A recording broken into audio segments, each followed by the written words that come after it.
на месте стоять, иначе рискуешь ничего не понять.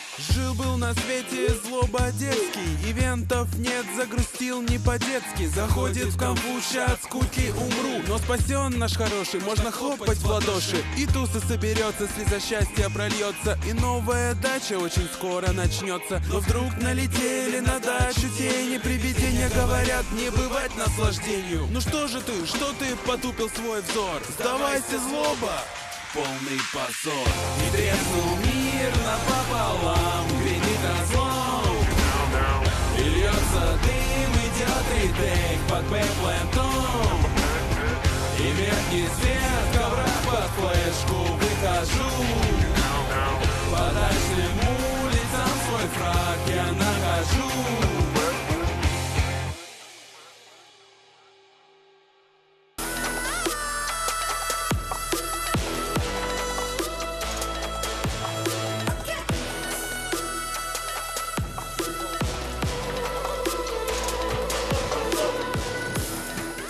Yes, that's right. We're back in Belgrade, aren't we, Jazz? You coming out here? We are. You cool over here? Yeah, All right. yeah, I'm doing good, man. Exciting times. BetBoom keeps bringing us BetBoom. BetBoom. No, BetBoom, the way some people are getting cleaned up around here. I can tell you that much. For real.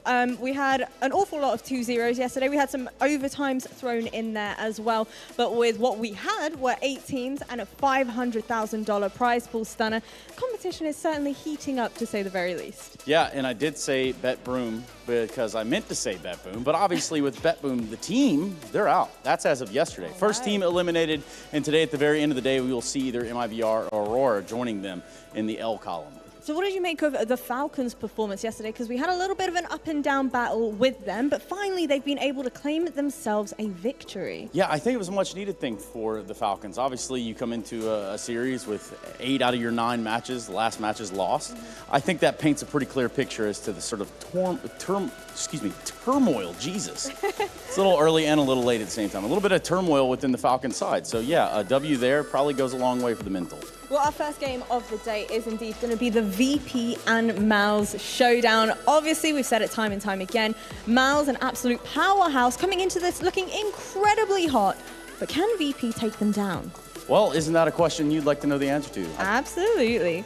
I would say that I don't quite have the answer to that. But if I did tell you that this matchup packs a little bit of a punch, then I think that's more adequate. I think that's more accurate as to what's going to be happening or what's going to be represented in the server today. VP and Mal's certainly on more of the same tier level than a lot of the teams that I could say.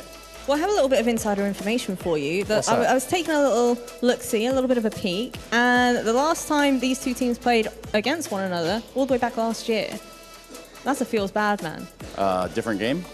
Different game. Yep, different game, doesn't even matter. Same names, though. We got that. Same names, different game, not necessarily the same rosters as well. They've got that going for them, but the real question is, will they be able to step it up just a peg or two?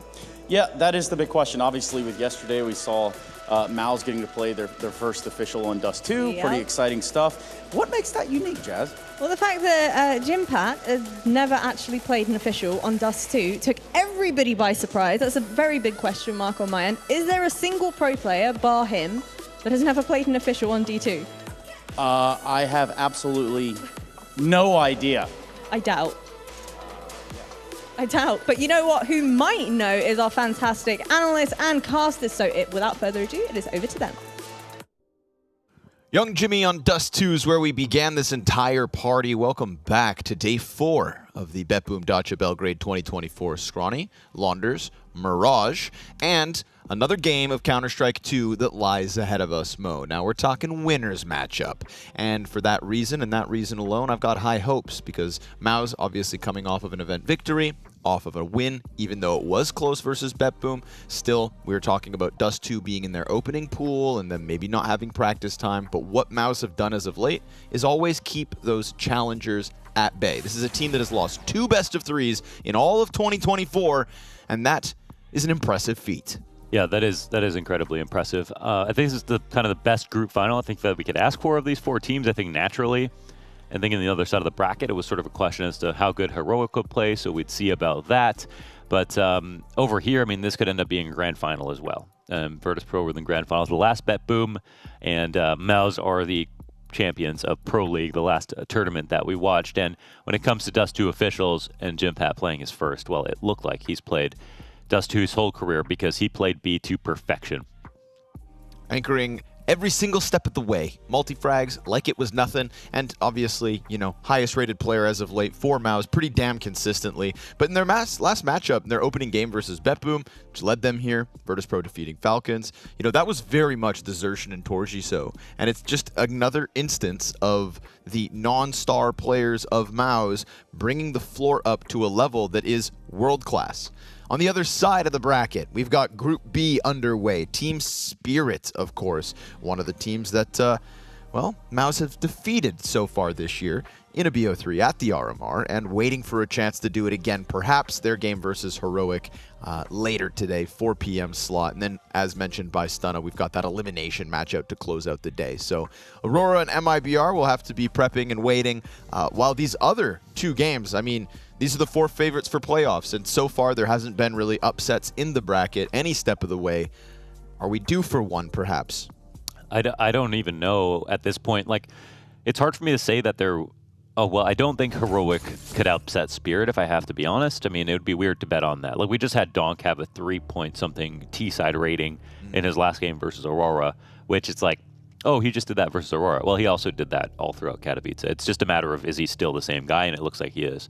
When it comes to virtus.pro and MOUZ, I wouldn't be surprised if virtus.pro could beat MOUZ just because you could beat every team in the world, but you still have to beat virtus.pro. That's the kind of unique kind of champion that they are to have to take down, and I think that they're going to be confident no matter who they play against. They're this really, really sort of dark horse in every event. So if they won, I think we'd be surprised. Oh, MOUZ, like, they should be one of the best teams in the world right now, but virtus.pro are consistently one of the best teams in the world for years. So I think, and the fact that Jame and virtus.pro picked us to into MOUZ after seeing what MOUZ did last time has me really curious about what they saw that maybe they think they could exploit. Now, of course, Veracity brought it up, the head-to-head between these two organizations. It's not quite often we get this matchup, which means Jimfat and Jame. You don't always beat Jame on your first time. Whether that'll be Jimfat being nervous, perhaps, or cooled off in the server, time will tell. Why don't we see if he looks nervous as the teams take to the stage? Right. Another day of Counter-Strike here in Belgrade, Serbia. It is the BetBoom Dacha, and we are ready to get into a winner's match for a change. We've got through some of the normal bracket games, and in this notion, we are going to have a winner's match. It's going to be VP taking on MOUZ in yet another best-of-3 series. Stunna, talk to me. What are our hopes and our expectations for the veto? I'm going to just say that I think after Jimmy's performance yesterday, there's a decent chance we get to see that new map that Lord Gaben has given us. Your favorite. Dust 2. Your favorite. Well, I'm super excited to get this series underway. So without further ado, let's welcome a CIS household name, a little bit of a powerhouse with a new player in their ranks. Can they get another 2-0? It's virtus.pro.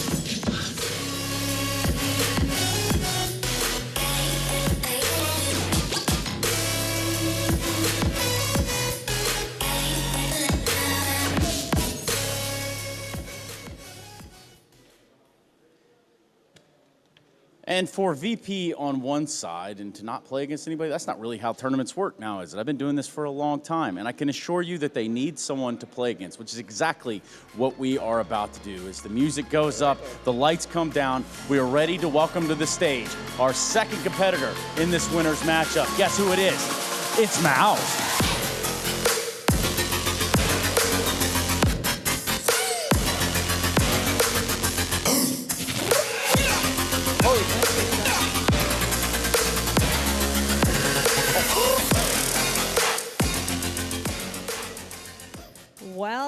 Well, there we have it. Both teams have taken to the stage. Norbert, thank you so much for joining me. First question has got to be, are we going to be playing some Dust 2 today? Yes, finally. Finally. How do you feel about the fact that Jimfat has never played a Dust 2 official until the other day? I didn't know about it, but it's fine. We will see how he plays. Are you feeling confident in the team's ability to take them down? Why not? I love it. I love it. And you haven't faced MOUZ in a very long time. Do you feel like you're well prepared enough to take them down, aware of all of the strats they might be pulling out the book? I hope we prepared good, and I hope it will be a great match. Well, best of luck to you. Go ahead, take your seat, get warmed up. What have you got for me over there, Trace? I've got the Maus that could, the Maus that did in Malta, and for Shuhei and company, they look to get back into the server with a vengeance. Jimmy popping off yesterday. Anything we should know about Jimmy going into today's game? Yeah, he's a very big superstar, and I hope he continues his form and he continues to carry me. Carry. Somebody's got to be doing it. Not just you, but someone's got to get over there and get their boots in the ground. For you guys looking at this game ahead of VP, every time you've seen VP, what's the difference when you see him today? I don't know, to be honest. I mean, I haven't played them. I don't think I have played them. I know the team has played them, so we'll see if their play style has changed a lot. Obviously, now they're electronic, and maybe their style is a little bit faster, so we'll see on the server. Riflers, head-to-head, electronic versus Gympact, go. Gympact. Okay, well, I guess that about settles that. I appreciate you, man. Let's go ahead and get this game started. It's time for the winner's match. Got to be confident in Jimmy, and, you know, not just Jimmy, who has not gone up against James, but Shuhei as well. And to battle the great mind that is James for your very first time on a stage when you're considered the favorites, when there's tons of tape out on Maus so far, this could be a challenge for Shuhei, right? Every IGL kind of dreads the day you got to face James. But, excuse me, I misspoke earlier. I said that Maus have only lost 2 best-of-3s this year. That was Spirit that I inversed with them. But it's Maus don't lose best-of-3s outside of playoffs, right? Until they get on those big stages, we don't question them, and their track record this year has been near damn flawless. So with the bans coming through, we said Norbert told us Dust 2. You told us Dust 2. Give me a little more Dust 2. VP picking that bad boy in this matchup. Oh yeah, that's an interesting pick because Maus looked amazing on Dust 2. I'm going to put it frankly. That being said, virtus.pro having Overpass swapped out for Dust 2, they would have loved to have both in the veto at the same time because they'd play both. But if it's one or the other, they're also going to be very happy. This is going to be one of their highest play rate maps, I think. And we've got another scrappy map coming out for Maus, the pick that they had as well versus BetBoom? Yeah, in their 2-0 matchup. And that's not a surprise either. Of course, that's going to leave us with the potential for a Mirage pick, which is what we get. And, of course, this one is virtus.pro coming on to Mirage. There's not a lot of good places to go versus Maus on paper these days because they're winning most of their games. So all of their entire veto looks really excellent, honestly. But this game is more than the veto. It's the fact that the IGL of Maus doesn't have experience versus virtus.pro, and that's always a scary thing because you can watch as many demos as you want. You know what's coming. You know how slow the rounds are going to be. You know there's a guy jiggling behind that wall for 40 seconds. They'll never peek. And they'll still kill you if you lack composure. And I think that's the thing that we'll see if they're going to be able to adapt to very quickly, or if in general Maus are just going to be able to shoot harder than VP because they've got better players, honestly. Yes. I mean, in terms of individual consistency, like even Electronic coming onto this team is a massive buff, I'd say, to the lineup. But like players that they normally count on, like Norbert, are not quite as good in this recent period as he was like sort of last year. Yes, and we've even seen, you know, VP players coming out since the inclusion of Electronic, since Fame's interview stating, you know, VP are going to start playing some faster rounds.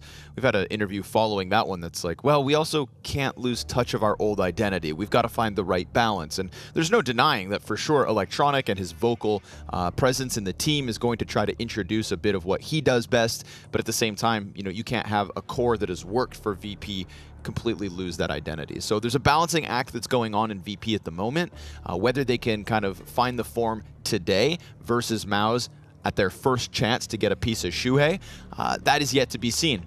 We've got Brolin, of course, versus Fame in our head-to-head here. Brolin, very capable of posting big numbers, but what we saw in Dust 2 in the one match, because here's the thing, VP, tons of tape on Maus on all of the map pool, and even if you struggled to kind of take a challenge to them, one official for Maus on Dust 2, as everybody is getting into the groove of it, and Brolin towards long struggled. Yeah. Even versus BetBoom, he was being toppled constantly by Siren. The Siren versus Brolin head-to-head was something like 8-2, and Siren even versus Zershin, if I'm not mistaken, was something like 6-3. So Siren was the key there. The entry fraggers on Dust 2 of Maus kind of specifically struggling in their first official on it. So very strong on one side of the map with Gympact in B, but a little bit harder for Brolin. But we'll have to see if, you know, who suffered from lack of practice and who's going to benefit from a second try, because, you know, after Pro League, there was basically no time for Maus to develop the map. I mean, it doesn't matter how much time they played in between then and now, if they didn't sleep for a minute and only played Dust 2, they still only got so much practice, basically a day when they weren't traveling, or half a day, if that. So Cyclone sort of yawning in their last match as they ran over BetBoom and actually showed some really good resilience for a team that could be tired, right? Not only championship hangover, but they also staged a comeback. They came back from a 9-3 lead into overtime, so they looked like themselves in a lot of ways, like very, very strong, always in good spirits as well, no matter what the score is. I think always could see themselves winning in the end. So all that's changed now is that you've got a better team on the other side and a team that's very hard to find sparring partners for. Very difficult to put MIBR away, right? All of these contenders that take a challenge towards them just usually shut out. Yes, close maps. Yes, close score lines all the time. But MIBR is so consistently winning, barring some top 10 world competition. And again, group stage warriors. So I think VP, again, the potential is there. It's just a matter of clicking at the moment, because it is weird for me to see the faster rounds coming through from them since Electronic has joined the team. And I think specifically Norbert is the guy who has struggled because of it. Statistically, there's no denying it. But even just with the eye test, keeping an eye on him in the server, he's used to setting people up, and it just sort of feels like he's maybe 1 or 2 steps behind. And we saw that awkwardness in some of their previous games. I think they need to very quickly solve that awkwardness and that disconnect between him and the pace of rounds. And at that point, Norbert can return to form, because we are talking about somebody who, after the Rio major win, was cut off of this team, told specifically what he had to improve, and did come back in that improved state. We're all sat here praising Norbert as one of the best support players in the first half of 2024. And now he's kind of lost that in the last month and a half, 2 months. I don't doubt his adaptability, because he's already proven that he can take a step away. But it does take time with him. Exactly. He's not the most talented player, let's be honest. So the fact that he was able to evolve, it was impressive, but it did take a long time, and now there's another big change on the team. Thing is, he's just anchoring, so a lot of the spots he plays, he could still be responsible for. Like, it's not like Electronics interrupting him as much on CT side. The communication shouldn't be harder with a player like Electronics, should be easier, obviously, because he's so gifted when it comes to his comms, as we've got many reviews on that previously. But if things are changing and Norbert isn't that used to a new situation, well, yeah, we see how important a good anchor is these days. I mean, even JKS being missing from G2 is like, he's not a star player, but he's a really good anchor. And that's all we think like a team like G2 needs to be a little bit better. And so, you look at some of the best anchors and you think, okay, well, now we get Vitality. They're missing Magisk a bit. He used to be a very consistent, high-level anchor. Not a top 2 player on the team, not Zaibu Spinks, but as we see, very, very important for tournament victories. You can renovate the kitchen, you can get a nice new flower bed, but every house needs a good structure and a foundation. And you take that foundation out, look at these teams, look at their struggles. So no cracks in the foundation of virtus.pro, hopefully, in this head-to-head. I'm scratching my head as if I can't really believe it that Shuhei hasn't had a chance to play VP in this state, and that Jimpat's in that same camp. But these are 2 teams that kind of exist outside of the partner leagues for the most part throughout the last couple of years. And for that reason, I suppose we didn't really get the head-to-head. So bless us today for this one, because I think that MIBR, with all of their accomplishments as of late, now getting a new challenge in virtus.pro. This is a rare treat. You don't usually get to the top like MIBR have without having to get past VP, right? They are the gatekeepers. It's just MIBR has kind of existed above them for these recent months of success, and now suddenly, when you're trying to keep that very polished, near flawless record rolling, you've got James with his sights set on you. So tough day for Shuhei, perhaps, and will that draw him back on an individual level? Because we've been sat here praising Shuhei's ability to frag lately. He's had some top fragging performances for MIBR in the last 2 events, and I'm sure that's a kind of a trend he'd like to keep going. But when you got to put all your brain power into just figuring out Father Time, maybe the crosshair is going to be off the mark today for Shuhei. Yeah, I'm always hesitant to be too excited about watching a team I'm cheering for, or a team that's like of a really good level with high expectations, when they go up against VP, to say, oh, it's just another team they're going to roll over, because I don't think that's going to be true. So I feel like MIBR may be a favorite here, but it's really hard to put odds on this game. For sure. Very, very, very difficult. Like, it can be said that they are the most unique team basically in Tier 1, because James is everything in terms of their best player as well as their IGL, and looks at the game in a way that basically no other IGL does. It kind of exists in his own little universe. Yeah. And that universe not quite ready to go live just yet. So while we do still have a few minutes before the first map of the series goes live, I'm being told we've got videos of Maus dancing. Enjoy.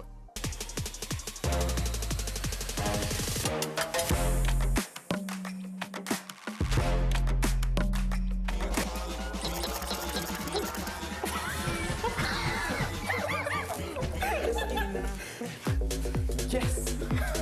Ooh.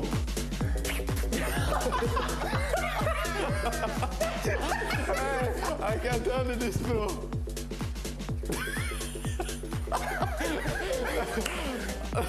Yeah.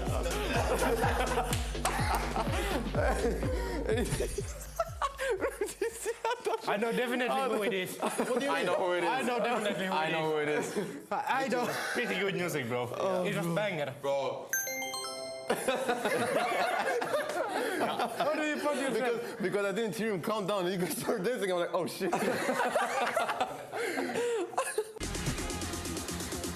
Oh.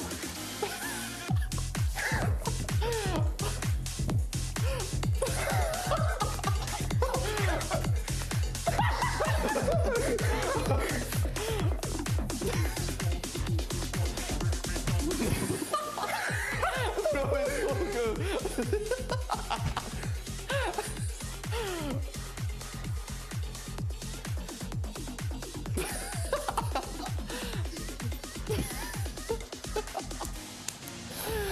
Okay. I know. This is a banger. I know. I Okay. have no idea. I have two guesses. Yeah. Yeah. I think it's Luda or Camille. Yeah, it's the lurkers. Yeah. I thought that myself because I know it's. I thought Camille was outplaying us. No. Okay, okay. But it's so hard to like. Why would you don't have any?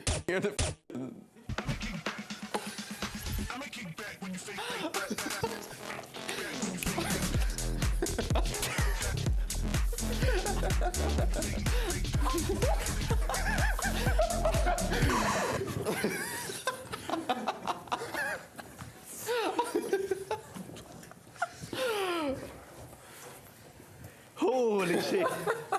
There's a banger. Oh, I think I have the guess. I have a very easy guess. I have a very easy guess as well. Yeah, same. What? Oh! Everybody wait. We all know the music. Yeah, exactly. I know, listen, I had a feeling. I had a feeling as well. But then I saw you guys dancing. I'm like, okay. But I had a feeling as well because everybody was dancing the same. I was like, what is going on?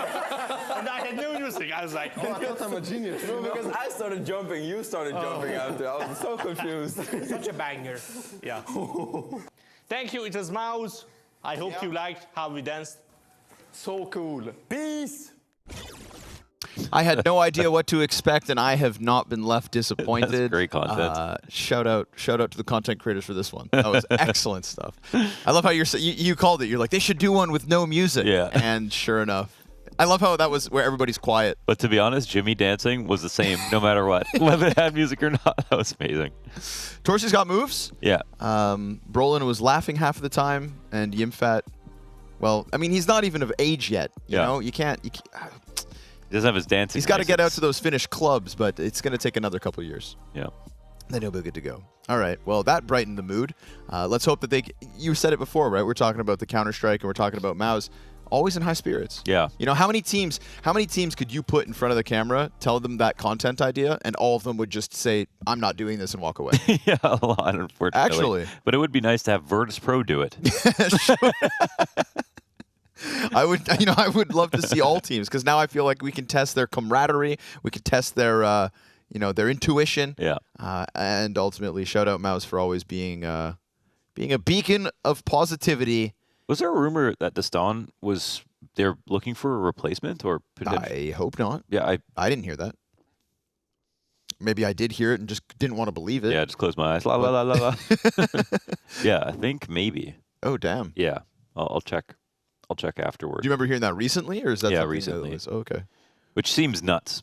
which seems nuts. I mean, I feel like he's Major winner. Yeah, I mean, and we always talk about just like the in-game leader / coach relationship as being so incredibly valuable, and I feel like James and Dostan just really get each other. Yeah. You go back to those Rio Major vlogs. It was the two of them a lot of the time, kind of sitting down and having long conversations, and we know that was their most important and most successful event ever. So yeah. That's, I mean, we always, in Counter-Strike, and honestly in all, I mean, even Tom Brady, Bill Belichick, like, people always try to give the credit to one person and not the other, right? That happens, Glaven Zonic, that happens with basically every sort of, like, winning coach is either their star player, their opper, getting all the credit, or them getting all the credit when they leave and their opper doesn't do well. Sometimes it is the case they need each other. Sometimes it isn't just one person that can really have that much impact. I think that's something that's hard for a fan to reckon with. There has to be one or the other. Yep. But also in the case of like virtus.pro in this relationship, it's like we also have attached them as like inseparable and invaluable, but we really have no idea, how much that is being said is effective, and we don't know how much one person feels like they deserve the credit over the other. So, and also there can be an expiry date on a good relationship too. Like you could have had great years where everything worked out, and then suddenly it atrophied and it no longer works out. That can also be true. So it's not like they never worked. That might not be real, sure, right? But maybe there's nothing more that they can add, or they need some new, fresh perspective, and they technically are sort of changing as a team. So, okay, here it is, Map 1, Dust 2, virtus.pro versus Mouse. Very interesting to get this matchup, this map, and at this tournament. Sign me up. I'm all aboard. Second official for Mouse on Dust 2. Their first one, a very close affair versus BetBoom to begin the event. And here once more, Zershin, lower tunnels with Berettas, opening kill. He turns away, and it gives his backup Fame. Oof, nicely done, catching him as he kind of peeks between two positions. James comes through with an additional kill. That's 2 frags to his name, and a mad advantage to virtus.pro in the pistol with a little cat control from Electronic as well. So taking a glance up into elbow, looking to gather everybody, rally the troops, and there's a question as to whether Shuhei can throw a spanner in the works. Oh, it's a great example of a virtus.pro style engagement where it's like one player and then a very delayed trade of somebody walking out into the same angle, but it ends up working. Exertion is just like really wanting to understand what's happening, but look at them. They're actually walking right into the last player here from the CT side. Doesn't matter. Jimmy goes down. Electronic will win his duel, and they might have thought Jim Pat probably will be on the B site, so let's just run it. And they frag their way through the situation. Good opening kill from Zershin. Was that a 3v5? A molly getting thrown on the cross while they were already crossing? I thought that they included that because there was a soccer ball. Yeah. Why is the soccer ball over on long A? That did travel the world. Yeah, that's what I thought that was. Like, look, Easter egg. Wow. Oof. See ya, Brolin. Because listen here. If, oh, interesting CT smoke. It lands on the boxes in the doorway. I'm wondering if that's necessary. It looks cool. It does. Maybe it prevents anybody from boosting over. Yeah. Already sweating that hard. Also not sure where it came from, per se, so maybe it's a very safe smoke. But, just trying to highlight again the struggles of Brolin on Dust 2. Last time around, if you're losing in a head-to-head versus Siren on long, both T and CT side, what's going to happen when you got to face the likes of Electronic?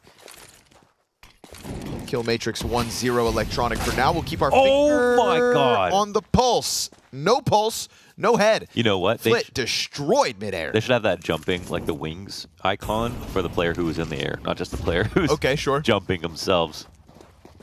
That was a crazy shot. Disgusting. Disgusting lad. And up elbow goes this pack of VP players, so looking like a nice, easy conversion off the pistol round win. Go ahead, cut your losses, and keep that scout ready for the next round.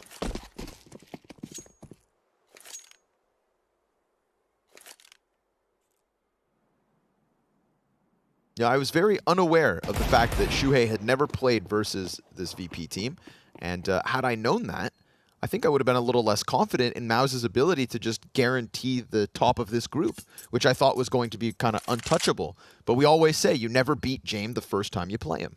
Mm-hmm. Yeah, that's got to be a stat to look into for sure, because it certainly feels like... I don't know if it's true. I just believe it is. Yeah, I mean, I think intuition when it comes to those stats usually ends up being in the ballpark for sure.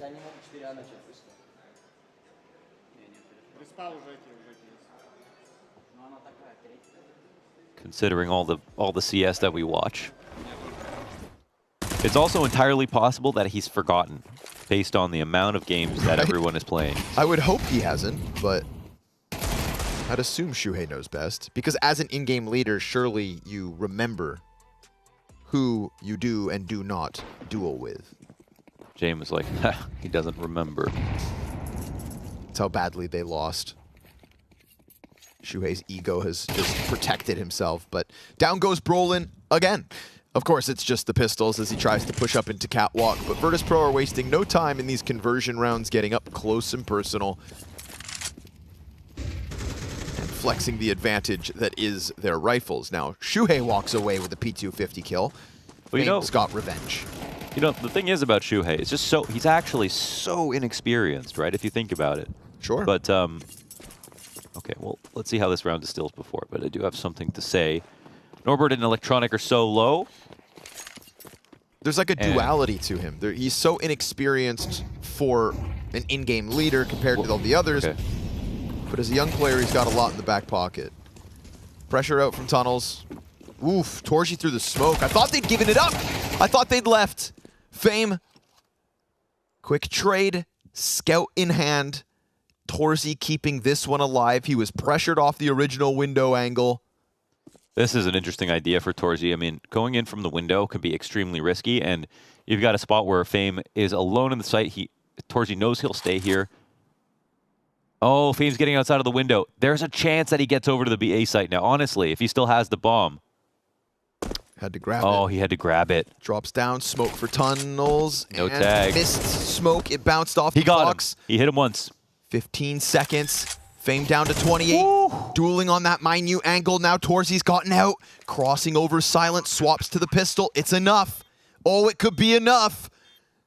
A few weapons saved in the round prior. Looking to make a difference. Oh. But Fame connects. And VP walk through with one player remaining. Yeah, I think that was the right way to play it for Fame. That was just perfect, honestly. So a good 1v2 played patiently in the site with high HP. But my point was that the first time Shuhei played Tier 1 Counter-Strike was on Gamer Legion, right? And that was in the beginning of 2023, at the tail end of 2022, you know. That's a calendar year of Counter-Strike. So he hasn't even played that long, you know, in Tier 1. Hell of a year. Yeah, it was a good year, but what I'm saying is he hasn't played that many games in Tier 1, so there's a lot of matchups where he doesn't actually have that much experience in the head-to-head.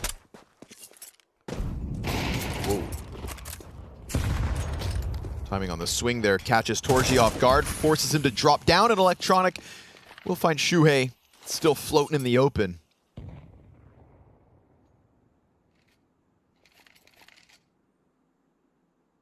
First gun round for Maus was the 5v4.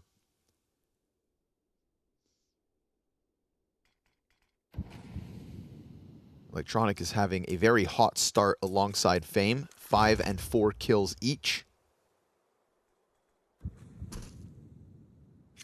From a little presence on Catwalk into the silent approach of virtus.pro. Maus's defense split 2-2.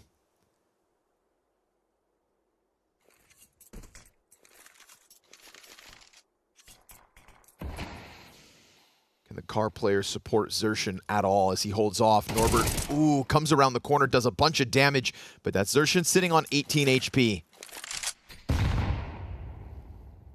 The Jimmy B hold primed.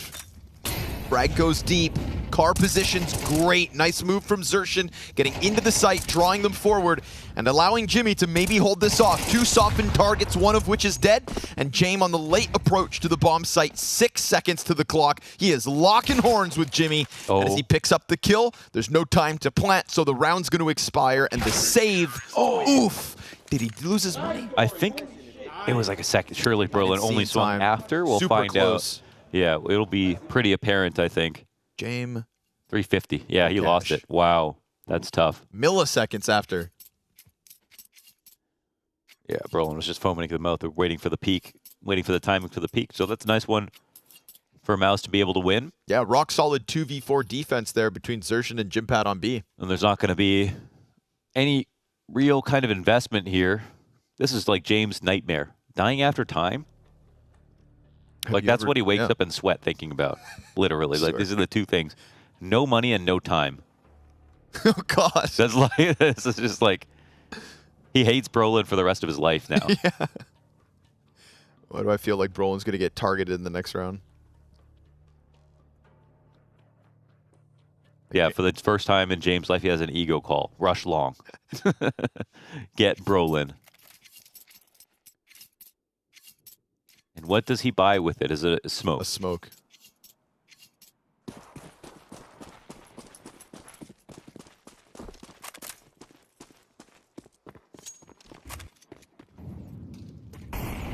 Xerxin alone in lower tunnels. But throwing caution to the wind is Flit. Just jumps right on in. There's a great chance for Xerxin to feast. He will do so with a second. Nice flash support, but it's a blind electronic to connect it with the Glock. Frag grenade off of Catwalk. Dunks. And almost a second for Shuhei. He'll change targets. Almost cleaning up all of the shot, but Jame now hands on an M4, looking to do a little economic damage of his own. Brolin 2 rounds fast on the flank, out long, and twice it's to the demise of Jame. I love the amount of time that Xerxin is playing in lower. Like, that's something that we didn't see in the other matchups that people can use a lot more often these days. Xerxin's a great player to be here. Of course, they support him from outside of mid doors with just a flash over top, and he could have easily multi-fragged from that position. It's just so easy to sneak into these days. Long fight queued up. Lots of presence here. Good call from Shuhei with majority over. 3 dedicated long plus the supportive utility coming out from Torzi, who then moves that op back towards middle. See, he's playing chess too. They had the ego call to go long, to kill Brolin, to get revenge for taking all his time and money. And then Shuhei said, I think they're going to come after you after that one. So, ooh, what a timing. That's a crazy brave timing to take. You know, versus a team like virtus.pro, you never go for those flanks. You think they're going to be watching it. So, really nicely done from Xerxin. Double kill from Torzi on the op in mid this round. And he's been a stud here for Mouse. So Shuhei keeping things fluid. You know, Jame is deadly once he has a read on you, but as long as you keep moving. And we know they can groove. Step ahead for the time being as we're queuing up the 3rd round for Mouse and a tied game early. A nice shot from Flit on the op, nonetheless. Flit, statistically, highest rated player for virtus.pro as of late.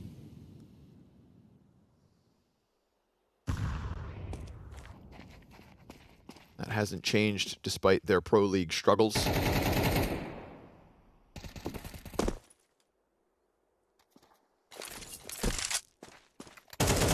Never let your guard down when you've got multiple VP players still alive. So bomb not picked up, actually. Fame retreats without it.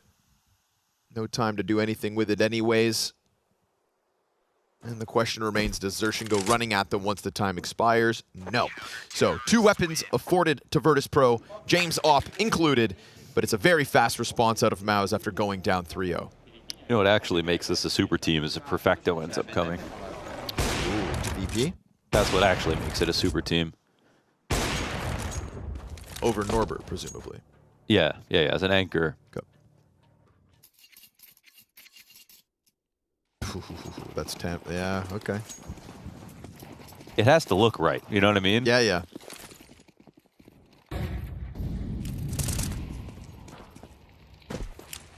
Oh, nothing else afforded to virtus.pro with the 2 weapons saved. Jame gets the op. Fame relegated to a pistol. And this is weird too because, again, 2 players saved. The money's still kind of wonky. You know, Jame and virtus.pro not comfortable in these kinds of positions.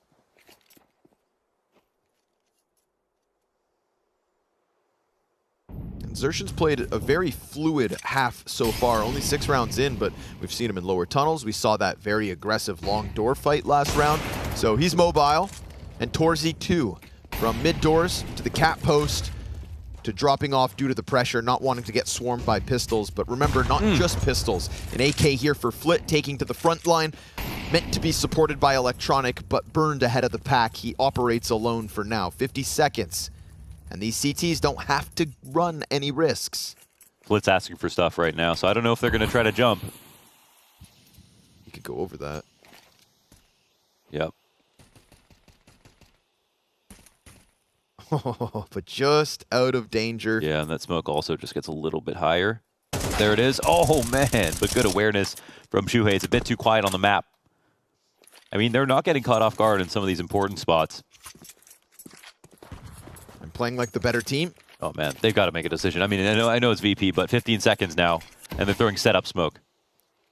5 seconds to spare. Shuhei just going to keep himself tucked down. Torzy not missing shots lately. And this round, no different. Frag for the bomb plant, which will go down. Good cover from James further back, but he's lost all his teammates. And as he retreats towards Catwalk, he's pinned in from Xbox. Ooh, disgusting shot. Wow. But he already forfeits the round. They'll take their defuse with majority alive, as Shuhei kept his head down long enough, took all the supportive players off of the bomb plant, and James knows when he has to cut his losses, as Maus will take their lead. He was nearly there in time to cover that before any kills came out, so it was possible at least to get that plant with the amount of time left over. And, you know, James saving that off is huge for this round. This is one of the most dangerous parts of their game, is that James saves so often that even on these full-on ecos, or in this case, they can actually afford to buy behind it because he has money to drop. Well, it might have been a buy without the op.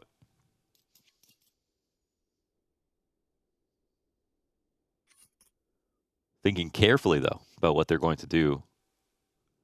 I wonder if they have Mac 10 spawns. That's why they're not investing in AKs right now.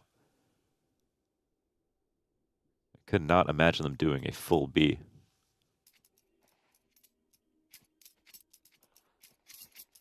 Flit is that B-site front runner, but he'll take an AK.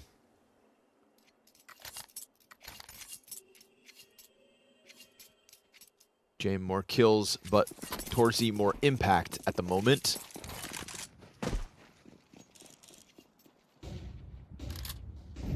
Just spotting for that exertion push in so that Flit can get lower fast. Torzy has been the warden of mid, and it's been working out very well for him. Wow, that's a huge catch. Those are the kind of kills that VP catch on you. That's a nice one from Torzy. He has been really powering up as of late. Yeah. Both himself and Xertion. Brolin able to tuck behind doors. Electronic boosted. An off angle that can catch you off guard. But I think seeing as the most aggressive round towards long doors we've seen from Maus involved Xertion, Brolin content to just anchor as needed. Frees up Xertion for the cat hold, where the smoke goes down right as Norbert looks to arrive. Shuhei slides in. Here's the rumbling of util and takes two. Man. Wonderful second frag for him. Yes, the pack still gets into sight thanks to Fame. Ooh. Instant headshot on Xertion. Draws Brolin back from long. He'll just tuck in towards the platform, though. No challenge on his own. Jimfat trying to slide up. His hands were busy with the plant. James Opp looks to hold ramp. Does flick upwards to drop Brolin, but Jimmy's there for the trade frag. Fame, third kill on the round, confirming the last, but he can't get that 4K. Torzy to make the difference as he jumps up with the op and proves that he is hot as of late. Yeah, the confidence is boiling over. You see how fast he jumps up with the op? That's the kind of move you make with a rifle for sure, but he had to hit the shot or he was dead and the round was lost. That was nasty from Torzy. Brolin definitely a little shaky. He was back there shooting bullets, but they weren't hitting anybody. And there was some strong rifling this round between Shuhei and Fame on these 2Ks. That is disgusting, man. What a way to end it. Huge for Shuhei to get that second kill. Yeah, they split his aim up perfectly. They ran through both sides of the smoke. Should have guaranteed a 1-for-1 trade. And props to Fame for the instant headshots featured on the elbow push. Norbert has been able to get out towards blue box, but he doesn't have a kill yet this map. And he's been softened up by Brolin, who's looking to offer a solid long hold supported by the offer. Electronic will not escape as that AWP is firing homing missiles at the moment. Torsi up to 8-3. Again, playing mid, cat, long. He is everywhere. Fluid, just like Xerxin. And I think the fluidity in their positions at the moment is just a good sign of improvement from their last Dust 2 to now. Not that their last game was even that bad. But Jame will attempt the 2 versus 5 with 1 frag recovered. That one spotted? No. And a ooh, hold on. AK walking out CT spawn. Oh, this is so weird because they're going into upper B with 1 player as well. Easy. This is very strange. You know, if Flit made some massive play, I would have loved to see how that ended up playing out if he walked back through mid to go towards B, or I don't know. But it didn't work. I mean, the fact that Mouse are catching them off guard is a great sign for Mouse. That's something I didn't expect to see this game. I thought it would be VP coming out with some very frustrating rounds, some tricks, and then Mouse either barely keeping up or getting caught off guard too often and having their economy ruined. But it's neither of those two things. It's Mouse looking pretty dominant.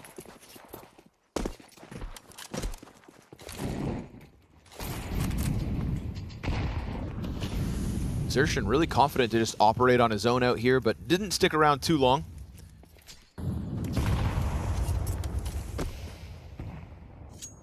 We hyped up Jimmy's B plays, and we've yet to really see too much pressure for him. Yeah, they haven't really come here on the full rifle rounds. It's these ecos and anti-ecos. No, they've been really fixated on middle, sometimes long, so here's a test for Yimfat. Smoke crawl's not going to get Norbert his first frag now, 0-9. Flit, it's a recovery as he does play the 1 rifle, but the rotates out from window. Torsi refuses to miss, but it's a USP for Xerxin, and it's a quick frag back. Electronic grabbing a weapon with a bomb on his back and a smoke towards the door. It is a 1v2 that he can certainly win, but Shuhei, the disrespect, comes flying through the util, and Mouse have now won 7 rounds straight. 7 rounds back to back, baby. Mouse are fully locked in. A reminder that it took BetBoom, or rather took Mouse, all 24 rounds to put BetBoom away on Dust 2. That was a day after a travel in from a trophy hoist. We questioned whether they could kind of keep themselves at that pace, and now Mouse, with a day off in between their opening game and today, looking fantastic. Dude, it's murder. What is happening? They're just fragging out. Another lower push, 3 frags. Not even a passive default working out for him. Torsi on an off angle. They are totally unaware. Norbert is 0-10. Will he get a kill this half?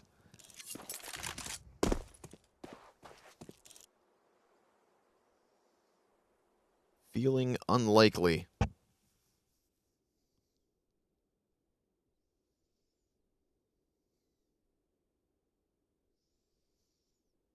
Jame doesn't even know what to do with himself.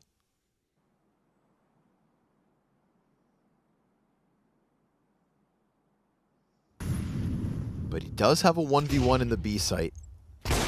But a missed shot and a wide swing from Xerxin. 3 kills to his name as they get aggressive into tunnels, and it feels like Mouse can simply do no wrong. They play with a lot of freedom. They play with so much freedom. Like, they take all the peaks they want to, and they don't look too risky. Like, it's pretty crazy. It's a perfect time for Xerxin to be here on the B side, too, to help.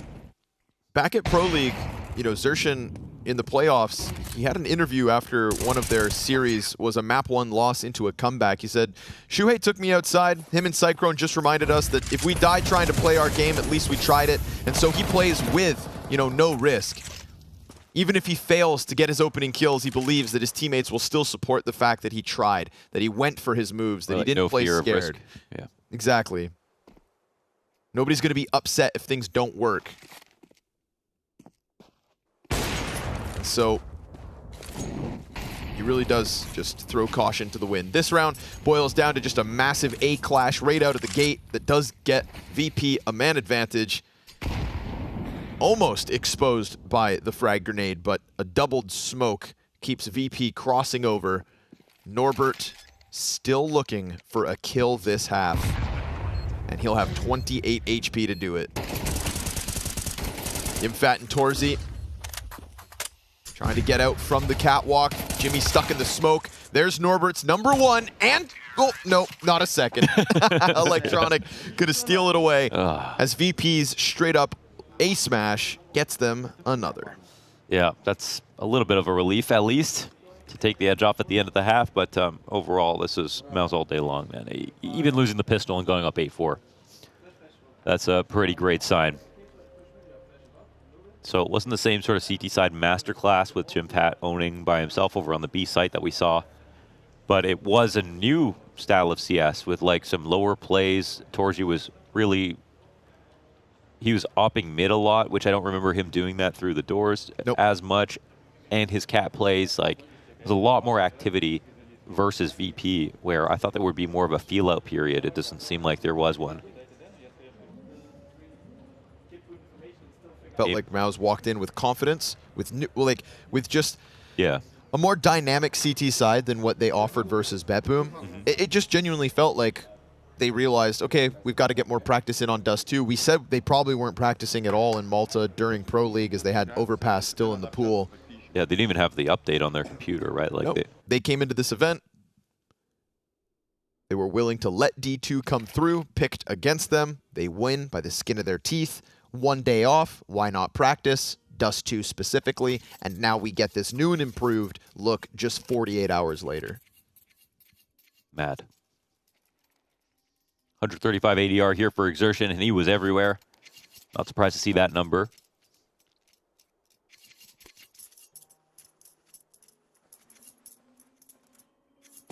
And yeah, the scariest part about his score lines is those almost entirely open in kills.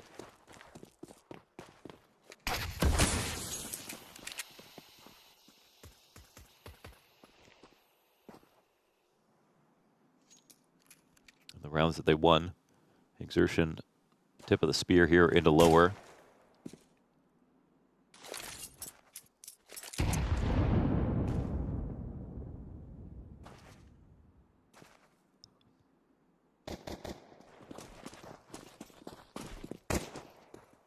Electronic looking to get the dual Berettas rolling. Oh, God. Wow. Wow. Uh-oh. Let's got to peel back. At least there's 2 players still left in B in this 2-1-2. Was. Ooh, was. Wow. Okay. Dust on throwing the towel. That's crazy. That was disgusting. I mean, just the sheer accuracy that's coming out of Mouse at the moment. It's undeniable. Yeah. Norbert will get out long, but, I mean, you're fighting for top mid control and a pistol where Bomb's halfway done on B. You're hoping James can keep Kevlar. That's your silver lining. That's what you've got to play for in the 13th. And he'll hang on for a little longer, but dealt with by Torzi, who simply won't miss. 3 kills from Torzi as he unraveled that B site, coming out from tunnels as they did have 2 inside it. But a defense with nothing to stand on. And a virtus.pro that's limping through their map pick. Wow. Man. Oh my God.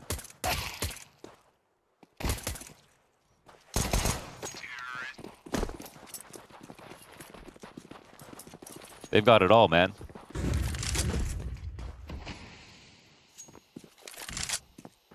They're as smart as a team as they are individually talented right now.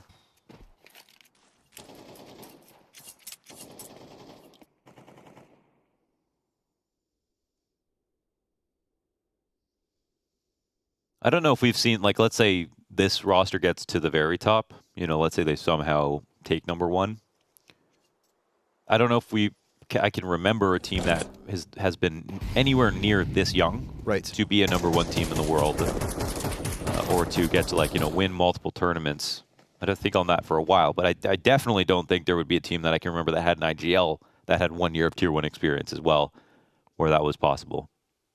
You know, we love to give props to the academy leagues that kind of nurtured this core, and what a testament it would be. Pistols done. Nothing to be proud of in this one, just farming him out on long. I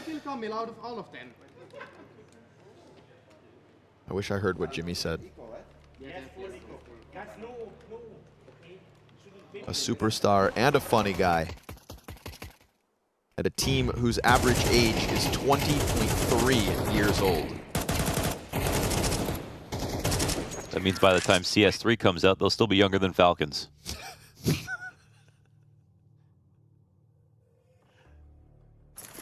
Can't remember what I was doing at 20 years old, but it sure as hell wasn't taking over the world like Mouse is. Fidget spinners.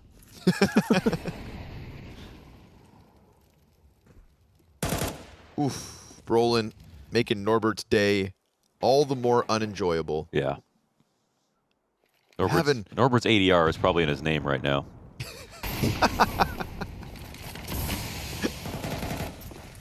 That's probably the second letter. But he's got 4 assists, 2 kills, and nothing to hang on to on that A half of the map. This is intimidating. It is. It is. Oh, bro. Torzy, no question with him on rifles, too. Like, Op's a very healthy amount, too. Sure. Never runs from it, but also very good on rifles. Very good in clutches.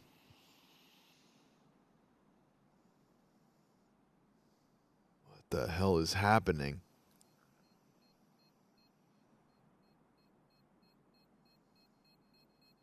Another save queued up. James wants that op held onto, but they're coming at him. They're swarming. 2 players coming in from T-spawn. This save is not guaranteed. Whew. Op hits the ground, and it's a single M4 saved. That's it. And a tempo and a pace and a domination out of Mouse that's got smiles down the entire row. My goodness.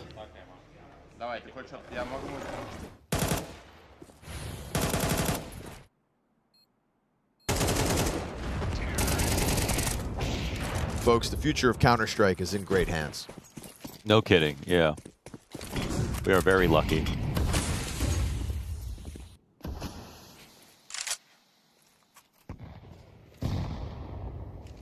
There are so many potential, like, a matrix of matches that are great at the same time at the moment, even with some newer rosters that are good, like Spirit and Mouse, and then at the top, of course, like Vitality FaZe.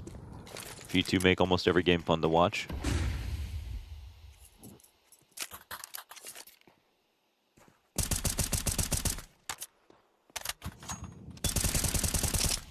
And no one's that consistent besides FaZe.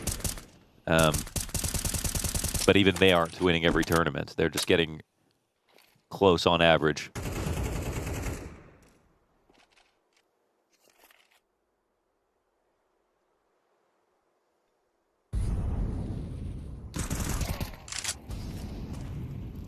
Every push punished.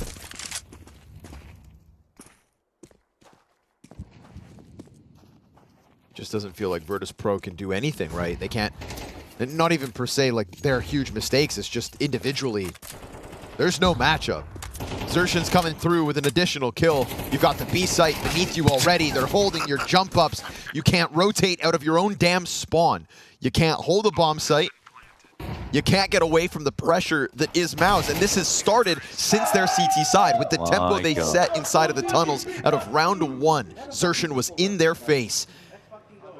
And he's been kicking in their grills every round since. VP near flatlined on Dust 2. A 3-0 start to a 12-4 score. No joke. The most special part about VP is even when they lose, it was always still close. They don't get stomped. They don't stomp anyone, but they don't get stomped either. But this is a paddle, and this is one of the worst losses I think VP have faced in that I can remember, honestly. I don't know what they could do differently to bring anything back. It looks like they have no space, no gimmicks that they can come up with. Can't make Mouse rotate. They can't outgun them, even with their new firepower upgrade. Haven't been able to slow them down with util.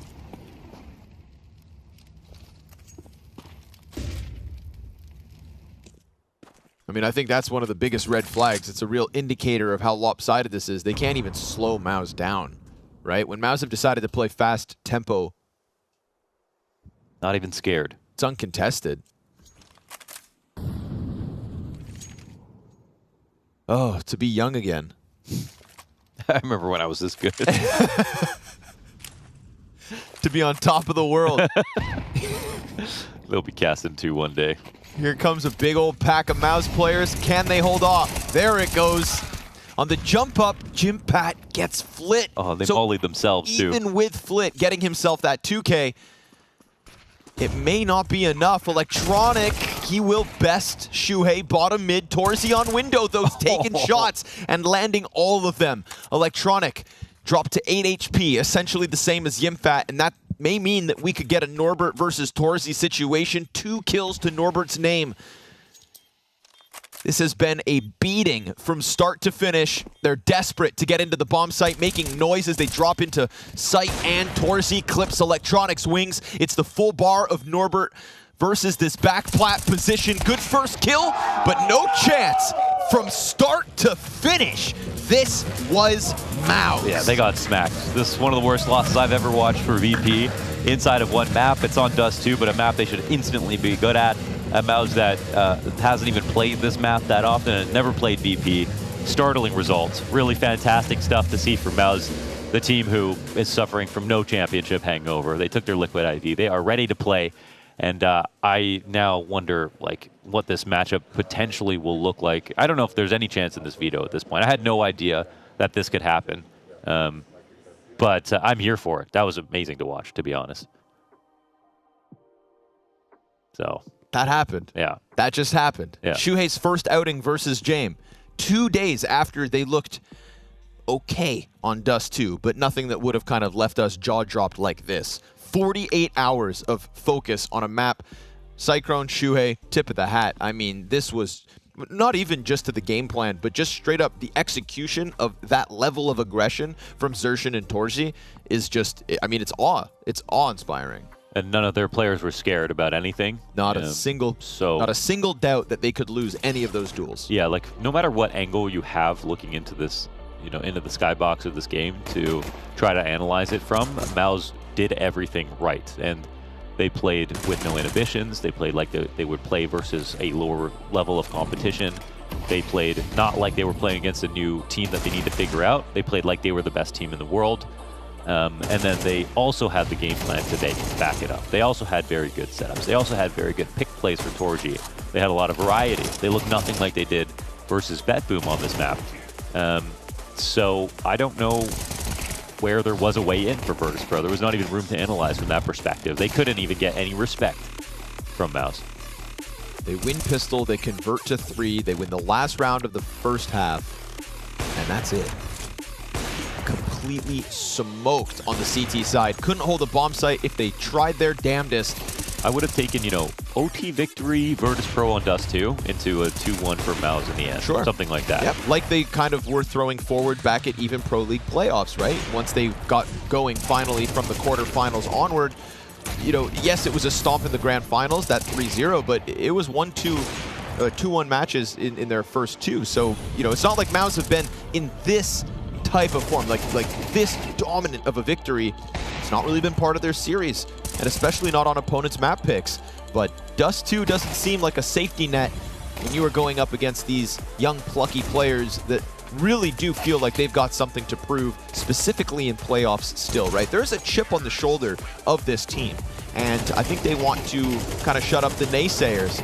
Sure, it's still going to need to be on a big stage with a big crowd, but up until that point, there's no denying legit, though, yeah. They're not losing anything at the moment until those kinds of big pressured situations. Yeah, absolutely. I mean, now we can know they could do it.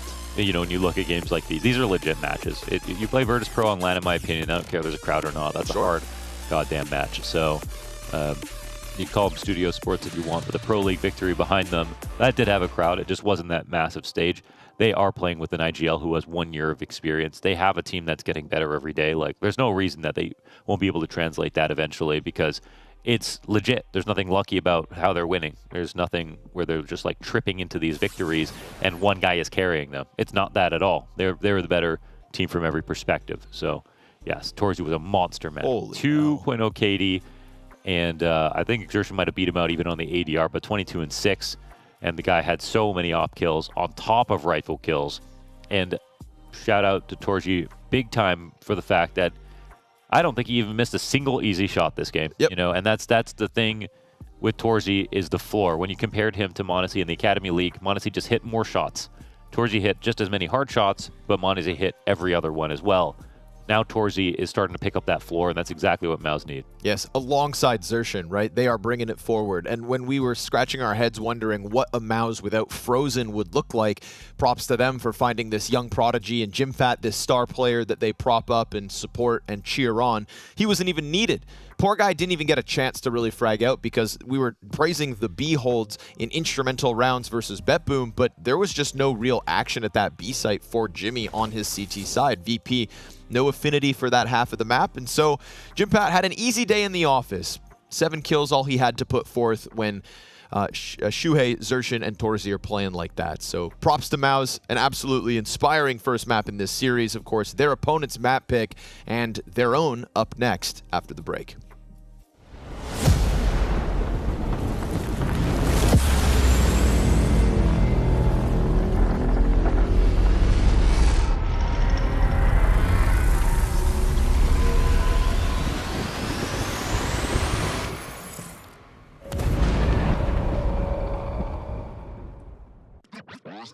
Hello guys, Maus here, Xerxin and Torzy, and today we're gonna play what's missing from the screenshot.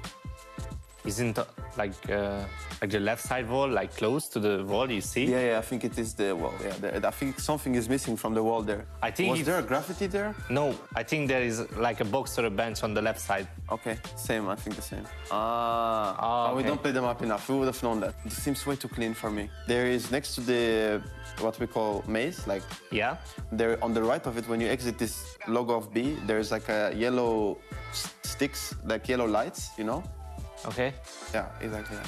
I knew something was missing, you know, it doesn't look so clean. Okay, Anubis again. So there is no bench on the left side. No, but there is stairs there, it's true. No, actually, I think now, that, there is a bench. Okay, maybe not. Maybe I'm showing. I have no idea, to be honest, what is missing here. Neither. Okay, Vertigo. Ooh, I know. I think I know. I don't know. Do I know? I mean, there's 2 things that stick out to me. Yeah. One is railing. Railing next to the stairs, yes. Yeah, but the other is the red thing that they put on the... It's not here. Yeah, on the orange. Ah, okay. It's a 51 or what? It's true, bro. I used to have grenades from that lineup, bro. How do I not know that? What? Yeah. Since when there is a 51 always, there? Always. What? Okay, Taxi. Okay, Battle is there. Palm tree is there. Yeah, okay. Yeah, I remember that at least. That was good. That was fine. That was fine, Adam. Okay, Inferno. Oh, I know what is missing. I know what is missing. What? I need to remember this. There's something missing above those 2 windows. There's a written on the wall because we have a flash called on it, me and Jimmy. What and windows? On the left there is pizzeria, it says, and on the right it says Sapak. Yeah, something pizzeria. Zapari. Yes, it was Zapari flash, of course. Oh, okay. Bro, I actually taught Jimmy this. Okay, Mirage here. I don't know exactly what is missing right now. I mean, it's either the pillars or above the pillows. Isn't there like a lamp or something? Lamp? No. Nah. Yeah, on the ground. Yeah. Okay, yeah, it's true. I've never seen I've those. never seen those as well. Okay, you? I know Yeah. actually. Yeah, what is it? It's next to the ramp. Yeah. Is this red, Yeah. white, Yeah, it's little sticker? yeah. No, Or it's no- a fire extinguisher. Yeah, it's a Fire extinguisher. Yeah. That's a lineup because for we the have a lineup. Molotov. Exactly. Yes. It's so easy when you see it. yeah, Easy. yeah. Okay, you have to know this. Let's see. It's there is 2 gaps, no? Or Where? is it only one? Wait, what do you mean 2 gaps? Like the windows, you know, like this window. Yeah, up and down. Yeah. It's two. It's Yeah. true. No. Yeah, there's one above it. Yeah. Yeah. Nice and not fat.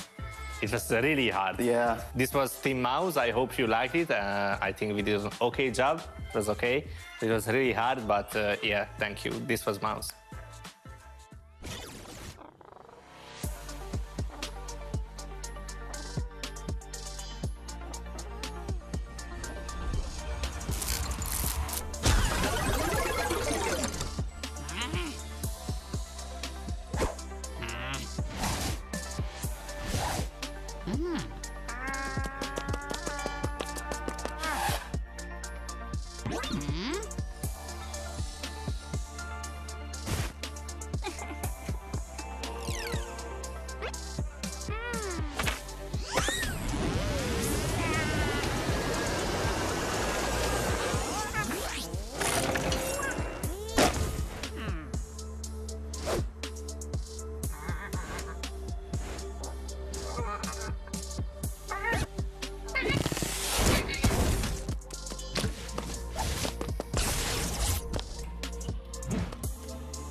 Well, believe it or not, folks, we are already one map done in this series. Dust 2, an absolute raffle stomp of a match for MIBR. Spirits at an all-time high, laughing their way through victory against a virtus.pro that was meant to take a challenge to MIBR. Shuhei's first outing versus Jame.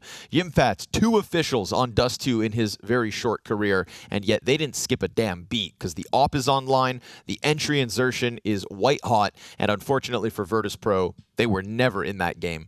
3-0 their start off of the pistol and conversions, and from that point on, never even in control. The pace, the tempo, the aggression, MIBR were uncontainable throughout Dust 2. Yeah, and they've got a very puggy veto, which is, I think, kind of interesting to see. And we're going to see more of that with a lot of Vertigo, a lot of Dust 2, a lot of Mirage still being played amongst a lot of the top teams. I think a lot of people are going to be testing out Dust 2 as a natural fit for their team, where Overpass was a bit of a scarier map, I think. Oh, did they change the lighting there so you can kind of see the artifact a bit better now? Ooh. Yeah. 2 of them in place. Golly gee. Yeah, there should be 2, right? But I only see 1. Where's the other one? Bottom left corner, bottom right corner. Oh, okay. Okay, yeah, that was that's a cool idea. So, well, we won't have any artifacts being put in after this matchup because it is the top of the group between virtus.pro and MIBR. No artifacts in the server either because MIBR are, average age of 20.3 years old.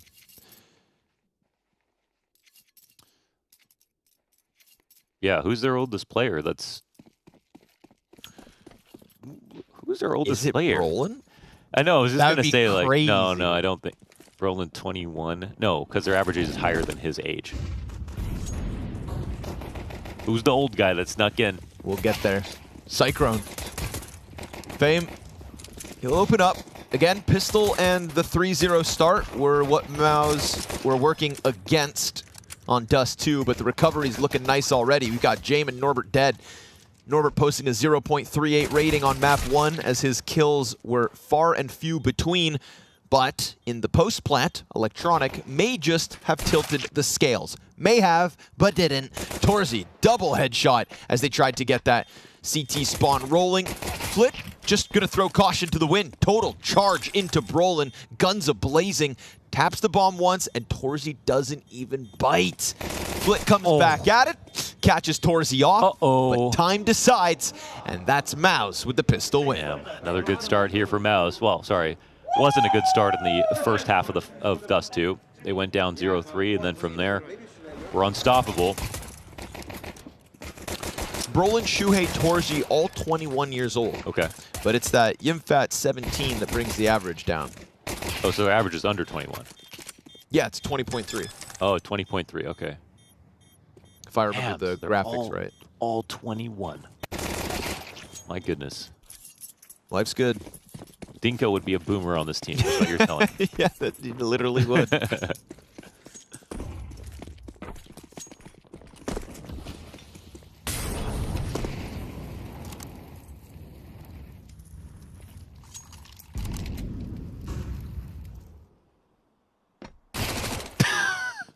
Gone.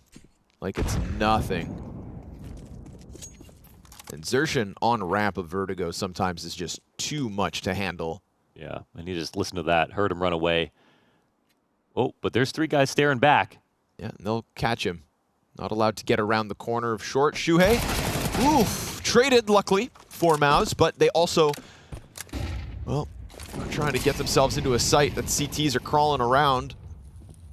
It's a late arrival of the bomb. Torzy trying to run up as Brolin contains the mid play, but they're just leaving? The CTs are calling it quits. Oof. Wow, they don't even want to try. They're just so low.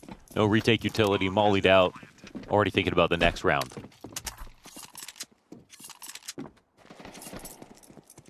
Norbert. Did Norbert get any more kills on Dust 2? I think he finished with 3. 3, okay. But I could double check. Nearly there. 3 kills.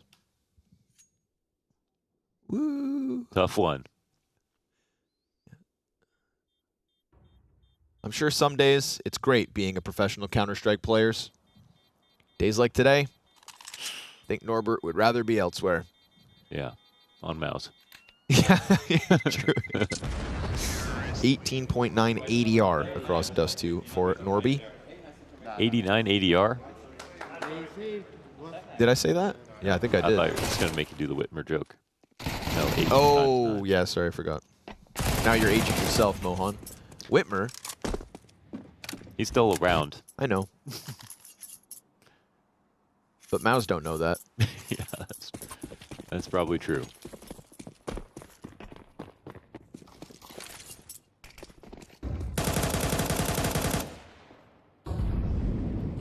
Is Whitmer still posting videos from his shower? Yeah, we are missing those. That's an NA classic. That's NACS at its finest.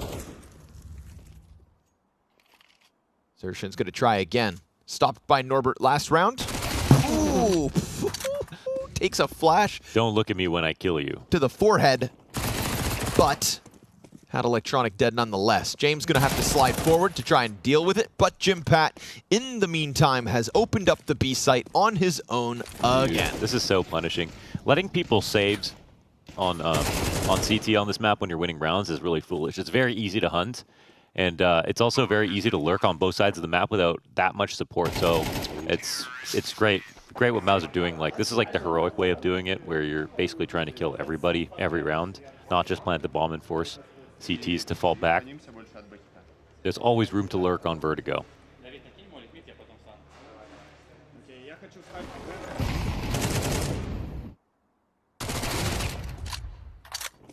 Unlucky timing, perhaps, for Electronic.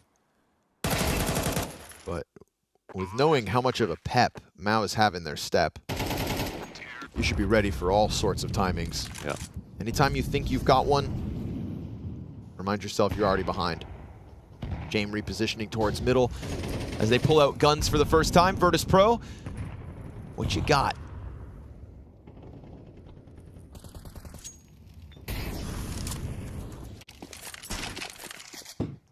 Brolin has such cracky aim for a sweep.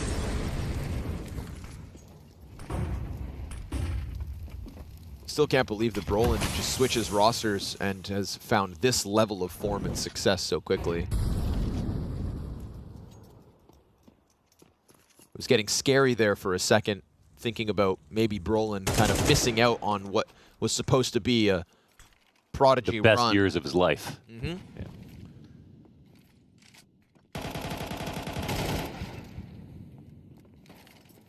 Luckily for him, I think it feels all the better now. Off shot is a miss. Jimfat hit by Electronic. And the trades look strong. So virtus.pro with weapons do have a defense to be proud of. Okay. Over the top comes James, so sure enough, looking better early on. That was just kind of something you had to wait to see if they would show you, but it didn't feel like there was going to be another strong round out of virtus.pro since Dust 2 and the way that map ended.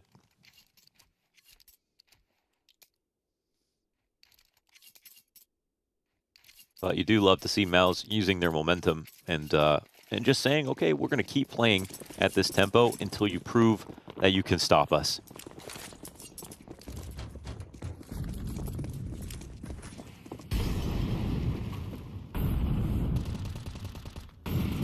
Trying to take the fight to them again. Electronic.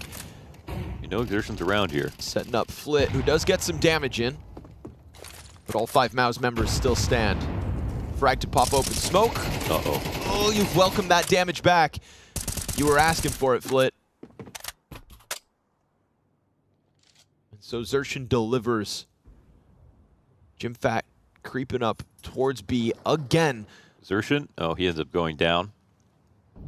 Jimmy loves trying to crack open a B site right now. Fame is going to be contending with holding him back. And not just Jimmy, who is, of course, already climbed over the wood wall, but all of Mouse, in fact. So much noise, oh my god. Good flash, blinds both the players. Then the nade takes half of the second defender down. Norbert, it's a good double. Is it enough to keep VP back-to-back rounds? Shuhei trades him, takes over the site. We've got a mullet smoke here on Jenny. Is that Hauser? Is that Harry's head? Yeah. Oh my god, 23 health. And another Torji clutch potentially. 4 and 19 health. Oh, and a the missed nade nade missed. entirely. That would have helped out a lot. Torzi on the rifle. And he can play extremely actively. I think Flit's op might be the difference. But Electronic, he's paper thin at the moment. He goes down in 1 bullet. They're going to have to swing this perfectly. Ooh, they could line up. Smoke's going to make it a little weird, but he clips Electronic and gets traded by Flit. Good op shot out of VP to keep the bomb site and the consecutive round wins going. But the utility there for Mouse when they pounce into the bomb site all 4, if not for a Norbert multi-frag, more kills in this bomb site so far than all of Dust 2 combined. He was a key part of that defense to give VP their second. Yeah, and that is another change for Norbert because they weren't playing Dust 2. Like, I just can't remember when Dust 2 was removed in the first place. Obviously, Norbert's played with VP for some time. That was good air strafing. Oh, is that Shuhei? I think so, yeah. Whoever traded Norbert kind of got his crosshair off with a little mid-air wiggle.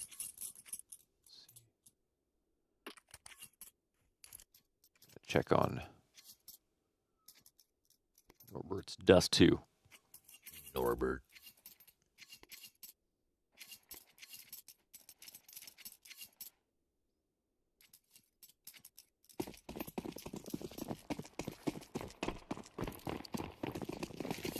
Oh yeah, Dust 2 was on in 22. Oh, fast fight. Yikes, James. Oh, not bad. Stuffs Shuhei as he tries to come out from smoke, and then Electronic's going to push through this because they saw the opper. Oh, Brolin. Yeah. He can sense it. They hit him too now, so surely. Oh my god, Electronic, how are you alive? If he gets a kill from this position, I'll be damned. Yeah, no chance. Luckily, Flit will, with the double kill nonetheless, catch the players on the other side of the tarp. And Norbert finishing off the little that remained of Xerxan. So even though Electronic didn't get a kill, felt like just his presence kind of slowed things down, made it awkward, and within that moment, Flit has a chance to thrive. Welcome to the game, Virtus.pro. Nice. They're back in it. It's a little bit of what Mouse did to them.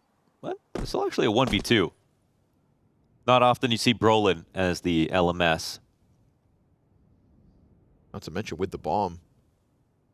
Yeah, so they want to come looking for him. Okay, they'll get it with Norbert. No chance to escape. Good frags all around.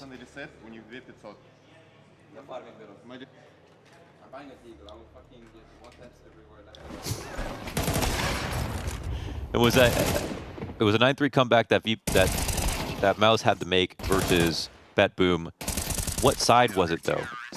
Can't remember. Can't remember. One of the two. 50-50. If you had to bet your life savings today, your house. T. It was a T-side comeback. I'm going to double your house right now because I think it was too. And I hope I'm not homeless.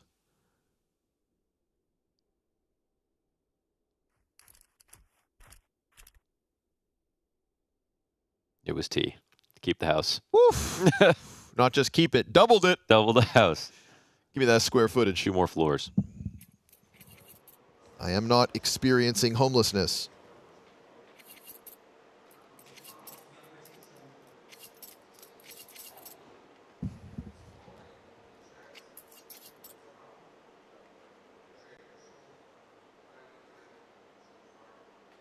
This small sound issue is delaying Shuhei's big brain strategy of, quote, I'm buying a deagle and getting headshots everywhere.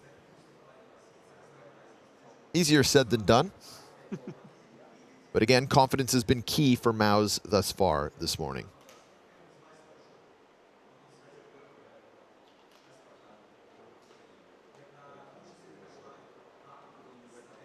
Norbert trying to make eye contact with his opposition. I wonder how much Electronic comes into the team and tries to be part of the James system or tries to evolve the system in a way that makes sense to him as well. I think surely there's no coincidence that he joins the team and then suddenly Fame's making interviews saying we're going to have a much faster style suddenly, you know, or we're going to have faster rounds now.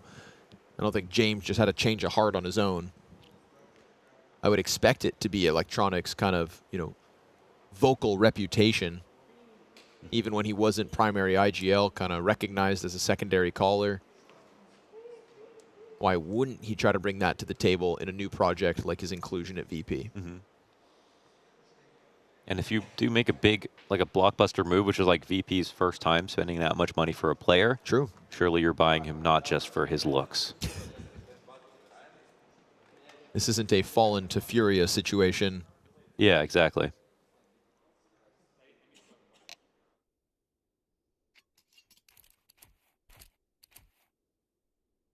Because that Toledo, he's got the looks. Yeah.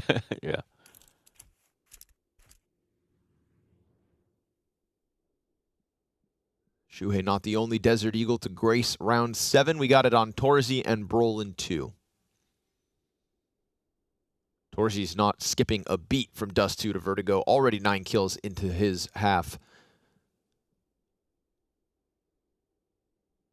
But it's been Norbert with a couple of key moments so far for the defense, notably that B-site hold with the 2.5 frags that set up Flit's clutch. That was the round, of course, that kept the consecutive round wins coming, giving VP a chance to stabilize, something that they really never had on Dust 2, right? The amount of half buys, the amount of even saves that got denied, the amount of times people died after time. Like, that's not what Virtus.pro are used to dealing with. The numbers are always on James' side. Not today. Not back on Dust 2. Do you think we find out that, I mean, if VP continue on this path, that do you think it's possible they never end up as good as they were when they sort of won Rio or just like in the last couple of years? Or do you think that if they did sort of increase the number of buyouts and good players that they get, they end up better than that? Like, of course, we've seen many examples of teams that buy really good players for a lot of money, but it just doesn't work. Sure. It just doesn't work sometimes. Well, oddly enough, I mean, that was Cloud9, and the players that I would say VP could purchase to try and take themselves to the next level, I would say, yeah, just bring in Electronic and Perfecto. Yeah. Electronic and Perfecto would make any CIS team better. Yeah. But Cloud9 didn't work. Yeah. And I would be worried that maybe it would start to kind of chip away at the identity that James has created over years. Yeah, like, you know, who's going to be the piggy bank on that team? And I do think that even when we talk about Rio kind of in this like hyperbolic chamber, it's I really do think a result of them being there from the start of the major onwards. We always talk about the power-up of Challenger stage, being there first, playing in the same hotel to the same venue day after day. And I don't think there's any denying that VP would kind of attribute their success to just being in that streak of living Counter-Strike 12 hours a day for 2.5 weeks straight. And they powered up to a whole new level, right? We've seen them kind of come into events cold. The event directly after the Blast World Finals following their major win. Yeah. They flopped. They flopped big time. They made roster changers. We've seen them drop in Katowice play-ins. We've seen them fall out of group stages. True. They almost got eliminated by Mongols in the playoffs of Pro League, if not for that impressive ancient comeback map 3, only to then kind of collapse to Complexity in the follow-up. And that was a 2-0 loss to Complexity. So I think with VP, I never know how to read them. Mm-hmm. Yeah, you never know how good they are.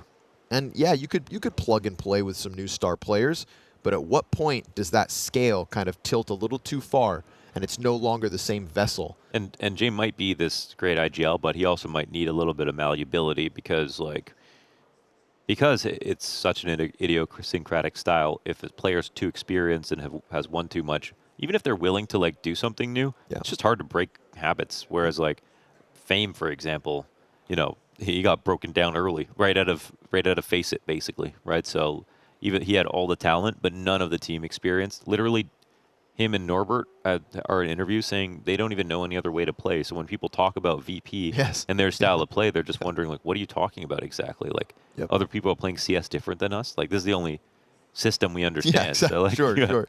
It's like a system works best when everyone has maximum Stockholm syndrome. And it's like when somebody at age 25 gets out of a doomsday cult. Right? Yeah, exactly. For 25 years, their life was great. Later. You know, they were thriving. We had cabbages in the backyard. They slept on the floor, but they were happy. I had my own straw bed. Right. You know? Then you peek out the window one day and realize, wait a second. They even picked my wife or husband. Yeah, wait, you guys don't have to save every round? And then they were actually unhappy with the amount of freedom and choice that they had. So. And there's also this question of, like, you know, you mentioned it, we've never really seen a blockbuster signing from virtus.pro, which means we've never seen James implement one of these players. Yeah, it's true. Maybe there's something he can't do. And maybe not even that. Not to say that he's in any way weak. It's just that there's a certain thing that makes it work. And if he doesn't have that, then it takes the magic out. To run with the cult analogy, you just got to give the leader more time. Right, yeah, true. And slowly but surely, he'll gaslight you. How many cults make it to the end, though? Before getting exposed? Well, I guess we wouldn't know because they would just be I'm gonna bite my tongue. I'm scared to know what's in your head right now because I can't think of that example. How many major religions are there? Dum dum dum. I only believe in James the Redeemer. Looking for redemption after Dust 2. Oof. Your pistols, not destined for much in this one. Okay, Mouse. You wanted to go swinging with the Deegs, and you haven't even gotten a damn chance. Electronic, the only player softened. This is virtus.pro with a guaranteed, I'll say it, lead.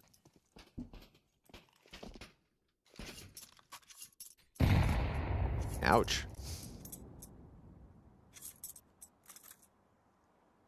Imagine if someone was loitering in real life, you could just throw a grenade at them. Get off my lawn.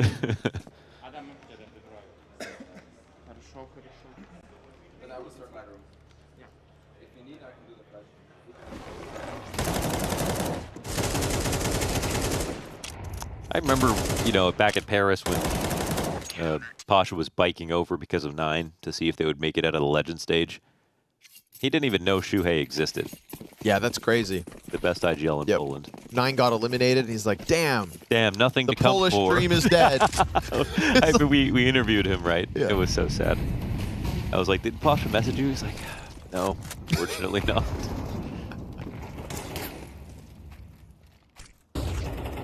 That'll all change.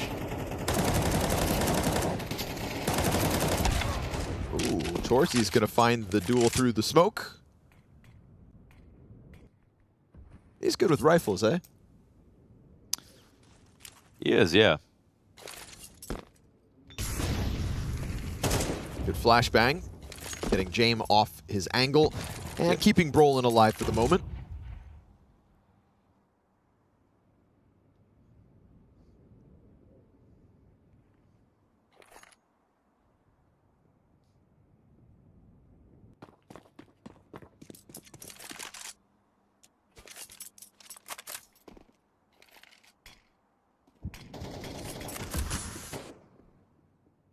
Very quiet approach here to the ramp emphasis that Maus are putting in place. Ooh. Good timing. Electronic. Perfect. They pulled the pin as soon as those nades came out. Yep. Clipping the 1. James very quickly into position 2. Can Jimpat bring it back with Torsi? It would need to be the 2v4, but at least their utility went up. They decide to pop it open on their own accord. They don't catch anybody exposed. But James setting up the flash for the push through smoke, perhaps. Off the bomb plant, down goes the smoke. The rush is denied, and the 2v4, just like that. Wow, it's not often that you see VP try to pull off a play like that running through the smoke. I mean, they have a flash, it's good. They'll have one guy with his hands busy. It could have worked out. But the way they were positioned, it was perfect for that specific push.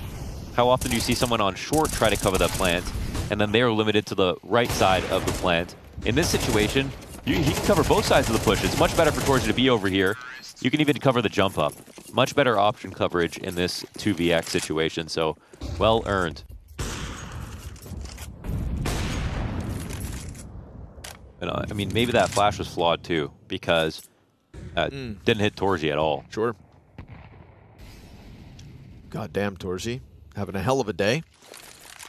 Xertion's been cooled off inside of ramp thus far, but Torsi's taken that Dust 2 success and applying it in the second map as well. Not a long-lasting lead for virtus.pro.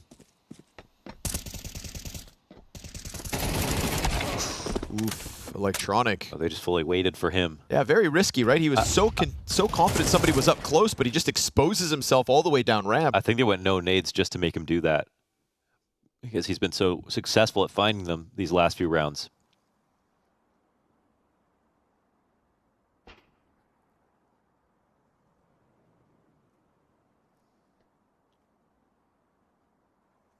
Waiting for a second attempt. Ooh, nice flash. Beautiful. Split set up perfectly. Okay. Crazy little jump back there. Something weird going on with Xertion. Yeah, that looked frustrating. Rolling. Trade frag's good. Still a chance for Maus to win it. Despite losing Xertion on the attack. That same sort of post-plant situation. I don't know if VP can get back into this one. There's an op scouring the field, but Shuhei's afforded it a chance to slip back. And, ooh, Feint, what's this? Jumping in as the trade fragger? And they didn't clear it out. They didn't clear out that right side.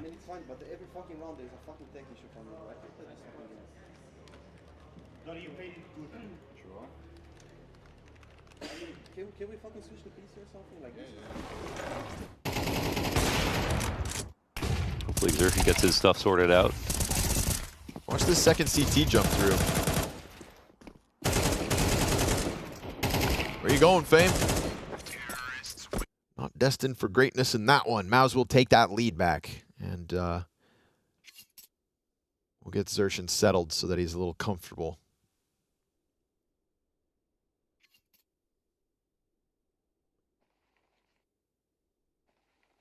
Norbert is back in the game.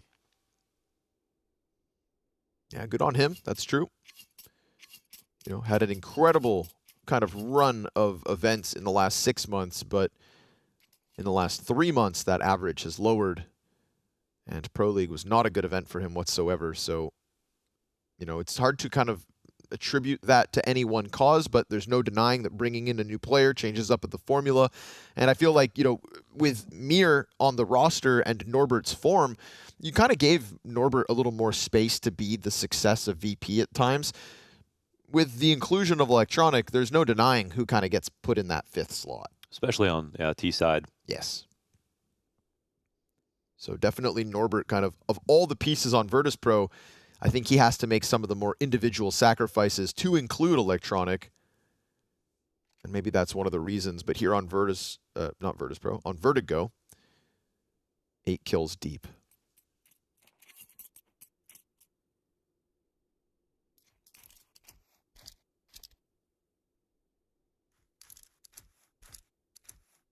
What is it, Launders, that makes Flit so good so often? Because I can't explain him.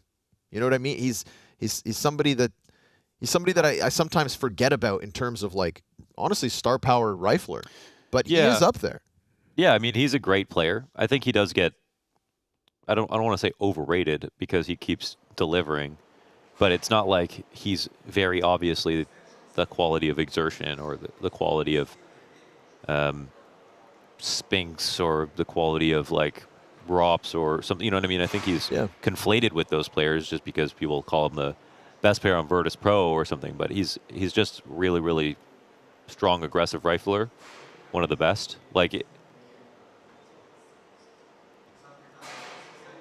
I don't know what his sort of equivalent comparisons would be, but on Virtus.pro, I think it's hard for players to have much of an identity besides James. Okay. I think he plays his one way, and since Yakinder, there hasn't really been another player that plays their way as well. So when I think of Flit and Fame, I think of 2 players who I would expect to be actually quite different if they weren't in this system. And for the meantime, you just see them as players who make smart decisions, who play aggressive roles, and I don't know, like I look at Flit play and I just think, oh, that was a sick peek. Oh, that was, like, really, really smart to, like, do that timing. But it's all within this VP system. So I feel like sometimes I kind of envision him as he's like James' sword. You know, even on this short peek, right? It's set up by James' flashbangs. It's set up by James' decision making. But at the end of the day, he just doesn't miss very often. I can't tell you the last time I saw a Flit spray go completely awry. Yeah. You know, his mechanics are really... You're never like, oh, why do you make that decision? You know, he's always, like, is a consistently good decision maker. At least there's that. And he doesn't miss, so it's a good combo to be. If only it was always that easy. For some more than others. Yeah, the only thing I worry about with Electronic coming onto the team is they somehow become more vanilla. And again, I wouldn't say that's because he's got some kind of forceful personality or anything like that, but it's just the nature of picking up somebody who's done it all. Done it all, literally tried calling for a bit, been a part of a team like Na'Vi for so many years. And obviously has very high expectations for himself and his career. Yeah. Right? Electronic doesn't make this move if he doesn't truly believe that Virtus.pro can be winning events. Yeah. And I think that belief needs to be realized or he'll go on to the next thing. And there are going to be endless offers for Electronic, I think. You know, it's a player that you'd assume elevates every team he joins. You'd assume. Yeah. He's just kind of expensive. So it just comes down to, like, how many other teams could he try that could afford him? Like, because now he's Cloud9 Na'Vi. It's not going to be going back to those. There's no room on Spirit. And even in Spirits, even though Spirit are, like, so good at the moment, they're not, like, spending tons of money for their players. They're building them. And they're not quite the level of super org that, like, Virtus.pro and they don't have an infinite money glitch. Yep. Mauser, another team like them, where they more often than not just build the players. And usually build them up to then get poached. Yeah. more often than not by phase. Spirit did that. Mouse did that for a long time. And I think both those orgs now fully believe in their lineups that, well, now it's time for us to be the team to win. I wonder if we'll really kind of get a shift away from that, right? I assume Maus prefer winning than selling players at the end of the day, but... Yeah. Well, they were in my YouTube comments saying that, basically. Maus as the organization? Yeah. Okay. Saying, well, they kind of claimed that they have always been doing that, which is not true. That's not true at all. Yeah. I honestly think they really believe that, but, like, you sold Frozen. Like, come on. So... You know, and a win here or there, but this is definitely the most winningest team that Maus have ever had, as far as my history. Since the, well, except for just the Kerrigan lineup, technically. Right. For that one period. But it's very likely this will be the strongest and most winning eventually over a long period of time. I don't know if anyone can see it otherwise. Again, that, you know, nothing gets poached, because there were rumors swirling around Yimfat at one point. Oh, yeah? Yeah, for Vitality. Okay, I mean, that would make sense. Mm-hmm. Yeah. Well, I think everyone from Falcon should just go back. Well, you didn't see that, did you? What happened? Torres is staring down the camera, licking his lips seductively, raise an eyebrow. It's like I could. Johnny Bravo. He looked like Paula for a second. You know the way Paula kind of seduces the camera in the gym? Oh yeah. Yeah, that's what Torres is doing. Yeah, we're in the area of anchors there. Anchors though, like where anchors are missing, we see problems. Vitality and G2 missing their good anchors, we see problems. Massive problems. Yes. It's not like stars that are necessarily the biggest problem right now. Everyone seems to have touched on a lot of great sort of star players. As we sit here waiting for Xertion's computer problems to be solved, I think we're going to throw it to a break, guys. Headphones off, and so go grab a glass of water, hydrate, and come right back.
back to Vertigo between virtus.pro and Mouse after a domination on Dust 2. We get VP cooling them off ever so slightly, but cooled off in this one because Mouse, 1-round lead, guns over top of pistols, and a real chance, I think, to run away with this T side now. True. Yeah, it's very possible. Is that an MP7? Yes, sir. Exertion? Yes. Okay, the guy who's been very creepy on the A ramp. He's been hanging out with Nerds, another MP7 aficionado. You and Nerds. And Moses. And Moses. There's one more player that I remember. And Simple. Simple, right. Yeah, remember that guy? Yep. Heard of him? Yeah. Been watching his course. An up-and-coming talent, they say. That's your teammate. Yeah. There's also a pistol behind Tetris. Ooh! If Connor calls it, there's no chance. Never. Nice. Good nade. That actually helps a lot. From Jimmy, MP7. That distance gets the dink. Close player, though, on the AK. Fame picked it up. Fame dropped it at the hands of the young Finn. 2 go down. James slips out with the AK. Ooh, did they see him? Yeah, I think so. They're on high alert. James not able to best the 2-man rifle combo of Brolin and Jimmy Salo. What a great name. Jimmy Salo. Yeah. Yeah. There's like 2 Italian players in professional play. One is Jimmy Salo, and the other is Perfecto.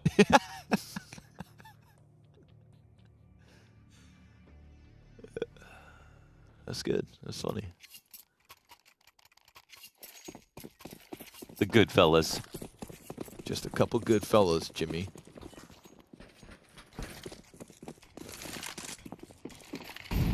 Jimmy Salo from the Bronx.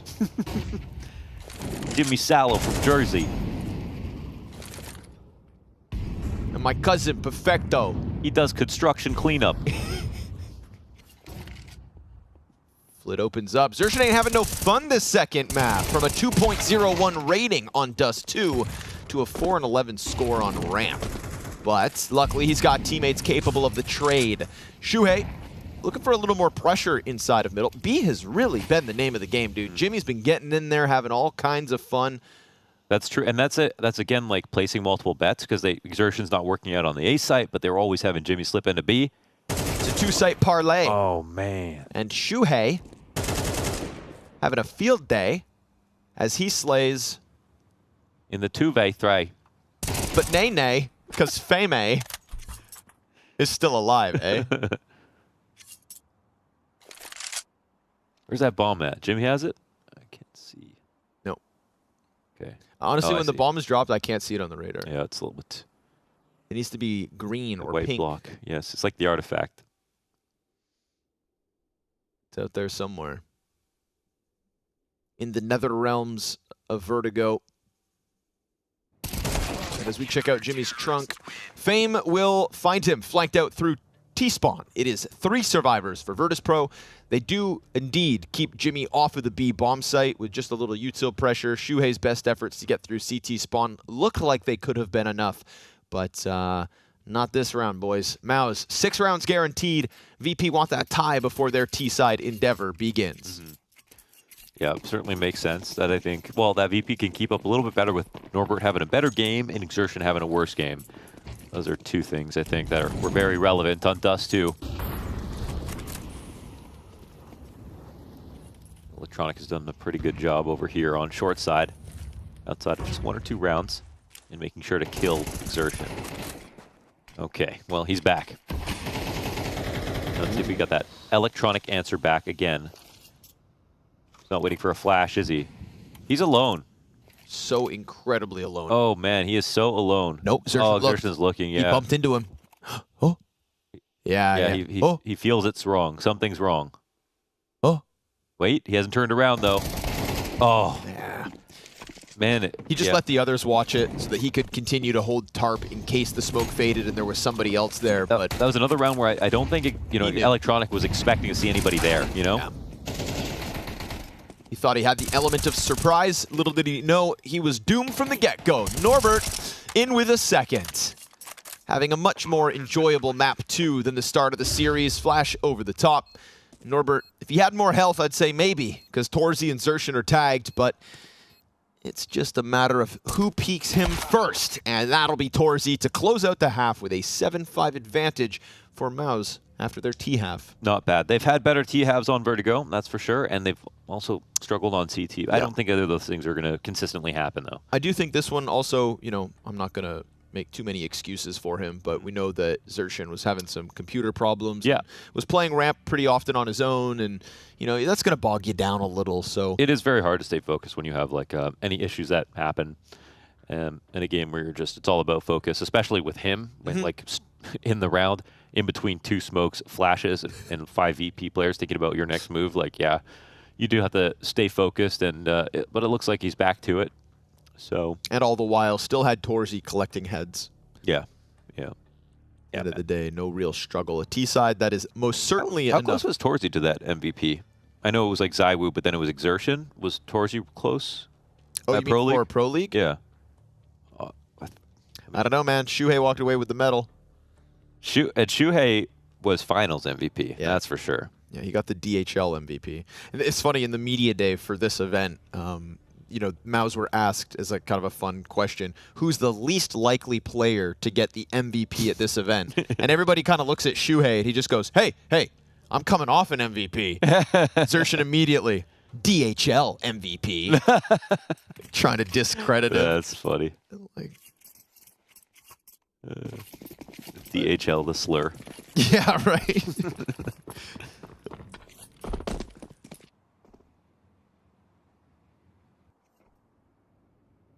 But a trophy's a trophy, and it'll be sitting on Shuhei's shelf with many more for years to come.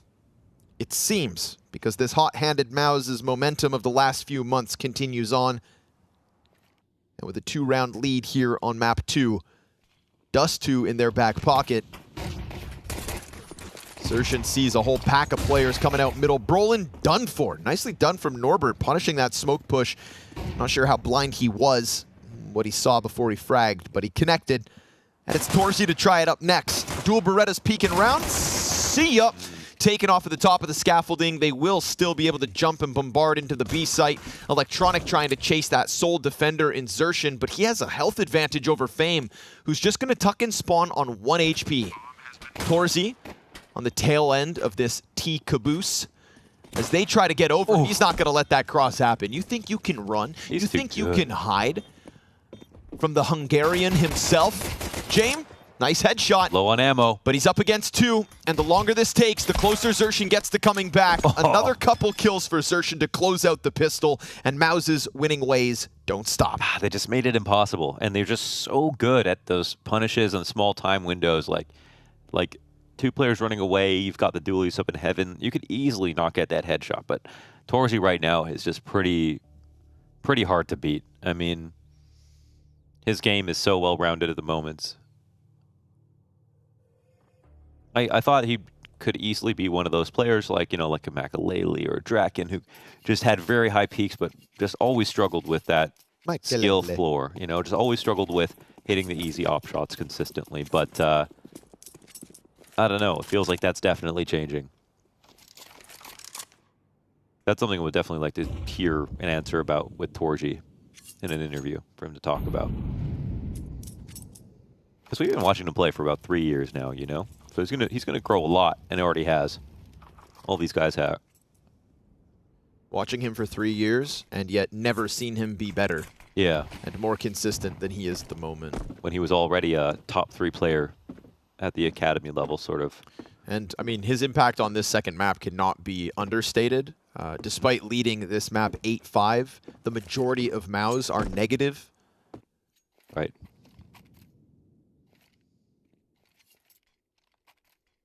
Oh. But one's close up.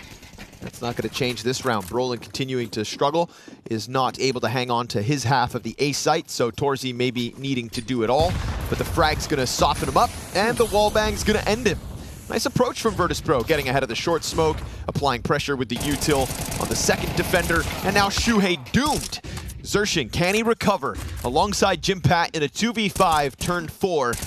The T's get close, and nothing to really disrupt that bomb plant, so it's going to be a desperate retake if they try it, and that's even if they get the chance. can't even save if they wanted. Xerxin down, and VP early success on the T side. That's sweet. They really pounced on that first kill, took over short, and then the double nades into the spam and pushing back one player. That was cool. That was very VP-esque, and you just feel like you couldn't stand anywhere and be safe.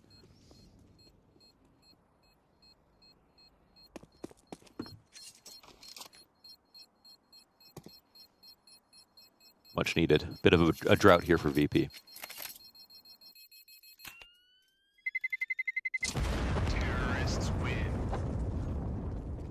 But wait till Jimmy Sallow turns the faucet on. Jimmy's gonna get you swimming with the fishes.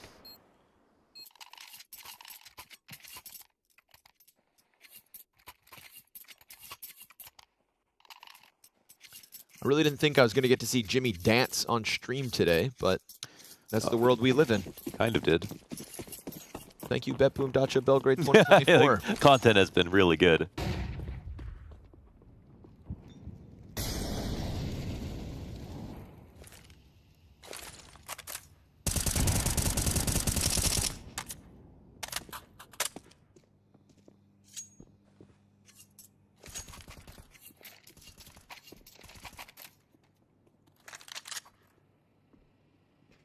Two MP9 sprinkled into this buy from Maus. One of them tucked here on the wood wall. Ooh, nice Deagle to kick it off. Oh no, they're all hurt now. They lose the MP9. The Deagle takes a second, but that three-man cohort of Maus's defense is pulled apart.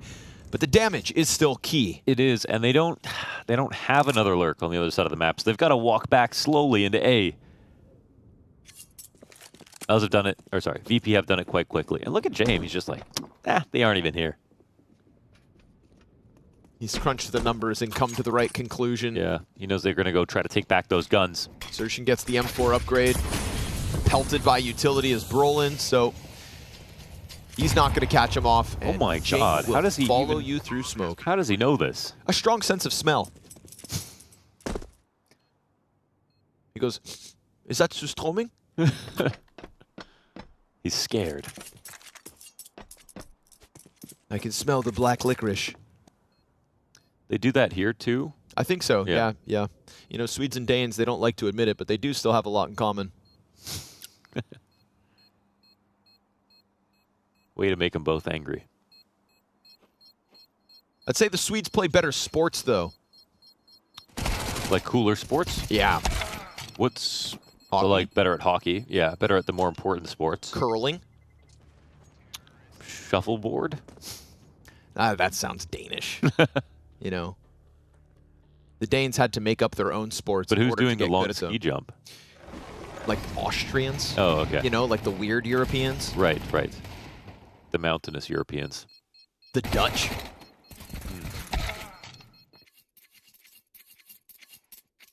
Can't trust the Dutch. And now Swedes are good at esports again. We got Brolin. Yes, sir. And eyeballers. And eyeballers. JW might be the best op in Sweden right now. He actually not even that crazy to say. He actually has been really good. Knock is his main competition. I was about to say Knock would like a word.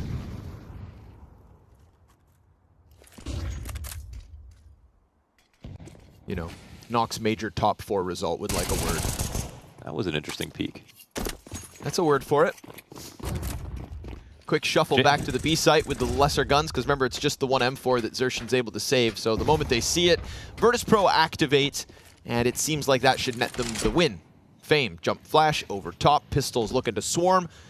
But surely Electronic just cleans all of this up. Surely the USPs and these measly pistols. Oh man, they're getting bullied back a bit still. Enough. A little more damage, sure, but it's a cleanup from Electronic with the double kill in the middle of it. And Torzi, he's been great, but it's a little too much to ask. VP to tie the game up at 8 apiece. This is the nature of the close back and forth that I anticipated on Dust 2, and I'm sure virtus.pro did as well. Definitely. Right? This, if you had to ask me for a score line at the start of the series, I would have said, you know, tight-knit couple of maps perhaps. maybe a 13-8 dropped in there or something, but that Dust 2 blowout just seems like such an anomaly now that this second map is getting closer.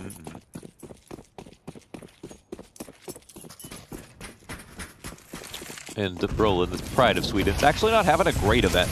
No. Considering the like, they beat BetBoom, but he definitely could have done a bit more. And considering his group stage performance back at Pro League as well. Okay, well, gonna stop talking about Brolin now.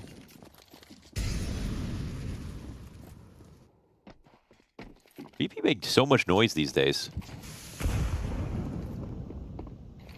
Thunderous on the approach, but that's okay. Shuhei drawn into it.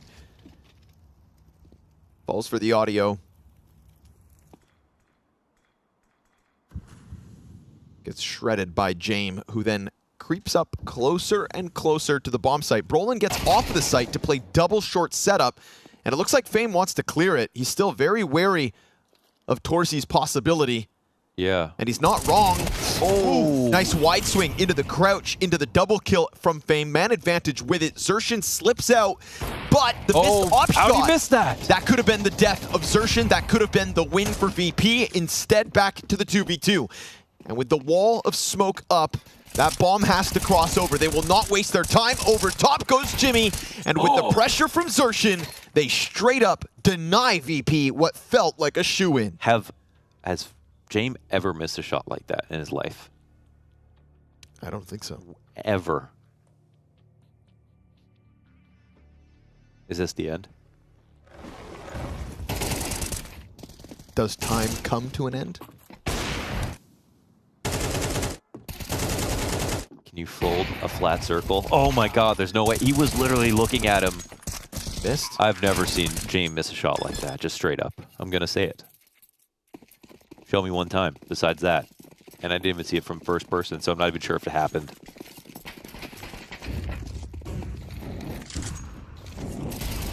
Ooh, wow, Brolin, okay. Brolin's out. He's up to 3 kills in these last 2 rounds. Heard us talking shit into the back-to-back impact from Brolin.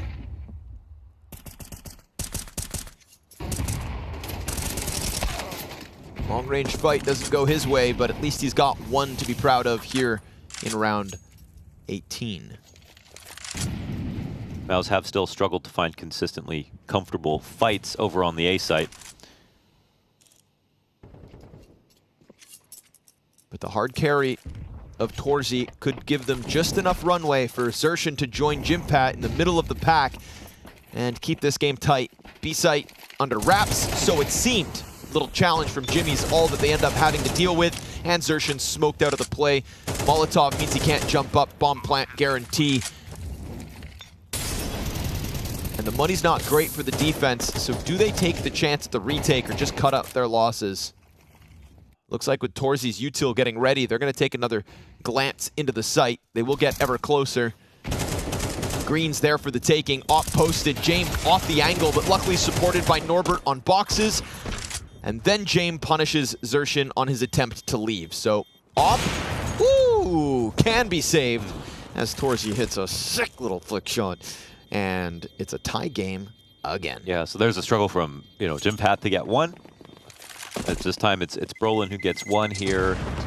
Jimpat doesn't get his on the B side. So yeah, the CT side has been uncomfortable for them yesterday and today here for Mouse for some reason. This is where they look their least powerful, which is ironic because it's also the second time they've picked the map.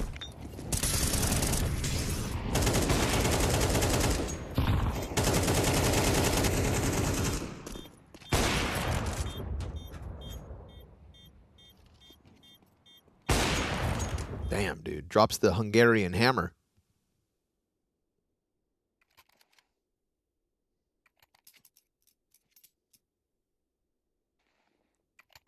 And on top of the kill, gets to save that op. So let's see if Torsi can go God mode in the 19th to stop the full-fledged and firing up virtus.pro. Because you take this map away from Mouse, you get to the third decider, and screw Dust 2.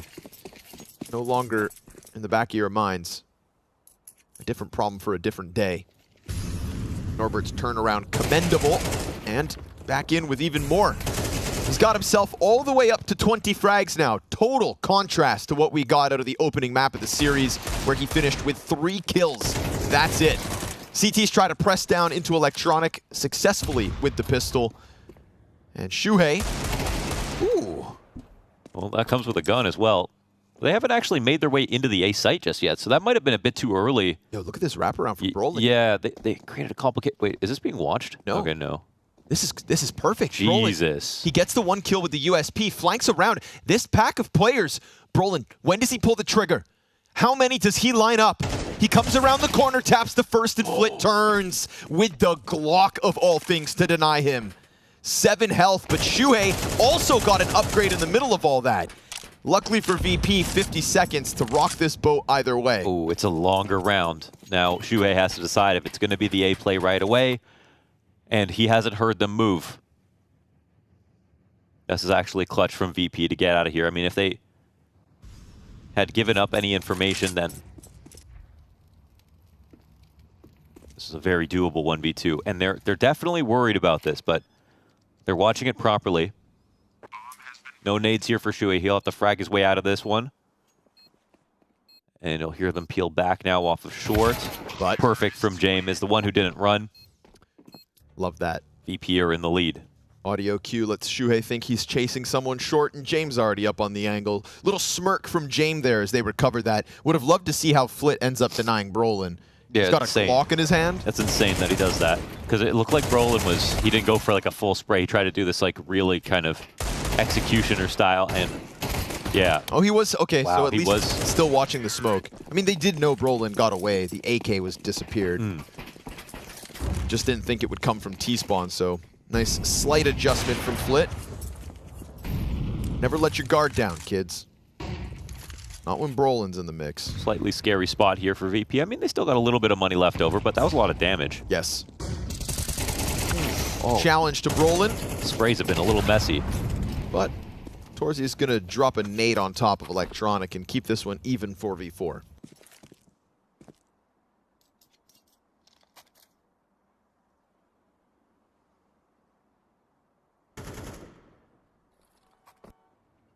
Wherever that was, inside a middle. Another 4v3. Heavy emphasis on short here from virtus.pro's A approach. The CT's just left. Wanting to keep eyes on mid where Electronic picked up,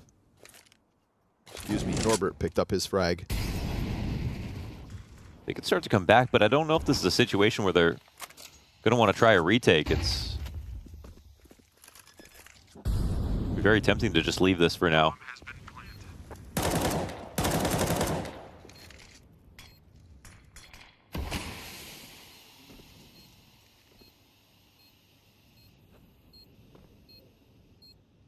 And this is a much better round for VP, where it's not a close win. It's a pretty dominant one, so they'll make a lot.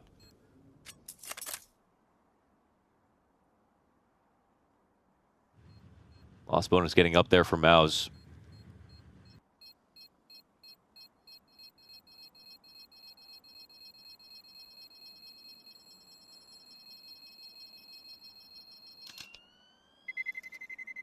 It's a weird thing, but there's just their tracking hasn't been very good on some of these M4 kills when swing outs have taken place, even for fights they're waiting for in more than a few moments.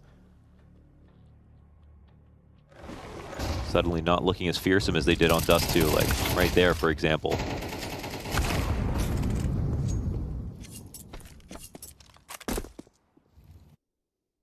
On Dust 2, they could literally do no wrong. The whole roster across the board.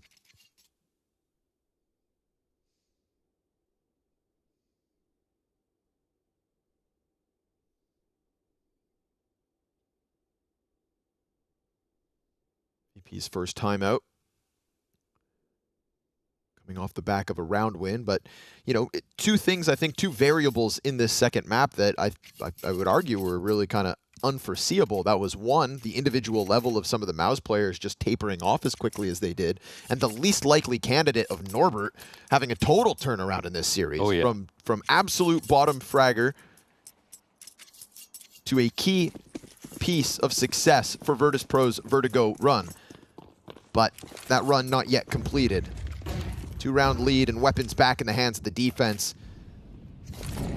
There have been moments that could have slipped Mouse's way, if only for slightly sharper shooting. James takes to the forefront, scope up, scouring boxes with Xertion locked into quad. Electronic gets Jimmy, but do they forget about him? Yeah. He finds the timing on the peak and nobody there to cover it, nobody to trade it. Oh, he even peeks out before the smoke pops, almost exposed by the frag, but the smoke is hefty enough. Then Norbert gets caught out in middle, still wins his duel against Brolin, even though he's at the disadvantage in that fight. 12 health, and he rocks him with the headshot. Oh, Exertion's on the right idea. Torzy will get this correspondence. Does he hit his shot, though? Struggled last time he held the angle with the M4, but it was the A1S. First one's good, second one's just as clean, and Xertion pulls a player off the back of the pack to boot. So necessary trade frag from James.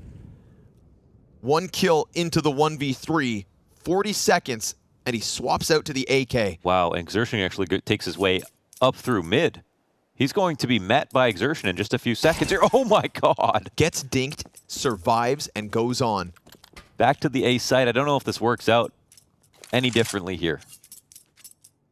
Yeah, the op definitely a better idea, and oh, it's just so expensive he wants to save it.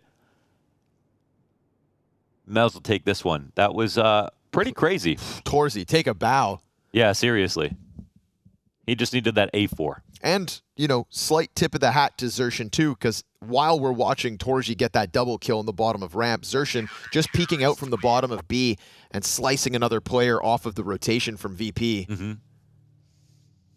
Two key moments there where Mouse keep up the tempo. They figured out when to push, exactly when to push, yeah. And that's recovering, of course, from man disadvantage. From losing Brolin in middle with nothing.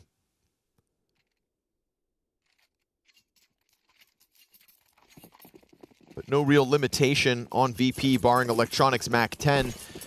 That lead's still there for the time being. A single round to make the difference. Yeah, this is the money round for VP. This is where they risk going into match point territory if they don't pick it up here.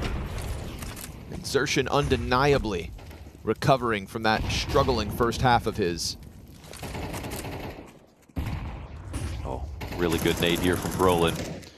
He's overcommitted a couple of times, even though he's also gotten multis a couple of times. In the situation, actually, Xertion is the one who goes down. Torzy comes forward. Flashes are in. Oh, and they nade open the smoke. It's beautiful. 3-on-4 now. Op still in play. He's got James looking over top of him. Takes the exact same place that Torzy did. Hands are busy for the T's. They're kind of juggling some utility. Brolin locked in, can't do more than just the one.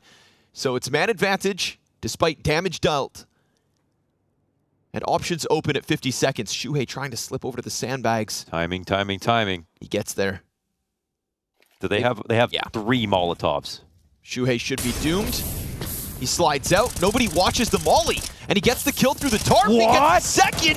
The USP comes out. It's not enough. Norbert with the recovery of the series so far versus young Jimmy. Top of ramp. He slides out and loses. Shuhei's 2 kills because they have 3 mollies, but not a single set of eyes on the fire. Watch your mollies. That's just playing. That's just putting things in motion, not really actively playing at the same time. And that clutch from JimFat, these stand out because it's insane the amount of impact that's about to have. The money is not great for Virtus.pro. The fact that Shuhei gets these 2 kills is incredible because he's staying fully focused, unlike VP when they were throwing that molly at him. Ready for the next swing, and knowing that he doesn't have much ammo. I'd say not the first time in the round it cost them. Look when there's 4 players down here at the base of ramp and Brolin walks in because they're just juggling grenades amongst themselves. Oh. Presence of mind, a little off kilter. And Torzy's going to capitalize with the trade frag. It's VP forfeiting this 12th, perhaps. Shuhei backs turned. It's a shooting gallery on the ramp with a fast flank around the back as well. Slaughter of Virtus.pro inside of the ramp. We say 24 rounds every time with VP, but for them to falter here and now, would be a real testament to what MOUZ have been able to do today in this series. A blowout on Dust 2 into a grind of a comeback. Wow, and no choke sprays out of Shuhei right here. He's just playing these positions perfectly in these late moments. Total calmness, and a player who's 14 and 17. So critical in these last couple of rounds. This one has been a very hard game to figure out trends in because it's just been so different. Switching halves and teams, and opening kills have been great for virtus.pro. See if this is enough to get them at least into overtime. It feels like this is where this game needs to be settled. Oh, Shuhei. Smoke on cycle, doesn't see it. Fame comes back and wins the duel. 5v3. Surely an unlosable round now for VP. Norbit's been great on these lurk timings. Defense a little bit scrambled. That B anchor looking to get frisky. Torji, who's been so good, can't manage it this time around. And the B anchor cleared by Norbert, who finds his timing over the top of middle. VP let the 12th slip by last round, only to come through with total conviction in the 24th.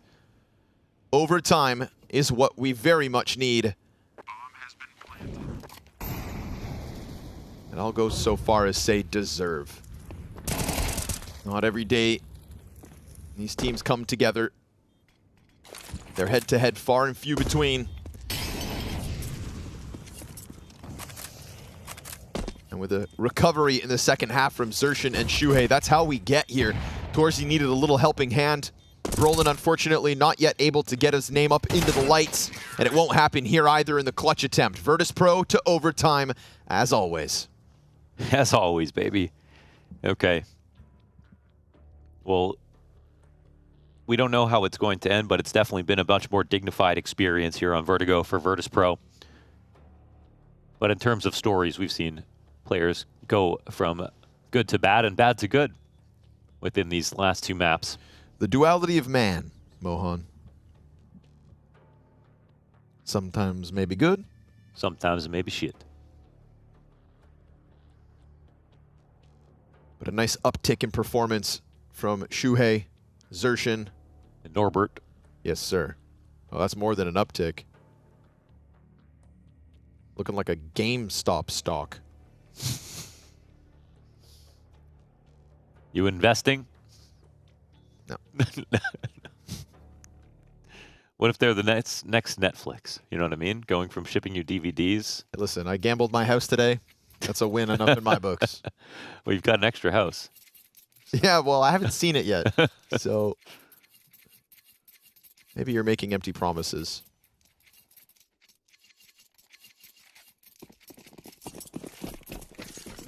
Oh, VP, don't waste the Norbert carry. 25 and 15. Awesome.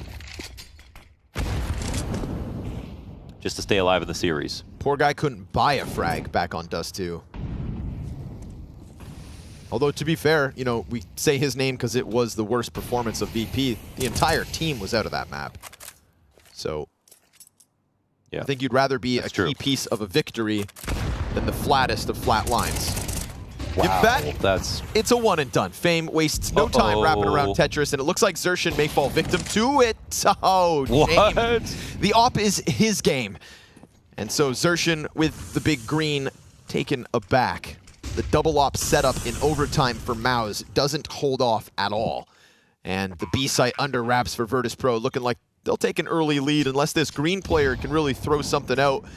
But close angle from the T side will surely spell disaster, at the very least for one. Torsi, beautiful couple kills back in response, but it's this third player on the smoke that's going to catch him off guard. You can't find this, surely. Yeah, he slides out with his back turned, knifes out, and it's a message from Norbert. Top of the scoreboard, top of the food chain, 13th round to VP. Wow, he said, we're not on Dust 2 anymore. I want to see this Jame frag, though. Yeah, wall bang through the smoke in the head. Okay, that was ridiculous.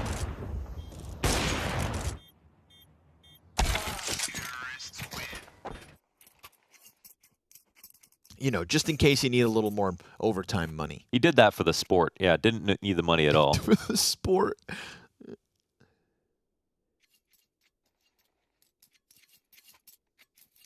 Yeah, I'm just really a sport fisherman. I like to throw TNT in the water.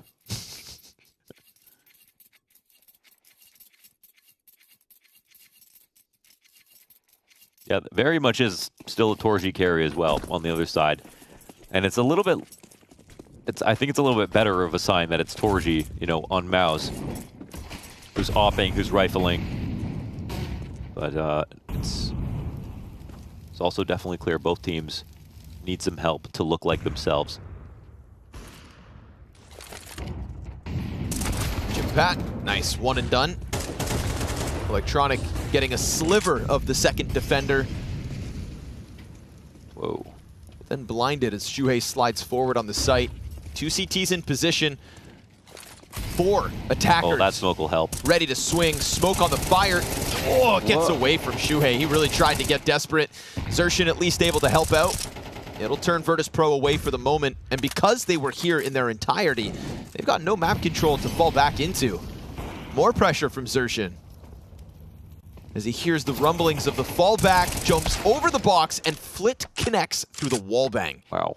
Maybe Mao's getting a little too antsy. Yeah, I don't know. They're participating in some fights that they could be good, but like, I don't know. Now it feels like they're more playing virtus.pro's game. That's what I thought we would see in map 1. Getting dragged into the mud, but covered in mud is Brolin. He escapes the apex predator of Norbert and looks to slide around top box. 6-second kill. And he knows that the other one's got to be close. Flit able to get through that gap, hones in on him, but falters.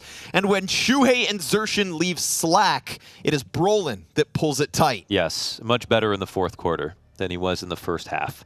So maybe there still is a chance here for Mouse Sports. And I think we're seeing both teams get a little better. Sometimes I like OT because like all the ring rust and the new matchup jitters are washed away, and you sort of see both teams reach an apex of performance where they're just coming in with juggernaut rounds back and forth. And we haven't really got there quite yet, but it feels like maybe we're close. We just want to see everyone play well. Of course. Oof. But from hero to 0 kills, Brolin down on ramp again.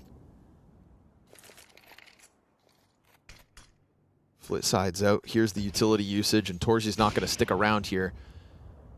Upshot rings out. Whoa. Meanwhile, we've also got this top ramp pressure. They're hunting him down, and he can't win the duel versus Electronic, who up until overtime was also struggling, but now starting to find a little more impact, and one from beyond the grave. His Molotov burning Shuhei to a crisp, leaving Jimmy and Zershin 2v4. Looking like a majority of the overtime T rounds belong to virtus.pro, but denying the plant for the time being gets the CTs ever closer. Still a good amount of util for them to commit to plant, but no. Bomb stopped.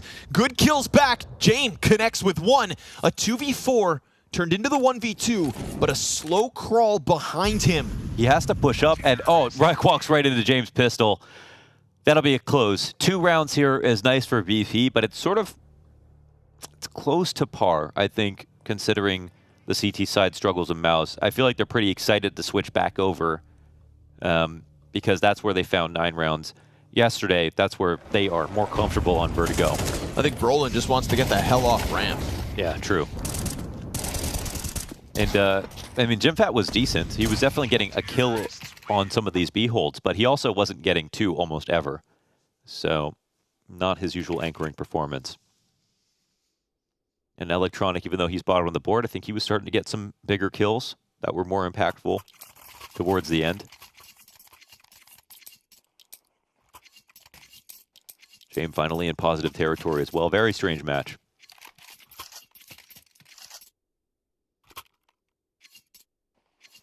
We need a double overtime. Wouldn't put it past VP.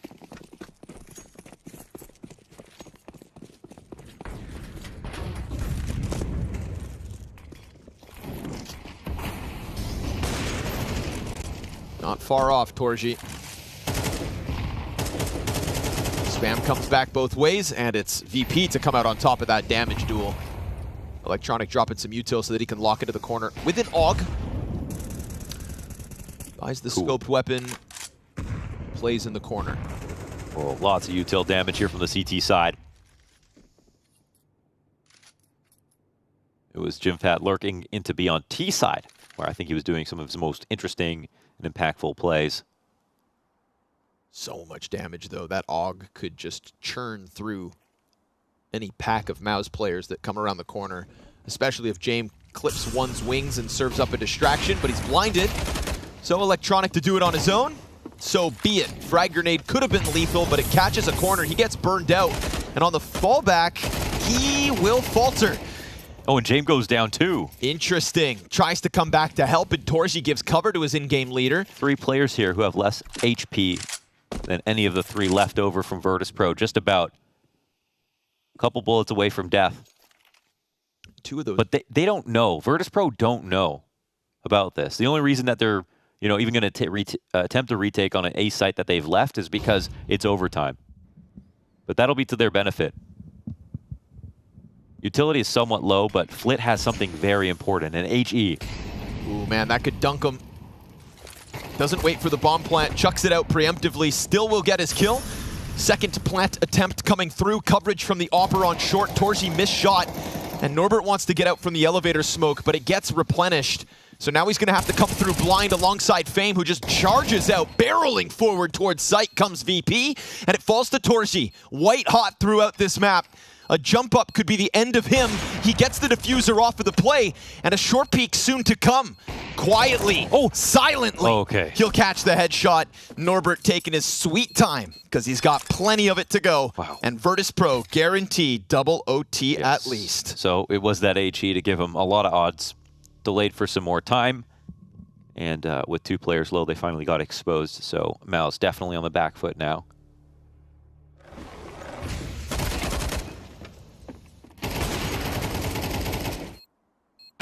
Pretty good attempt to fight back in the mid-round for Mouse, but it's all that early damage from VP that helped the most. Wow, great shot.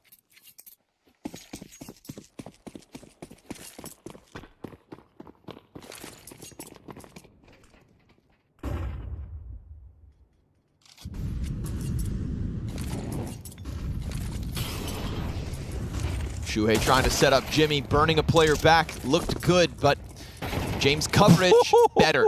Nice. Shuhei, after 1 escapes, Fame tries to join James. Ooh, dangerous though to jump up into Tetris. Still, he gets the Opera to miss. So Shuhei playing Frogger with James Op. For the time being, not yet squashed, but Norbert gets in. Norbert is everywhere and so important throughout this OT2.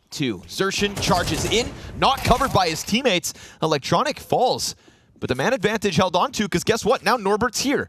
I'm telling you, the rotate's so fast, the impact undeniable. It leaves Flit on the jump up. They want to isolate him. Flit doesn't get in the mix. Torsi nailed this shot last time, but it's just Norbert through the smoke. He wants to push this series, recovering from Dust 2, but Torsi alive and kicking. And that wallbang damage, it goes both ways. A fake plant once, and a slow crawl behind him. That is James lurking behind Torsi, looking to swing Crane. Norbert tries to spam. Oh, it snaps over for the headshot to close out map 2. Norbert today shall not be denied. A hell of a comeback from Dust 2 to Vertigo. A key piece to the VP map 2 win. And just an impressive feat for any player to come back from such a flat first map. And they'll have a chance now to try to actually win the series, which seemed impossible on Dust 2. So trading map picks, not the best look here for Mouse. Again, struggling on Vertigo, especially on CT side, when they could have gone anywhere, really. So with the fact that they've played the same Veto twice, struggled on Vertigo twice, it has some questions, I think, to be answered about why it is that they're not so comfortable when this is the one they should be comfortable on. Felt like some of those T-side struggles earlier on, Xerxin just not getting into the groove of things like Torsi was. He was instrumental back on Dust 2, but a hell of a recovery from him and Shuhei. I think just unfortunately there was a few moments, much like the BetBoom game and the same struggles on Vertigo, Brolin on ramp is having a hard time in back-to-back series. Yes, that's very true. And Brolin also, Dust 2, just like kind of there, but like it was mostly about Jimfat, mostly Xerxin, mostly about Torsion the last 2 days. So he still has room here. We'll see on a map 3 maybe he can get into the mix. But they're, as we can see, going to need all 5. Now, it was also a weird game for virtus.pro because Norbert was top of the board, which is great, but nobody else was even helping him, really. It wasn't really Jame and Electronic and Flit up there at the top. They were all just sort of middling. Jame with a very strange miss, you know, something that you don't see very often from him with an op on what was an important round when you see that it goes overtime. And I think that, well, now I have no idea what's going to happen next map, because at least we're seeing Maus start to suffer from what VP are able to do to most teams, and that's like, feel awkward. You know, it was a puggy veto with our map pool, and I think that's going to continue. I do have high hopes for Maus on Mirage. I think it's one of the maps that they really have kind of made their own in recent times. But it's funny that, you know, I was trying to talk about Flit earlier before the series about, you know, what makes him so good, I asked. And this was one of those games where numerically he was up there, closest to Norbert, not quite as big a star, but I feel like I never said his name. Yeah. I didn't see a big moment. There wasn't a round-winning play. You know, Norbert was everywhere all the time, and yet Flit just couldn't quite catch him the same way. So overtime victory for virtus.pro. I would say thanks to Norbert. That's why he is our Map 2 MVP. And unfortunately for Maus, just a bit of a hiccup. But they are accustomed, as of late, to winning series 2-1. Losing the opening map and then bringing it back more often than not. If they've got to do it inversed, I don't think they're going to complain too much. Maus should still feel comfortable on Mirage, and it's a chance to reset in between the maps, I think, for a guy like Xerxin. If he can tap back into his potential that we already saw on Dust 2, then me personally still thinking Maus will take this series. I think it's more likely that Torzi continues and that we get this Jimpat / Xerxin comeback than we get another map like this out of Norbert. And Shuhei's fragging has also been really good. Like that, you know, 2K on the ramp with the M4 on the fallback. He's been fragging out and was the finals MVP. Somebody who doesn't look like he's just getting a little sloppier or a little inconsistent. So he's not quite as maybe skilled or has high enough peaks as Torji or Xerxin beside him. But I think in this game he actually showed a lot better consistency than they did. What impressive plays from Norbert even in that overtime. I mean, that last round alone, right? The wallbang from inside elevator to the corner plant, followed up by wallbang damage out of the CT shelf. You know, just a total nuisance every step of the way, and that's coming off of the back of the 1v1 clutch against Torzi 1 round prior. So the overtime warrior of Norbert is undeniable. A 1.68 rating here on Vertigo specifically, and one of the best individual level comebacks between maps that I can remember in recent times. 30 more kills than he had on Dust 2. Yeah. A few extra rounds, but yeah, almost donk-like actually in Vertigo. So very happy to get a chance to show some redemption here to balance out the statistics for Norbert. And yeah, I do agree. I think like Maus on Mirage, like I mean, I have expectations for them on Vertigo too. And I think it makes sense that they picked it. So that's the only reason that I'm not going to be like, yeah, they will win. Right. And they also haven't played at VP. They haven't played VP at all. So they haven't played VP on Mirage. Maybe VP can make it confusing for them. But they should win. But we knew that before the veto started. Yeah, they should win, as it has always been. We'll see whether they can hang on to this resurgence in Norbert and virtus.pro, or whether VP deny Shuhei a win over Jame in their very first head-to-head. Don't go too far. We've got Mirage after the break.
What is consistency in Counter-Strike is a question we are left scratching our heads with after that performance from Norbert. 3 kills back on Dust 2, a 0.38 rating, now sitting at a 1.38 across the 2 maps because God Mode activated for Norberto, simultaneously with some struggles on the side of Mouse, right? I think that even Norbert's improvement in individual level may not have been enough to close this second map if it wasn't for a bit of a downturn in the Mouse camp at the same time.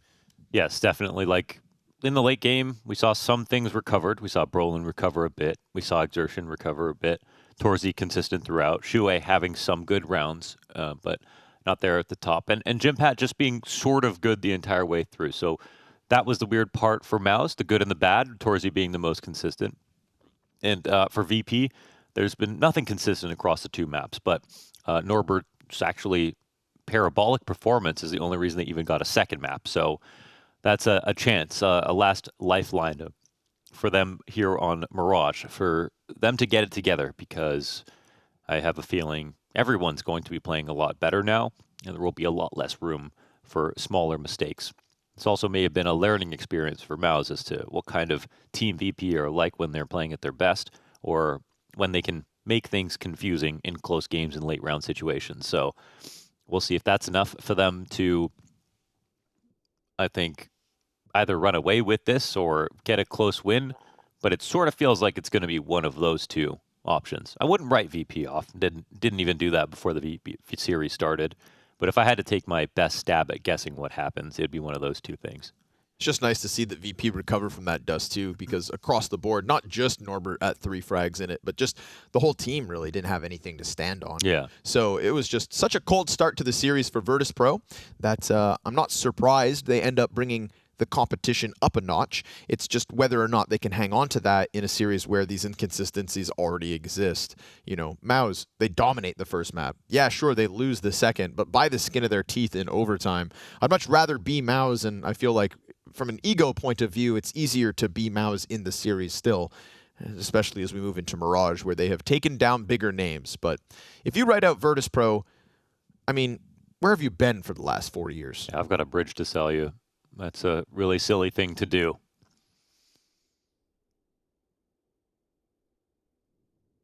Oh, that's right, a knife round. A classic, really. Yeah. As they exit up. Not the most important map for a knife round, but a round is a round. Yes, this is like the old wars where we used to stand in a straight line and shoot at each other for no reason. You know, when war had rules. Yeah, when there was honor. Yeah, something like that.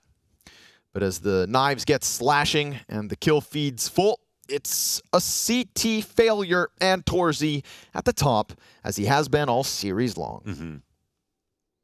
So we'll see if the Tornado continues, or if it's hit land, and we'll lose speed. I've never understood tornado chasers, but I guess that's a whole thing, huh? People who just chase down giant tornadoes. Just drive closely behind them. Yeah. And read stuff. Yeah. I feel like all in the name. It's windy. Thanks. Whoa. That's a lot of wind in a condensed area. I guess technically they're meteorologists as well. That's what they say. You right. know, I yeah. think that's how they, otherwise they'd be crazy. Yeah. That's how they. That's how they don't get demonetized on YouTube. It's It's in the name of science. Or are these YouTubers that you're seeing? Yeah. Oh wow. Oh, now there's YouTuber tornado chasers. Oh cool. You know, they're really in it for the yeah. thrills. Ice Poseidon just. Yeah. I'm a meteorologist. My life, I am the tornado. He actually used to sit on his balcony when, like, during storms in Florida. Florida, baby. Yeah, so. Florida man lifestyle. Is hurricane tolerance. Category 4, just another weekend. Just another weekend in spring.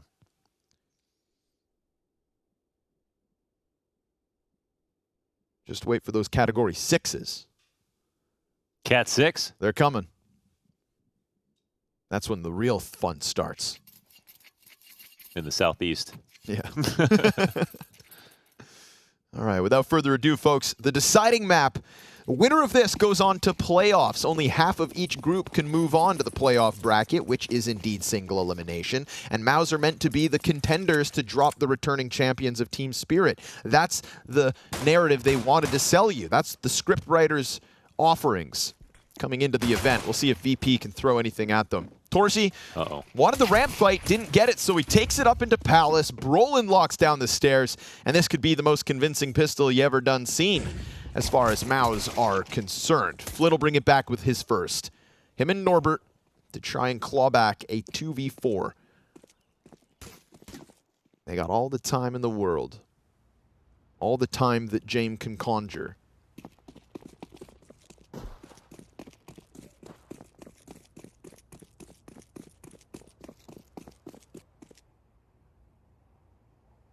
Nice start from Brolin in the pistol with the 2 kills already, and posted up. Oh, the shot. That's a Norbin.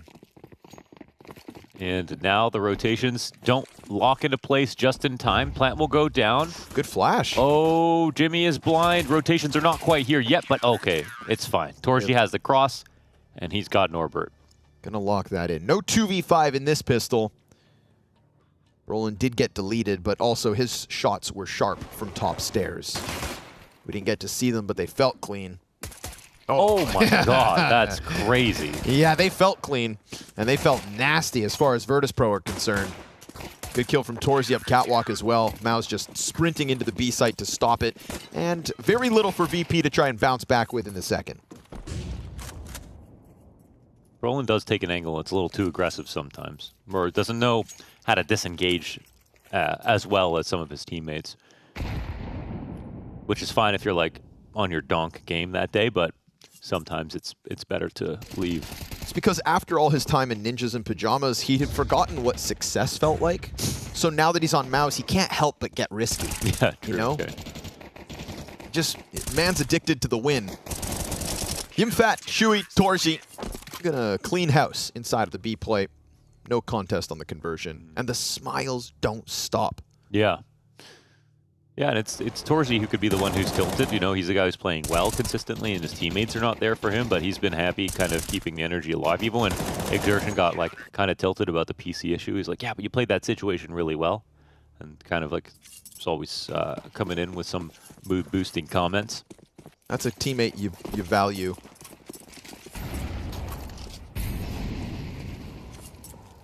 Into the gun rounds, though, go virtus.pro. And I feel like of the 3 maps, Brolin may be seeing more action here on Mirage. It's going to be a consistent piece of the A site. Blinded, but still alive. Still alive. Teammate off top stairs to lend a helping hand, and now they are still alive. Out. Brolin comes through, a second kill to his name.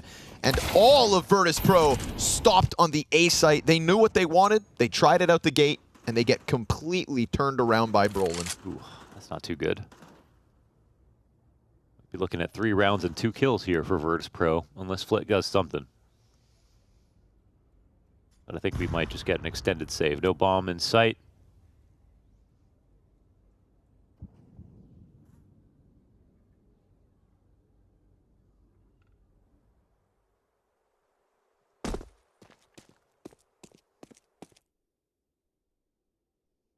Let's see where he ends up.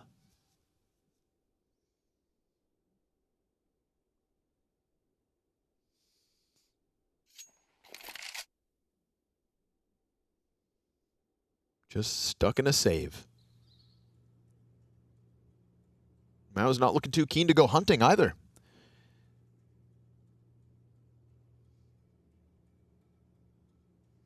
I guess they say keep the AK. I hope you buy next round behind it.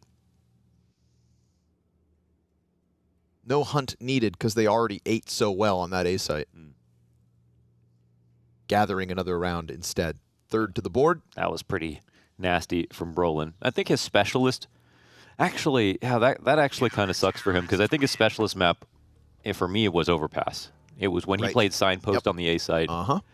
And those hard angles are what he's really, really good at. And now he gets there's no room to fall back.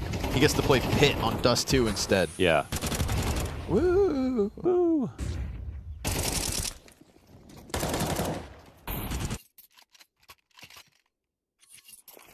They will not buy behind the saved AK, but we'll see if Flit can do any kind of heroics for the A site.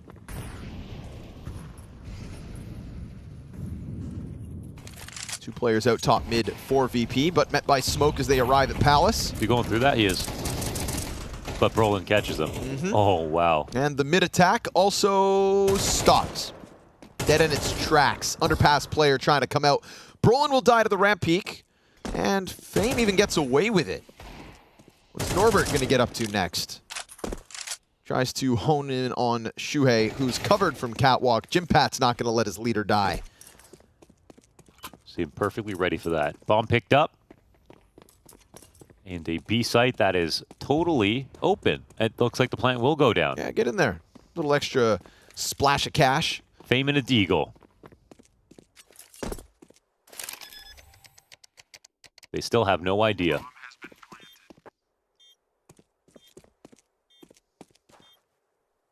All you need, 3 great shots. Is that it?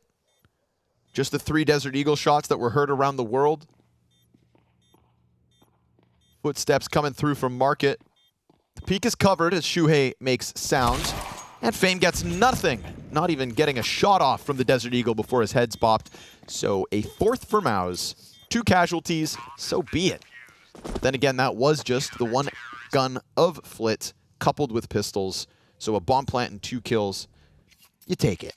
You do take it. Money obviously a little awkward because they don't save 1, but the plant, it helps everybody purchase something. Missing just a couple of grenades here, but they have the op on Jame.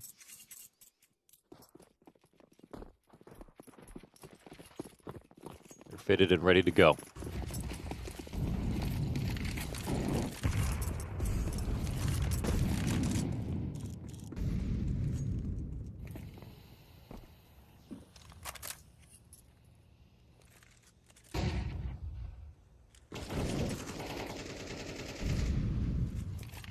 Not as much of a mid challenge this time, but when they pop open the smoke, you see the bottom mid player wary.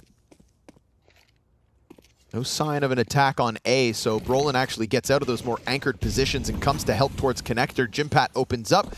Deep B apartments frag is where Maus will find advantage. And then Xerxin stuffing Electronic as he tries to crawl up through the windows. An additional piece of utility drop bottom mid, but this is slowly virtus.pro getting pulled apart. Yeah, all lurk shut down. It seems like they want to go for it each of these rounds, but it's feeling more like Dust 2. However, Jame will find one over top of mid into connector, it looks like. Or actually, I'm not exactly sure where that was. Operating on their own right now, but he spotted the barrel for sure. Plus pressure in apartments. That's 2 of the 3 Ts accounted for. Brolin lets him by, but that's okay because they saw the weapon. Xerxin's still on high alert. Flit's wondering why he's so damn ready. And Norbert not able to activate into the other side of the map. Torzi scoped up and ready for the peak. So Jame transitions into the save call, and Maus, dare I say it, easy 5-0. Yeah, you should say it, because they've gotten 5 kills in 5 rounds.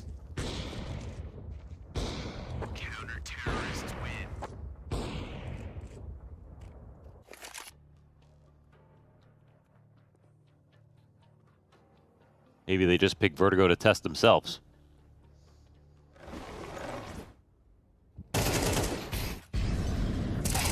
But yeah, it's just so many lurks are just all getting caught off. Like they're just completely getting red. Every single player dying without a trade in a position that's being followed by Maus, who are happy to still play aggressive. They're not even just like pulling back and sitting and waiting.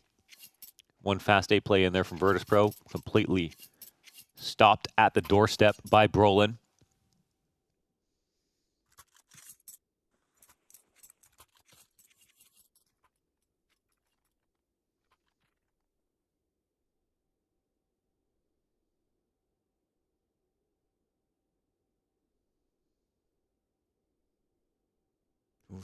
Now down to triple tech 9s, so the going doesn't get any easier here for VP. If you're not getting kills with rifles, best of luck with sidearms.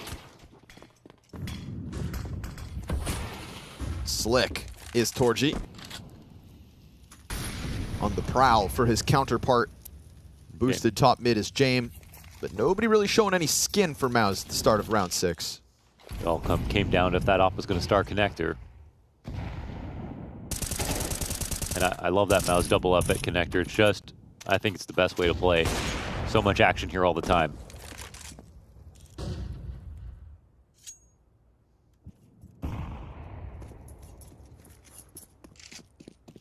Lurk starting to come towards B. Norbert with the Tech 9.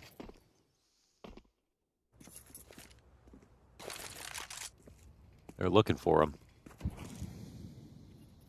Split starts to take place, whether or not Maus can figure this out. So maybe there's a chance they get something lurky. As Jame is up cat slightly. Not turned the corner yet. It's the biggest gap in middle that Maus have offered virtus.pro, so I think they'll be content to try to slide through it. It's a good looking map, I'd say, for virtus.pro right now, because Maus have no info on mid, and the B split's getting close to the choke point. So yes, not great guns, but maybe they can do this. Comes down to the anchor, maybe. Jimpat gets his first, second, and no third. Electronic, beautiful Tech 9 spam through smoke. You don't see that every day. Torzi also gets the AWP into the back corner of sight. Jame scouring the field for him as his teammates falter all around him. It is him and Flit. That's all that they've got going for it. Jame will connect to Xerxin. Flit's trying to slide out from sight, but Torzi keeps himself in cover, and now it falls on the in-game leader and Opper.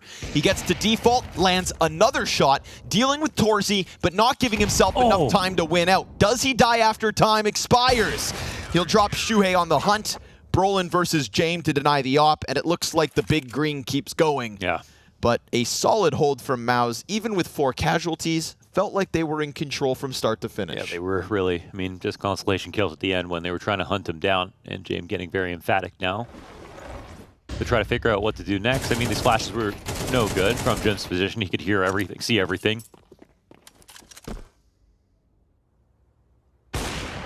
And because there was no cat play a little earlier, they couldn't get vision in that spot either, so had to come through a smoke when Mouse finally got suspicious of B. And virtus.pro are back to a default, a little bit more passive now, not trying to sneak into every crevice on the map in the first 30 seconds.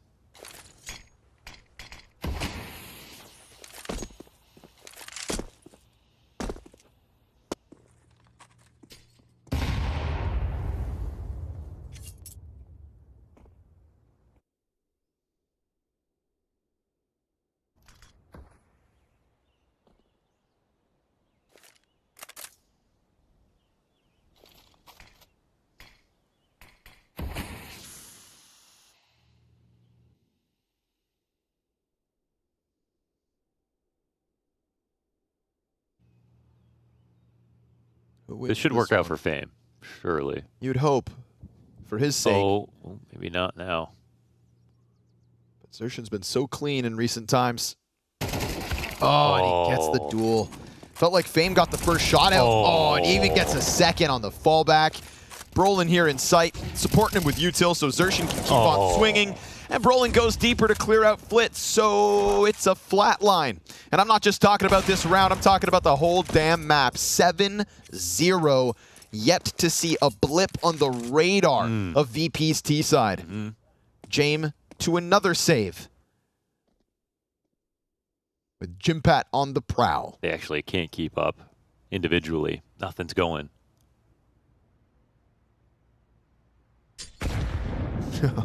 Poor Jame. That's a warning of what's to come. Uh-oh. After time, they nail it. No shot. Brolin kills him, takes his money away. Again. And posts that 7-0 lead. How often does someone kill Jame after time with an op? Only Brolin. He's done it twice this series.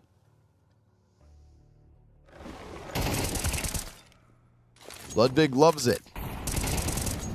Xertion, you know, winning the fight versus Fame is what sets up that ramp play, because if not, you've got a Pelayer and Palace, 3 guys coming out ramp, and only Brolin sitting default with maybe Shuhei's support on stairs. Yeah, but that's the thing when you're coming out A. It's a focus on A ramp, but you only have one Palace guy. If that Palace guy needs to stay alive more than he needs to get a kill, if Xertion doesn't find anything, he's kind of screwed eventually, but that doesn't happen.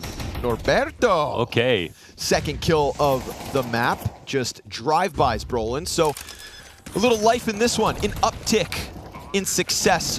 First kill plus a plant. They're going through it. Uh-oh. And as they charge in, they're going to give backs over to Xertion and Jimmy, and soon the smokes will fade, revealing what's left of VP, the remnants in this post plant. They do find hands on an M4 in Fame. We'll see if that A4 can end up working wonders as it fires off from bricks, losing teammates all around him. Fame's on the fallback, and James in the corner. Time about halfway. And as they jump up, they haven't seen him, but they will hard clear every crevice, every crack, every potential spot for James to hide in. Fame trying to line it up in smoke. Ooh, he gets 2, but the bomb's defused in the meantime, so Mouse will take an 8. Yeah, that's perfect cover right there, and they had 3 people alive. Very difficult situation for Fame. Smoke almost comes up in time, but overall, it's a great retake for Mouse. It's that entry that allows them to get a plant, VP to get a plant. It's Norbert driving across the A site. But it's 8-0. Kills are only queued at this point.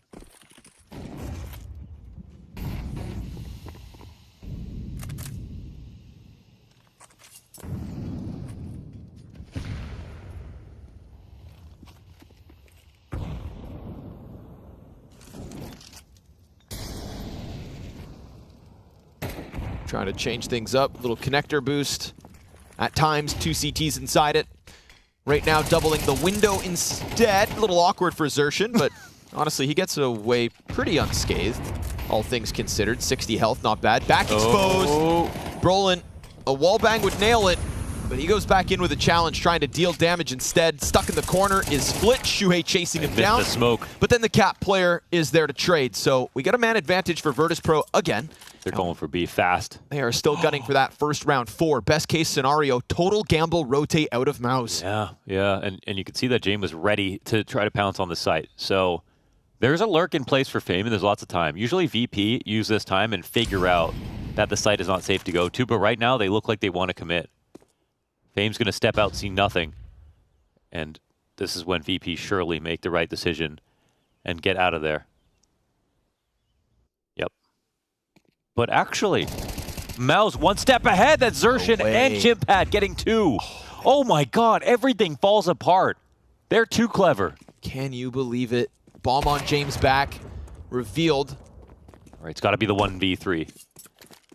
Gets his first, but as he throws the molly, he won't expose to connector. This is good positioning so far from Jane, but Zershin's so fast. He gets him locked into the default with flashes above him. Jane's gonna have to hit some wild shots, and with such little health and Zershin in his grill, there is no chance. Mao's, dude, leaving nothing on the table. It's crazy how clever they are. I mean, they sensed, okay, it's a little too quiet. Let me go ahead and check. We'll do the double push. They're always doing something. And even when they're going to check on A, they're doing it from position as B players. So they stop the attack from coming in, which actually, why did they even commit anything through the B side there? They tried to turn that into some kind of fake, right? Because Fame died after. James playing mind games, but Shuhei's too smart. Yeah. This young, inexperienced, and yet highly successful in-game leader of Shuhei is not falling to the big brain of James. When many have faltered, Shuhei shall not. Nice shot. There's something good once again from virtus.pro.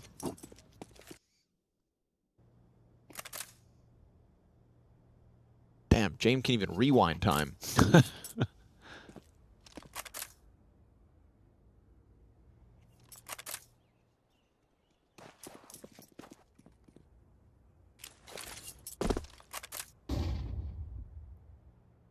Just a flash here on the ramp. So surely, from connector side. Oh, this will be too difficult. Nice trade.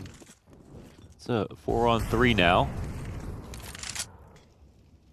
It's got one more smoke.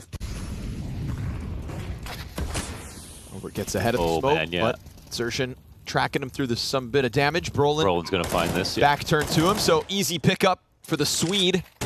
Evened out, and just making sure that the corner on stairs is clear.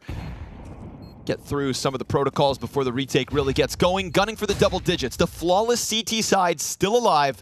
Fame, who picked up a kill from Palace, looks to deny them any attempt to cross over. A tap on bomb elicits the peek from Electronic. Then the Palace player falls, and it's an attempt from Flit 1v3. He's looking for the stairs fight. Bomb being defused and covered, but Flit loses the duel. I think he might have got it. Jumps right back on top of it, and it's his. Wow. All good for Maus. Man. 10 rounds straight. 3v4 retake. 3v4 retake here to get 10 rounds straight. This is so nice. I mean, they're thinking about all the right things. They're not getting rattled, moving from position to position. They have the patience to keep up with virtus.pro's infinite patience. And, well, it's not a matter of patience anymore. It's a matter of time. There's only 3 rounds left in this half. VP might be too slow.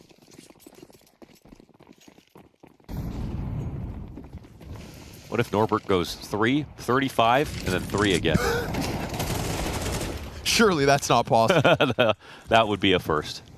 Ooh. Oh, man. Torji going to make sure nothing falters here inside the A site. Wonderful flashbangs, phenomenal defense, and a world-class Maus on map 3. Torji's even looking for eye contact. Yeah. He's staring him down. Yep. Like a rabid pack of dogs. Maus are just tearing through virtus.pro at the moment. And cackling all the while like hyenas. This is wild. This is wild. It's crazy how shaky they look on Vertigo, right? Doesn't make sense. Like, even their aim and stuff, it's just like, it looks so much worse on the map they picked. Yeah.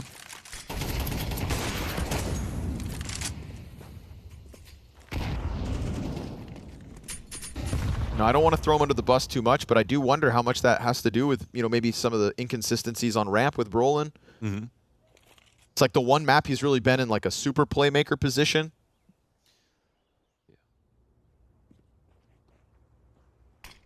Like super Swedish playmaker. But maybe it's one. Maybe just one. just one round on this T side, perhaps. I mean, Torchy's low. A-site's looking right. And we'll test Brolin once more. Oh, man. Uh-oh. Void with.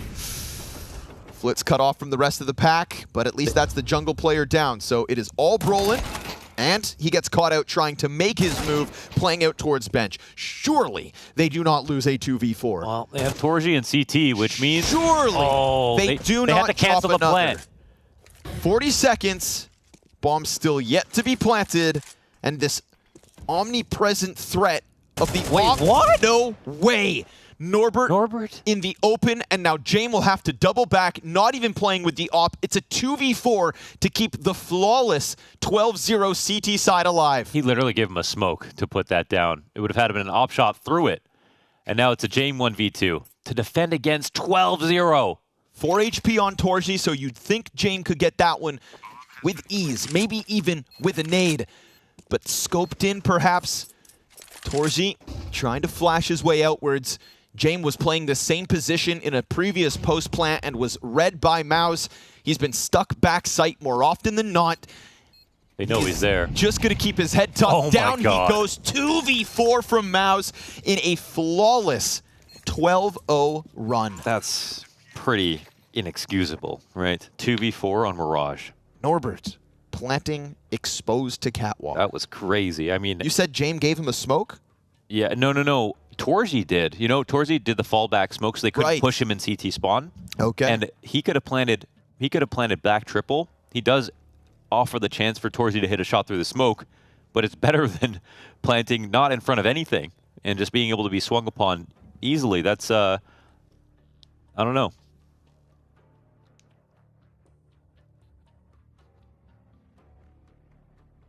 I mean, it's not even a matter of them bringing this back. It's a matter of them getting one round. That's pretty much all they care about at this point, I think.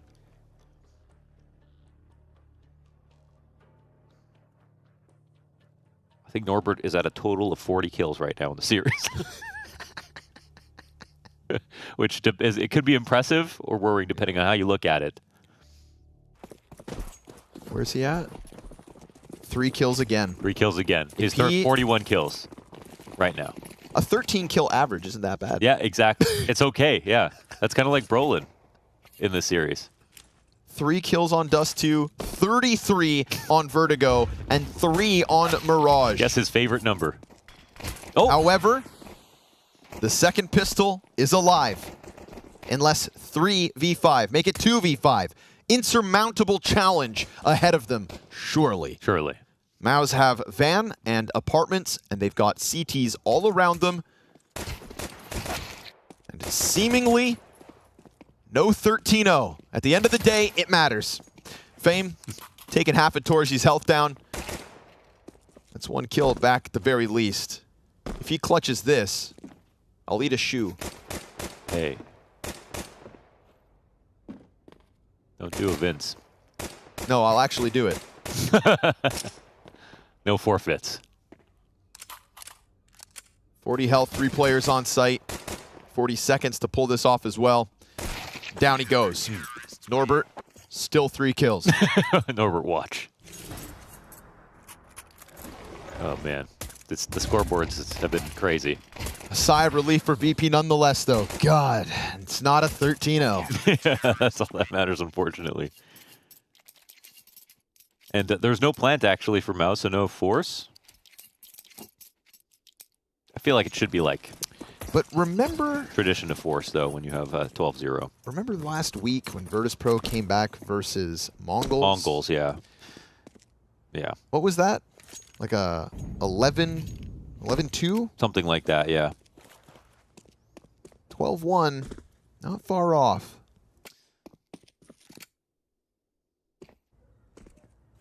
I do remember a VP comeback.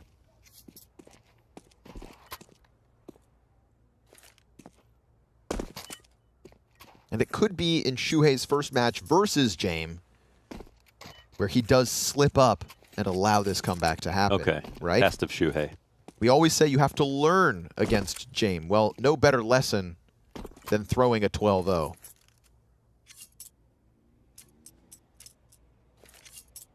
Mouse say, what if he gets away with the series without learning? It's just wrong. That shouldn't happen.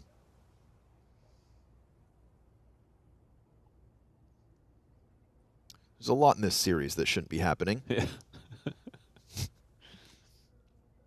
And yet here we are. In all its glory. Brolin goes down. Jimpad's dead. Not a single kill coming through for Mao's desperate little A attempt on the bomb plant, but it's a clean sweep, and VP take a second. 1 round at a time. Now we're going to find out that cool strat they were talking about in that last round. 5 guys B rush.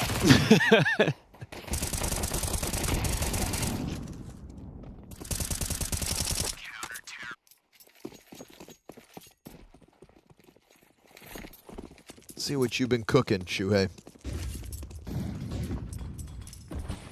What's so elaborate about this one that it needed the T-spawn powwow? Electronic top Belk. They've got a similar structure to Mao's CT side right now. Heavy pressure in mid, double up at connector. We've got this lurk from Exertion. He is the guy who wins rounds, but he's got to get that lurk off properly, and now he just takes some damage, and they're worried about A play because they see his timing. Torji gets a kill. Big opening. That's the A anchor. Torji swinging with the AK, Brolin right behind him. 5 versus 3, make it 2. And the first gun round for Mao's T side could spell disaster for Virtus.pro. Torji hit low, 2 on 4 for Virtus.pro. 2 on 3 now. But with how scrambled VP have been in this server, I don't know if they can spell much today. No late smokes or anything, so might be some good duels here. This is possible. They've got 2 smokes and a Molotov. I think missiles is the core spot here for Torji. He can activate and just instantly get a kill in the round. He's been so good. Op to rifle doesn't damn well matter. Fame will catch one. Norbert inside of the smoke, and it's denied. A domination across 2 of the 3 maps in this series. A wonky, weird vertigo in the middle, indicative of maybe some struggles for Mao's at the moment. Their map pick not in their back pocket, but the other 2 maps weren't even close. Maybe some necessary practice for them on vertigo to figure out why they're picking it, or right off because they can just bring it back in the future. I don't know. I expect to see it if it comes to them versus Spirit. Maybe they'll play VP again in the future. Sure. Lots of teams are willing to play the map as well, but I think in general, they're pretty much going to say, well, we won over 12 rounds, on Vertigo. We won the map easily on Mirage. We did the same on Dust too. Why ask questions? Yeah, look at all this smoke. Look at all this fire that's been brought to the server. Talk to me. How do you feel about that one? Well, I don't know. I think Mao's put the monster and demonstrative in the showing that they just put here, because obviously map 1 and map 3 were a lot different than map 2. Yeah. Well, for Mao's, this is indeed now marking their 8-match win streak. Great performance from them. Let's focus a little bit more, though, on that 8-round win streak that they ended up having on D2, because from that moment onwards, they looked a little bit unstoppable. Yeah, except for, over on Vertigo, I think where Norbert really shined. Yeah. Norbert came out in Vertigo in spades, and he really did put on a clinic over there, albeit the game was close. Still cool stuff, still cool looks from the side of VP. But 33 kills and 117 ADR are going to speak volumes to themselves. Do you still feel like Jimmy's giving us a performance of a lifetime? I think Jimmy is just kind of having fun in the moment. He's just kind of living his best life. Look, he's kind of smiling over there. I don't know. But I would say that he's definitely doing his job. But for VP, a little bit back to the drawing board. This isn't the end of the road for him. So, yeah, it's not the end of the world. Anybody really take you by surprise throughout that series? I'm going to go with Torzi on the AWP a good amount. Okay. Like, he had quite a bit of good impact. So you can't really be mad about that. But if you are a Mouse fan, you're definitely happy. Well, the next matchup is going to be Spirit taking on Heroic. How do you feel about that one? Well, for one side, we had Heroic yesterday. That was nice. Mm-hmm. And we also had Spirit. But obviously, Donk's on my HLTV.org fantasy team. So now what? Now what, Talents? What do you got to say about that? Not much, Sana. Not much to say at all, other than I think the real anomaly in that series and the name I need to throw out is just that Norbert map 2. You know, at the end of the day, we're talking about MOUZ walking away with 2 so convincing map wins that if you had to ask yourself what went wrong on Vertigo, I mean, Norbert goes astronomical, and beyond that, you've got blowouts on the other 2 maps. And with recent interviews on their Pro League couches, I think, you know, MOUZ are of the mindset that as long as the series is a win, the series is a win. Nobody can stop them seemingly at the moment outside of the big playoff matches, and this is another instance of that, as they don't just beat virtus.pro, but whoop them in 2 of these 3 maps on the series. You know, sure, you lose Vertigo, it's incredibly close, and even if not for like the Norbert 4K in the last round of overtime, there's still a chance they take that back in a second OT, just by the nature of everybody on MOUZ was improving as that map went on. Yes. Slow start, plagued with a technical issue on Xerxin, a key piece of your ramp success, and still they had to battle it back versus this, you know, again, huge Norbert moment that only existed on 1 of the 3 maps. I say Vertigo's an anomaly, MOUZ still look unstoppable, and if anybody's going to take this victory from them, it needs to be Spirit, seemingly. Yeah, it seems like they're the only ones who could match up, evenly beat them on their map picks and decider maps and have a stronger veto, but for VP, there are big questions now here at this event, who are former grand finalists and a team who I think were people expected to win before we just really saw the strength of Spirit back in December in Dubai. So I think VP now, I just wonder, you know, could they fall apart for versus somebody weaker in this event? Is it possible that they lost to or could lose to Heroic or someone else at this point? Because that wasn't just weak. That was like a complete collapse on 2 maps. And an overtime win on 1. So yeah, MOUZ are very strong, but like it's also Electronic not playing very well on this team. Yeah, it's not like he's just also like plugging in as a star, which makes you question the upgrade. There's a lot of things that just aren't great. I don't even see Jame take over as much anymore. It's like, what is it? They should be imbued with a lot more energy now. They've got a new roster move. It's like fun to like figure. It's like when you change your sensitivity, you just deathmatch for a few more hours because it's like you just want to learn how to get good at this new sensitivity. That's usually the honeymoon buff, right? But you're not really seeing that with virtus.pro, which is alarming. Now, Tarzi and the scoreboard for MOUZ made way more sense. Like he was at the top of the board, Xerxin was right behind him, then it was Jimfat, and then it was Brolin, and then it was Shuhei just underneath, and then I think by the end of the series, like it obviously evened out. Mirage helped a lot with everybody's stats here on MOUZ's side, and that's because they all contributed. It was pretty strong across A site to B site, and of course the 1 rifle round they needed on T side. A few people chipped in to make that happen as well. Yeah, so be it. You lose a pistol on a stacked B-bomb site. The moment the guns come out, it was convincing. So I think MOUZ are going to hold their heads high again, and they've still got more time to continue to practice. I think the marked improvement that we saw on Dust 2 from their opening game versus BetBoom to now today versus virtus.pro, if they just spend the next 24 hours like they did on Dust 2, maybe fine-tuning a new Vertigo approach, all of a sudden come playoffs, I think MOUZ could be yet again a contender across this plethora of maps at the moment. It's so difficult to kind of pin MOUZ against the wall. These young players looking to convince us they are world class, and I would say with the nature of the 2-map blowout in this series, I'm still going to put them up on that pedestal. So myself and Launder is done for the day, but you will be in the capable hands of Dinko and Ble come our next match of the day. 2 more series to get through here at BetBoom Dacha Belgrade 2024.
Against BetBoom, you were obviously a favorite, but it was a really close match. Can you say something about this match?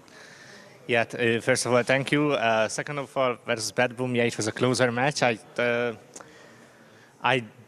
think we didn't play to our best because we didn't have a lot of break, and we were, to be honest, we are pretty tired at the moment, like coming from EPL. Did you celebrate? Just a little bit. Just a little bit. Just a little bit because we knew we had to play here. True professional. Yeah, but yeah, we are pretty tired. We didn't have an off day for a long time, so yeah, and I think that played a big role. That I think that game was close, but they also played decent. Did you have time to prepare Dust 2? Like, they wanted to surprise you yesterday with this map pick, but I remember you always liked this map, right? Yeah, I mean, we know how to play it. We played it in NXT, right? Yeah.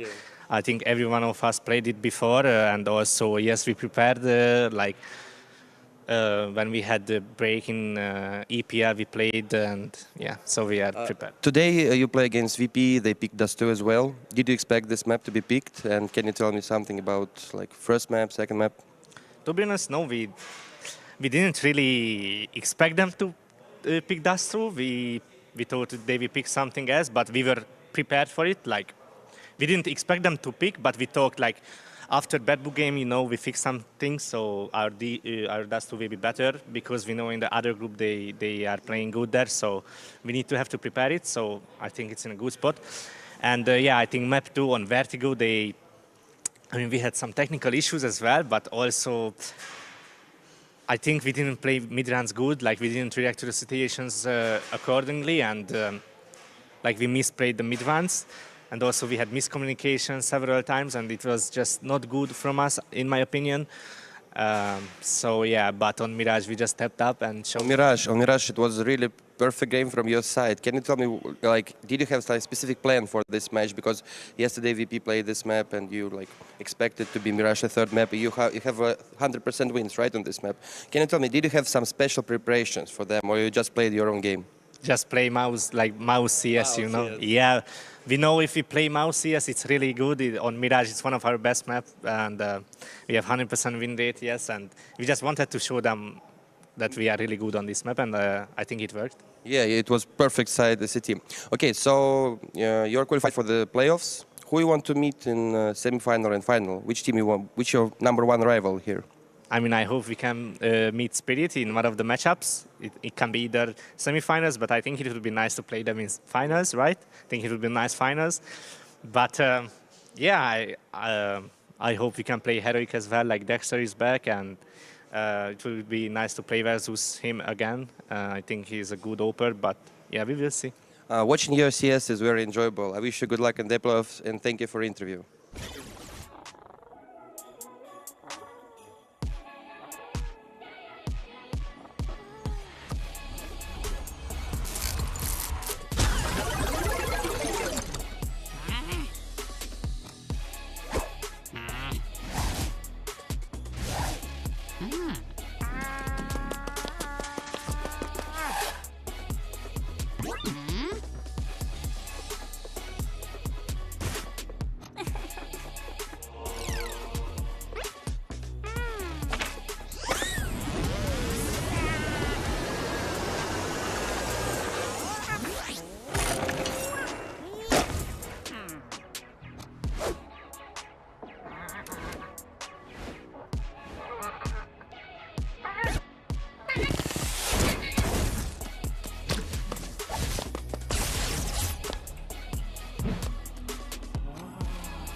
Welcome back once again, everybody, to none other than BetBoom Dacha Belgrade. My name's Veracity, and I'm joined alongside none other than Stunner.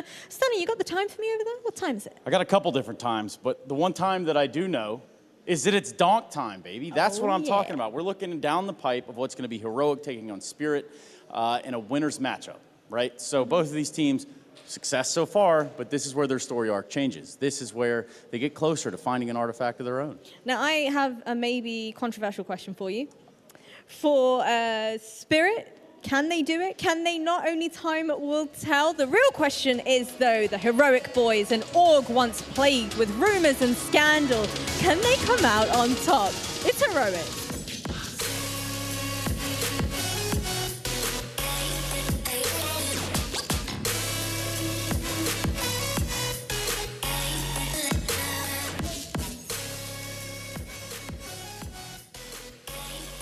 That's right, Jasmine. On one side of the coin, there is a Heroic and those cool-ass looking jerseys that they got. I think they look slick. I think they look sharp.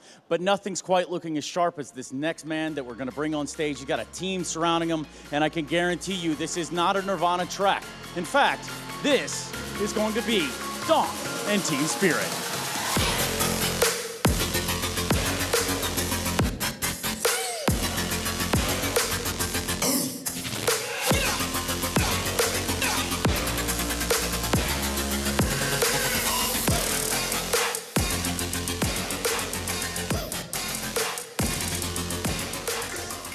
About you, Trace, but I'm feeling maybe that the Heroic jersey wins on this one occasion. Taz, thank you so much for joining me. I think the question on everybody's lips right about now is Dexter's addition to the team. From your perspective, did you expect it to be such a smooth transition for him? Did you guys expect it to take maybe a little bit longer than what it has? Actually, it's a very good question, but I think the transition so far has been pretty smooth, and I really like him. And it's easy to come into, it's easy to plug him in because he's very honest about what he likes and what he wants to do. So we don't have to sit and read his mind and pull everything out from him. And he has so far been doing a really good job, and I'm happy to have him here. Now, yesterday, your teammate, Nertz, you made a very bold statement saying that in 3 months, you boys will be a top 3 team. Do you share that sentiment? And where on earth, how on earth does all of this confidence come out? Well, we have to have the confidence, of course, but one of those 3 months is a part of the player break. So let's skip it a little bit forward. But I definitely think we have the players and the potential to be there. And in the old team Heroic, we were there, and we have some of the Ents guys as well. It is definitely possible for sure. Well, basically, not much of a player break taking place for you guys. Go ahead, get to your seat, and best of luck during your game. Thank you. How about those apples, Jasmine? Speaking of apples, Here's one that's on everybody's eye right here. We're talking about Donk. Donk, how you feeling today, fella? Oh, good. Good. Did you have the same kind of breakfast as yesterday? Did you have cucumber, hash brown, and orange juice again today? Yeah. Exactly.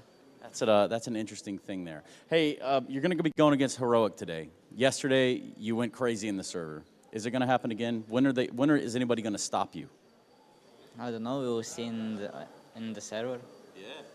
That's about as easy as it comes. Donk, I have a mad amount of respect for you, so I'm going to let you get back to the game, and then we can do that.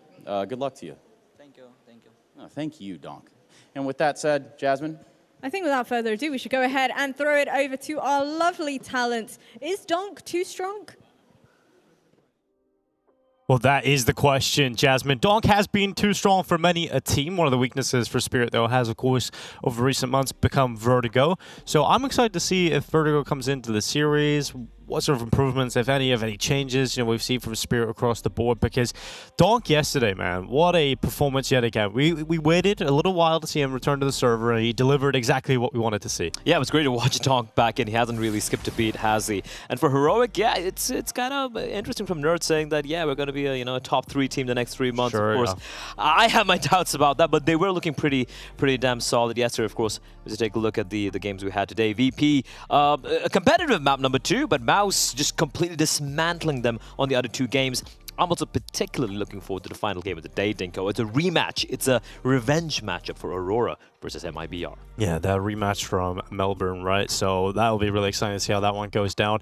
Aurora's been improving online. We'll see how they do on land, but we'll focus in more on Heroic versus Team Spirit, the game that's coming our way right now. Obviously, we're looking at MOUZ coming into the event, and I think Connor and Launders said right at the end of their cast there that it's clear that MOUZ are head and shoulders above all teams, and it just really is Team Spirit that can take them on. And it really feels like we're on a collision course to get Team Spirit versus MOUZ in the grand final, and I'm just hoping that we see a similar performance today from Spirit that we've seen MOUZ lay out.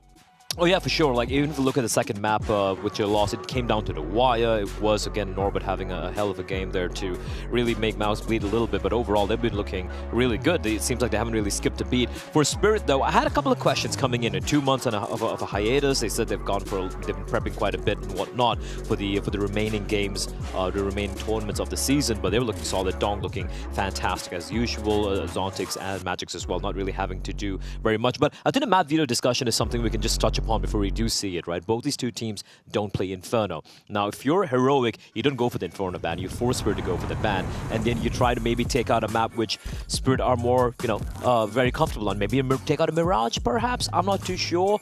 The Vertigo pick, though, do they go for it? Or do they go for something a little bit more comfortable? Because the thing is, even though Spirit have shown that they have a few chinks in their armor on their Vertigo, Heroic haven't necessarily had the best results on it either, if you look at their EPL results.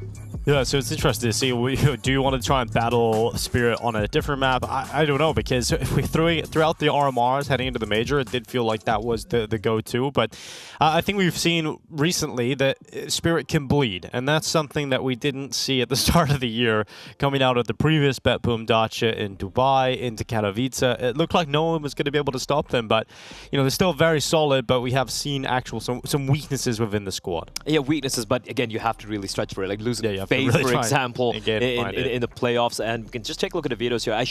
I'm expecting Spirit to obviously just ban it Inferno, right? Yeah. It's a map that they don't really play, and they know that they don't really want to take the chance floating it. Anuba's going to be taken out by Heroic. Again, if you look at Spirit's map pool, it is pretty deep. It is very solid, apart from this Vertigo problem it's touched upon. Yeah. Even Dusty was looking pretty solid for them earlier. Inferno ban. The question is, do Heroic go for this Vertigo pick, or do they go with something like a nuke? Oh, okay, they're going for nuke. It's a comfort pick. It's a map that they usually go as a first pick every opportunity they get. So they're just trying to play to the strengths. And I'm okay with this, right? Dexter's slotting in as a new player. We've only had one official with him, and they're obviously going to be having more reps with him on a map they play often, rather than trying to go for a more of an anti-stratting planning coming in on Vertigo. Yeah, well, Mirage, as expected, coming as the pick here for Team Spirit.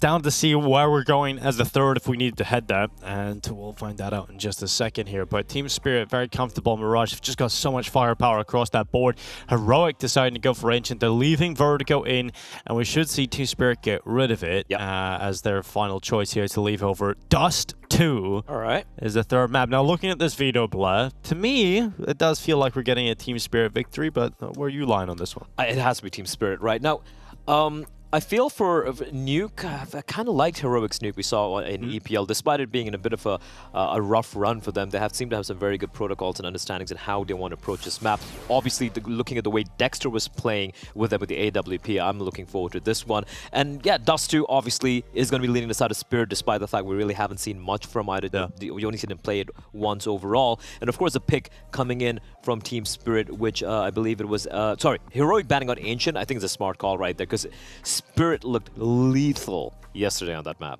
Yeah, they look lethal on a lot of maps. And that is true. In that is particular, correct. you know, we're heading into Nuke. It's good results for them too. They haven't played it all that often, but when they have, it's generally been a pretty good story for Spirit. Yeah, I mean, the Spirit Nuke map which comes to mind would be when they just destroyed FaZe in Kato, right? It was almost unplayable. And Donk was just like running around, just absolutely destroying them. It was almost like he was cheating. Yeah, just it looked like it. I would have reported him, that's for sure. I wasn't even playing, but even I would have reported him as well. and he's going up against people like Rain, for example, right? Some of the best players we have in the world. And Spirit obviously can see the rank has tapered off a little bit because they didn't. We haven't seen them that much, have we? Haven't seen them a couple of months, and that's what happens. You have that little bit of a rank decay coming in, but they'd obviously be looking to make up for it and try and get that coveted #1 spot. The scariest part about Team Spirit is that average player age, 21.4 years old average. Now that is crazy. They're going to be here to dominate for a long, long time. And over on the Heroic side of things, you brought Dexter back. That was a big talking point about who's opping, but Shiro, it's kind of funny. He was the star of Cloud9 and the Gambit team, and you would always talk about Shiro. He would dominate the headlines. Now he finds himself in Spirit in one of the best moves of this year. And we don't even talk that much about Shiro because Donk is just there with the spotlight directly on him. And I think this actually works out for Shiro. I think Shiro's very, very happy with that. He's like, listen, it's not on me. Just throw your mind back to Paris, Dinko, watching Shiro in tears as they were losing the last chance qualifier. From that to right now not being the star of the team, I mean, not necessarily the superstar of the team, but still winning so convincingly, looking good. You can see the Spirits are very, no pun intended, very good in the side of Spirit. Absolutely. And Shiro, of course, puts in a good performance yesterday, overshadowed by that of Donk. But Dexter, well, we wondered what was he going to be like when he came back to the server. And yesterday, he came back to us the player that left. He was that standout, initiative-taking star player within the side. And CS2 really hasn't broken his stride, it would seem. And also, just to add on to the interview we saw from Tessus right there, and I believe it was Kixon on HLTV, or was it Nuts? I forget who mentioned how when it comes to Dexter, or actually it was Dexter himself who said, I'm a very honest person, right? I'm just going to say what I want, what I think I want to do. And Heroic, what Tessus mentioned right there was like, yeah, he's very clear what he wants to do, and we're like, okay, we're going to just slot him in and see how it plays out. And so far, it's a very small sample size, mind you. That is a caveat, right? There's just a 1 best of 3 in which they dropped a map, but so far so good. It's looking good. And even sitting right next to Nerds, even his slaps are a little bit more tempered, a little calmer, and I think Nerds is a little happy for that. Yeah, he's got to warm up into the event, though. I'm sure those Dexter slaps will be coming in hard, but this is the head-to-head. Shiro a little bit more played recently than Dexter, of course, but both players are very capable snipers and have very strong riflers in the team alongside them too, right? You look at Shiro, you then look at his counterpart. Well, in his team, it's going to be Donk as the rifle star, and then for Dexter, you got Nerds in the side. So there's actually quite a lot of parallels you can draw between Heroic and Spirit at the moment in that respect. Yeah, for sure. Like if Donk didn't exist, you're looking at Nerds and holy hell, he just might be the best rifler in the server, right? Yeah. But this Donk, this anomaly, this freak of a kid being there obviously is going to skew things a little bit in the favor of Spirit. But I do agree with you. And if you look at the experience as well on the side of the two other riflers they have, if you look at Tessus and Shush, you would actually kind of favor them a little bit more than Zontix and Magix, right? Because they've obviously had more reps, they've played way more bigger tournaments and bigger events and here and there. But I feel when it comes to the callings where the difference comes into play. I think Chopper has not just been doing great, phenomenal work. I mean, the result speaks for himself, but also the fact that he is able to put in that, when it comes to the fragging department, get those numbers as well. It feels like that has been a difference of CS2 for Chopper in particular. I think he's really seen that elevation come in this version of the game. Now, obviously, the fact he has very good players around him is fantastic for Chopper's results finally increasing, but man's been putting in the work individually speaking. Oh yeah, absolutely, and I think that's why we struggle to really find any flaws in the game plan and this particular team, right? And even the flaws we're trying to find are teams like a FaZe chipping away, but if it comes to some lesser teams, so to speak, it does feel like you're running into just a brick wall that is this Team Spirit lineup. For Kixen, on the other side, I just want to touch upon how he is a bit hot and cold in his performances, and I feel like that he can get away with that against lesser teams in his tournament, like maybe an Aurora, maybe an MIBR for that matter, or even a VP who look very, very average right now, but he can't afford to have that happen against Spirit. No, definitely not. Spirit will punish you, and I am expecting a good result today from Spirit, to be honest. Even though Heroic have been pleasantly surprising, I didn't really expect too much of this team when the roster was first put together, but very quickly they clicked. And if you remember back in Katowice at the start of the year, right, they took down Vitality, they knocked them out in the group stages, they also beat Astralis, and it's a Heroic who very quickly hit the ground running, which is, I think, more than many people would have expected. And I think that's when people started really, praising Kixen and how he's been able to, make this click for his team. And we obviously had a lot of question marks about Kixen coming in. We knew he had a potential, but could he really make it work with, people like Tessus, like Shush, and Nerds, of course, who work with IGLs like a Snappy, like a Cadian. And I think also this man standing right here, I think he's been putting in a lot of work behind the scenes to make this team coalesce so very quickly, so fast. Yeah, so very, last year with Ents, he had one of the greatest years of his career. Obviously, he was a player quite recently, and now he's come into this roster as the coach that we thought he would have maybe stuck together with Snappy, but we see actually Snappy goes off to pair up with Zonic, and Saw's left to try and build that system on his own, and I think he's done a fantastic job sort of coming into a new roster with a new in-game leader and a whole different vision, so great work. I'm sure he's glad he's at least got the same piece of Nerds to play with. That's obviously a big player to bring over from your previous roster, and it's worked out very well for him. But I mean, if you look at the old Ents roster and where everyone is right now, it's Saw and Nerds who are actually doing better, despite some of the ups and downs they have. EPL wasn't that great, right? D hasn't been playing that well. D has really struggled, even though Ents had some pretty big highs this year, and then Falcons, well, they're less spoken. Well, they could have a good run here. I think that virtus.pro performance today worried me a little bit. I think Falcons improved yesterday. If Falcons that feels like a winnable game now. If Falcons play the way they did yesterday, and BP just completely capitulated the way they did against Mouse, I can see Snappy and his men actually have the best success they've had since Kato. Yeah, and it does feel like that's a possibility now, but we'll focus instead here on Spirit. Magix, the butcher himself, Boris, putting on his headset. Great to see him back in the server. I think Magix is a player that it doesn't get talked about that often anymore because there's more interesting players to talk about within his team. But if you think about some of the performances he's put in and some of the role shifts he's had to have throughout his career in this Spirit side, he's actually become a veteran player. And it's kind of strange. I did his first interview in English that he ever did, and one of the first realizations we got from that interview back in 2019 was he had just taken his first flight ever. And now he's been around the world, he's won some massive trophies and championships in Counter-Strike, and he's changed his role within the team many a time, and he now finds himself a veteran player in the seat beside Chopper. I think that's really cool to see, like how quickly, as you pointed out, he's kind of grown and has matured as a player. He realizes, look, I'm not going to be the star for this team, right? But as long as we're winning, he's just trying to figure out which headphone goes on the left here, one on the right. It's always the one on the left. There we go, and he's got it. He got it. Zontix was actually low-key pretty solid in the opening game as well. Yeah, Zontix is really good in like group stage games too, right? Yes. He seems like a very reliable player in that respect. He did at the major go a little missing at times though, didn't he?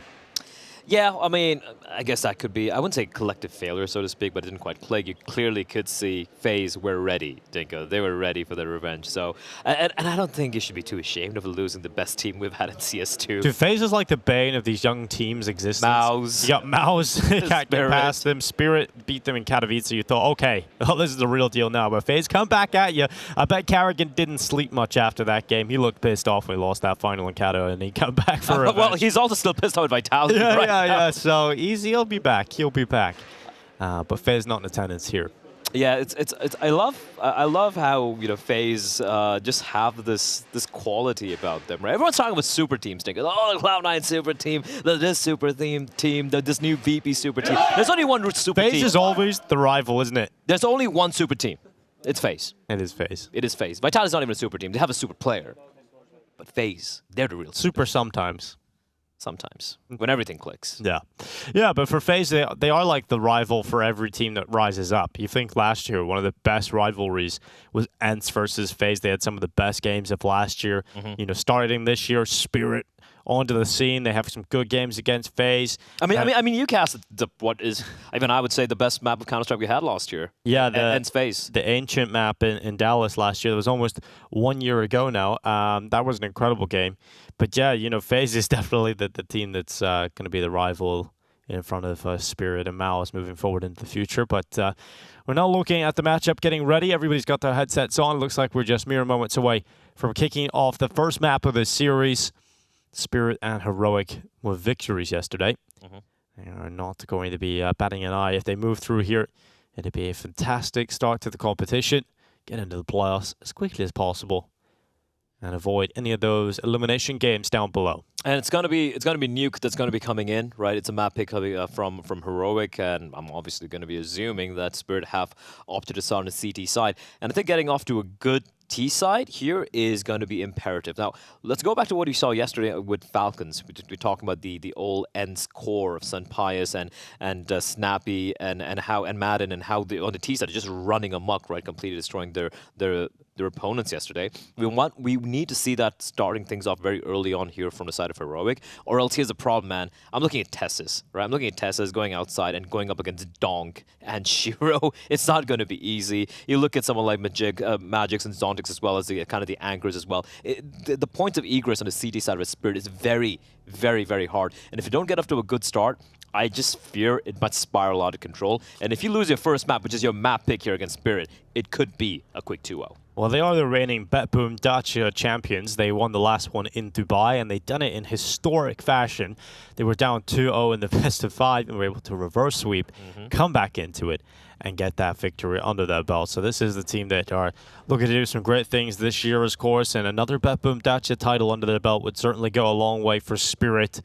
But their opponent in front of them today, Heroic. Now, a conversation we had sort of the start of this year especially was the fact that did Astralis pick up the right Danes for their team, you know?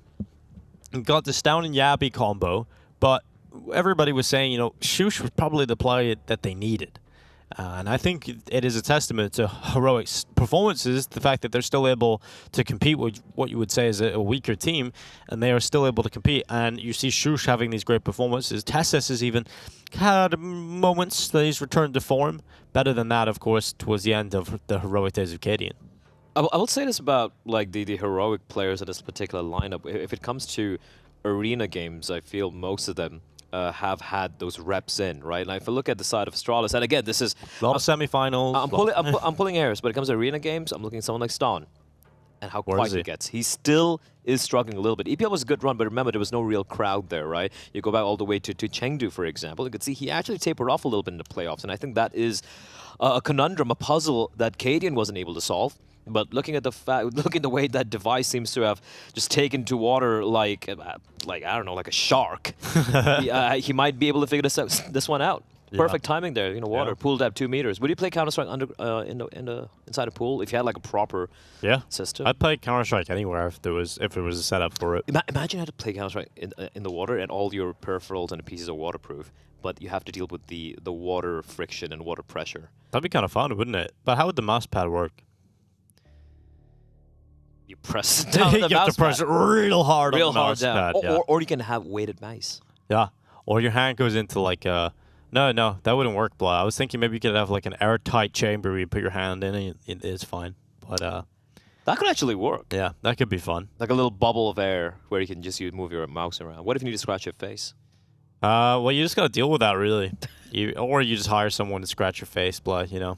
I wonder how...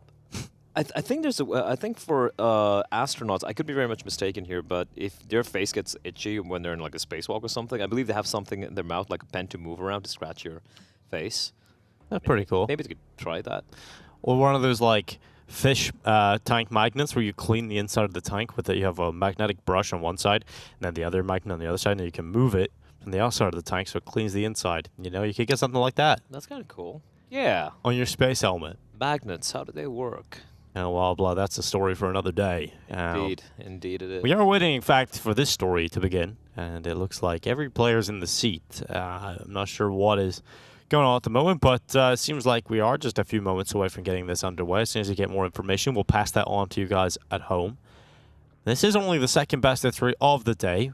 we have another one, Blair, in just a little bit, don't we? Yeah, MIBR Aurora, the rematch, and I feel like for Aurora, it's been a bit of a struggle. I would like to see them perform a little bit better, but it feels like they go. We're heading once you do some fist bumps, once you do some high fives and fist bumps, that means the game shall begin. That is the rule. Yes, sir. And I hear a little bit of clicking and a little bit of gameplay as we get into Nuke. It's Team Spirit versus Heroic, the winners matchup here in Group B. Winner to the playoffs, loser to the lower bracket for their last chance through. But let's get into it. T-side for Heroic, CT side start for Donk and his merry men of Team Spirit. And we are all excited to see what the 4 Kevlar setup for the CT side are going to be able to pull off. Chopper with utility. Heroic trying to move outside. They've got in behind red already. Not a bad position to obtain nice and early, but Shiro has taken Nerds out of play and damage done to the secret player. Donk towards the back of the garage, cleaning up. Headshot after headshot. Donk delivers again. A Shushan Tesses in the lower bomb site, but nowhere really to go here.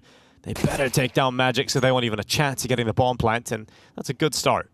Tess is so very low. Shush has so much work to do, but the positions are known, Dinko. This is a problem. They know where the bomb is in the hands of Texas, I said. Shush having a lot of work to do with the dualies.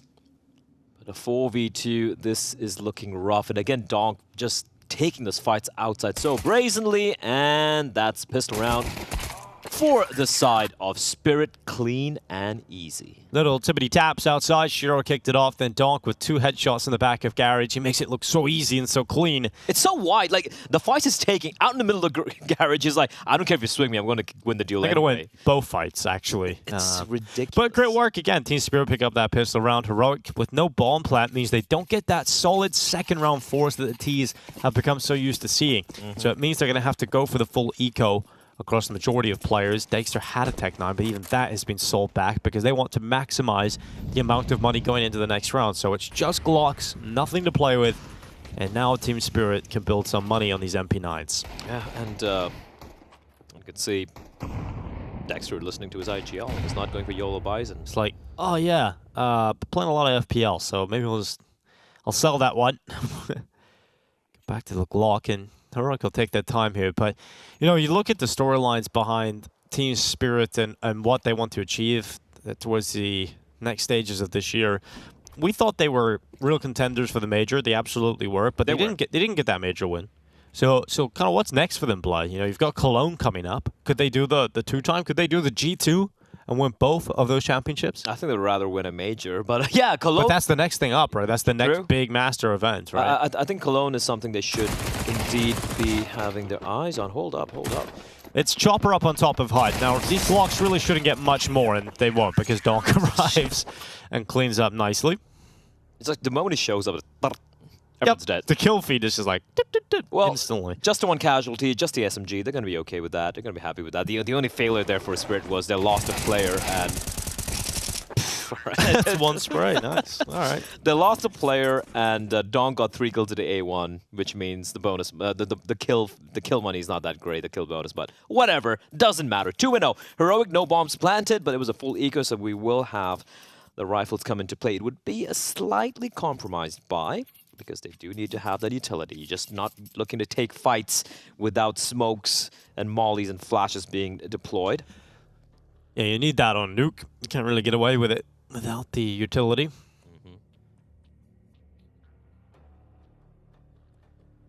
Tech issue, it looked like the referee over the shoulder here of Nerds, whose headset is currently off. The referees have been pretty fast at getting these little issues sorted out, though. So you would imagine we would be returning to the action momentarily.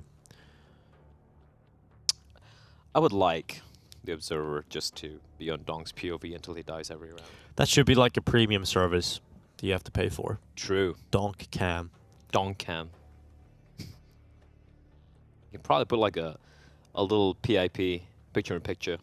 Yeah, that would be quite good. Yeah. Put on the second monitor. And not even like his POV per se, but more like, you know, put a little camera on top of his head. Off his monitor. Oh, GoPro right up there. GoPro right there, yeah. Yeah.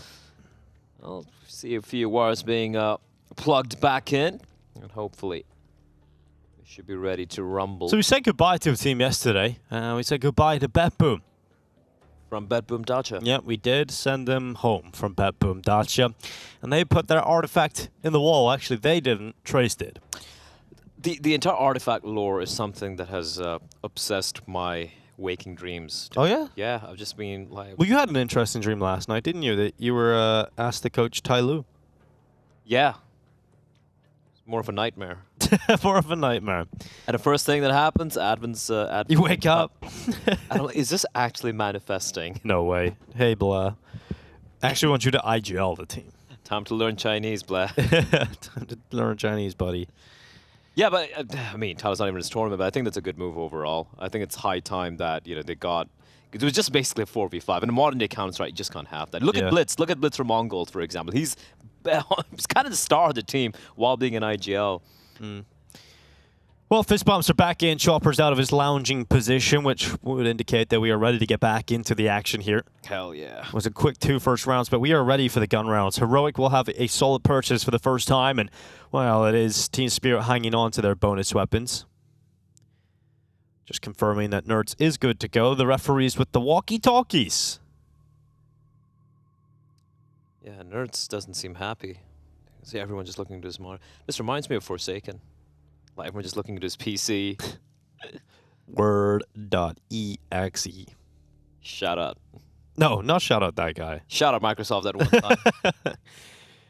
He's unbanned now, isn't he? He is unbanned. I do believe he returned in Valorant. Ah, okay. Yeah, he can stay there. I think he's the best. They can have him. I think he's the best player in the game right now. Just goes to show how easy it is. What's he got? XL.exe. That's my captain. That's my IGL. Just coming and saying, you guys know how to figure this shit out? I got fixed it. He fixed it, looks like. And look at him, just look at the referee's slight smile right there. Now that's a Counter-Striker, Dinko.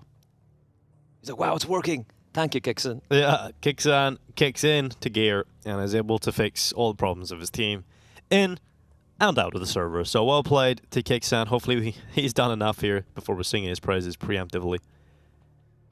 We were talking about a couple of different words that you guys have got over in India, Blood, that aren't necessarily in the dictionary, but should be, right? And one of those is preponed.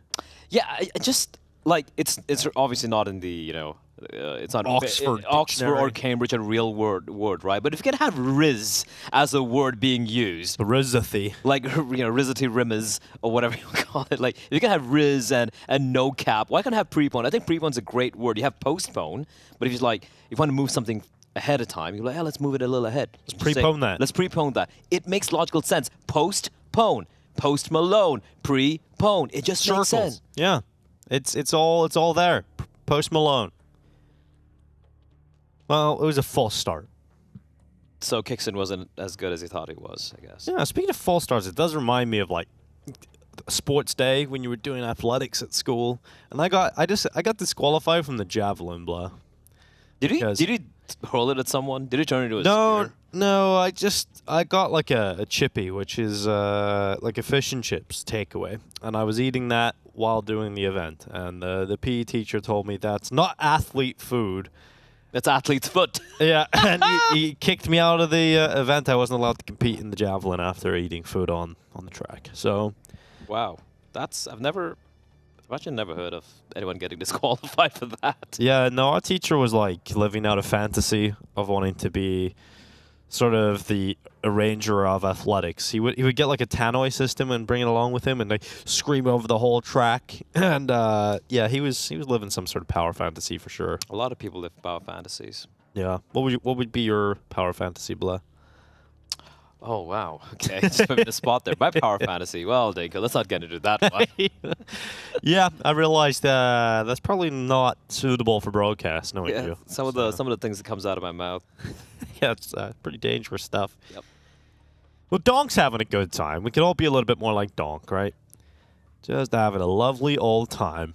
What's the song again? Chippy, chippy, choppa, choppa, doobie, doobie, dabba, dabba. That one? Yeah, I have that in my Spotify liked in case I need to, you know, pull it out. It got stuck in my head for a while. That video is just 10 on 10. Just watching him, his frag reel. All right. So, ladies and gentlemen, we still have no news. The headphones are back out as well. But just Kingston did not have the fix. He didn't have the fix. Maybe they need a Yanko. Yeah, perhaps we do, but perhaps we need a break. And when we come back from that break, we will have the solution available for you, and the game will be back underway. Don't go anywhere. You're watching the BetBoom Dacha 2024 in Belgrade.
Welcome back to BetBoom Dacha Belgrade 2024. Action is underway, and it is 2-0 for Team Spirit as they want back-to-back rounds to kick things off.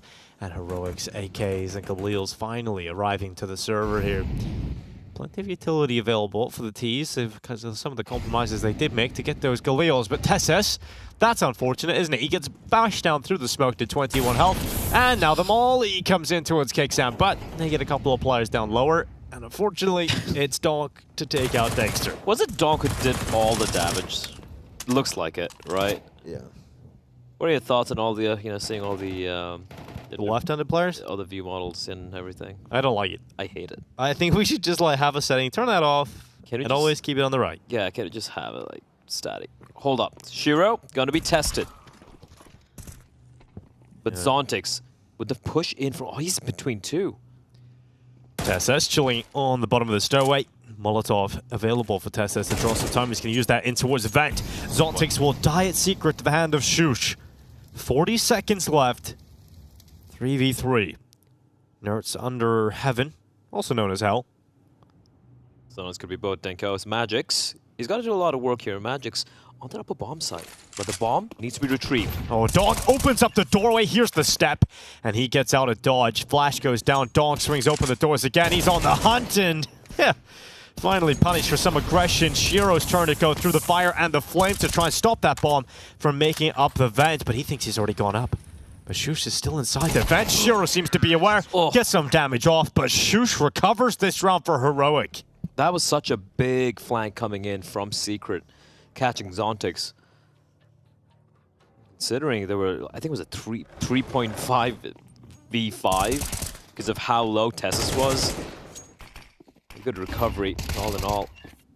Oh man, if Shush dies there, Shiro could just won the round. They would have run out of time, wouldn't have been able to get the bomb down. But Heroic will survive by coming in for Spirit. Not that ideal. Chopper with the 5.7. He got the MP9 for Magix, but Donk's got that A1. He's got a premium rifle. There's always a shot when Donk has one of these. Not a lot of utility for the CT side, though. That is certainly a worrying factor for this round. They won't be able to kind of disrupt this outside play, but Heroic cross without the smokes, and Donk decides to peek. Kicksam punishes that peek. Tessus running down in towards the winning arms of Chopper. That 5.7's got a bit of swing to it. It's only got one, though. Zontix has to step up instead. He's certainly effective in taking one extra down. That is Dexter to hit the deck. Shush once again finding impact here for Heroic, putting them ahead with a minute left in this round. Shiro goes into lobby, but the timing has just worked against them because they've left lobby here, Heroic. They've gone back, and they're going to be going outside. But if Team Spirit are quick about this, they might still be able to get in behind them. They might still be able to figure out what is happening at the moment on the Heroic side of things. And Zontix, he's arriving to Mini at probably just the right time to try and catch this cross. They could line up for him. There was an opportunity for that, but with that kill, they've opened up this A bomb site. And Shiro would have to 1v3 if Spirit are to stay ahead here. Heroic about to tie up the scoreline at 2 apiece. Unless Shiro has something absolutely spectacular waiting for us in the wings. Through Hati will take down the low HP of Nerds, but now they know exactly where Shiro is coming from, and he has no kit, no utility, and that will increase the difficulty of this clutch to the point where it's nightmare level. So Shiro decides it's enough, and he'll back away, Blah. Yeah, he knows where one of the players was, but this crossfire is just unassailable. There's no way Shiro's going to be winning this, and I think that's the right call. He's Going to be an eco coming out for Spirit. This one is the lone A1, and as much as we've praised Donk in the past, Dinko, there are these certain plays where he makes where, you know, he has this belief in belief in his ability to get away with these very, very shockingly crazy duels, so to speak. We saw a pistol round, for example, swinging out wide towards Garage, but here he tried to just swing wide, get a couple of kills, found 2 AK-47s looking at him, right? So it needs to be a little bit more reserved in how he approaches it, especially considering he was entrusted with one of the 3 rifles they were able to purchase or procure that particular round. So, yeah, getting a little bit of dose of reality there, young Donk. Well, probably ain't going to change him. It's not going to change at all. No. Yeah. He's got to come running in harder. Yeah, that's the idea. He's like a charger from Helldivers. I think it's more like just little stalkers, invisible, small, and they will kill you. That's probably a pretty good description, actually. I always get worried when the screen fades to gray. Wonder if we're heading back into the territory of referees fixing the PCs, but we're not. We're good. We're still here, and we're ready to play. And sure, with that M4 saved over everybody else on USP, so you would expect a very quick round here for Heroic. Perhaps not quick, but clean. As they want to head into the lead for the first time here on Nuke. This is the map pick of Heroic, and it's great to see that their early signs on the T side are that of a competitive nature.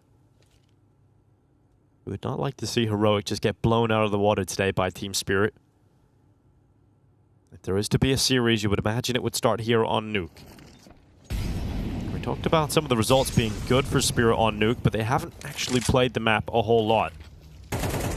4 appearances in the last 3 months. Shiro.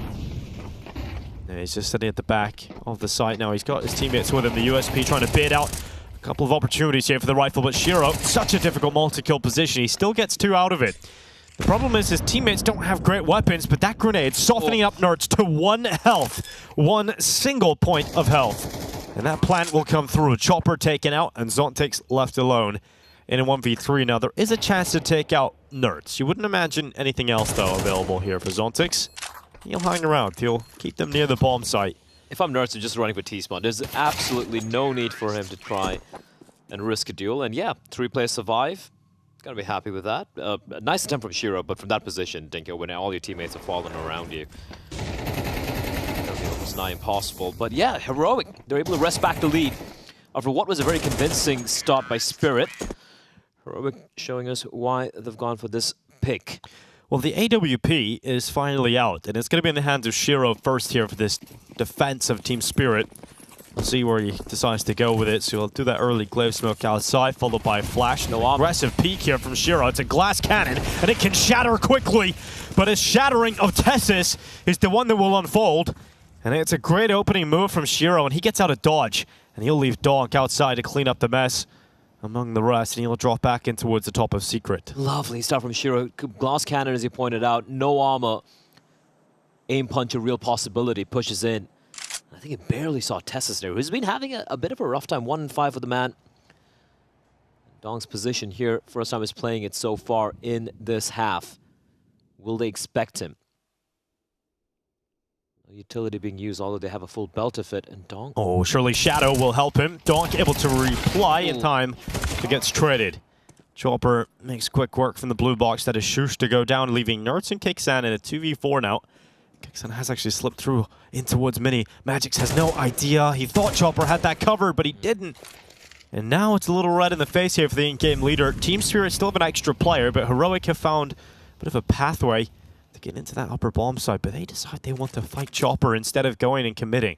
So it's a cool move to boost up on top of Blue, but the in-game leader Chopper has dropped in behind CT spawn. The Heaven Peak should alert Chopper to have a little look over towards the top of Credit Card. Now he knows. He'll swipe away Nerds. Now it's Kixan stuck there because he was boosted up. You've got to realize that Kixan has to be close by as well. And Kixan also did get the kill onto the player. Exactly, right. On the upper side, and yeah, this one's... Yeah, Kixan's dead. Cleaned up. Yeah, a couple of casualties. For Heroic, though, I think they should still have a pretty solid buy. So I think for Spirit, they need to stabilize, right? Need to get a couple of rounds here back-to-back while not really hemorrhaging too many players. And never mind, actually, the money's not ideal here for the T's. could go for a bit of a half buy, perhaps. No, you're going to go for the full investment. And you can see why as well. You look at the money; it is so brittle on the side of Spirit. If Heroics are able to break it, it could be a 5-3 scoreline. So a simple decision being made here. Mag 10 for Shush, Mag 10 actually for a couple of players. MP7 for Nerds. Haven't seen that out in a while. Underrated, in my opinion. Nerds is a player that picks it up a lot, actually. He's one of the only players in the pro scene I see using the MP7. I would rather use MP7 over the UMP. Yeah, personal preference. That's all right, Blood. No, just like, you know, it's got more bullets. It's got pretty damn solid range. It doesn't have the punch of the UMP, sure. Yeah, but you know, I remember the start of the CS2 era. Scrawny was talking about the MP7. He's bigging it up, saying it's going to be a new meta weapon. Haven't seen it become meta yet, but Nerds is still buying it. He's the sort of first player in that movement. And listen, if Nerds says it's a good gun, I'll believe it. He's a good player. He knows what he's doing. Does look like it's going to be a bit of a classic A hit coming in, slightly delayed, waiting for the CT to use their initial bit of utility. So they're going to do some outside smokes and leave Tessus to commit here. You can set the precedent that you're going to send some players outside. You're going to drop these smokes. You can keep the eyes of Team Spirit occupied outside. Especially Donk. Yeah. And as long as you keep him away from the bomb site for as long as possible, you have the best chance to burst through this upper site. At the ready they are. Shiro's and aware. soon they will go. Shiro's aware. Oh, I think he thinks it's ramp, actually. Oh, this could work out very well for Heroic. Magix is in a compromised position on top of the site, but it is a bit of a surprising spot to find it. And Chopper's defending Squeaky Door, running right out. His kickstand and the spacing really helps Magix out. He's able to try and drop back down, but the fire made it uncomfortable. And Tessa's able to rip away 2 lives. Zontix, with that quick rotation through Heaven, has cleaned up the player on the floor in the form of Shush, but more fights happening all across the board. And this fight at Hut is one that is most important, one that Dexter will win, but one they will lose in the long run because Shiro had already dived down into the bomb site and the AWP cleaves him away. Yeah, great movement with Shiro. I guess it was also a silent dropper, maybe. Didn't hear it amongst all. Or maybe, yeah, during the shots, he dropped down. Yep. Donk is so insane. Just runs in from midi, charges into vent. Most players are just held the angle, playing towards CT vent are useless, you know, just being the backup to Rai, but nice shots from Shiro there. And for Magix, that Molotov holding onto the incendiary saved them. He did a great job. Can't really use that position too much in a half. Another force buy coming in. They knew it was only Shiro staying alive. They really want to break the money of Spirit. They're just like 1 round away, Dinko. That's so tantalizing as Donk does some damage to that smoke on a couple of players crossing here for Heroic, and he decides to shoot again, this time to take Dexter out of the game. And Dexter's had a rough start on this map. He hasn't been able to get the ball rolling, hasn't been able to get that primary choice into his hands of the AWP. And Chopper, good timing to take a few steps back here, down the stairway, because more than one are around that corner from Heroic. They've got a trifecta of players. They're going to be actually going in towards Decon instead of down towards the double doors. They want to get into the bomb side with a minute left. Zontix is coming over to track that. He's got eyes now on that Decon swing.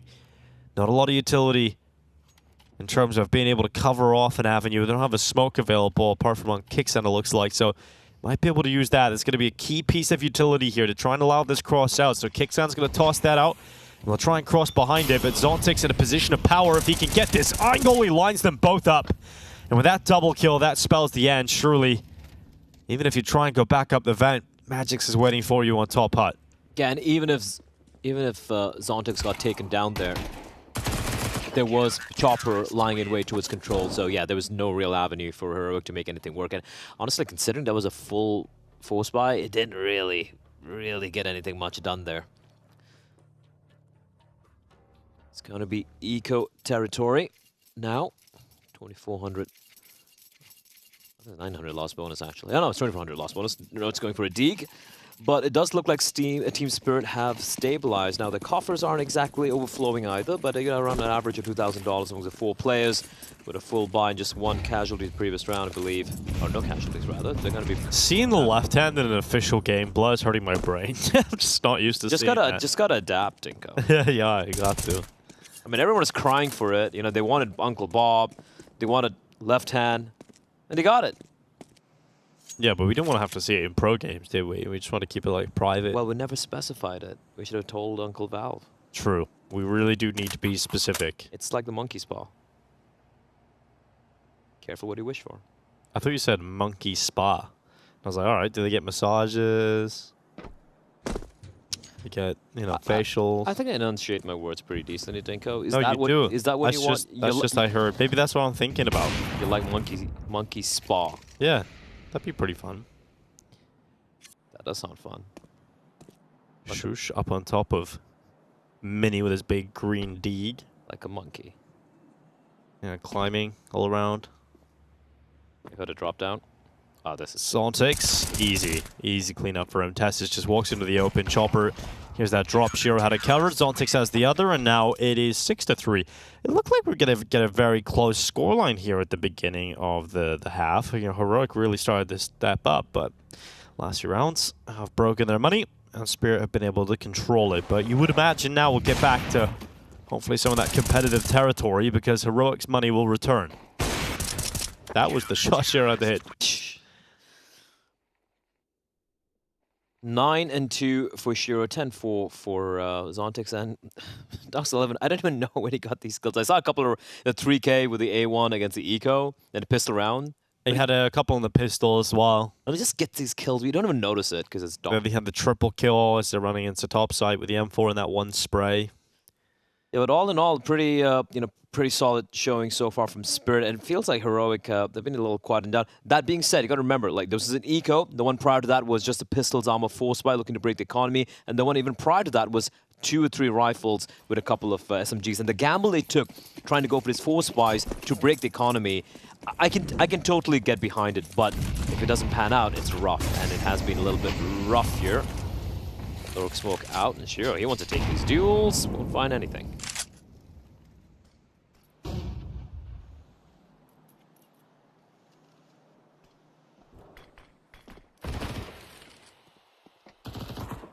Rock have tried a lot of different strategies throughout this first half already. We've seen them fake outside executes into upper busts. We've seen heavy outside executes with and without smokes. Doesn't really matter if there is smokes, it would seem, because Donk got kills through it.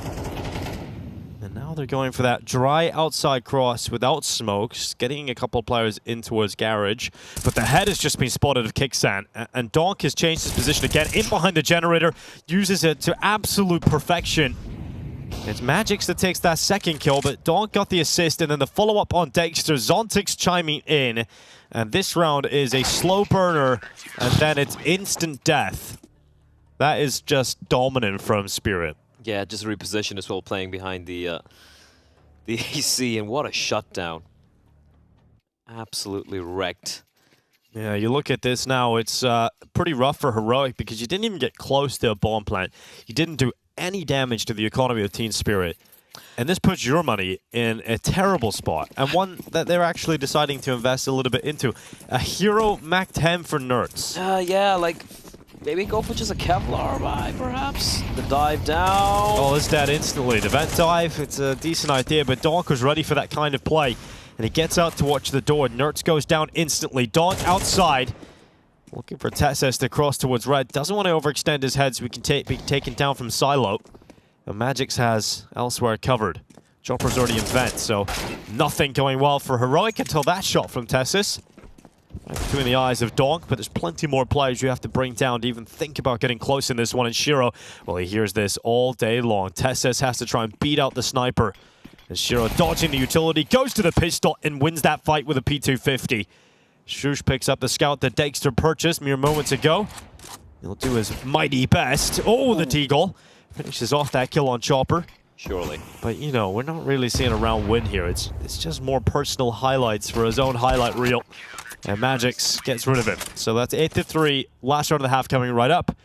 And sort of early signs of a competitive first half very quickly fell out the window. Zontix really hasn't had to do much. I feel like he might have fallen asleep sitting on ramp. Haven't seen any action coming into its ramp, apart from maybe a couple of rounds. We're trying to do an outside wrap around from Hell, for example. But apart from that, There's barely any pressure towards Ram. That's allowing Spirit to basically have they have Shiro, you have Donk, and you have Chopper towards outside. And you probably are now saying to your team, if you're Chopper, guys, you haven't seen anything Ram. Be ready for that kind of play now towards the end of the half.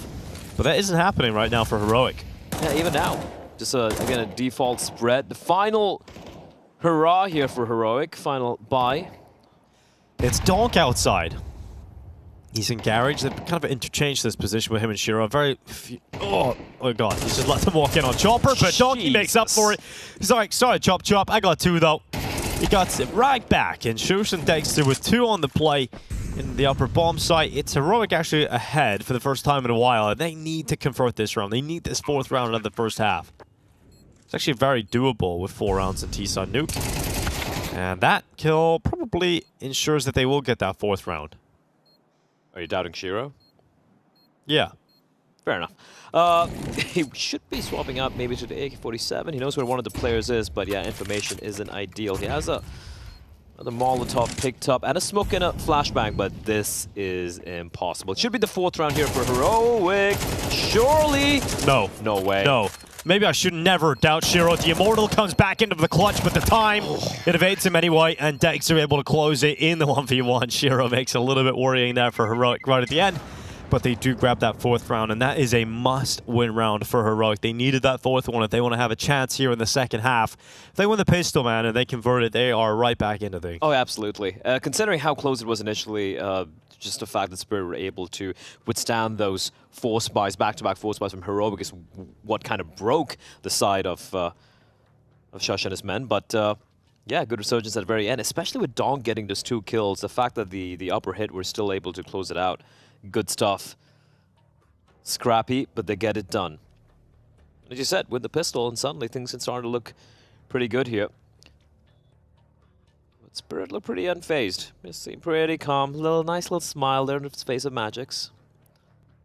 He seems to have a very, you know, just a very chill, very nice temperament. Like whenever you speak to him. Yeah, unless he's got a chair in front of him, then he'll kick that over. I mean, Stun and I did have to kind of coax him into kicking it. Even then, he was like, "Sure." I'm like, yeah, kick it. Okay. Yeah, okay. That was funny. No, Magic's something I discovered this year about him is his personality is very funny. Like if you watch the vlogs and stuff they do, really watch funny. the translations. Yeah. It's a big personality in the team. It just gets a little lost in translation sometimes, because English is obviously not his main language, right? But he does seem to have a very funny personality. But here we go, Dinko. 7 pistols for the CTs. Heroic, they need to win this one if they want to make this competitive. Yeah, one of my favorite things about Magic's was there was one of those sort of lobby interviews done after an extended player break, and you know a lot of the questioning was, "What have you done during your player break?" Everyone's, "Oh, vacation, holidays, boat trips." Magic's. I played anime and watched. I played Dota and watched anime. You played anime? Yeah, he played anime. I'd play anime. Well, Chopper and Kicksan, well, they're playing pretty well right now. It's Dexter to step in with that dual Beretta towards Secret as well, and this is a far better pistol here for Heroic. Zontix and Chopper left in a 2v4. It did look a little disjointed for a Spirit there. Outside deals being taken, not quite fine any. And Zontix is usually pretty good in his clutches. But this might be a rough one. Kixon doesn't have any armor. But Shush, Dexter with his dualies. It could be lethal. I don't see a kit in play either. So they're able to isolate a couple of deals, maybe potentially get the bomb down. Even with a 2v3, you would slowly start to believe in the T's here. Again, it's only Dexter and Kixon here towards Secret. Doable. Julie's at the ready. Dexter ready to rattle them off. It's a good first pick there on Zontix. Chopper shadow spotted and broken. It's 5 rounds for Heroic. They pick out the pistol in the second half, and that is the first step of the perfect comeback. Plenty more where that came from, though, for Heroic. Is the Julies doing some fantastic work here for them in the pistol round. Dexter's been very, very good in the pistol round so far. I know it's just been like a couple of games we've seen from him so far. Like, or rather, like this is a 4th map in total, but yeah. And still sticking with the dualies? Surely. No, hey, okay, he's got an A1. Never mind. Full eco, however, from Spirit, and, you know, might as well. Didn't get the bomb down, didn't nearly got a kill either, just a 1 kill from Chopper. And you have still a 3-round lead to work with, which should quickly be whittled down to just a 2. So they're not panicking quite yet.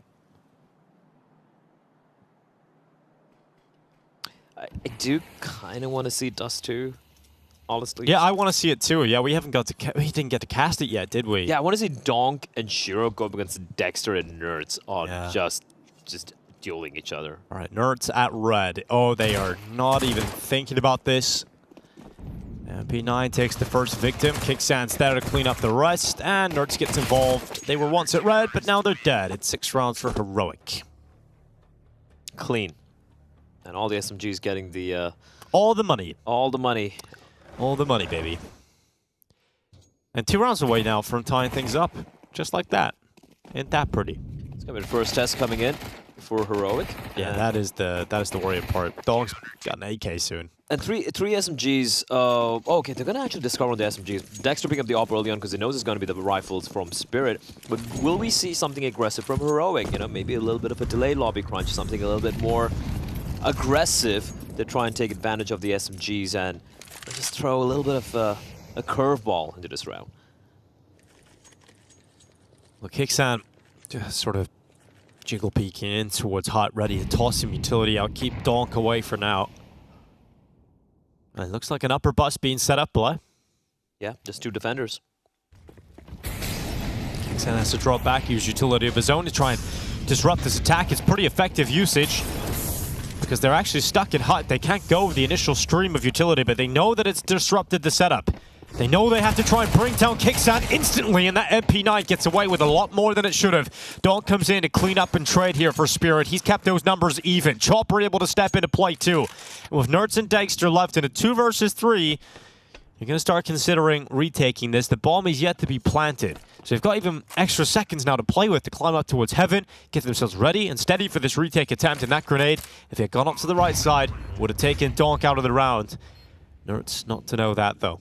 And now it's tough. You've got... You're safe. Yeah, you've got not many chances here. So Dexter's going to back away and say that AWP. And Nerds, like, he doesn't really have much money to work with, but Dexter can drop a rifle for Tessus. Shush can buy for himself, so can Kicksan. So the save is absolutely the right call. If he was able to get the kill with a nade, Dinko, even if the bomb gets planted, 2v2, definitely doable. Sure, yeah.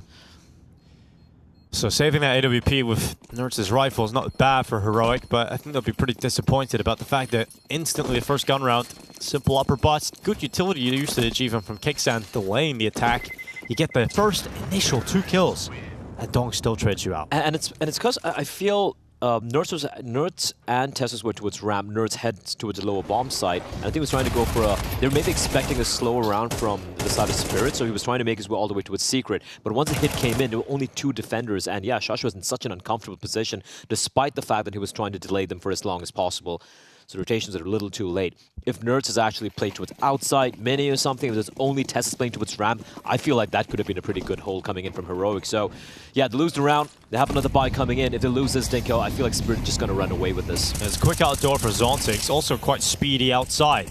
Shusha's got the alligator closed door, and Dexter actually takes Zontix down through that vent from heaven. Look at Chopper's positioning, though. Look how much map control that Team Spirit have been able to get right off the beginning of this round. Dexter drops down into hell. In the meantime, little killing machine's off doing whatever he likes. He's taking Kicksan out of play. I haven't seen a single Donk kill, but just look at the kill feed. It's, oh, he just killed someone. Yep, another one. There's another one. Add that to the collection.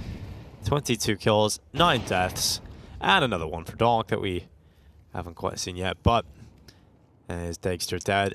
His AWP out of there. He's got 3 kills, 100 HP against a buy. Shush and Tessus now, 2v4. That's saving, dude. It's another save. It's like, nope, we're out. Another one. 10 rounds now for Team Spirit. And the thing is, it's such an uncomfortable position to be in as well. If you had 3 rifle save, maybe another force comes into mind. Now you're thinking to yourselves, okay, if you force here, it's just going to be SMGs coming in with 2 rifles. Or we just go for a full eco, try and retain these 2 rifles for the next round, or expect something miraculous to happen. And Donk is on an ace. I doubt he's going to find a final one, though, but Jesus, he just won that one single-handedly, Dinko. Donk just ran around the map. I didn't actually quite see how he did it, but he did just have a great time just taking fight after fight and winning them all. We at least got to see a kill from Donk, though. That was nice. Yeah, From his opponent's POV. Yes. Now 10-6. 3 rounds away from victory here. Team Spirit on Heroics map pick, most importantly. The CT side is yet to get going. You mentioned how, despite losing the last round, they still had a good buy. They don't now, right? That's how it goes. You don't have good weapons. Yeah, with 2 rifles, you have a bit of a dilemma, but right now, the decision's been made for you. Just try to work with that hero M4. You go for a full AK-47 rather, go for a full eco. You will have about $4,500 on each and every one of the players come the next round, and then you hope for the best. And you hope Donk just slows down a tad bit. Just a little bit, maybe. Yeah. But you can't rely on that, can you? He was still solid on the CT side, but on the T side, it's like, I'm just going to go wherever I want. Yesterday, we got to the studio, and Connor Launders casting the Spirit game. Maybe was it the day before? And we just look out the window, and like, oh, Donk is, he's got 10 kills. It's like a few minutes into the game. Oh, you look back again. Oh, Donk's got 31 kills. In regulation, yeah, right? Yeah, sick Donk. Not much you can really do about that, I guess. Yeah, and the difficult challenge now is for Saw and Kixan to somehow come up with something here. And the CT side aren't going to have a whole lot of chances to get back into the game here. They've lost 2 buys, and now it's an eco on 4 players and that 1 saved AK-47 for Shush. Yeah, no head armor either. I mean, not that really matters unless you're going to be going up against Magics, but what's Donk going to be up to? Yeah, Donkcam, it's a pretty safe bet. Shiro, opening kill. That's rifle. That's good. Yeah, the rifle is dead instantly. But it's picked up by Tessus at least. They're going. There's no Kevlar, and he sees them still trying to come in towards ramp. Tessus scares them off with that AK. They'll finally realize that, yeah, maybe we're pushing our luck a little bit. We'll push back in. But Tessus decides a risk is needed. When you've got the 1 AK-47, you have to go for it. You have to take a risk like this. Shiro's AWP isn't fast enough. He gets past the scope. Tessus brings down Magix, and he's not alone. He's got Dexter with him. And Dexter is forced forward into the fight solo with that USP. Tessus is like, nope, I'm out of here. I'm going to change my position up real quickly. One player in particular, Shiro's low, so even the USP could take him out. That's about trying to, but because the AK-47 has evacuated the premises, now Spirit's about trying to figure out, all right, where is it going to be, right? You just have to, they can keep this one simple. They can just group up, just trade out. No one else has any armor. And actually, they were very fortunate it didn't come down to a 3v3. There could have easily been 2 kills. Onto with Shiro and Magix. They slow things down. Still heavily favoring Spirit.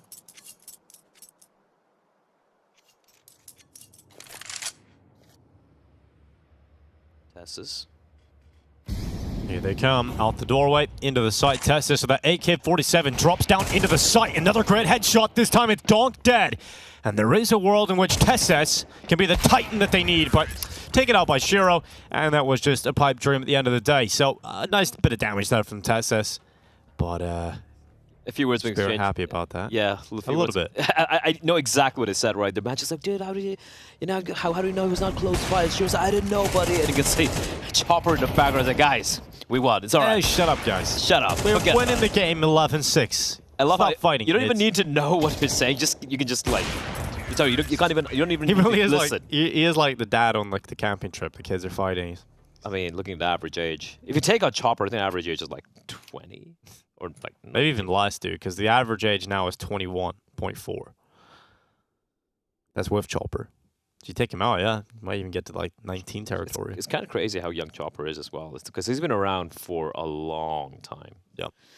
Well, Dinko, as we have round number 18 approaching us very swiftly, Heroics opportunities are dwindling miserably. This is do or die. Yeah, this is it now, isn't it? They lose this round, it's Team Spirit taking away their map pick.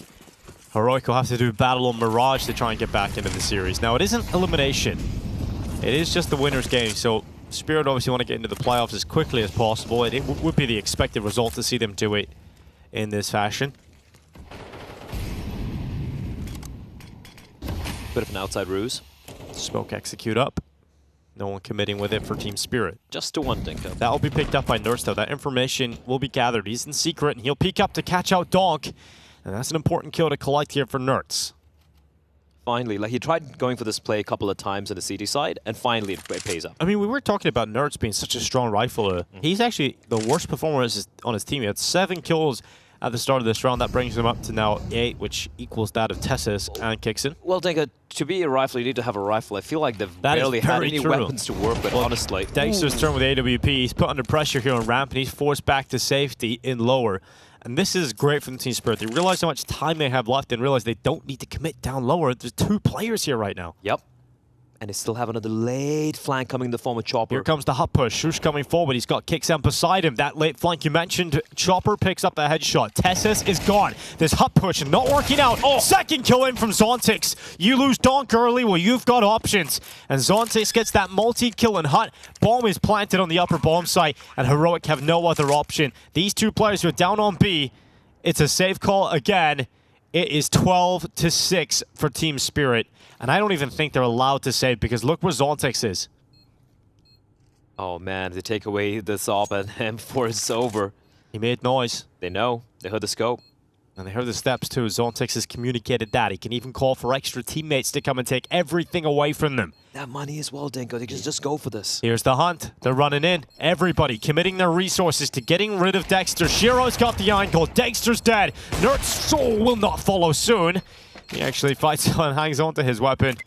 But that AWP has been blown away. He will not be able to save that until he takes the kill on Magix and then picks it up off the ground. So great work for Nerds to at least get something into the next round. It's not even like a bad round from Heroic there. Dexter drops on. We knew where Nerds was, right? So the group up below. What's a call right there? The call is to go for the lobby push through hut. Get a trade? But that's what happens at Caliber, the individuals and the Spirit team. Donk's dead, and he's still, as you said, you have so many more options, so many more lethal options. Shiro, Zontix, Magix, and even Chopper as well. I love how he went for that very, very delayed outside roam. They weren't expecting to be a second T player pushing out later on. They thought they got Donk, they knew it was a ruse, and here we go. Magix has got one, Zontix the other. Tessa's at least fighting back with some aggression through ramp. It's a bit of a bloodbath early. And we've come out with Donk being dead again, so he has to look to the rest of his teammates to see this one through. And I think he can be pretty confident that his team will get that expected result, because 12-6, 3v4, and Tessa's damaged up. Everything is pointing towards a team spirit victory here on Nuke. Zontix is already in the upper bomb side. Look at the position he's found, Blah. Yeah, this one's over. A lobby crunch on map point is... It really reeks of desperation. It is pure desperation, and you know sometimes when you're desperate, it doesn't quite work. How? Sometimes when you're desperate, what, Blah? You make some decisions you wouldn't otherwise make. Yes, decisions you regret. Yeah. Yeah, happens to me. Speaking from experience, or a lot of experience. Jacob. Here's Kicksan. What is this? Yeah, I think you might regret that one as well. Spirit. Hello, Tessas. He's through ramp as well. We thought that one was over. Perhaps it still can be. Shiro with a 1v3 ahead of him. 35 seconds to collect this clutch. The position of the CTs is quite disjointed. They are separated in 1v1 fights, and if Shiro was able to take out Kixan, well, that would have been perhaps something. But Kixan gets a triple on his own. I thought it was done when Zontix was right below him, but Kixan hit some blistering shots right there, dude. Also, you had time, guys. Why are you just walking out? Chopper's walking out hut. Look so confused as well. It's like, oh, wait. It's like Grandpa, this way. Wait, I'm out of the smoke? Yeah. What's going on? Yeah, that was... Turns out when Donk dies first, it might always be an easy time for Spirit. All right. Heroic desperation works out. Yeah, it does actually. Lobby crunch, do it, guys. But 5 rounds in a row, too. Halley's seen enough. He's like, all right, guys. I know we're winning this game. But if you do that shit again, I'll have to break something. I mean, it was so weird. Although, Kixon's awareness there, I guess comms might have been conveyed. It's like, up is empty, you just have to be a little bit wary, but just such a good clear coming out from him. Yeah, that was great. Very few players would have cleared that angle, especially in the as effectively as he did. Yes. Yeah. All right. Magix is like the only left-handed player on the server. Yeah, as a minority. He is. Good for him. Yeah. So is Connor, right? Scrawny. I didn't see him using left hand, no. But he is left-handed. No? I'm not sure. Wait, who's left-handed? Is it here? Alex, Alex's, yeah. All right, here we go. Spirit.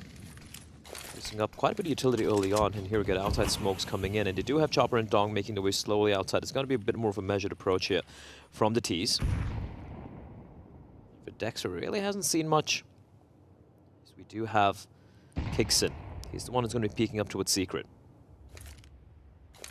Utility arriving. Donk right through the smoke. Nerds. Oh my god, no one's looking. Finally, Nerds able to get rid of Donk, who didn't clear that corner. Zontix will go down to Nerds. And some life in Heroic yet. Spirit's attack into the upper bomb site does not work out. Despite getting a really good position, I mean, Donk getting into main is fantastic. You think that's going to be the recipe for success. And then suddenly, Donk doesn't check the corner, and Nerds is like, what the hell? He's right here. I thought he saw him. Yeah. I really thought he saw him because he did spin in his direction, but yeah, Fortune smiling down upon Nerds, and a nice kill as well to the second player because it did look like he would be traded. 20 seconds, yeah, not much of a chance here for Spirit. Well, this last round is proving very difficult for Team Spirit to be able to collect. Was that 3 or 4 rounds now in a row where Donk has gone down without impact? Yeah, when have we seen that last? Copenhagen. Yeah, probably. Or Vertigo. Also the last time we saw them play. I do want to... I'm sure it's going to happen as the tournament progresses that someone's going to be picking Vertigo against Spirit. And I do wonder if they've taken time to like make any changes on the CT side especially. Yeah. You know, the thing is, we're talking about this head-to-head between MOUZ and Spirit. That is the most likely grand final that we've got at this event. And you look at the map pool, and you see MOUZ today, they picked Vertigo, and they didn't look that good. They lost to VP, and that was obviously an outlier because they dominated them on the other 2 maps. So I don't know how that series is going to go, and the map pool will be a very interesting conversation, especially if we don't see Spirit play Vertigo up until that point, right? And look, despite the fact that on paper, a lot of people would be like, yeah, Spirit's still the favorites here, they're a better team, it's going to be them against MOUZ, and it should be Donk and Co coming on from top. Ring rust is a real thing.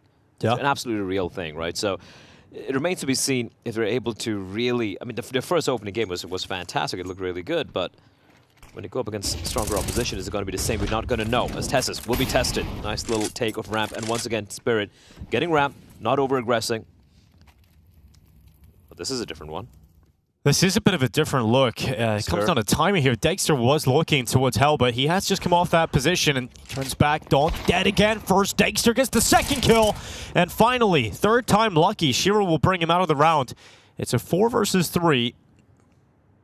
This classic Dexter, though, gets 2 kills, still goes for the third repeat, yeah. But that's how Dexter plays. And honest to God, not many people can actually get away with that.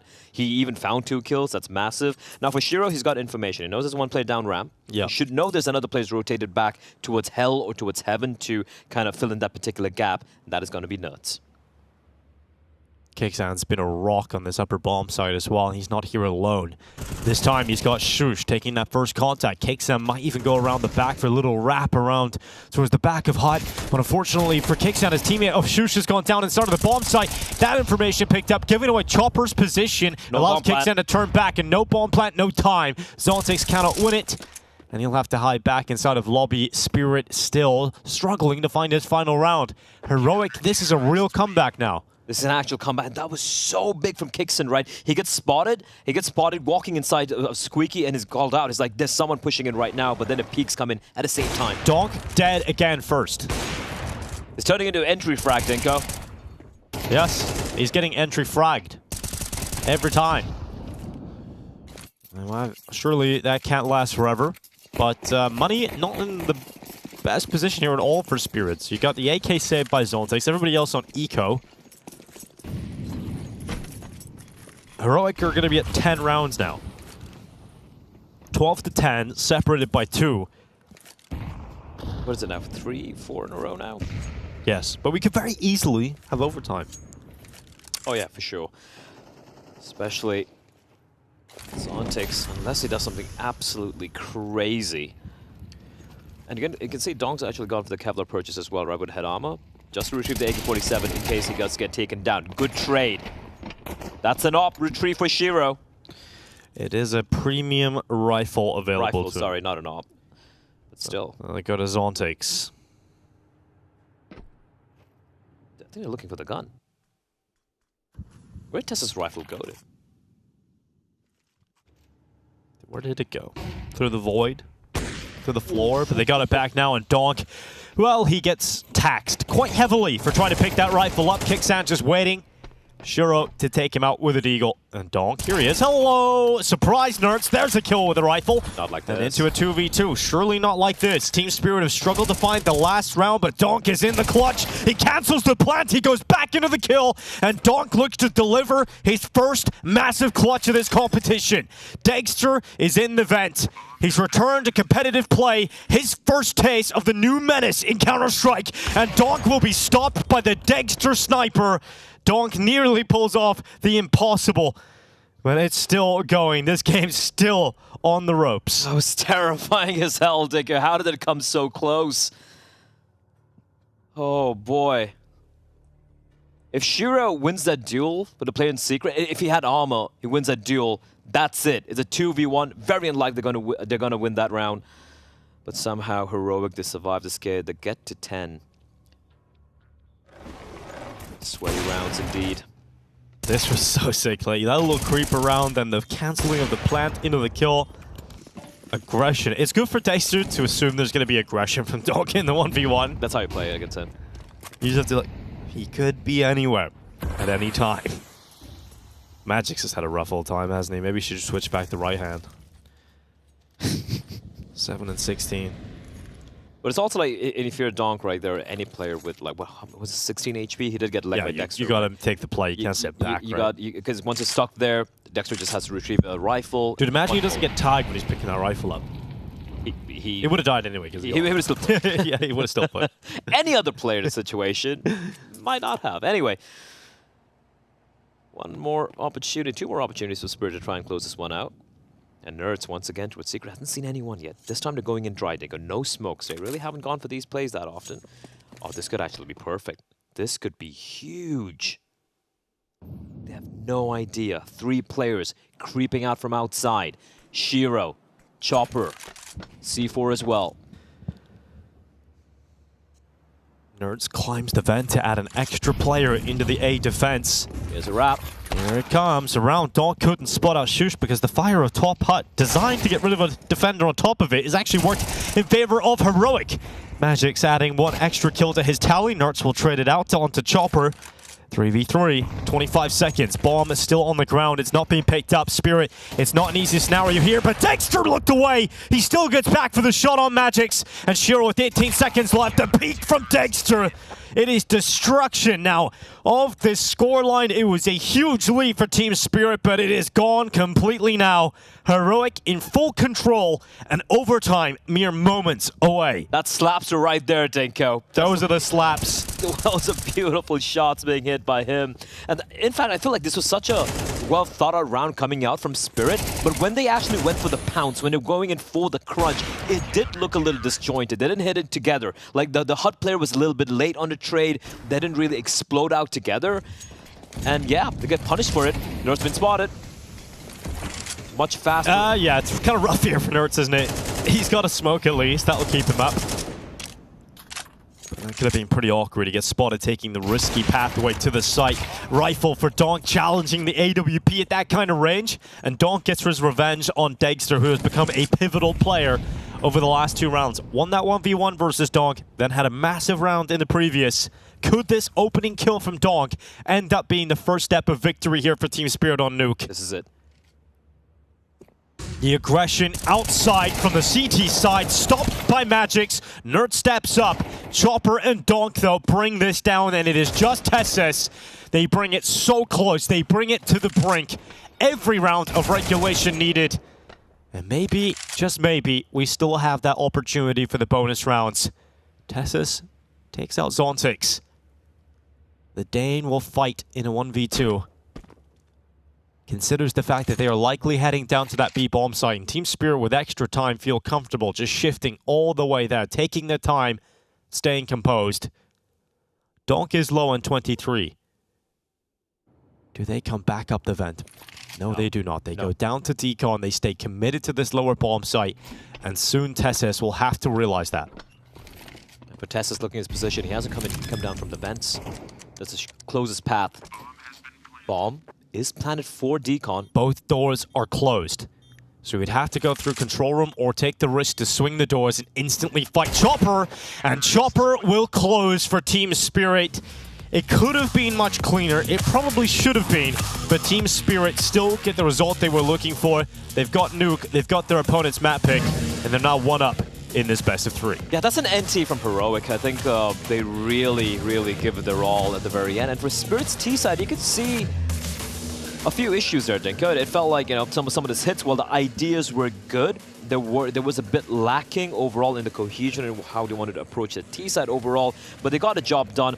And I do really like the last round, right, where they didn't go for the smoke wall, they just go for the outside push. Nerds is like, all right, there's no one there, heads on down. They have the read that Nerds likes playing towards Secret quite a bit. So yeah, in the end, out-called and also out-fragged. Donk woke up at the very end for one last slap. Yeah, true. He did come back just at the right time because it did feel like him dying at the start of every single round was certainly playing a factor in Heroic being able to pull this comeback off. Do you feel like there was maybe symptoms of Team Spirit wanting to just get the job done, like they thought it was already over? Yes, and also complacency setting in. I go back to the one particular round where it was, I think it was a 4v3, we saw Chopper walking through the smoke towards upper, for example, and I feel like they weren't as focused as they were in the initial stages of this map, but it's nice to know that Chopper finally put his thinking cap back on and said, all right guys, this is what we're going to be doing. They close it out. Don't want to take too much away from from Heroic. I think they did a commendable effort bringing it back, and also the silver lining here for this Heroic side, firstly, we're still not over yet. Another map remaining to be played, potentially, or maybe even 3. But Dexter continuing to deliver, man. People had a lot of question marks about him coming into this team, and he is continuing to put in the numbers with a big green. Yeah, well, the problem for many a team when you're going up against Spirit is trying to stop Donk, and he couldn't really do it in the first half. I think he just got off to such a heater. We're seeing here, like, he's 18 and 7 at that point, but he's been able to have another great game here, and it's just we're just expecting consistent greatness out of him. Man, he didn't even get 30 kills.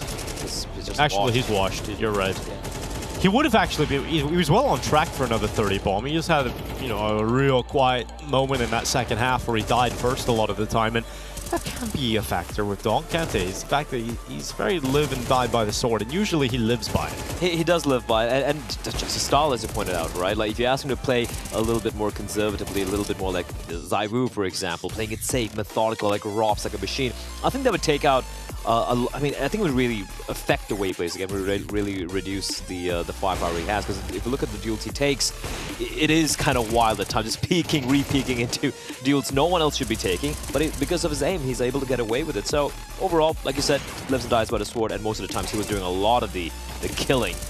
In the end, Heroic, valiant attempt, but it was not to be. And we will be heading into map number 2, Dinka, which is Mirage. The pick from Spirit. And that's a map where if you're a Donk, you're like, hell yeah. Like, even if this goes to a third map, the third map is Dust 2, blah. We're in for a great time over the next sort of course of an hour or two. Yeah, I'm just looking forward to it, right? Mirage, I think it's a map where Spirit... There are a lot of teams, if they pick Mirage, I'm like, you sure want this map to be your main pick? But if it's Spirit, I'm like, yeah, fair enough. Yes, please. Thank you very much for that. And yeah, that is coming up next. And Donk obviously is always the talking point. He's the MVP of this matchup, and for good reason, because he was. 1.81 rating. It's just not even a 30 bomb, dude. Just 126 ADR. Yeah, well... Could be better, Donk, and I'm sure it will be as we head into Mirage. You know, looking at the future of this team, man, it's just so exciting because every time we get to see them, we see little breaks where they're not always at competitions, like Pro League, for example. That was like a month of not seeing them. Yeah. And then finally we get to see them again, and everybody's excited, and they deliver us exactly what we wanted. It's like eating a chocolate bar. You know what you're gonna get, and it tastes sweet. Yeah, it's like a box of chocolates. Yeah, well, you don't know what you're going to get there, but we know what we're getting now, and that is a break. When we come back, we'll have Mirage on the other side of this. We'll see if Spirit can 2-0 and head into the playoffs as the reigning champions of BetBoom Dacha 2024.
Welcome back, everybody, to Belgrade. We've got ourselves some Counter-Strike action underway, and Spirit in particular leading the way. We've got Dog back on the server after a hiatus of about a month, Bled, and it's great to see him back because he's doing exactly what he was doing then.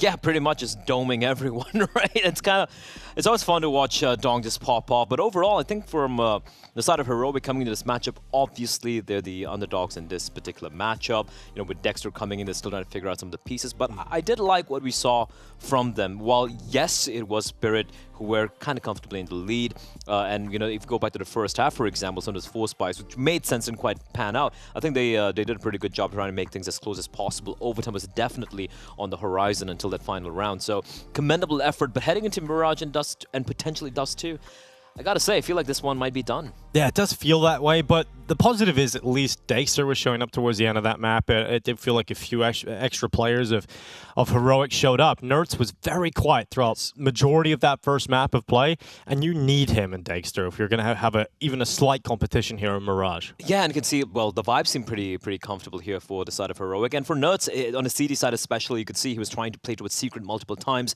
and unfortunately didn't quite pan out, right? They were able to kind of navigate that play from him, and maybe if his switch up, if he's playing a little bit towards upper, towards outside a little bit more in tandem with Dexter, potentially he could have had a few better numbers, so to speak. So it was a bit of an unlucky map overall coming out from Nertz. I don't think that's going to necessarily continue heading into Mirage. No, you wouldn't imagine so. Heading into Mirage is a comfort ground for Nertz. We've seen that many a time. Mirage also a very comfortable affair for the old Heroic boys, right? We see Shush and Tessis probably play some of the best Mirage the Counter-Strike has seen when they were part of that Heroic roster with that living organism CT side, Katie and Stown, etc. That was a great team. That was a great team on Mirage. Yeah, I like to call them like a Hydra, right? Like a monster just moving all the time.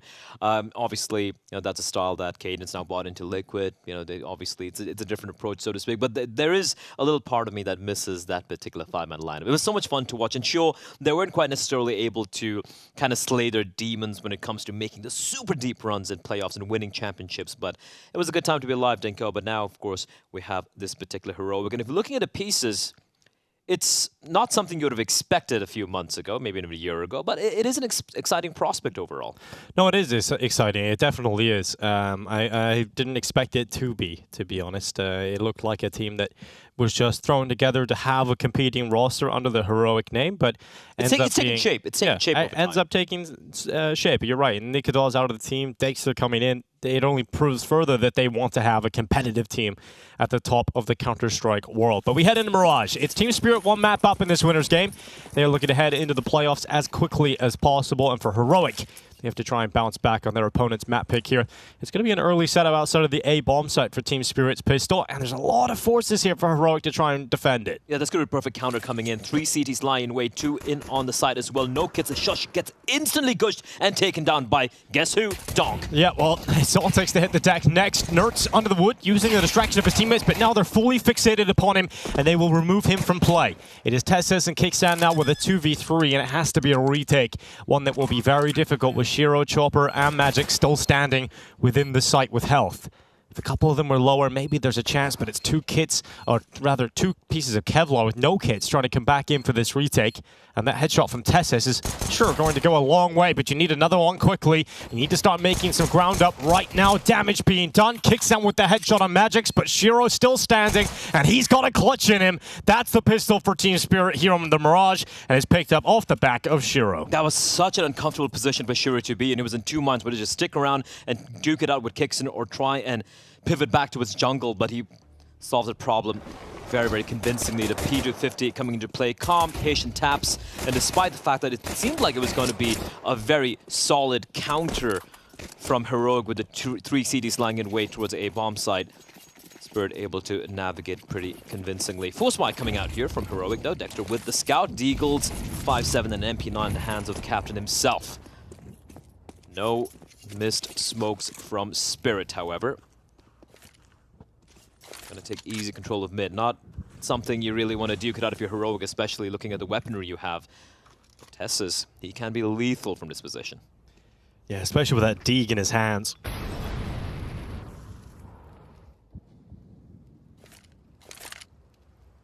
Smoke into window. It's gonna be a B hit coming in, and Chopper is just trying to make his presence felt. Donk clears out ladder, jumps up, has a little look. No one playing in that position. Confirmed by Donk.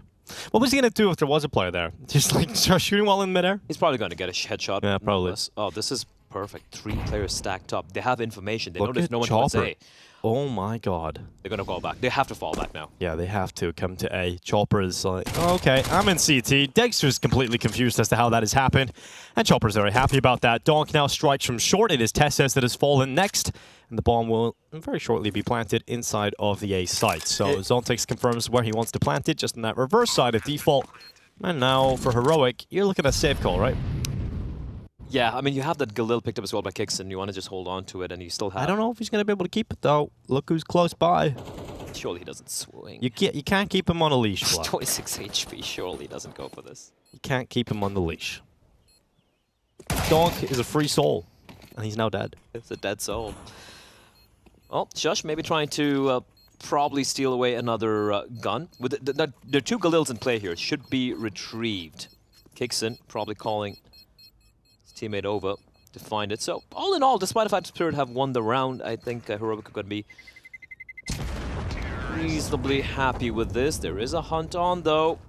Okay, Zontex won't find anything. So 2 Galils retrieved by Heroics. The danger definitely still going to be present come 3rd round. This is just perfectly navigated by Chopper to win. And the thing is, it's so unlucky for Shush because he'd pushed down ramp, but by the time Chopper got the kill on the CT player, he was so deep, it already was all the way to its TV room, so he wasn't anywhere nearby to try and maybe at least disrupt the bomb plant. The Spirit, it was looking a little scary there walking into the B stack, but they will survive. Ooh, A1 being purchased as well. Kicks hand through middle. Not seeing too much from his aggressive maneuver. He'll flash in towards underpass. Nothing collected there either. So Heroic feels somewhat comfortable to just alleviate their mid presence. They'll drop back into connector and adjust the defense accordingly. For Team Spirit, it's a lot of time still on the clock. Magic's outside of B. Not alone though. He will have Shiro somewhat close to him if needed. A lot of time, a lot of utility, and for Heroic, they've deployed the penultimate smoke they have. Dexter's the only one remaining with any utility to speak of. Yeah, Spirit being very slow. They are very aware of the 2 rifles which were salvaged, but are they aware of the 3rd M4? That is a big question here. This is a very dangerous buy from Heroic, as Kixon's going to find Magics. Yeah, Kixan certainly finding Magics. That'll be a nice opener here for Heroic. Chopper's very low too, basically joining him in death. Here's the 5-7, strikes from 1. Dexter would have loved another, but maybe the rest of his teammates can pull it off. Shiro getting overrun, dropping down into sandwich to Shush. He'll clear out Tetris piece by piece. It's left Chopper alone, and his team are now shredded to pieces. He's left on 11 health, and he'll come out with a Mac 10. This is kind of crazy how Team Spirit have fallen this hard. Mac 10 should be able to get 1 under wood. Oh, even then. The slight slither of a plank stops that bullet from penetrating the skull, and it ends up being Chopper that goes down and Spirit who lose the round. Smiles abound for Heroic. That's a huge round to win. Well, a bit of a labored spray from Kixon, but still getting the job done. And that forces Spirit to go for this faster A play, walking into the rifles. Shiro not being really allowed to isolate any duels. Yeah, great start for Heroic. And now the AWP comes out in the hands of Dexter. 2 AK-47s, the M4 from the previous round as well. That's been such a massive round. And look at how much money they have remaining in their bank accounts after that round, right? That was supposed to be, again, because I had 2 rifles saved, it was only Kixon who didn't have any money remaining in the bank. This was supposed to be the buy. But now, much better buy than what they potentially would have gotten if they hadn't pulled off that miracle offer round. For Spirit, it's not ideal. 3 AKs, Tech 9, a Deeg. But they're always very lethal. Very limited utility as well. This could just be a set piece, but no. Mid-take coming in. Looks like it's going to end potentially in an A pincer. Well, as Nert's aggressive, and Chopper nearly takes both down in one foul swoop. It's important that Testis was able to collect that 2nd kill and get the trade on his fallen teammate. Otherwise, it would have spelled disaster quite quickly here for Heroic. Donk pushes out. They've got A site control. Tessis at stairs is very low on health, and Donk is killing the rest of his team here. Kicks out suddenly the last remaining player, and a big clutch ahead of him. The in-game leader is taking another. You know exactly where he is. So they really shouldn't open themselves up to 1v1 fights against him.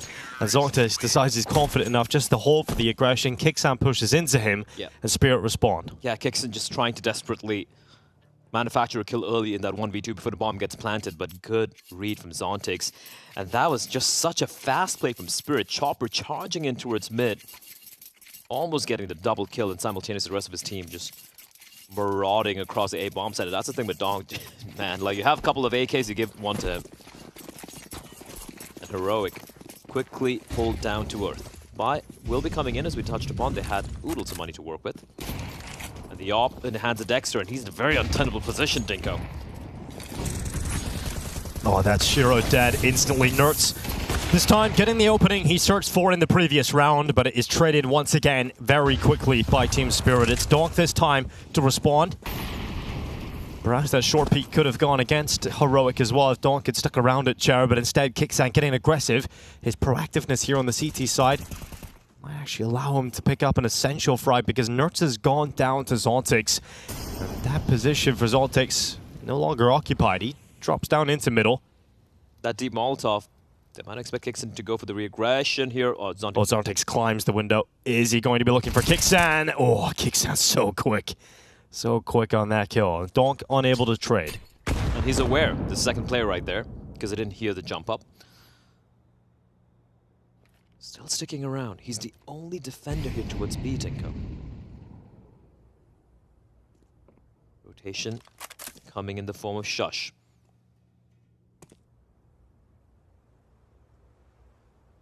See the Spirit slowly gathering. And the fact that Magix had used a Molotov towards apartments, showing his presence, but because it slowed things down, it could actually force rotation back towards A. And that Shush spots a player out now. Oh, it's going to be a big turn from Dawn. Kixan couldn't stop him, but Shu certainly will.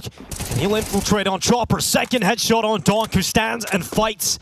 And now Magix with 13 seconds left. That's not a lot of time. He has to get that bomb now, and he has to run to the site. He realizes he has to sprint. Is there going to be enough time for Magix? 4 seconds now, not enough time. Magix pulls the bomb. Maybe that cost him the time, who knows? But it doesn't look like there was going to be enough.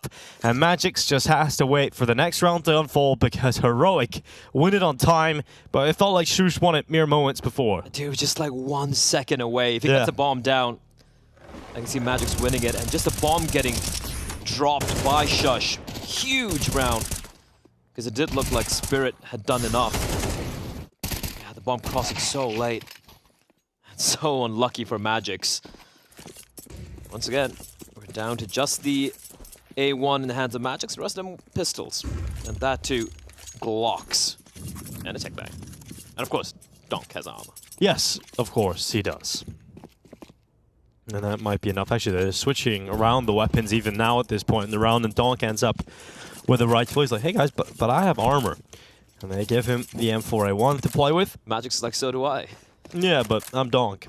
That's how that conversation needs to go. Actually, I don't even think he needs to say that. I think it's just acceptable, understandable. Have this. Do you want anything else? The lunch money? Donk's not the one who gives my shoes. Donk's not the one who has to give his lunch money. No, Magic's I'm saying. It's everyone else. Yeah. Well, Shu's good headshot. That's Chopper gone. So it's a good start here for Heroic. With all that fumbling and setting up of weapons, Donk better do something with it now. He needs to if Team Spirit wants something out of this. They're going to be going for the final A attack. They'll have Magix coming late through connector. Shiro will go down to the hand of Shush. And Donk will follow suit, this time to the hand of Dexter. So Magic's now coming up through connector. Nothing really going for Team Spirit in this. And Heroic has tied up the scoreline 3-3, staying competitive at the beginning of Mirage. Magic's probably wondering, man, I had an M4 earlier, now I just have a Tech 9. Clean round coming out from Heroic, not losing a single player. That's more like it.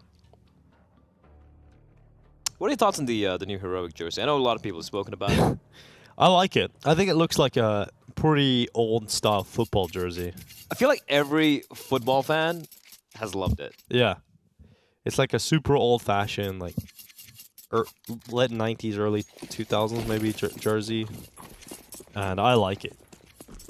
Yeah, it's but clean. I do enjoy the memes of making them KFC buckets. I think that is also pretty good. You know what? KFC's great.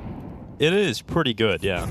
Although I'm allergic to some KFC branches around the world, dude. It's like the one little thing I have. It's like, why? Why have you done this to me? Where did that happen? Surely not in Poland. It was in Poland. Yeah. But Poland KFC is the best KFC. I know. Polish KFC is gold. But it wrecks me. That's so sad. Yep. Sorry, man. Yeah, well, I'm sorry to the viewer who has now got that information. Yeah, all I have to do is just unnecessarily and just a hater, needlessly. Just a hater coming in and, hey, Denko, here's some KFC. Here's some KFC.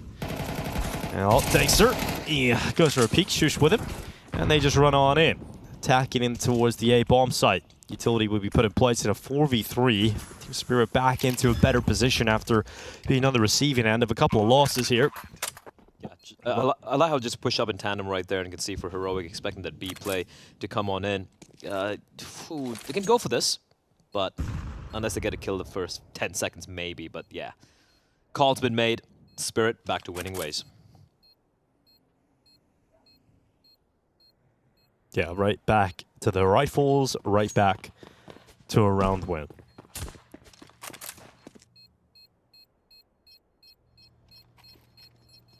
And that'll end up being 4-3. Team Spirit into the lead again. Very marginally so. Shiro will cross into what's underpass. It looked like Kixon might have had an opportunity to get a swift upgrade, and he goes for it. He dives out of the window. Shiro's able to turn with sound and then take the kill on Kixan to hold on to his AK-47. All right, Chopper, don't leave Magic's hanging. There we go. There we go. Boris gets the bump. Now, Chopper, it was a good start to the round. Straight up through connector. Great spray control as well from Shiro there. Yeah. Money's still good here for Heroic. Yeah, at least a couple of guns saved right there. And for Kixon, he was trying to go for the upgrade from the SMG as well. And, oh, it's a full straight A play, Denko, and this could be the right call unless Shush falls back real quickly. Execute coming in. Execute certainly coming in, and Donk is going to be playing a Tetris, looking to build this round up completely for Team Spirit. It's blind, but it's still a kill, and Zontic's and Magic's there to collapse upon him, and Team Spirit, they've got some BS up their sleeve, because Chopper right through that smoke, Nerds could do nothing.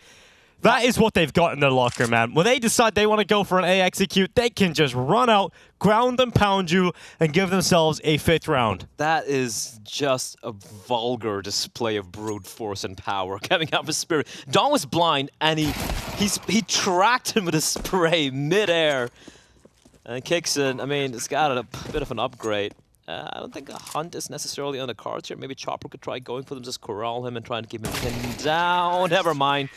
Donk's there. He's going to go for the hunt. That is clean. A simple, fast A hit coming in. And there were 3 CTs, almost 4 of them lying in wait, and they were trying to be disruptive. But every point of disruption handled. That was damn sick from Team Spirit moving into that site. And not only does it win the round for them, but it also breaks that money for Heroic. No weapons saved, no cash left over. They've got to go for the eco here. We'll have one player able to upgrade into a deagle, and that's Shush. And so they'll boost him in behind triple, hoping that this position might allow him a kill. But he's missed his opportunity, and now in a duel with Donk, who's no longer alone, and he will re-peek out this time to a headshot. Shush will hit the deck. And you really don't expect much to happen here for Heroic. It should be nice and clean. 6-3. Team Spirit starting to pull away now in this half. Yeah, this is starting to look a little scary, building up the momentum as well. All right. It was just a pistol, so Denko, so let's not get ahead of ourselves. Yeah, true. It was easy. It was expected. Cheeky attempt at Zeus, but Donk says no. Heroic need to be careful that they don't allow this half to now go heavily in favor of Spirit. You want them to win this round. If they don't, then it really could become a very one-sided fight. Team Spirit could even get a 9-3 half out of the T side. And I don't really feel like that would be fairly representing how competitive the start of this first map has been.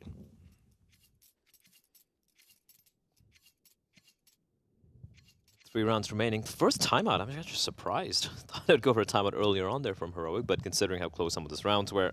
I think they realize now this is the point where the half either is made or broken. Yeah, this is either the way Spirit's playing right now, I wouldn't be too surprised if it's a 9-3. In which case, it's a dunzo. Pack it up, bring on the next game. Which is the lovely MIBR taking on Aurora. I'm actually low-key excited about that. I think that could be the closest match we have here today. Yeah, I think so too. I think that is going to be a 3-map affair. We haven't had a whole lot of 3-mappers here. We've had a few here on that. That's what opening games can be, Blood. You know, the high seed play against the low seed. They get the job done. It's aggressive. And he is looking to plant his seed. He's up towards top middle and behind the smokes. Chopper. He's had a couple of smoke kills, and there's another one. Why not? All right, Chopper. He's been neutered, Dinko. Yeah, he has been neutered. Damn. All right, Chopper. That's another one. That's another one just thrown right in the mix. I mean, I can see what Nerds is doing there. I mean, obviously trying to be cheeky, not expecting anyone to... Oh my god, this is brilliant. Oh. Chopper gets another one, and kicks it, needs to go massive. But that's not going to be the case unless Shush, 1v3. It's close by. You can find it first. Always spotted, doesn't get the kill. Oh, big shot from Shushi goes into the market now. And they are looking to see what he has on offer. Oh, gets spotted. Cross to the side. He's still paranoid about a player coming in from short. He doesn't know that both players are inside of the market. He's still thinking about short, and that could cost him. Shush has no idea where the 2 remaining players are, and the sooner he figures that out, the better the chances are of winning this one. He crosses into short instead. No kid. But he can't overexpose, surely, because he's still paranoid. And the further he steps back, Zontix is considering this maneuver, and Shush will fall at the hand of Zontix. That's such a heads-up call coming in from Chopper. I love it. Gets a kill towards mid, knows it might be a bit of aggression coming out from the CTs, and calls it an instant hit towards B. Finds an empty bomb site and kicks in with a couple of kills, but that's about it. Oh, it's such an important round as well, Dinko. This is such a crucial round. Yeah, it's a tough one, because that's what we just said at the start of this, right? That was the round that felt like it made or broke this first half. I'm not a big fan of this from Kixon. He's done this quite a few times, just going for a hero M4 buy. He does it a lot, doesn't he? He does it a lot, and look, the last time he did it, they had 2 Galils to work with. Yeah. And also it was a round where, yeah, they pulled it off, but this time it just pistols, some armor. Dexter's just should be going for a full eco here, just try and get an AWP, which doesn't really look like he's going to be able to afford come even the bonus money, unless he gets a couple of kills, and he opts to forego the Kevlar. Yeah, not great. Not great at all. Well, it's going to be Kixan. Oh, Chopper rips him off the top. Chopper with another. And this is what we've been talking about. Chopper has really leveled up in CS2. He's one of those in-game leaders that's received a buff in performance. And it's pretty consistently good now for Chopper. It's up against pistols, but still. No, Chopper, no one's watching. Don't worry, no one's seen that. No one's seen the consistent failure. But there we go. Finally. Reminds me when I play basketball. Yeah. Barely reach anything. That's all right. You could play, like, kid basketball. Yeah, I'll just beat up the kids. Yeah, you would win, I reckon. Thanks, man. All right. I once went to a wheelchair basketball tournament. Where are you going with this? It was really impressive. It's like crazy how fast the competitors move, how nimble and agile they can be. And it's very agile right now for Shush, getting in and out of dodge. It's a 5-7 kill on Chopper, and now we're looking at Shiro and Zontix left in a 2 versus 3. They've got superior weapons, but Nerds hiding behind the bench, man. This could be such a power position right at the end. He peeks up. Oh, the planter. Oh, how is he not dead? Oh, Nerds, he's run out of ammo now. The knife. That is so unfortunate. That is so frustrating, because that might have been the moment that could have won this round for his team. But instead, Nerds lets it slip, and it suddenly becomes a 2 versus 2.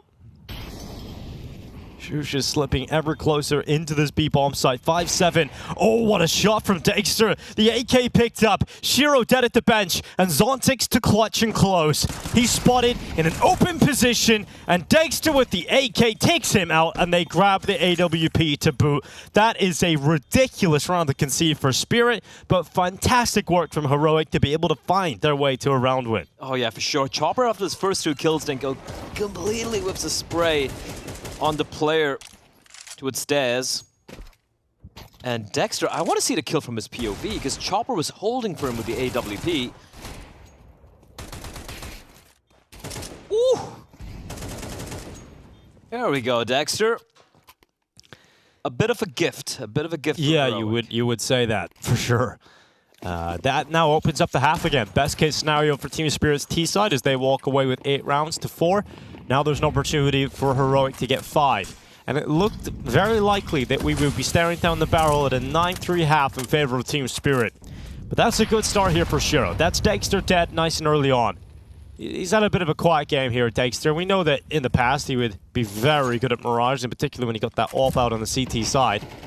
He's only managed 6 kills in this first half, and that is the number he will finish on. Tessez peeks off the top of the stairway, loses the fight versus Donk, and Shush gets absolutely eradicated. The young Donk with the AK goes a little bit too far and gets taken out by Nerds. There's still a lot of room to play with here and time for Team Spirit, so they'll smoke off jungle. Kixan will come back over towards CT and spot out a player coming out of ramp, but it's Zontix to extend from Palace and to shorten the life of Kixan. It is now Nerds left in a 1v4 with just under a minute left. They know where he is, and that kill was actually onto the bomb carrier, Blah. So they've had to go back and get the bomb, now go back to the site. I'm playing it to the percentages, but it should still be effective enough to get this job done. Especially with Shiro still in middle. He's the insurance policy, and coming on the back with that Tech 9, enough damage done. Zontix finishes it off, and Spirit will exit the first half with 8 rounds on their T side. You see Dexter pulling off like the crazy 2 kills with an AK-47 on what was basically an eco round, right? They steal the round away, like, all right, cool, a little bit of life, a bit of a pulse, and the wrist of Heroic, and then that happens. What was the second kill from Donk? I need to see that again. It wasn't even the edge of the smoke, it was straight through it.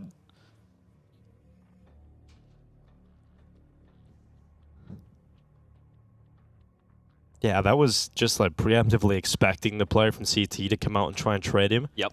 And Donk is just so quick to get back to that angle. Like, his brain just works in sort of sequences. It looks like, right, if I get this kill, this will happen. You know, he just knows which angle to look at next. I think it's just like one word in his code, just like kill.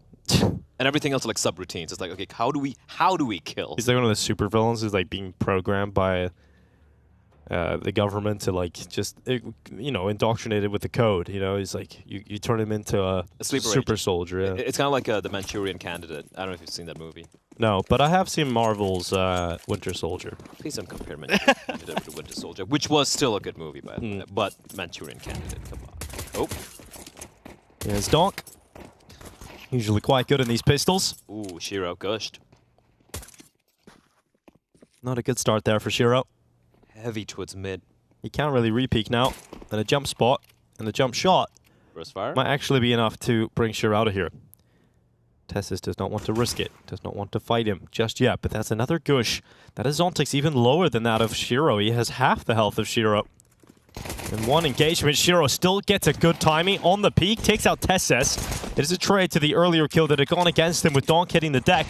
Now Dexter trying to get rid of him, but Shiro, what is that? That flick up towards the window? That is ridiculous. Finally taken out by Dexter. Kixan in the meantime removes Zontix, and his Magic's left in a 1v3. One that does not exactly look winnable for the young man.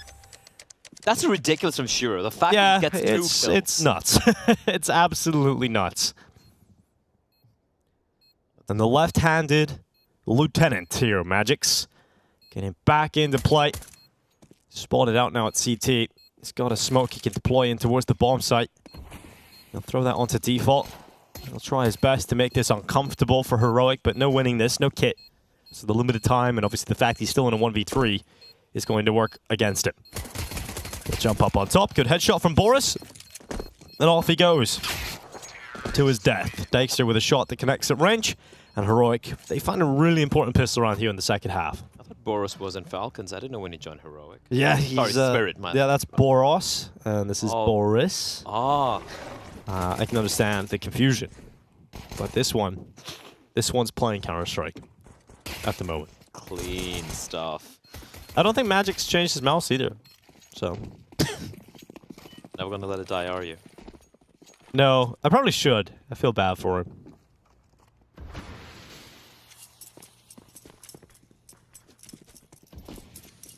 All right. Force buy in for Spirit as well. I actually like this. opted to kind of give up B. Donk's going to be the one just... I think it's Donk. Yeah, Donk's going to be the one patrolling towards B with the Deagle, and he's going to be obviously lethal. You can see for Heroic, they're very trepid and very wary of the fact it could be aggression coming out. It's still player towards T-spawn. Smoke's going to coming in a little bit later for Cons and for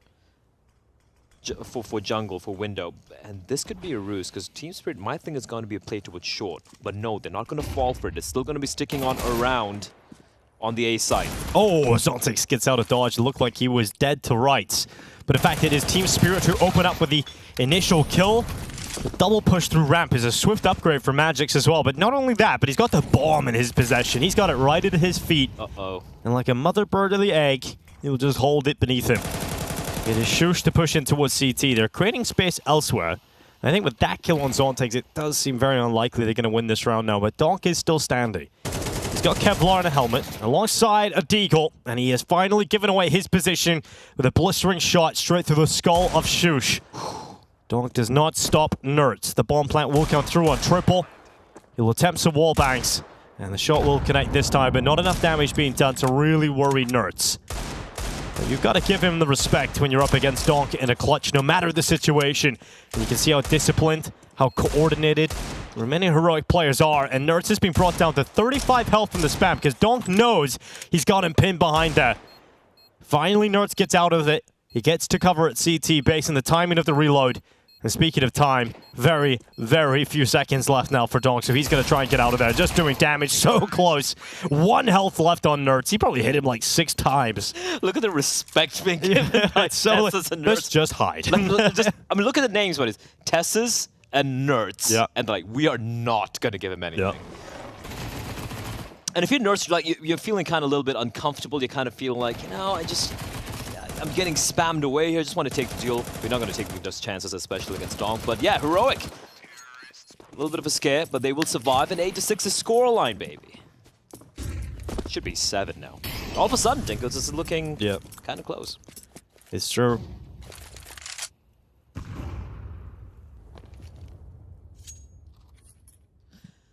It's now pretty rough for Team Spirit because you don't have valuable weapons really available. So we're now looking at 8-7. 8-7. And you do know that this is a team that are capable of playing Mirage, right? Just with the players they've got on it. You know, this is the Tessus and Shush Heroic El Clasico. Dexter on with the AWP and Mirage. Every AWPer is... Yeah, and we see in particular Dexter has some big games for OG on this map. And Nerds, just an absolute machine when it comes to any map that's a pug style. He's going to go ahead with that MP7, cut through Chopper at the bottom of the stairway. There's another player there blocking him. Oh god, Donk! What is happening? Donk on the Deagle. Shiro with a USP set up by the distraction of Donk. And this is unraveled for Heroic. It has fallen apart. And Shiro's USP is just picking him apart piece by piece. And now, well, the hunt is on. Dexter and Tessus have to recover this. And Dexter has done exactly that. Magix has been put in a position of power, one that he can win, but Tessus and Dexter recover the mess. Donk's Deagle started it, but Dexter and Shush, or rather Tessus, will finish it. Where did that come from? Where did that come from Donk? Bang, bang. What? Jesus. There's no way. That is some of the sickest hands. Like that. Just, what, bang, right up the palace, bang. I don't think I've ever done that even by accident. No, but even watched a game of Spirit where I haven't gone, that's just BS from Donk. Bro, if they lost that round, that would be just... It's pretty close to losing it. I'm actually really surprised that Dexter was and Tessus were able to recover that. It looked like that was over, man. Especially because Shiro had done so much damage on the Dexter, you just thought inevitably that next bullet was coming in. You thought Dexter was down. They stayed composed. They stayed in it. And Donk's run out of ammo. Oh, no, he hasn't. He just had it just enough to get that kill on Kickstand. You can actually understand that play from Kickstand because you think he's run out of ammo. You think he's going to reload. Donk held on just enough bullets. He pushes through the smoke, and Donk gets the kill. All right. Holy man advantage. Group up through Cons. Yeah, 1 minute left here. Bottom stairs player is Donk. Smoke fades away for Zontix. There's Donk. Multi-kill, of course. No one can get past him. Switches to the 8K47. He gets another. That would have been the 4K collected by Donk. But it does feel like his work is enough already, doesn't it, Blatt? I think I heard Zontix towards underpass as well. Nice, Molly. Texas has a lot of work to do. That's good. Winnable. Get a second. No. He could have, but didn't. Zontix stays composed inside a connector. Chopper peeks perfectly from ticket box. And that is Donk who wins the round for Team Spirit.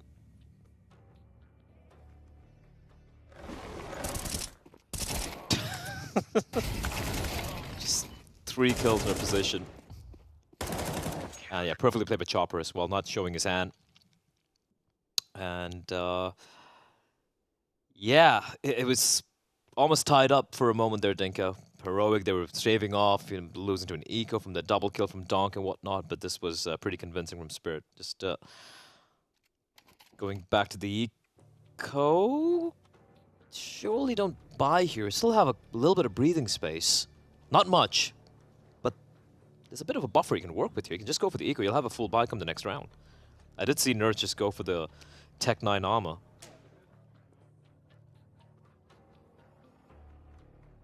Curious.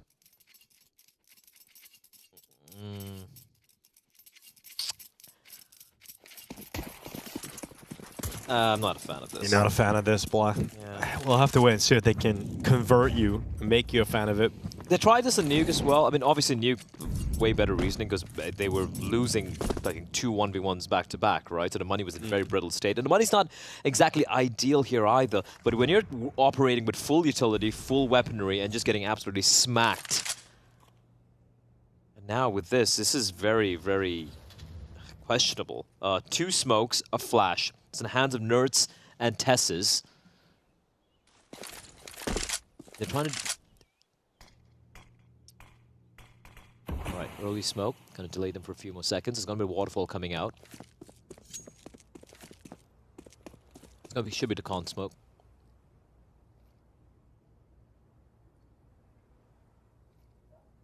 But the problem is the 2 players and Donk's in the shadow realm. And he's gonna send them there, as he's done so many times before. Donk, with the distraction of Chopper, could prove extremely deadly for this attack from Heroic because they don't have anything to flush him out, right? They don't have anything to force him out, like a Molly or a Cinder. They don't have anything. And so he's stuck under here, and he will get cleared. So Dexter, I guess, is the player to clear it out, and Donk can do nothing about that. And the rest of his team must step up in his stead, and they've actually been able to get this into a very winnable situation. It's a 2v1. 20 seconds left here for Nerds up on top of Triple. And he makes noise on the dismount. Peek out from Shiro, instantly confident in that fight. And even though Donk goes down without a single kill, the rest of his teammates are able to stand strong. There's actually... I really like the ruse from Heroic there, right? They tried this earlier as well, where they smoked off a window and top cons, and then came in from ramp. This time it was going to be the waterfall. And it did look like Chopper was kind of caught off guard. We saw Donk getting taken away, Dex dropping straight on down, but still, the trade is so fast. They had the read. And once Zontix got that kill on the lurk, I think that was Tessis, they're like, all right, there's no one here towards mid, there's no one coming in towards B, it has to be A. So immediate reaction, and a nice try from Heroic, but no bomb planted. That was a forced buy. So 2K to work with. That's going to allow Spirit to get to 11. Unless you got a big deeg from Nerds. All we need is a big deeg play. Nah. Big deeg energy. Interesting angle to hold with MP9 from that range. Yeah, you could get a few bullets off. But you might get a gush. But I don't think you're going to necessarily... Well, without Kevlar, I think you get the instant headshot, right? Yeah, from that range, sure. But it's such a narrow angle. You want to probably hold something a little bit wider, maybe. But I guess he just wants to play safe. And he does have Zontix, beg your pardon, right next to him. So there's the instant headshot from Magix. I guess when you're as talented as Magix is, kind of okay. And Zontix, okay. Yeah, Kicksound's had a rough old time, that. Tess is with the Deagle. It's not bad, but it's not enough. Zontix is having a field day. Track the sound back, got Kicksan in behind the wood, has repositioned himself underneath Tessus. Another free kill for Zontix. And we'll confirm the position of Shush still being in the apartments. Calls Shiro's AWP on over. Shush taking damage from all directions, but it's Zontix to close on it. Stronghold from Zontix and Magix, in particular from Zontix. And that is another round for Team Spirit. Expected result considering the lack of investment from Heroic and the lack of resources they had available to them. But that is now 11 rounds for Team Spirit, and they are very close to 2-0ing the series and heading into the playoffs of BetBoom Dacha Belgrade 2024. Looking clean indeed. Heroic lost for Ra. Hurrah, hurrah, here goes Donk, straight up middle, to his death. Dexter gets rid of him. And this is starting to become a little bit like Nuke, right? It was a patch of a few rounds here and there where Donk dies first, and the rest of his team must do it without him. So big low. kill from Dexter. That's 2 openers off the back of him now. And sure, they're low play, but they ain't dead yet. What? That was a shot from Nertz onto Chopper.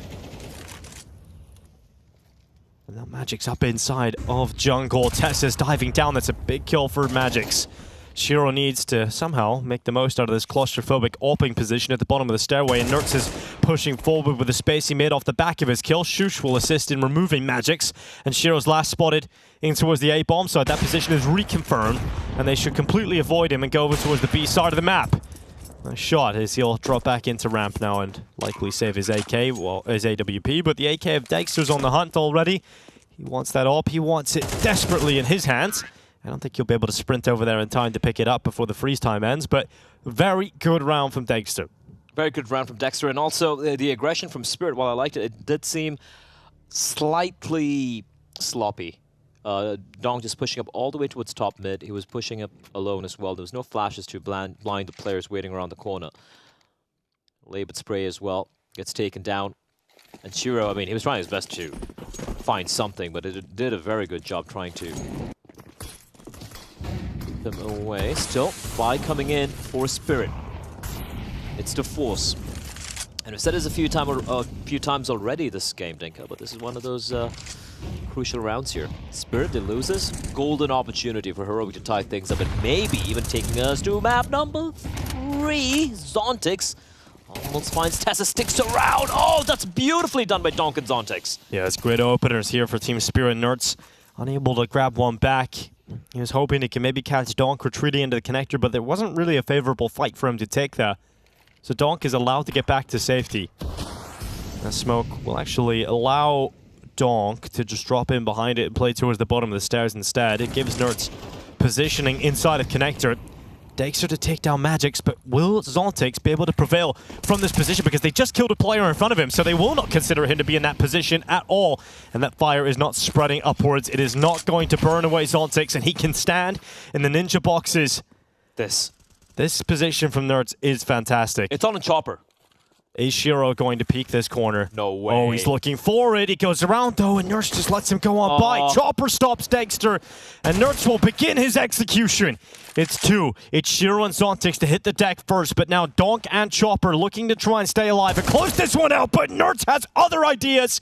This is incredible so far from Nertz, but the in-game leader of Chopper has moved out to triple, and Nertz has no idea. He was last spotted towards under the wood, and Chopper's now seeing Nertz tracking the sound, and Chopper wins the 1v1 and stops the hero play from Nertz to come to fruition. Nice try from Nertz, Dinko. That looked like we were witnessing something special unfold right in front of our eyes. But yeah, Chopper, the fact that Chopper stuck around to its pallets, and I'm a little surprised that Heroic thought all 4 players would have been on the B bomb side, right? They weren't even considering the fact that Chopper might be lying in wait at a valiant attempt from Nertz, but Chopper plays at 1v1 like a veteran. 12 rounds, map and match points secured for Spirit. And they have 4 opportunities to close this one out, and oh my lord, that buy is...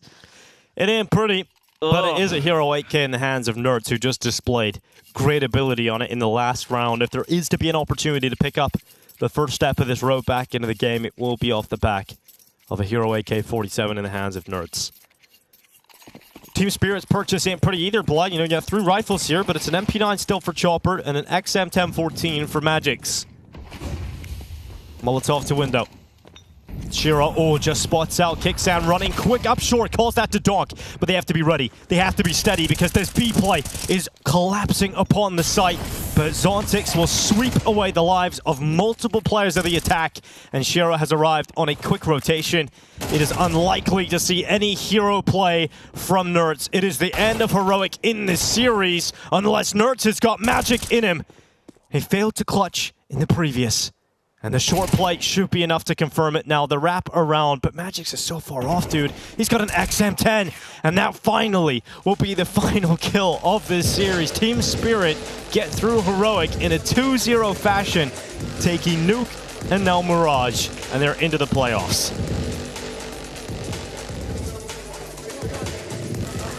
Well, yeah, I mean, it was labored seemingly at times, but at the end, they get it done. But Nerds, man, he was starting to come alive at the very end over there. A little bit tragic, we're not going to be seeing map number 3, but what a showing that was coming out from both the teams. But the Donk era, it continues, Dink. Yeah, the Donk era is one that will be here for a very long time. And it's great to see him back on the server. Great to see Spirit not skipping a step. They're looking fantastic, and we're expecting more of the same from them in this event. They're looking like a great contender for the title again. Did you see anything that you liked? I saw some CS. I saw some Nuke being played. That's always a fun time, no? Yeah. I would say a back and forth. There's so many cool parts about that entire game from both sides, and so you got to give them a little bit of that. I got to ask you though, for the side of Team Spirit, I know Donk was certainly a topic of conversation for us. Did he impress you as you were kind of expecting? Well, if it's true that he had the same breakfast, then I'd say I'm going to have to start looking into that. It's kind of crazy. Is that true, though? Is it down to the breakfast? I don't know, but what I heard yesterday was hash browns, cucumber, and orange juice. And so, that's a wild combination, by the way. In a way, seems kind of healthy. Maybe not. Good thing I'm not a doctor and or paid to tell you what's healthy and what's not. But what I know is that, like I said, both sides showed some pretty good Counter-Strike. Obviously, good Counter-Strike in the form of pistols sometimes, too, for either side. So a lot of magical stuff. A lot of magical stuff indeed. Next series is going to be Aurora versus MIBR. I know we're super excited for that one because it is an elimination matchup, but elimination, you know what that means? Artifacts, man. Artifacts, baby. That means we'll become one step closer to reuniting the universe once more and joining the rest of our lovely talents. Who do you reckon is going to give us that artifact? Well, I'm hoping that the other talents find the artifact that we're missing. However, I'm not entirely sure. There's only one way to find out. See you on the other side. Well, I'm not sure if it's the full article here for Trace, but that was great. Thank you very much for that. Can't find it anywhere, Dinka. Yeah, I can't find it. Maybe it's under this bowl of fruit. Maybe it's in there somewhere. Maybe. Not quite sure, but I'm excited to see what happens when we get to reunite the whole universe. It's quite the undertaking we're doing here within the week. It's called the Big Crunch. The Big Crunch, all right. Yeah, the opposite of the Big Bang. Yeah. Well, I'm looking forward to that. It was a big crunch here for Team Spirit today versus Heroic. It was quite a simple 2-0 in the end. I think Heroic put up a decent fight on both maps. They showed us they're at a decent level, but not quite near Team Spirit. And I don't think that's something you need to really, harp on too much either, right? It's a Heroic with a new primary offer coming in as a second official. You put up a very solid fight indeed. But if I'm going to be a little bit more, I wouldn't say critical, but going a little bit more in depth, this could be Spirit winning the series even more convincingly, right? You go back to Nuke, for example. Definitely should have closed it earlier. Yeah, they were in a very comfortable lead, and it did come down to the Heroics. Beg your pardon. For that, from some of the players from the side of Heroic with Dexter, we saw with Nerds as well, almost back-to-back clutch attempts. But overall, Spirit clearly the better team. Maybe a little too sloppy at times here and there, but they get the job done. And once again, every time you ask a question, is it going to be a Donk show? The answer is an astounding yes. Yes, it's always the Donk show. It's always available 24/7. You can come and catch it here, and we get to see this again. Great highlight.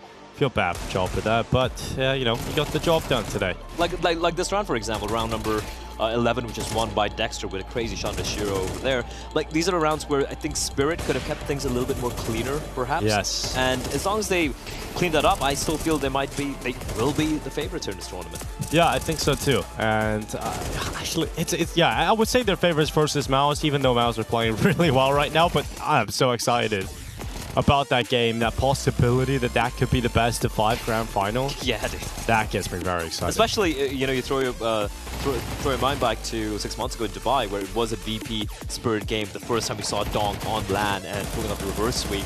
And here, this is a mouse on a bit of a hot streak, and also studio environment. They thrive in it. You might even say they are potentially right now on paper the best studio LAN team we have in CS2. Yeah, definitely could be said for sure. And kind of reminds me of like the old Heroic, right? Yes. The team that you were just looking at in these studio environments. You would just, they'll get through the group stages. They'll make it through the group stages, no problem. And then they get into the playoffs, and maybe there was a few shaky moments here and there. But it's so understandable with this Malice team because they're so young, and eventually it will click. For Team Spirit, we thought maybe the stage would stop them in Katowice, one of the biggest stages we've got in Counter-Strike. They just walk out and do the damn thing. So I think this team have a lot in them, and they're two very exciting rosters for a long time. Yeah, smiles on the face of Hallie as well. That was overall pretty clinical stuff coming out from Spirit. Their map pick, especially in Mirage, it looked like they just knew what to do, and despite what Heroic were throwing their way in the second half, they seemingly had the right answer every single time. As Rob rolled. Surprise, surprise. Man, he's only dropped 50 kills in 2 maps, Dinko. That's it. Washed. Yeah, not a great time. But 111 ADR, great work from Donk. Really solid performance. He'll be picking up a lot more MVPs throughout the year, you would imagine. He got the MVP the last event here at BetBoom in Dubai, and is now on track to get that here in Belgrade. He's into the playoffs, so are Team Spirit, and we're looking at their main competitor being Mouse. But you know, now we're looking at some of the other teams within that lower bracket conversation, and you look at Falcons as a team yesterday who showed improvements compared to their debut game here at BetBoom, and VP, who actually looked a little bit worse than the debut game. Yeah, VP looked atrocious today, like really, really bad. I think Electronic especially. I know it's been a couple of events right now, but they need to really figure out how they're gonna work with Electronic, because it's so disappointing watching some of the numbers he's putting up. And it's not just numbers, even the eye test looks very rough. I feel like he's playing a little too selflessly. I want it to be a little bit more selfish. A lot of things you can talk about his VP team right now, but yeah, I think the Falcons VP matchup for elimination, for survival, all of a sudden it looks so exciting for me. Well, Spirit are into the playoffs after defeating Heroic, and now we're getting into the point where we're trying to find out who their opponent is going to be in that final game of Group B, and that means we've got to have a matchup. We've got to have Aurora versus MIBR to decide who is going to be Heroic's opponent and who will be grabbing that last spot in the playoffs. So join us after the break. You've got our second series, or rather third series of the day, MIBR taking on Aurora.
Welcome back, everybody, to BetBoom Dacha Belgrade. My name is Jasmine, and it seems I'm alone right now. So I'm going to give a shout out to everybody that's joining us in the chat right now. I might need your help to do the team introductions, because as you may know, all of the universes have indeed fallen apart. And to be quite honest with you, I'm not entirely sure what to do with that information. Oh, okay. I'm here, Jazz. I'm here, Veracity. Mickey Mouse gloves, liking it. What do we have there, Stunner? You have the coveted Deagle.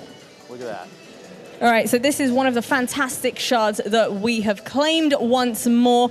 And once we manage to successfully secure all of them, the worlds will be reunited once more.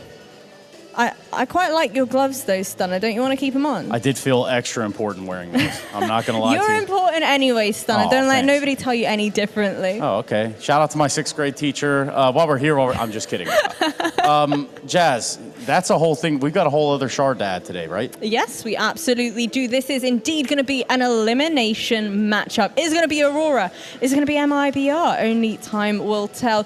Talk to me, Stunner. Brother, how are we feeling about this showdown? Well, I would say Lackey and crew, okay? A couple of them have all been playing together for a while now. So, like, there's something there. On the other side, I don't know. This is a rematch of Challenger in Melbourne, right? Of the grand finals. And you got to think that there's some redemption to be had here from pretty much everybody in the server, even if you did win.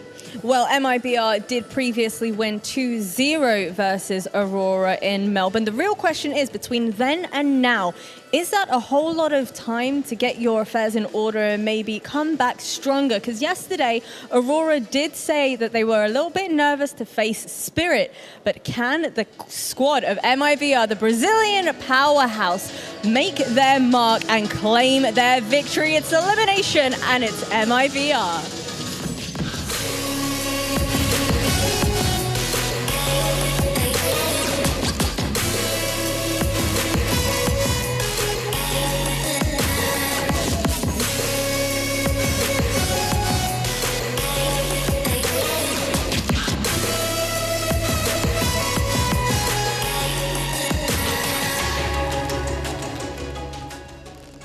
And then I look over on the other side. The challengers for the challengers, but also at one point both were challengers. That gets a little bit confusing. But let's put it this way. Norway, Kinsey, Deco, Resalt, all hailing from one side. Lackey also right there next to him. And what does that do? That sets us up for a nice, beautiful amount of color.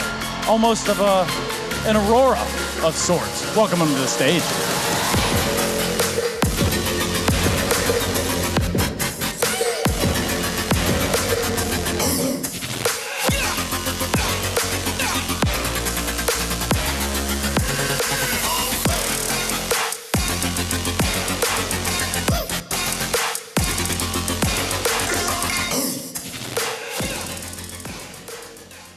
Well, Trace, there we have it. We have our two teams have taken to the stage, both of which made it to this very tournament via the qualifiers.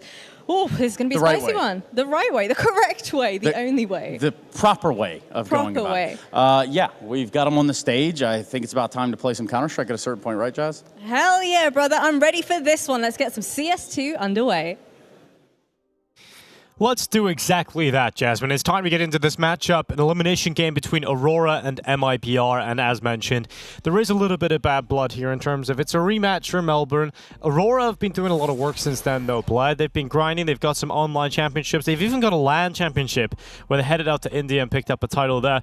So this is a team that we've got to see recently, and we've definitely seen steadily improve, but their problem is when they play against some better sides in the LAN environment, they definitely struggle. They definitely struggle, and they actually had a game earlier today. I woke up, I'm like, all right, what's happening? And I saw Aurora playing a game. I panicked a little bit. I'm like, did I oversleep or something? But no, it was the other event, the CCT, the Global Finals. They were playing up against Saw, where they lost 2-1. So they've already been off to a rough start here to the day for Aurora Gaming. But just to echo what Trace mentioned right there, this is indeed a matchup, a rematch of what we saw in Melbourne on LAN, where MIBR made pretty quick work of Aurora in 2-0 fashion, which for me was a bit of a surprise. Yeah, so we're expecting a different result today then based on Aurora's improvements that they had?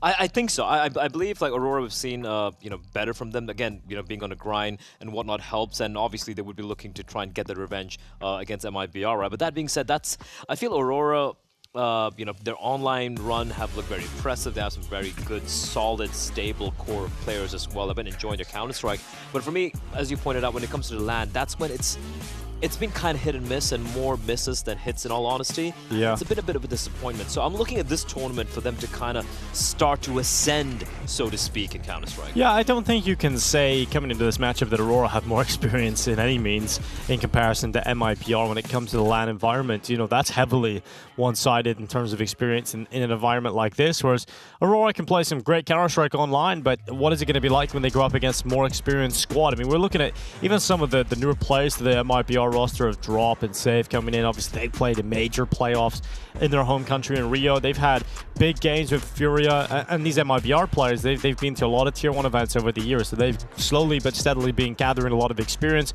and I think they're underrated. I do think the Exit as an in-game leader has proven that he is capable of calling good T-sides for his squad, and I think we got to see that a bit last year, and I think it's only a matter of time before we see some better results out of this MIBR squad. Oh, for sure. I mean, going back to the failure they had at the Americas RMR, I think they've absolutely bounced back, looking much more better. Again, I don't have too many reps on LAN as this 5-man unit, but then they've been just grinding at it online. So if you're talking about the Aurora online grind in over in EU, MIBR have been doing the same all the way down in South America as well. And talking about experience, I'm looking at someone like Knack, who was their coach.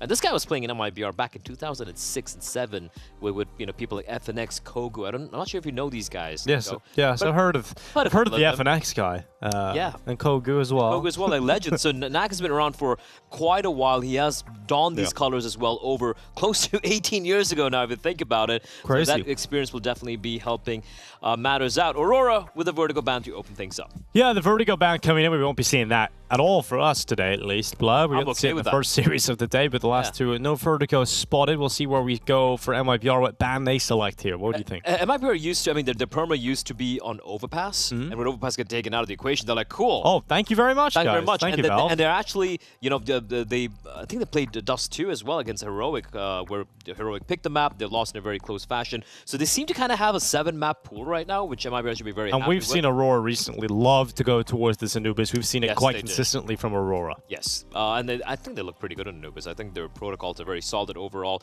They like to start on the CT side as well, which not a lot of teams go for. MIBR with Nuke, no surprises there. It's one of their comfort maps, so to speak. The decider, if we do see it, I don't think Aurora's going to allow Dust 2 through, right? They've only played it once against Heroic. They should be banning it out in a second phase, and if that's going to be the case, are we actually going to see an Inferno? Ooh, okay. Dust 2 goes out of there. Inferno is the third map, Blood. That's something unique. We don't always get to see Inferno these days. An Inferno third map decider, I don't care what people tell the naysayers say, it's an all-time classic. To be fair, some of the recent changes that Valve implemented on the map, we really haven't seen too many teams play it at the highest level, so we really haven't seen how much it's impacted the way we approach the map. I still feel Banana's a little bit too claustrophobic, so to speak, but all in all, I still like watching the map, Dinko. Call me a boomer, I don't care. You're a boomer. Thanks. Yeah, well, we got the map stats right here. We can take a look at what we might be able to expect out of it. MIBR's map pool is looking pretty tasty, dude. Look at that. But there is a caveat. Who have they been playing against? South American squads, right? And not all of them are, you know, the tier 1 Brazilian squads. A lot of them is also some of the more unknown names, so those numbers can be a little bit padded, so you should be careful about that. Yeah, that is definitely something that may be a little bit of overinflation in that maps played. Yeah, they've been on a real grind. You think 87's a big number, then Aurora come, boom, 105. So they've been playing a lot of maps recently. And this team, man, we got to see a lot of Aurora. I think Result has been a really solid addition to the team. My question is Deco going to be on top? Well, I'll tell you, Brolin's not going to be on top because Brolin's definitely not on the server right now. Northame, but, you know, yeah, but happens. There we go. We got Kenzie and Insani. I think, you know, Kenzie, I think, has been very rock solid. He's not necessarily the star, you know, so to speak, donk of their team, so to speak, but he's very, very impactful in the server. But Insani's just lights out. He's just so good in this team. Easily the star player, and even the losing effort we saw yesterday, a couple of days ago, he wasn't really failing to deliver for his team. No, Insani has always been good, always will be good, it would seem, even in losing efforts. Even when he disappears for a few months, he comes back, he's still exactly the kind of Insani that we remember. Yeah. And that's a great sign. I mean, we got to see him, first of all, Katowice 2022, 2023, something like that. He first graced the screen, I think it was 2023. Was it 3? I don't know. Yeah, but anyway, he's been around for a little while now, and he's just steadily feels like he's improved.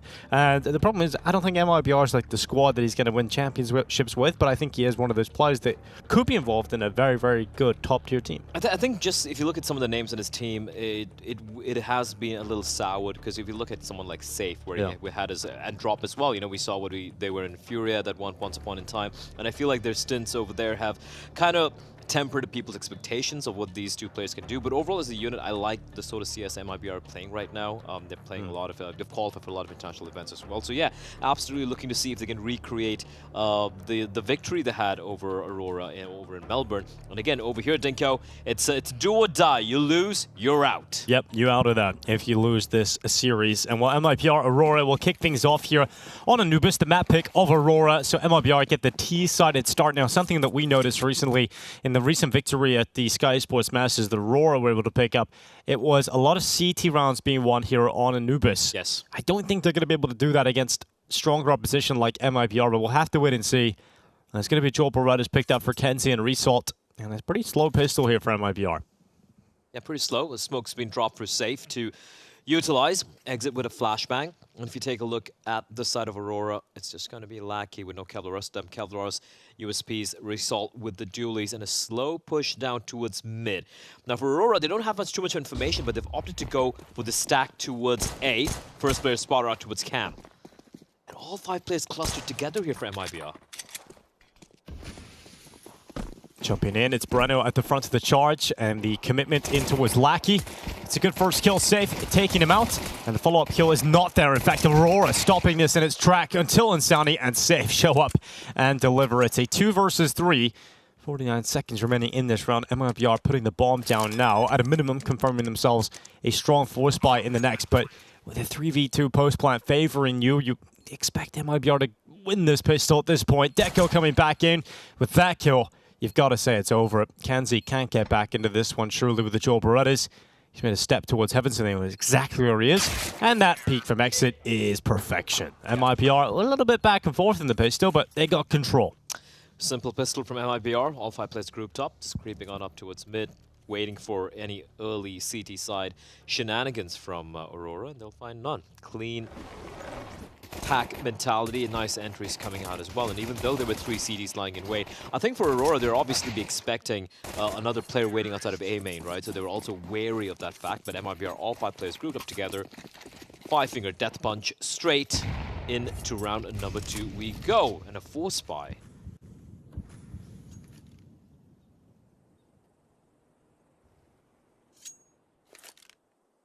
Yeah, 4 spy on the CT side. We haven't seen this work out too much in this event.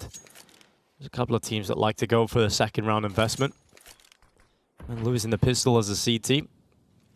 And that's a good start for Kenzie's Deagle. Couldn't quite get the second, but good opening onto Breno. Exit had to trade it out. Does so effectively.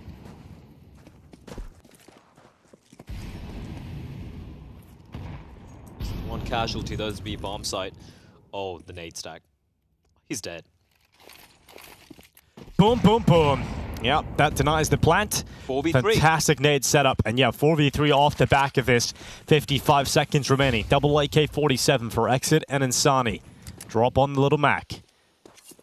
Insani goes in towards the site, collects that bomb, and now locks it in. No grenades this time to get rid of that plant. Instead, they've got to move forward with their hand cannons.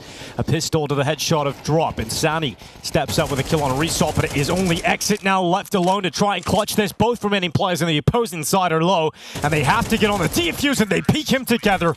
Exit will save them in this round, but MIBR, that is way too close for comfort. That was so uncomfortable there, but well handled in the end there by MIBR in a 3v4. Those 2 players went that low, Dinko. There's a real world. Aurora would have been able to steal this one away, but this one should be the full eco. And should be MIBR looking to not bring it down to 1v1, trying to stabilize the economy a little bit. A little bit of cash, a little bit of bank. But a good start here for the Brazilians. I am enjoying this bit of a renaissance from Brazilian Counter-Strike recently, right? You're looking at all these, maybe not Furia. Yeah, definitely. Definitely not Furia, but everyone else. But even Furia, they've bitten the bullet. They're like, screw it. We're gonna they have made some big moves, haven't they? Yeah, and might be a little bit too late, but Maui's favorite players on the team too. Fallen? Kai. They've got Drop throwing the Molotov in towards the top of the fountain. It does feel so. It's not fair, you know, for Kai. Like, yeah, he's always going to be struggling when he's playing Tier 1 opposition, coming in for a team like Furia, especially when he's been just languishing in the Academy team. And, you know, all eyes are on you all of a sudden. You're just having a good time in the Academy team, and now we're like, all right, you're up. Yeah. You're replacing Art. Yeah. Yeah, it's kind of a tough thing to have to deal with, but sink or swim, as they say. I think it's bobbing along. Bobbing along. Struggling a bit. Lucky. Trying to find a bit of information, and with the hit coming in, he might speed things up a bit. Actually lands a tag on the Drop, but good protocols. Bomb down. The little bit of a stack towards A will be nullified, and it might be our clean round here. And Aurora going to be coming back in on this retake attempt, but it's not going to be a retake attempt that will result in a retake. In fact, all the damage will go the way of MIBR. Nice and clean, 3-0 start on the T side. It's rhythmic. But now we're going to get into the real rounds. The gun rounds that Aurora will love to have because they've got weapons finally in their hands that aren't pistols. They went for the 4 spy in the second round of the CT side. They came very close to picking up a victory there. You can see why they wanted to go for it, but Exit able to save them. Now for the first time, Aurora will return to a purchase. So M4A once, and a lot of utility for the CT side here. MIBR looking to try and bring the pain. They want to go 4-0 to kick off Anubis here on the T side. It's been looking good apart from the second round. So far, so good. The player we haven't really spoken about is Berenazan. What are your thoughts on him, Dinko? Breno? Berenazan? Berenazan, as Harry and Hugo love to call him. I'm going to stick with Breno as well. Breno is kind of much easier and more brandable, so I think that'd probably be better for him. Have you watched the movie Bruno? No. With Sacha Baron Cohen? No. It's a beautiful movie. You should watch I do love Sacha Baron Cohen, so I probably will watch that. You should definitely watch it with a girlfriend or something like that. It's a great romantic comedy. You wouldn't expect it for someone like Sash Baron. Maybe we could watch it together, Blah, instead. No, I'm good. We did watch Pulp Fiction together. We did. We watched another lovely romantic comedy, Pulp Fiction. Yep. I know what I'm going to do with my watch. Give it to your kid? Yeah. Eventually. Eventually. Well, actually, maybe my friend will do it. 40 seconds remaining. The fake towards B. Yes, utility dropping in on the bomb site, looking to try and push in towards the A bomb site. Now, though, is the rest of the MIBR squad with 30 seconds remaining. At the front of the attack, it's Drop. And Result is peeking out from heaven, spotted them out completely. He'll send the flash over the wall, but his teammates, well, they're not quite there in the rotation just yet. MIBR about to get the bomb plant, and Aurora are setting up this retake attempt with everyone still alive for their squad. Barely, though, on Result. He's on 3 health. Dacha's taking half damage as well. And look at this from Breno. The late play through middle. This could prove absolutely perfect if he's able to catch a great timing, but Norway considers that, looks into middle, catches Breno trying to be aggressive, and now there's 3 up against the 4 for MIBR. Safe stepping up, and Sonny's along with him, and Drop's Mac 10 is doing God's work. It's now Result left alone on 3 health, and he ain't got time for this. He ain't got the health. He can't get away, so it's all about a kill, and then run to the beaches. But it's 4 in a row for MIBR, and I don't know if Result makes it out of there. He does. He got far enough away, and those walls be thick. It's not ancient, or nuke for that matter. It was great seeing Trace put the artifact in the wall again. He's doing a great job at that. He looks so excited when he does it as well. Is those Mickey Mouse gloves really make him look official? I think the last time he wore those were, I think it was an IEM Beijing. I remember when they had those gold bars being handed out. He looks good in them. Like, you could play the handbells, I reckon. The hell are the handbells? So you have a table with a red cloth, right? Well, I don't know if the red cloth's essential, but a cloth nonetheless. And you have a lot of different little bells. And then a whole row of people wear white gloves. And then they play a song by picking up the handbells and putting them down. So it's like, I'm doing the action right now, but you guys will have to imagine. So a whole row of people standing at a flat table with a bunch of different bells, and there's a song that they have to play, and you pick up a bell, you play a little bit, you put it down, and it's kind of like a rhythmic process. So multiple people synced up playing? Yes. I played the handbells a little bit as a kid. It was fun. I thought he said you played the handballs. All right. I'd never play a handball. That's a sport for up here. We play football. Soccer, you mean? Football. Oh, I didn't know you guys, had the NFL over there. No, we do not. But 4-0 start for MIBR, one that Aurora not going to be enjoying because this is their map pick, Blab. I really, just to break down the previous round, right? It's a full buy coming in from Aurora, and what do MIBR do? It's like such a convincing fake coming out from MIBR. They even send in a player inside of Dark, trying to sell it, and the timing on that. On the hit towards A was perfect as well. Oh no, that's a free kill. Pop from Drop. I don't know why he moved away from his POV and it's just about to get a kill, but that's a rifle taken care of, Dinko. And they slowly group up together. They know, put that rifle out of the equation. It's going to be just the pistols. Nice find from Norway there. The double swing out. And that's going to hasten things up a little bit for the side of for MIBR rather, but exit and Drop making quick work of it. This has been very clinical, very solid from the Brazilians. They look really warmed up.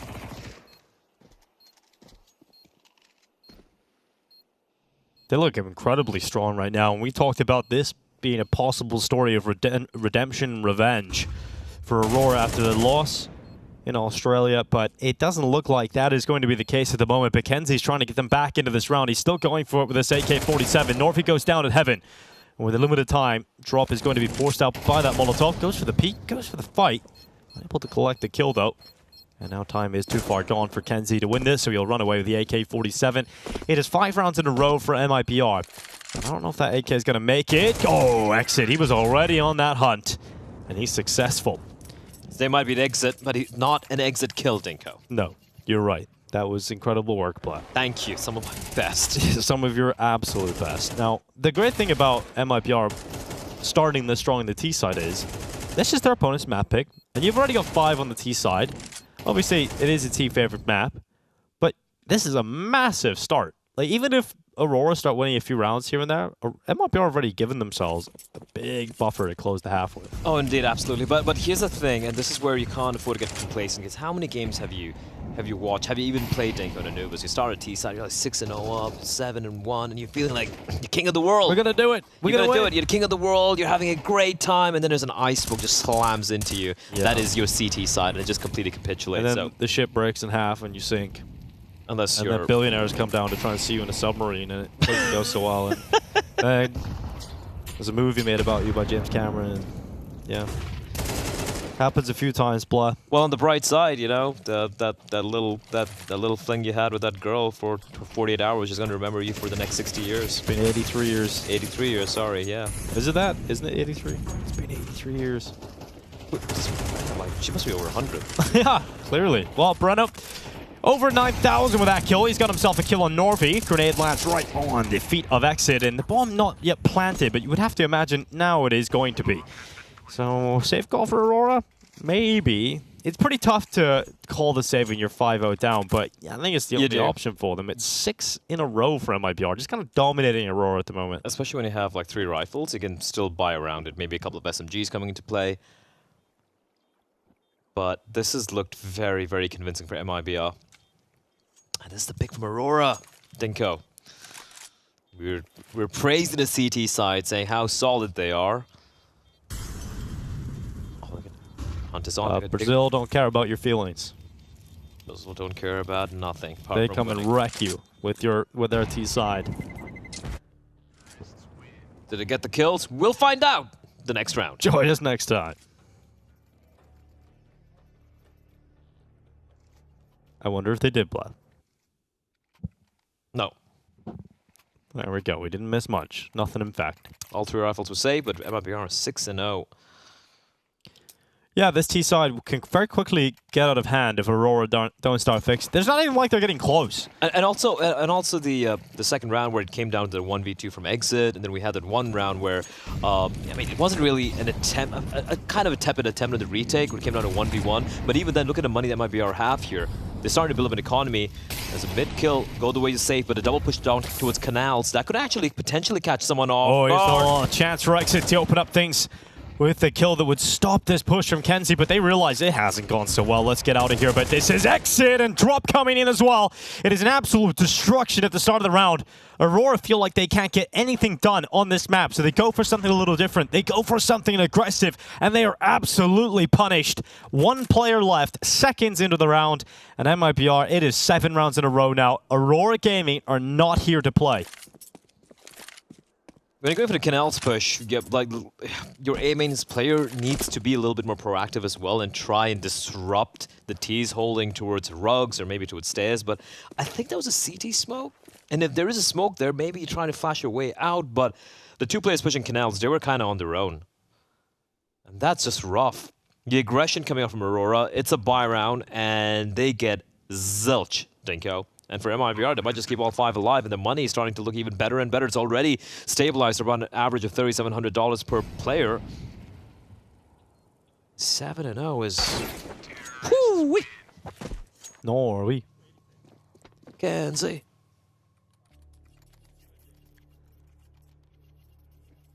You know, MIBR, they're having a good time, blah. They're having a real good time. They're having a great time. They don't want to put that artifact away.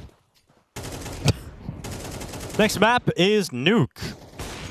Now this keeps up. We might be going there pretty soon. And it's a map where MIBR, they actually look very, very Yeah, I mean, if they're playing this well on Anubis, it could get pretty rough here today for Aurora. Grenade landing towards Exit on the T-stairs. No aggression this time from the CTs, but that's an opening kill. Finally, Drop gets a little too aggressive in towards A. Gets punished by a result, so that is actually, for the first time in a while, a clean opening from Aurora untraded. It's a nice double man play coming out as well. Stecco is going to be holding the line. And MIBR, a lot of these rounds have been these ends. Oh, fast cross? No. leaning heavily back towards A as well. I don't think Aurora's going to expect this, Denko. They didn't see any reaction early on, and the timing is everything. There is a player towards camera to help him out if needs be. That is Result. But Deco is going to get harassed real quickly here. 40 seconds. Deco in position. Molotov off the fountain. He'll use his smoke so he can stay there, but Result, oh, I don't think he was ready for how close they were. And that has resulted in absolute carnage. But carnage in favor of MIBR. Running through camera, Norby has lost his mind. And I think we're seeing the frustration for Aurora kick in now. They're getting desperate. They're just not really staying all that focused. Norby running through the smoke, instantly going down. And I think it might be time for a significant timeout. That felt like a bit of a tilt round. That was tilt as F. Yeah, that was wee. Yeah. But man, MIBR looks so composed. Yeah, they don't really care. They're just getting the job done, aren't they, at the moment? And even the way they just popped towards A. That's with an opening kill as well in favor of Aurora. Yep, and it was safe, by the way. He's holding all the way to the push coming in towards Dark. I'm not sure about that one, Norway. I don't know if these are the kind of situations where the communication is going to be dying, right, for Aurora. You're at a point where everybody's kind of getting a little bit emo. And that kind of felt like, at the start of the round, that might have been what happened. When they were coming into the A bomb site, they knew our players were close around that A corner, right? But Result's got nades in his hand. It's like he didn't understand how close some of the T's were. And perhaps that is just a lack of communication. I guess the lull in the action after they got the opening kill. They thought there was a time to put the nades down. Yes, they thought it was a time. And you could see 3 players towards B as well. So a misread, but also, you can't afford to do that. Yeah, you can't at this point of the game. Well, I hope Aurora's coach is going to probably give a few words here. Good old brain. Yeah, you would have to imagine that there would be significant stern words being said right now, but 9 rounds in a row is the most likely outcome here for MIBR because it is just pistols for Aurora. Let's try to find out about what the last matchup, what the maps played were. We'll take a little gander right here. And it was indeed Anubis, where MIBR smacked them 13-7. And it's looking like history might repeat itself. And the second map was, or rather the first map, second map was Anubis. The first one is Aurora picking Mirage. They got Nuke up next. Aurora have decided to pick Anubis. And MIBR absolutely having a field day. Now, a talking point you had earlier before this game started was the fact that the map stats for MIBR are overinflated because of some of the weaker teams they've had to play recently in their own region. But then there's the other side to that story, and it's we don't actually know how good they are because of that, right? We don't really know how high their ceiling is at the moment based on their results against domestic competition. That makes it even more impressive. I think that's the... It's one of the oft-told tales and the woes of teams from regions which aren't, well, called EU or CIS, right? Europe, basically. Where let's talk about Asian Counter, let's talk about Oceanic Counter, let's talk about the NA, for example, dead of course right now, and then we have like South American CS, where it took such a long while for Brazilian CS to come back to its glory days of when MIBR was a thing back in 2006, 7, 8. And then we took Fallen having to, have that story, with Keat Stars, Luminosity, whatever, or they were under. And that really led to kind of like, it blossomed into the scene starting to grow together, right? But the one thing you always struggled with, if you speak to Fallen, if you read some of the interviews back then, it was like, the practice sucks. What a lot of Brazilian teams do, they move to NA to practice against them. You're talking about Asian teams, how the practice has been terrible. You don't have anyone to play against. And even though, let's take a look at FlyQuest or Greyhound, they were farming in Australia, then they played the Asian RMR, and they got just destroyed by Lin Vision, losing out the opportunity to play the majors. Practice means a lot, Dinko. But if you have one or couple of good teams in a region, you kind of start to bolster everyone up as well. And I think we're seeing that right now in some of these regions like South America, like Asia, looking at the Mongols, for example, looking at MIBR, for example, looking at Lin Vision, looking at Pain Gaming, for example. And I think it's a good thing. you know, CS global offensive might be over, but it can still be global. Yeah, we definitely. I feel like it's even more global right now than it was because we've got an event coming up in Mongolia. We have like the Chinese scene is returning. It's great to see. Hell yeah, brother. But we gotta see Aurora return because we're just not here yet. And it's no one in B. This is perfect. The B hit coming in. Aurora looking to go for this. It's a retake setup. Yeah. And it could work out if you can get one pick early, but unfortunately missed the timing just about. If they get one and they're in a 5v4 retake scenario, then that's good. But they didn't get the initial kill, and now they've got to play 5v5 retake, and there's a few pieces of utility still left here for MIBR. You go for this. You have to, of course. I mean, the setup was designed for this, right? To get in for the retake attempt, but they're already running half of the time off the bomb. They're running out of time already, and they've got to be very effective in terms of these fights coming in. They're all coming in from CT. They're all coming in from the same position. There's no flanks to worry about right now, and MIBR focusing on CT. They're lining them up, and it is destruction. Absolute destruction. MIBR are dominating Aurora on Aurora's map pick. Just wrecked. Yeah, just straight up wrecked. Just completely destroyed. You have that.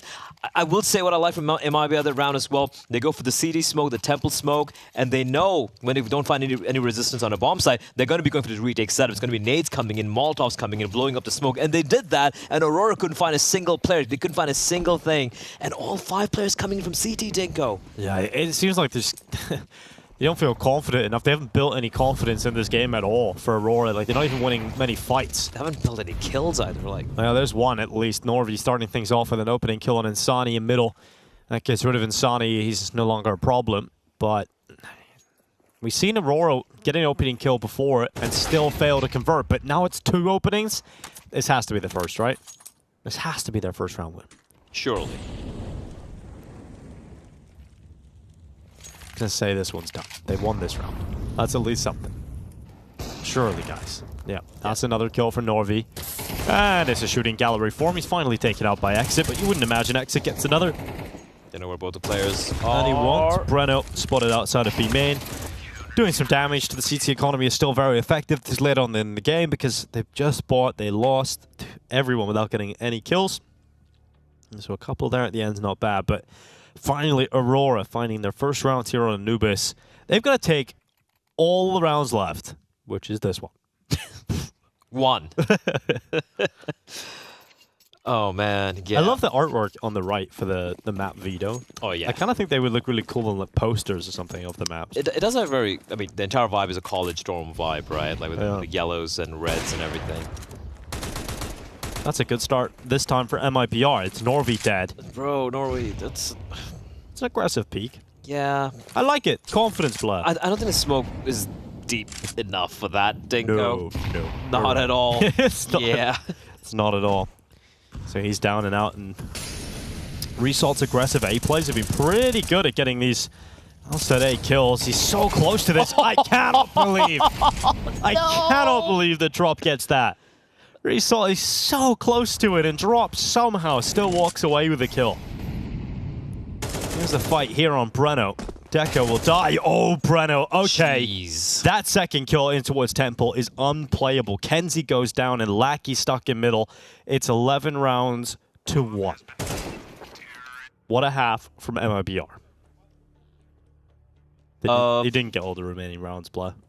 What? Aurora didn't get all the remaining rounds. They didn't get all the remaining rounds. That is just absolute domination. And look, we can harp on the fact that Aurora, the individuals look really flat right now. They haven't seemingly woken up. But I want to give credit where it's due. MIBR's, that T site was just great. Result still seems happy. It's like the Joker, like Heath Ledger's Joker, where it's just like, what do you do? You know how he got these scars? MIBR. And he does look like Heath Ledger a little bit. He does. Indeed, he does. This MIBR jersey looks really cool. It's got like that glitter texture to it. I actually like the Spirit jersey. It's Yeah, you simple, like that it's one? white, yeah. Man, and it's so cool to watch MIBR pop off like this, and it's not Insani having to... he has 8 kills. It's Exit popping off with Dude, everyone. Save 12 and 4. Bredo 9 and 6. Exit 13 and 4. The IGL leading I think by it's fair to example. say they won the pistol. It's over. It's a good start. Kenzie Norvi coming back in with shots. There we go. There we go. That's more like it, Aurora. Start of the most legendary comeback in BetBoom Dacha history. That's a good shot from Drop as he turns back and fights into Norvi. And perhaps this round isn't done yet, Bled. This fight, always ugly as it was, the high ground always wins, as we learned from Anakin and Obi-Wan. Star Wars is overrated. You're probably right, yep. I would say that's not an unfair statement, but it doesn't mean it's not good. Yeah, the original trilogy is fine. It's a classic, right? It's great. I actually enjoyed the prequels because they came out when I was a kid, so I have more like nostalgia connection to them. There's something fundamentally wrong with you. No, I thought they were enjoyable. I don't like sand. I hate sand. It gets everywhere. All right. I actually recently rewatched the prequel trilogy, the one which you liked. Yeah, and Christopher Lee's in it. So Christopher Lee's and okay, fine, and Obi-Wan and Qui-Gon Jinn are like they're cool, but the movies, the dialogue, I can't. The dialogue sucks, but as long as you just focus on the lightsaber fights.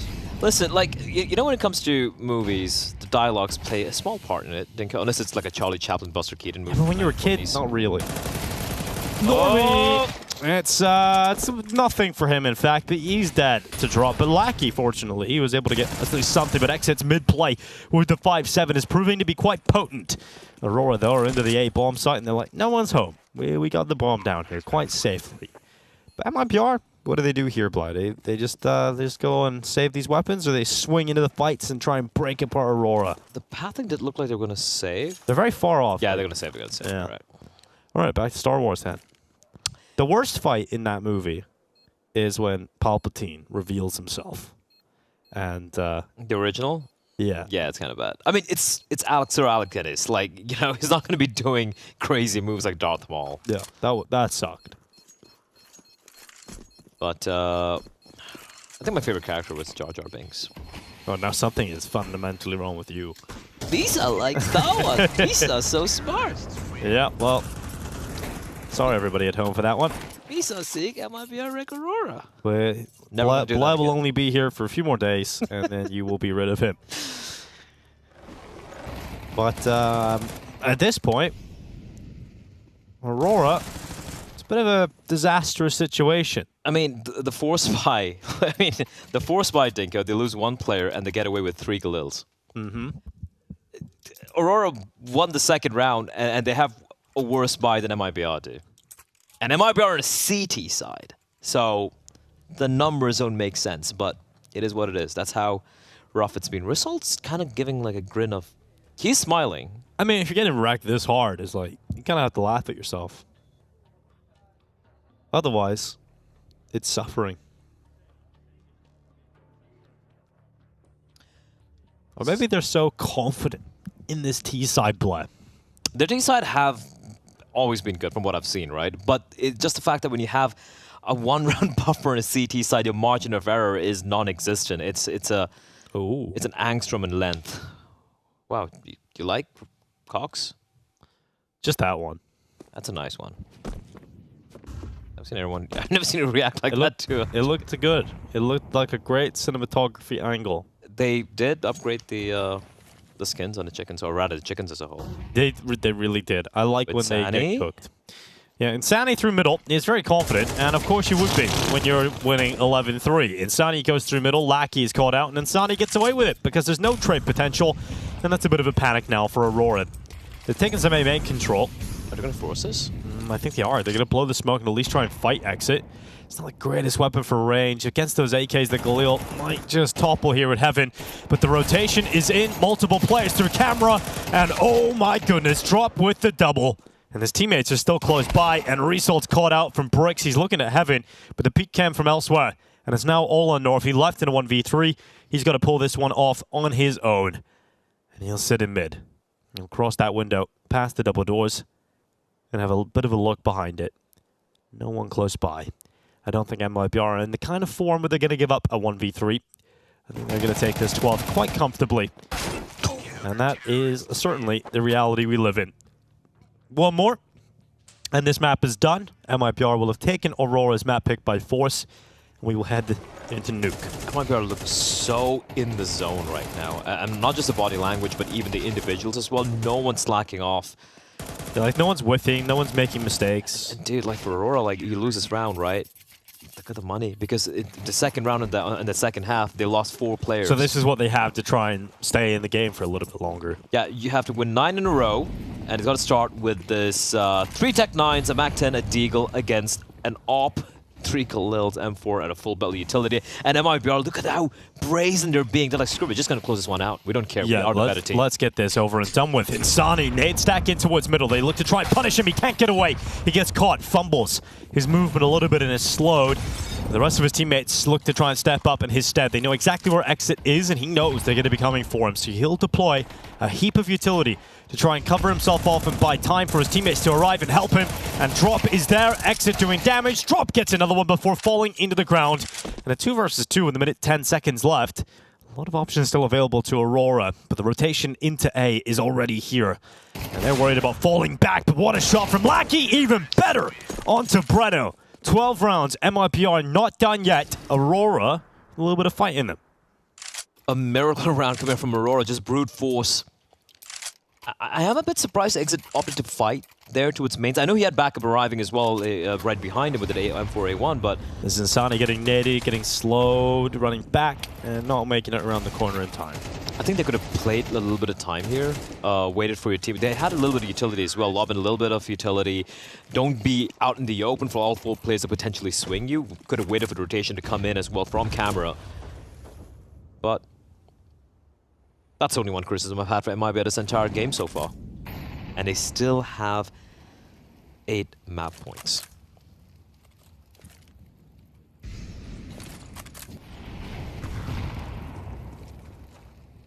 Lackey makes his way forward in middle. That goes in behind him, trying to be that trade potential, but you won't catch Insani off twice. He changes up his position. Breno making quick work of Norvi. We're looking at a 4v3. MIBR ahead here in the player count and close to closing out on this first map. This flank.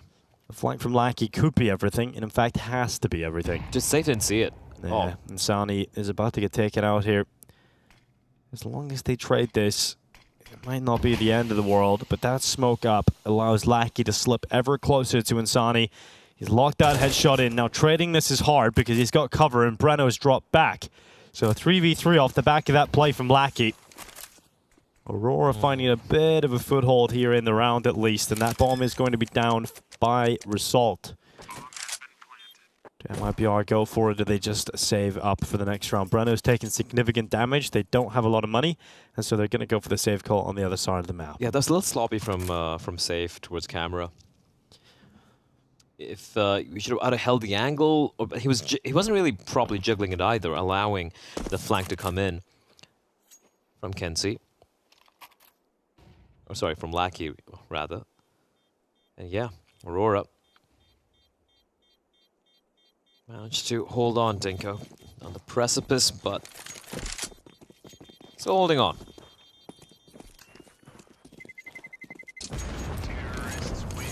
I'll tell you what I like, though. I did enjoy The Mandalorian. Yeah, it was good. The soundtrack was the best part about it. Yeah, and Baby Grogu. Grogu, yes. Or no, it would be Baby Yoda or Grogu, right? Yeah. The child. But I think I liked it because it was more of a Western than anything else. It really was. Very cool. MIBR, though, I want to make this game happen. So their first time out. It'll be kind of annoying to allow Aurora back into it. I don't think it's going to happen. You don't? You feel like they're going to figure it out now off the back of this timeout? Yeah. Just don't leave too many holes. Like, it's kind of obvious how a couple of these, the 2 rounds that Aurora were able to win was firstly that A main fight coming in against that force buy from Aurora, where I don't think they'd had to really commit to that fight. Could have waited for rotations to arrive, but they're going to pincer the T's there. And the previous one was safe, just being a little sloppy, holding towards camera, allowing Lackey to just flank in and completely disrupt the B bomb site. So mistakes were made, and they're punished for it. As long as you don't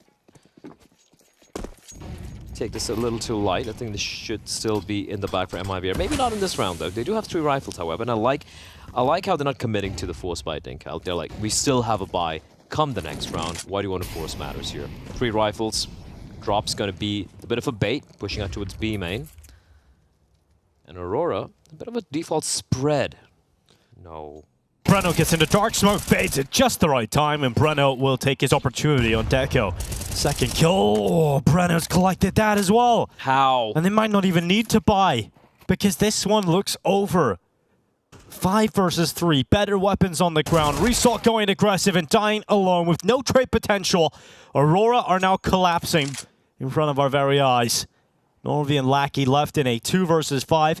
Lackey is able to get in middle and get behind them a few times now. He's going to try that once more, but he's been detected. They know where he is, and so now they start to push him on 2 fronts. Norvi coming through A main. He's the last remaining player here for Aurora. A lovely double on Insani and exit, but there's still 3 more to collect. He's got 45 seconds. He does have the bomb. And the bomb is on his back. That is an important detail here for Norvi. He's lost a lot of health in his earlier engagements. He's down on 29. MIBR, if they play their cards correctly, are mere moments away from taking Anubis forcibly from the hand of Aurora. 20 seconds. Going the right way. It's a 1v1 fight. If he can get past Breno, he will have a plant. And then it's a 1v2 from there on in. But he's walking with his knife out, and that will be the kill for Breno. Fantastic close from Breno. He got the job done, and MIBR, they are looking hot here on the first map of Anubis. They take their opponent's map pick, and we'll now head to Nuke. And I have to say, it looks like MIBR will be surviving elimination today. Yeah, they look so clean, so clinical, apart from a couple of rounds which I alluded to earlier where, yeah, maybe they could have played a little bit better. They were in full, complete control. And even this round, I was like, good discipline, good economic discipline coming in from the Brazilians, not really going for the force buy and trying to, force matters. Just a 3-save rifle, it's barely any utility. And Breno's like, that's enough. That is enough. And he got the job done. And, you're looking at MIBR. You mentioned it a few times during the cast, but it didn't feel like there's actually anybody missing today. Everybody was kind of hitting their numbers. Yeah, absolutely. And Insani not having to really go Super Saiyan, that's a good sign as well, right? This team coming into Anubis, it felt like they knew that Aurora were going to be going for this pick because it looked like they had a perfect counter to whatever Result and his team was throwing in their way. And again, for the side of Aurora, they got absolutely nothing going. And I don't want to even get down to the micro of like what really went wrong when it comes to them approaching this game from a tactical standpoint. Even individually, you're just getting absolutely owned by MIBR. Going to the final round, just pushing out from Dark. Breno getting 2 kills, barely getting scratched in return. This is not the Aurora we used to see online. No, it isn't. It's a very different beast, and the same could be said for MIBR. This is a really solid-looking team right now, and one that maybe we haven't become so used to seeing as of late, but they are looking really sharp today. This is what it can be when everybody's frying out, because Exit's one of those in-game leaders where he can really deliver, he can really rise to the top. And you gotta say, it's fantastic to see it when it's in its stride. The trading especially was so good at the first half. I think we'd barely see a kill being found by Aurora on the CD side and not being traded immediately. Yeah. Amongst all the chaos, they were always able to come out on top. Great T side coming out, and despite a little bit of a, wasn't even a comeback, Dick. It was a bit of a pulse, that's about it. Yeah, the highlight reel is a speed run through this game. It really was. That start was incredible from MIBR. Once the T side got going that hard, it was just so difficult for Aurora to even see a world in which they pulled it back. There's 11-1 at the turn of the first half. You've seen Result was even sort of laughing and chuckling during the halftime break. Probably a laugh of pain, but certainly one that was required. Ends up being a victory quite comfortably for the Brazilians. If I'm Aurora right now, man, I don't know what the talk's going to be. You're going to be going out, you have like a 10-minute break, but you need to figure out what's gone wrong very quickly, because now you're going to be going on your opponent's map pick, and Nuke, it's not going to be any easier. True. And the next series for the winner of this game goes on to play Heroic for that last spot in the playoffs. Heroic who looked pretty damn solid today, honestly. Yeah, they really did. But if it's MIBR playing like that, that would be an interesting match to see again. For sure. Heroic versus MIBR. We'd like to see that game transpire. But that's currently looking like the kind of matchup it's going to be, Blair. Do you see any world in which Aurora now come back into this from Nuke? I mean, sure they can, right? Like we saw them in the Sky Esports Masters online. We know they've been grinding out quite a bit here, but I feel like the results more recently, when it comes to Melbourne, when it comes to the CCT game they've been playing right now, like the earlier game they had against Saw, for example, it has been very average, way below the expectations which I set for this team. Because I look at the individuals, I look at how they approach the game, and I'm like, there's some pretty good CS, but it seems to be very much a Jekyll and Mr. Hyde sort of scenario right now. And right now, it's Mr. Hyde. It's ugly, it's gruesome, it's gory. Yeah, definitely seems that way. The MVP is Exit, in-game leader, fragging out too, 17-7. And they got the job done very, very quickly indeed. So impressive stat line from Exit. We'll see more of the detailed stats across the board here. Drop coming in second, Safe just in behind him, and it really tells the story of a team that is firing on all fronts. When Insani's at the bottom and everybody else is very close by in terms of kills. So great work coming out of MIBR. Needless to say, it needs to be a huge turnaround from Aurora to even think about a comeback coming into map 2, because if they play anywhere near what they played like on map 1, this is about to be a very quick best-of-3 blood. Oh, for sure, and they need to mentally reset immediately, right? And even the individuals didn't seem to ever wake up at any point in time. Like Deco was someone we were talking about earlier as the start of this team. I feel like I didn't say his name. I don't think I even saw him even get a kill, right? Such a rough time. So yeah, hopefully they're able to turn things around, or else it's the early night for us, Dink. Yes, it might just be. Well, plenty of action coming up at least on Nuke. That's coming up after the break. We'll see if MIBR can knock out Aurora here at BetBoom Dacha in Belgrade.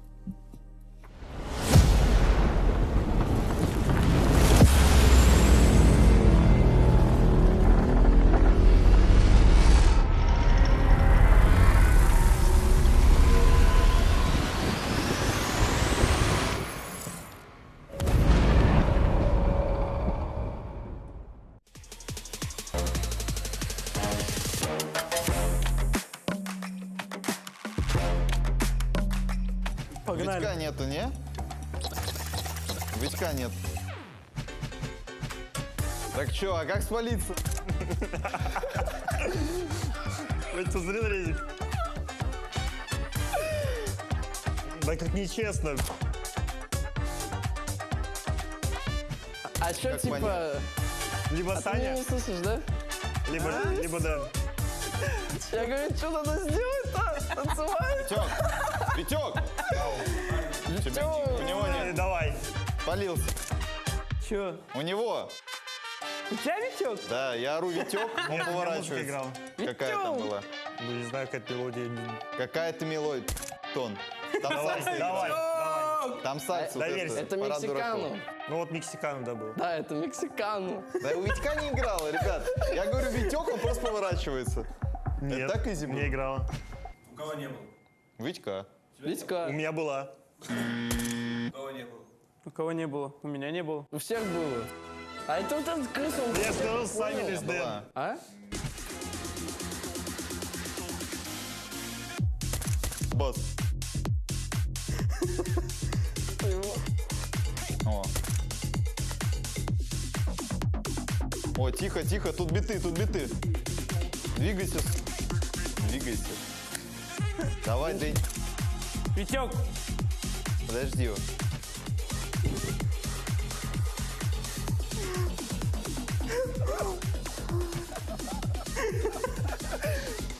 Не, у Витька Дэнчик. играет. Витька, да, У него есть. Витька? Не, Зэк. не, у него есть. Витёк! Саня! Так у тебя нет. Да. Ты просто отвечаешь. Жек! Чё? А это Витя... А это Ви... А, чё ты говоришь? Это у Жеки не играет.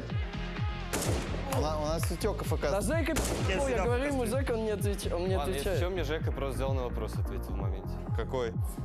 Я сказал, это Витек, и ты такой... Да. Не, я наоборот, пока он чисто, у него бас... Он все слышал, да? Не, а чё за хуйня? Сказали двигаться, двигаться, Витёк стоит. Даже Дэнчик В смысле, двигался. Дэнчик стоит? Он двигался, он вот так вот делал вначале.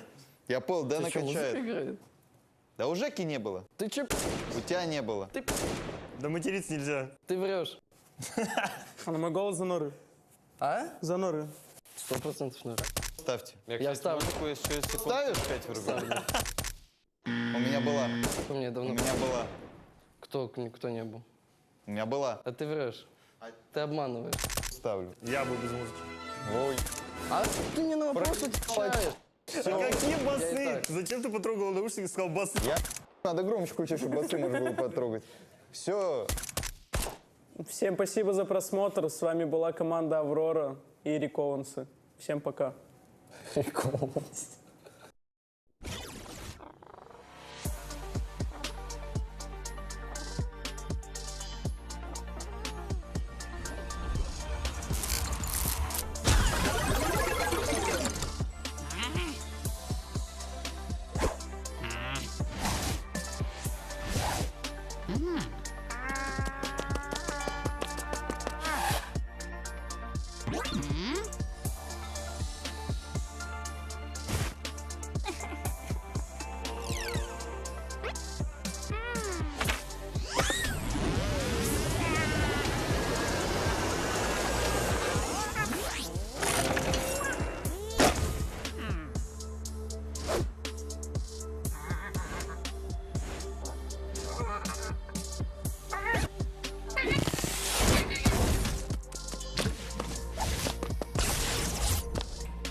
Welcome back to Belgrade. We've got ourselves MIBR versus Aurora, and I would say it's a competition, but that wouldn't be necessarily true because right now it's very one-sided. MIBR dominating Aurora on Aurora's map pick. Now we're heading to Nukebla. It's a competition on paper, by definition in the Oxford Dictionary, Dinko. But yes, it has been a stomp as well at the same time. Aurora, they haven't shown up to play at all. It's their map pick. We start on the CT side. We touched upon the fact that this is a team who seem to be comfortable on the CT side on Anubis, but MIBR seem to have different plans. They're looking super sharp, super composed, well-oiled killing machine. And the individuals, it's not just Insani, everyone looking super sharp, and Aurora nowhere to be found right now. Yeah, Aurora really do not look like the team we've seen recently, right? This feels like a team that are struggling to transition to LAN. I don't even know if that's necessarily the problem, but it seems to add up. I mean, they did play in Challenger Melbourne, but there is a caveat. A lot of the teams they played there weren't exactly of a pretty high caliber, and when they went up against MIBR in the finals, they just got completely owned. And this is even more lopsided, because the last time they played just a month prior in Melbourne was a 13-7 scoreline on Anubis, and now this is, what, a 13-5, 13-4, which is even more lopsided, so something's going wrong here. Yeah, and well, it could be another quick day at the office for MIBR if they're able to take down their opponents today on their map pick. Nuke is next, and really, for MIBR, the story was completely about how solid the individuals were across the board, right? There was no clear standout in Insani. He was actually bottom of the board, which you don't often say. He didn't have to do anything. He didn't have to do anything. In fact, maybe some of the mistakes that happened were because of Insani, right? Insani, which is kind of crazy to say. There wasn't many of them, but this was definitely a great effort across the board from the squad of MIBR, and Knack standing behind them. They've had some legendary Brazilian coaches and players stand behind this squad. They have Bit recently, and now they got Knack. Yeah, I think one of the forgotten bits of, for me, from a historical standpoint, I still love talking about some of the old players who are the reason why Counter-Strike became what it is, right? And I think Brazil has a very important role to play. People like Kogu, like Bit, like Knack, as we just saw right now on our screens as well. And it's really cool to see this transition of knowledge, of wisdom being imparted by the old to the new. It does look like they're ready to jump straight on in here. It is going to be a Nuke, the map pick coming in from MIBR, a map that they are very, very comfortable on, and a map that for Aurora, it has been, they've been grinding out a lot of Counter-Strike online, Dinko, over 100 maps played in the past 3 months, but Nuke hasn't been one of the better ones for them. Yeah, it definitely has. So let's wait and see how this is going to pan out. I think I'm predicting a quick game. I really feel like based on that first map performance, Aurora didn't look like they're even able to keep up in the fragging department. So MIBR could walk all over this. For sure, and that's a worrying thing. If the individuals at least had woken up for Aurora, you could be like, okay, your protocols were off, you got outcalled, outplayed. But at least if the individuals, players like Deco, for example, and Result were able to at least put up a fight individually, maybe New could have been a different ball game. But if it's hard to see. I think getting off to a good start, I think that's going to be instrumental. And on the silver lining here for the side of Aurora, a tiny silver lining is they should be starting on the CT side. With a pistol, get the ball rolling, build up an economy. They started CT side Anubis. That was a far different. Well, it's a different map. Still didn't go well. No, but yeah, hopefully things switch around. We do have everyone ready to rumble here. We have the in-ears being put in by the referees as well, and I'm sure Trace is also sitting and watching by Stunner and Veracity, wondering which piece of the artifact is going to be going into that wall to complete the universe. It really is the most important and probably the best part of Trace's job, is putting that artifact in the hole on the wall. And we're going to get to see him do it a few more times. Yeah, he likes putting things in holes and walls, and he looks good doing it as well. Yes, what a glorious hole it is on the wall. Indeed it is, Dinko. Indeed it is. Fist bumps being handed out as well by Brain to his teammates. What a name. Have you ever watched Pinky and the Brain? Nope. Maybe I did, actually. It's Pinky and the Brain. Yeah, it rings Pinky the bell. and It rings the bell. Well, there we go. Nuke, we're going to be jumping on in. No more. There's no necessity of me having to do any. What if his name is just Brian and they misprinted the shirt? We'll have to find out. Which even better. It would be fantastic. That person would have no brain. But here we go. MIBR T side. Plenty of utility here for them. And there's a great opportunity for Aurora to try and forget all the woes, but I think they've just been reminded quite swiftly, thanks to that headshot from Drop, about what it's like to be on the receiving end of a punishment. And they're going to be charging on into this A bomb site through Squeaky, through Hut. Norvey at the back of the site gets overrun by Breno. And that's an easy pick to take Norvey out of play. So 3 players left right now for Aurora. It is not going well for their CT pistol affair. It is domination yet again from MIBR. And they've got the first of Nuke.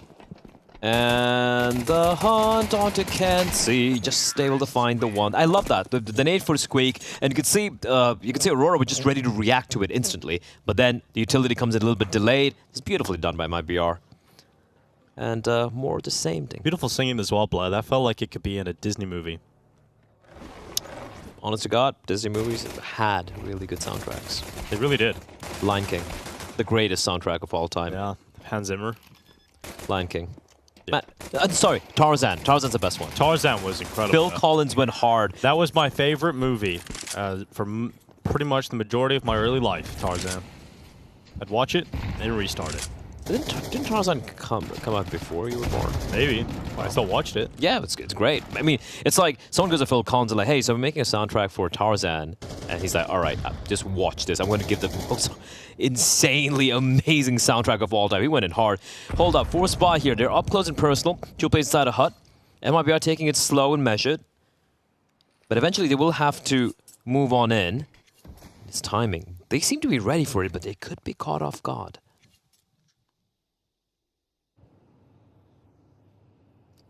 Breno. He's going to be joining the rest of the squad in what will be an upper hit again. You can see how paranoid, well, not paranoid, you can see how ready MIBR are for a possible lobby crunch or these pistols getting a little bit too aggressive and trying to force the issue. They're very methodical and they're ready for this completely. Drop and save for the first 2 entries. Norvey upgrades into a MAC-10, but he's traded out because Breno kept track of him. And it's an upper bust, but it's very disciplined, methodical, and controlled for MIBR. It never felt like they were ever a little bit too hasty or there was ever going to be a moment where a mistake could happen. They were in full control the entire round there. I'm genuinely so very impressed with what we've seen for MIBR, especially on the T side here. I spoke about, I was praising them on their Anubis T side, but Anubis T side, it's a little bit easier. You know, you can get away with way more things, but yeah, the pistol round, that was kind of little unique as well. They break the door open, slow it down, wait for your reaction, get the opening pick, and then go in for the double pump the utility. And now here as well, despite the fact that danger was very close, danger was very nearby, they handled it with aplomb. And just the one casualty, that was safe with the MAC-10, so to keep 4 players alive, and just the one deagle saved in the hands of Deco. Deco seems to be someone of very few emotions, Dinko. We were watching a skit of them dancing. He wasn't dancing, he wasn't smiling, he wasn't reacting. He's got that stoic vibe, you know? It's like, not even stoic, just hard to read. That's the best way I can put it. Fair. And unfortunately, there's nothing to smile about for Aurora, so I can understand him. And this is a quick play safe. He's charging out into the upper bomb site. MAC-10 at the front of the attack, clears the back of the bomb site, doesn't see a single person. And MIBR loving it. The fact that they've just run into A and there's no one there. It doesn't get better than that, Blah. Never happens when we're playing our Face-It games. No, they'll play outside, leave A open, 4 rounds in a row. We'll go in, and there's 3 heaven. Yep. Literally what happened yesterday. But enough about our games. Enough about it. No one cares about that. And yeah, MIBR being very, very disciplined as well. Although, yeah, they know there are a couple of plays outside. I wouldn't be surprised if Safe tries to go for this hunt to get maybe a little bit of money. Yeah, wow, it's another one of these starts from MIBR on the T side. You know, it's so clean, it's so quick. The force buy for Aurora does not pay off in the second round of the CT side, so you end up giving more rounds to MIBR. So we're getting to see pretty much the identical start that we just seen on Anubis happen here again on Nuke. At least there's money now available for Aurora, and they better start winning rounds instantly because this could get into that situation. MIBR built too many rounds on the T side immediately on Nuke. And then from that point onwards, Aurora's shown us that their mentality wasn't that strong on Anubis. It felt like there was a couple of tilt moments throughout there. We saw that, and yeah, 3 kills in 3 rounds. That's a good start. Make that 4 now. Oh. That's much better, much better. A shutdown, despite a failed Molotov, is safe. Does reply back, but this one absolutely should be around for Aurora. A little bit more of a drier approach coming from MIBR over there. And I like the idea of like, oh, the first gun round, and they're going to upper rush. But Aurora seemed to be ready for that. Yeah, but it wasn't really a rush either, right? I think it was way better choreographed. Listen, Aurora, they need to try and keep as many guns alive here as possible. They need to keep themselves alive, because let's not count Insani and Safe out of this one. There's a lot of time for them to figure this out. It's barely a 2v4, by the way. Insani's way down. You're right. He's got a good position. Insani has health too. There is a world in which he can win this round with his teammate in Safe. And that would be devastating. Safe making noise. He has to get the bomb. That's the problem here for Safe. And yeah, he gets caught by Resalt. Lackey didn't even expose himself. Now Insani is positioning, give it away towards Secret. Deco goes down. They can position themselves accordingly. Resalt getting into a CT vent is a very powerful position. If Insani can isolate these fights, though, that could be huge, but he's not going to check CT vent in time. But Resalt, he just takes a step back. Insani was not considering CT vent. Great reposition for Resalt. And that is the first round on the board for Aurora. They did need to keep as many players up as possible there. They kept 2 alive. Yeah. For MIBR, it's just been this upper bomb site 4 in a row. They can't do that again, right? Well, they can, but shouldn't do that again. Of course they can. I mean, we literally saw... was it Heroic? No, it was Falcons. Falcons, sorry. Yeah, no. Against not Falcons. Yeah, Falcons yesterday. They just never win ramp at all. Yeah. They didn't have to. All right. Outside presence here. Noise being made. Reno has been heard. Yeah, player towards Secret as well. Utility getting deployed. Just the one look towards the lobby for MIBR. Heavy presence. Flash is good. Kenzie, he's stuck. The flames pushing him back, taking so much damage, but he will stay alive. Yeah, it's crazy. He kept fighting. Lackey got involved, and this is much better for Aurora. They got the first 2 openers, and Sonny and Breno both down. No trades yet until drop moves Lackey from contention. 58 seconds in play. Drop is going to sprint his way down B, but close left is Deco. Will Drop be able to remove him? Find out next time, because Deco is about to push him. And that will end up being a nice and easy kill for Aurora, and the round should follow. Unless there's a big mistake, and that's a reposition that won't work out for a Result. AK-47 now picked up for Safe. Couldn't win the last round with Insani. Maybe with Exit, with 30 seconds left, they can pull something magical off. That goes down in the lower bomb side. Was last detected, remember, pushing towards ramp. So he's changed his position up to play from default instead. And Exit's going to slip his way into the smoke. Will Deco be able to deny this bomb plant? He's going to use the grenade to blow it open. Exit cancels the plant, gets his gun out instead. Safe is stopped. Norvi running down control. The bomb is planted, in fact. And now Exit gets that kill on Deco, leaving Kenzie all alone. And MIBR pull the round back in spectacular fashion. Oh, that is just a punch in the dick. A 2v4. And so low was Safe as well. How do you lose that one, Deco? Oh, dude, I thought Deco pulling the grenade stopped Exit from planting, but he actually stuck the plant. I thought he was going to shoot. I thought he was going to spam the smoke, but he's taking too long to put the grenade down. Also, the player waiting inside a garage, outside a garage, he should have heard them barreling on down. I'm not sure what the player was doing right outside of vents, just looking the wrong way. Free kill for Safe, and this is just... That's a tilter. That's tilting me. Yeah, well, Aurora gonna have to deal with the repercussions of this one. It's Insani who's taken Norvi out of the round. It's a good start here for MIBR, one you would expect to follow into a round win, because it is just pistols on the other side. Aurora's money has been broken, it's been shattered. Listen, man, like, I don't want to talk about this round, because that round, it's seared into my mind for the entire night. I'm going to have nightmares about that. Yep. Look, I want to take nothing away from MIBR. I think Safe and was it Breno? Yeah, I think they constructed that 2v4 very, very well. But it was Safe and Exit. Safe and Exit, yeah. They did it very, very well. But all in all, it's like it shouldn't be allowed to even get the bomb down. Yeah, I think Deco maybe took a little bit too long there, trying to overthink it with a grenade. Maybe could have spammed down through the smoke. Healy's got a knife here, so I guess, yeah. Some consolation.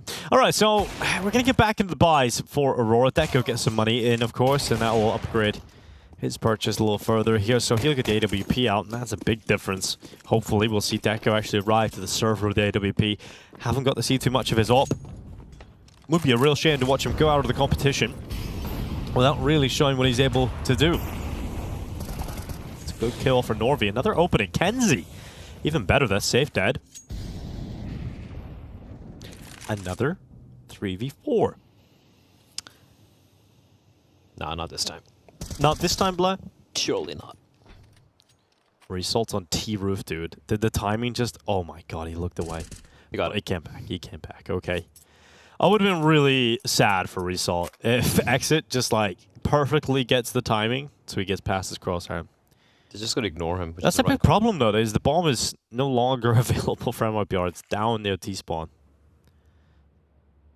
So he needs some kills and then maybe he can go and hunt the bomb back as a pack. But Drop, he's got one here. Really should have Norvi. It's Drop walking away with that one. 48 seconds left. Lackey going back to join Result to cover off this bomb. They know the MIBR have to come to them, and it's obviously very favored to Aurora now to close this round out. But a 2 versus 3 with 35 seconds left. If MIBR want a chance at winning this, they've got to move quite swiftly. A lot of ground to make up and a lot of positions to think about. But eventually they've got to skip a few of those positions to grab that bomb back and then make the sprint into the upper site. And I don't think the Aurora players are going to let that happen, and I don't think there's enough time now for that to happen. So MIBR are going to have to save their AK-47s. And that is Aurora winning off the back of 2 entries and a wild Result push onto the T-roof, which I think MIBR are going to be pretty frustrated that they let that happen. Yeah, especially considering how focused they've been on these defaults, right? And another gun taken away here. And despite the fact that Aurora have won this round, Dinko, from that 4v3, so 5v3 rather, they've lost 3 players, have just 2 rifles surviving. And for MIBR, oodles of money to work with. Yeah, it's 3v5, and in the end, despite the fact they win the round, that's gotta suck. 5-2 though. So Aurora able to find at least the second. MP9 for Lackey, M4's the op for Deco, who has been extremely quiet this entire series. Aggression down ramp. The lobby crunch? Lobby crunch. Lobby crunch on the buy. Love that. That is cool. Yeah, that is really cool, and it's maybe worked out here. There's still a chance I might be able to fight back on this, but Aurora are showing what they've got. They're fighting them. They're willing to gain some confidence, and Deco's AWP now strikes and gains some ground. It's Exit and safe now in a 2 versus 3. It's another doable situation for them. It looks so good at the start of the round here for Aurora. And they've done it right like a couple of rounds prior, right? Same 2 guys. Yeah, exactly. Bomb, though. Yeah, the bomb is the problem. If they have the bomb, there's always a better shot, but not this time. And that smoke up inside of lobby is costing them crucial moments. I'm going to back away. Another save here for MIBR. They got to deal with this aggression that Aurora are throwing at them. I feel like for Aurora, it's like I'm actually okay with the fact that they're going with this aggression this early in the half instead of waiting for things to spiral out of control and then, you know, just panicky plays, individuals taking matters into their own hands. So this is fine. But yeah, MIBR, they need to find an answer real quick here. But I do like this answer back from Aurora. So Resol just pushing up towards Heaven. T-roof rather the previous round, and then now the lobby crunch, leaving Deco with the op outside. Not much MIBR can do. Now, a buy will still be on the cards. Insani, Drop can buy for himself. Breno and Insani, maybe not an ideal buy. Perhaps a Mac-10's coming out, or Galil's. Yeah, maybe Galil, an armor for Breno. Zani with a Mac-10, perhaps still a decent buy. And Aurora, finally, a little bit of some signs of life in the camp.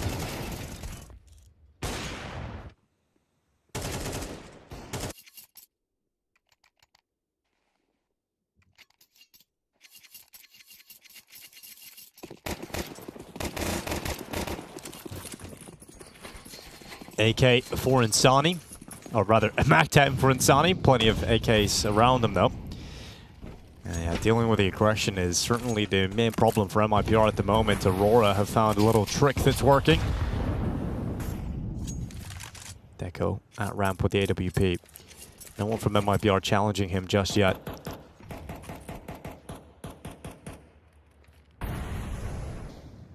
Aggression from Kenzie, spotted by Insani. That could have been one hell of a way to open up the round for Kenzie on the CT side, but Insani able to catch him close quarter combat with that MAC-10, and it is rapid to kill when it connects to that head. So nice little upgrade for Insani as well. He's got an M4, and MIBR just pump the brakes at the beginning of the round. They just wait out this aggression. Let's not get caught off by this again. This is very reminiscent of the round number 2, where it was a force buy coming in from Aurora and MIBR to just slow things down to a sloppy, had control, patient, getting the opening kill. And now I can see Aurora starting to feel uncomfortable. But as I say that, Deco trying to gather some information, working in tandem with his teammate, pushing on up. Lackey and Deco leading the way. The timing is big. They haven't seen anyone. They know it's all players towards outside, but they need to be careful. Safe. He knows. Oh, what a shot! That is big. Oh, second is even better. Lackey walks right into him. Norvi and Deco left in a 2 versus 5. And 24 seconds remaining. Deco looking for that shot, but they are not giving him opportunities. MIBR pause, they wait, and they get great openings, and they capitalize upon them. They've got 5 players up, and this round is done. Deco committed into the lower bomb side. There's no safe way to get out of here. And Deco, nice shot on to Breno. But it's maybe just 1 extra kill for his stats. He'll be dropped by Insani in the end. And that's another good round for MIBR. Finally figuring out how to deal with some of the early hemorrhages they've been suffering, because there's been a lot of aggression that's gone the way of Aurora. This time it goes against them. You can see that opening, and Sani able to stop Kenzie from being a real nuisance. Safe though, man. Like, what a shot by Safe, especially the second player. And yeah, just like that. Deco with the hero AWP. USPs for everyone else. I don't know, man. It just seems like when things don't go their way, it feels a little tilty in the individual decision making coming out from the players. Now, I could be completely wrong. It could, it could be Aurora, it could be the IGL saying, yeah, you know what? Yeah, screw it. Just go for the AWP buy, go for the force buy. But we've seen it so many times from different players. We've seen it people just pushing in randomly as well when things don't work out. I'm not a fan of this. He could have maybe, with the money he had, Denko, gone for an SMG, a shotgun maybe, just try and make something happen, but it's such a heavy investment, and if that AWP doesn't get saved, come the next round, Deco's gonna have barely anything to work with. Yeah, drop just taking out Result. And Sani just making quick work of Kenzie, and it's MIBR walking through this round like you would expect. So 7-3. We're getting into the territory now where it's becoming unrecoverable, unless you get the last 2 rounds available in this half. Bomb should be planted eventually.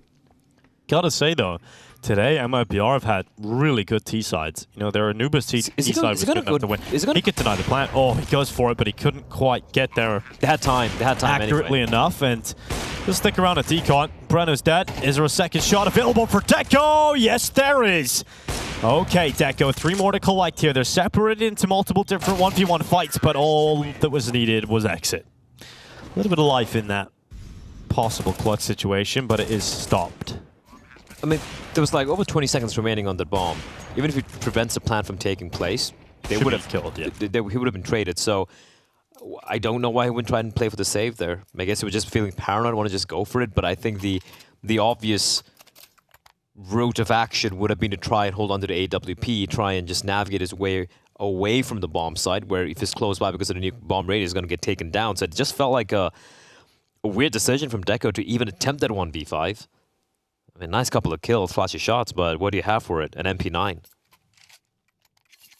It just feels done. I mean, just the way the rounds are playing out, it just feels so done. And I hate to say it. I want this to be competitive. You know, we're setting this game up as the, this revenge matchup for Aurora against MIBR for the losses suffered in the ESL Challenger Melbourne just a month ago. And this is even more lopsided than that.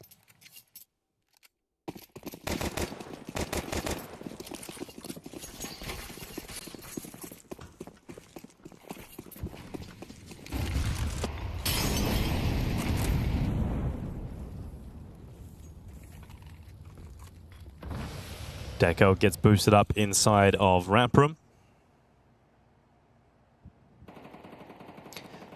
Take a tactical timeout, man. Like, just like talk things through. Yeah, it feels like there is one kind of required, but have they even taken one so far? I think that one, maybe. I don't know if Brian is going to be able to figure all of this out. Like, this is get the emotions back on track. But there's so much you can do as a coach as well. You can try and talk to them. We're gonna give them a rallying speech like Stronny does for us at times. But even then, people might not listen. People might be like, screw it, I'll just do what the hell I want, like Deco did right there. So there's so much a coach can do as well when it comes to tactical timeouts. 57 seconds remaining as we head under just 1 minute on that clock. Deco is elevated inside of the ramp. We'll see if that boost really helps out. It's just one, and spacing was enough for MIBR to lose that first player and realize, all right, he's up there. Let's deal with it. Let's deal with this threat. He'll dive down, trying to get a second. It really was the only play available to him there. And he ends up getting taken out by Breno. Exit follows up onto Lackey, and MIBR dominating Aurora yet again. It's going to be an 8-3 scoreline unless Norvi and Resalt have something magical left in them. It just doesn't seem like MIBR are in the mood to let a round like this go. They have a player in heaven. Norvi got wall banged, dude. That's so just unlucky, buddy. There's nothing you can do about that. Wall banged, insta-P from heaven. Getting attacked from all fronts, and their fights he cannot win. So bomb will now go down. MIBR up to 8. This nuke CD side for Aurora. I mean, nuke is right now the operating table, and MIBR the scalpel. It's completely dissecting every single vital organ of Aurora, one after the other. 8-3. Yeah, this ain't too pretty. Down the vent they go. Exit walking right into Resalt, who will take that little AK and run away. 8-3 last round of the first half coming up. It does seem like MIBR are in the kind of form right now to take 9. That AK-47 isn't even allowed to be saved over. The hunt was there. And now MIBR, you can see smiles across the faces, back to focus mode. They want to get the job done here and stay alive in Belgrade. They are in the elimination game. Aurora looking like they're in elimination form, I have to say, but it doesn't seem like the performances they're showing us at the moment are anywhere near the performances we've seen from their online events and their event out in India. Obviously against weaker opposition, but even then they were playing better. This just seems like an Aurora that have just not come to play here in Belgrade. 100% agree with you. There's no excuse whatsoever. The lobby crunch, the call once again, they found a bit of success last time, but it's only one player it's dropped. Poor drop will be dropped, but now he knows that it is going to be, that all 4 players are together there. So, information gleaned. MIBR still slowing it down though. They're not making any haste. They're calm, they're composed. And they're walking into Resalt. And this M4 is ready. Smoke won't last forever, and he decides he wants to get inside of the smoke and cause a few problems from in here instead. Insani, oh, he's being blocked here. Breno, he's got that trade kill, and that smoke will fade away. There's 2 players already rotated down here for Aurora. 2 on the lower bomb site. Lackey, good for a single kill. Will they think it's clear, or will they be methodical to check for Deco? Timing's good for Deco to tuck his head behind the stairs, and now the vent play out from Norvi. It's good for that rapid kill on the MP9, but he couldn't quite stop Safe. And Safe now has like 1v3 in total ahead of him. And he's taking one of those kills, and Deco is so low. He's actually allowed space for Safe to collect that bomb. But where does Safe go? Can he piece this one together? Up the fence. Surely. Up the fence. That is the correct pathway. And he looks like he has decided that the pathway towards A is the safest for him. It would be a chance for Safe to win this clutch. And he is going to climb up that ladder and get ready to go into the A bomb site now. He'll clear Squeaky, but he doesn't have a whole lot of time, so he's got to make noise soon.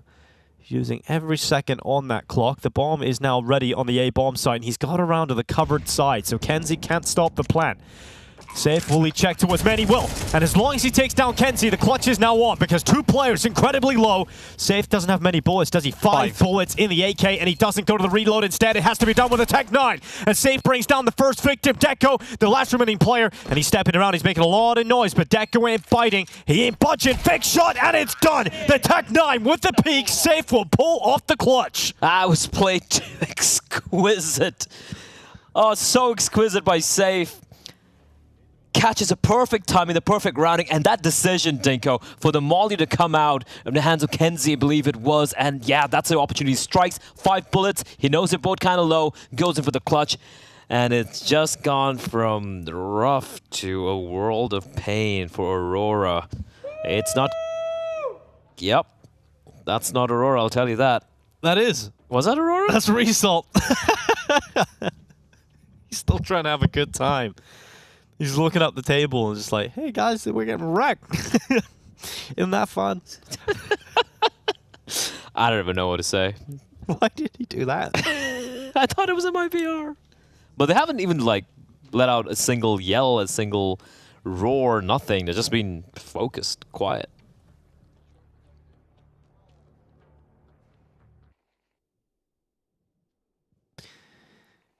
Nine to 3.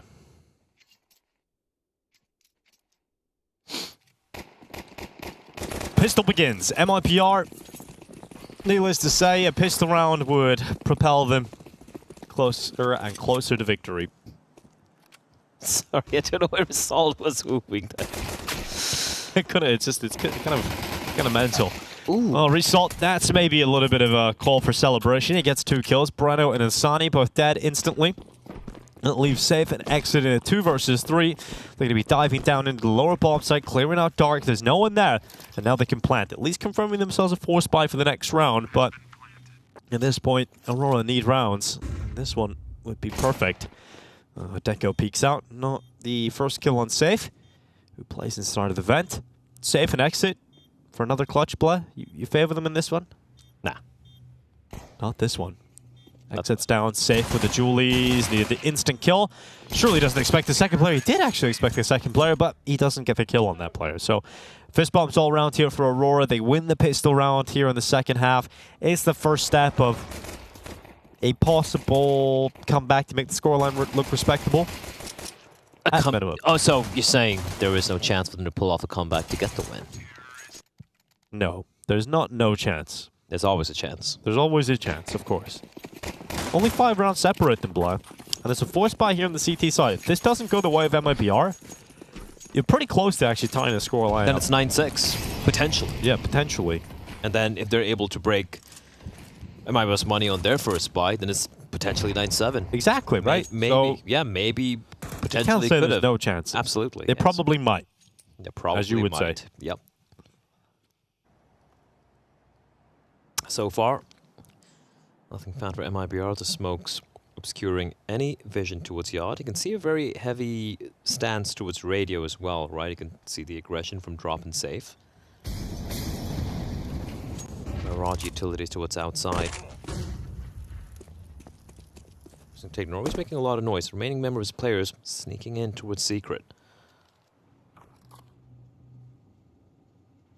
And no one's rotated yet for MIBR. Still all clustered up together. Now going to be going in for the lobby crunch. One player lying in wait. Damn. Damn, boy. That's a big headshot.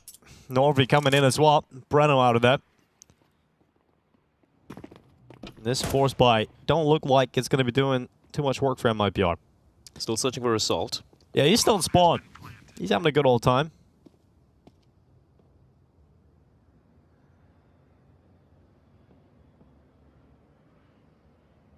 But MIBR attempting the save. A Result is taken out. Safe will make quick work of him with a scout, and now that opens up the access point to save in T-spawn. So we'll take those 3 weapons saved over. It is now going to be 9-5. And at least something will be there to play with for MIBR into the next. It's exit and drop with the 2 weapons. We've just lost save in that engagement.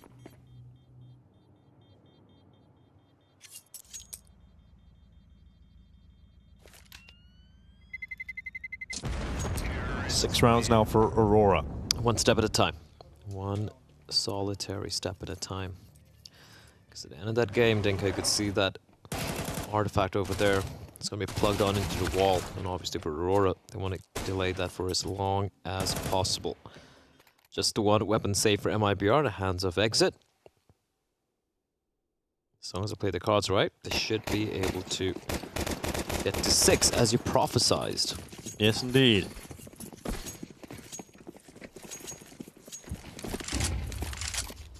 Kenzie outside first. Exit using one of those safe weapons, the only safe rifle. You go have a look towards Silo, try and be disruptive early on. Kenzie's pretty close in the smoke. He's clearing close red, and he doesn't see anybody. So he'll be able to get in towards Secret relatively safely. Breno pushed himself inside of Hut with that Zeus close quarters. And then a stack in the ramp room. Exit is now come over. He restarted outside, and now he's in the ramp room. He's everywhere. He's everywhere. Oh, slowly petering down towards the lower side. Result. Yeah, I mean, this round really should be quite simple for Aurora. Don't do it to yourself, Aurora. Just keep it clean. You can see everyone's slowly heading on down. Breno spotted first, down to 5 health. Yeah, he's got in for a wall of pain. Yep. I think he's going to be put out of his misery relatively quickly. Here's the smoke out towards Squeaky in the vent. Grenades going in to follow up, and Norvy's about to come in from heaven, so they're attacking the site on 2 fronts. That Molotov was the PC utility that got rid of Breno. And the plant is locked in. So punch those digits through. That'll confirm a 6th round for Aurora.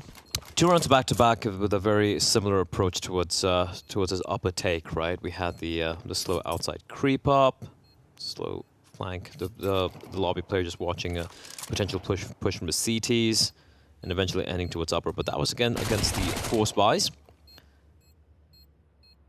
Might try something a little bit more different come the rifles for MIBR.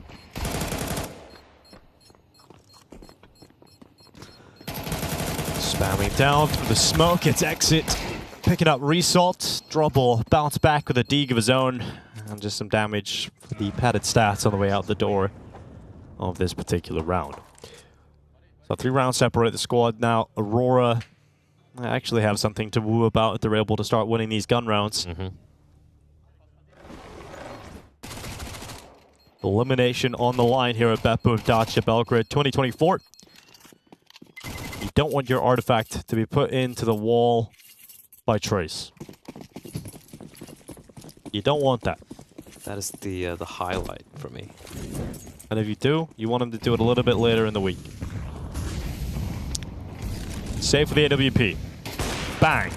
Run onto Kenzie. Straight through the chest, brings him out of that.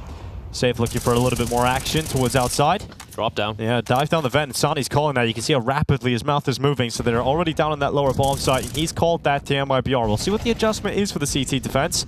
Result is charging around. Those double doors wide open, so he knows he's got a victim somewhere around here, and it's Safe who's gone to the control room. The Alper really looking for this fight against Result, but he can't find it. Result's playing disciplined in behind default, just staying alive, and that is causing resources for MIBR to be located down to the bottom of the bomb site. Result with a big shot. Safe didn't hit his, so he has to close those double doors and go back to safety. And this isn't exactly the round that MIBR had envisioned. This is, in fact, Aurora winning the gun round out at the moment. This is such an awkward series of duels being taken by MIBR. Safe with yet another with and Aurora, they just might have cracked this one open. Off angle from Breno, not able to find the kill. Norway down to 2 HP. And if you're Safe, you're running for the hill with AWP. So they survive the first test, Dinko. 1 round at a time. Aurora, they're bringing this one back. Now it's two rounds separating them, and there's no money for MIBR. True. I was a little surprised why MIBR were really super hyper-focused on trying to take down Result in the lower bomb site, right? They knew where they were.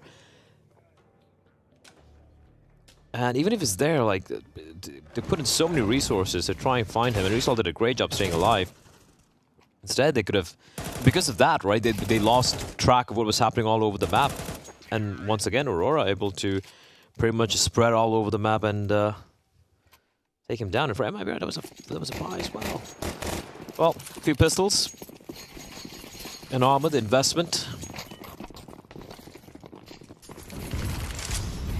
All the praise we've been giving the way of MIBR, is it all going to go for a knot? Because the CT side has looked kind of lackluster so far. But sometimes it's just a 5-7. It is just a 5-7. That's all you need to win a round. Indeed. Let's see. MIBR got 4 of them. Safe is the only one that is economically responsible. And he is saving for his AWP. So he's on the USP. It would be an absolute fairy tale if they were able to pull off a 5-7 round win here. And Drop wields his. Aurora taking a leaflet out of MIBR's playbook.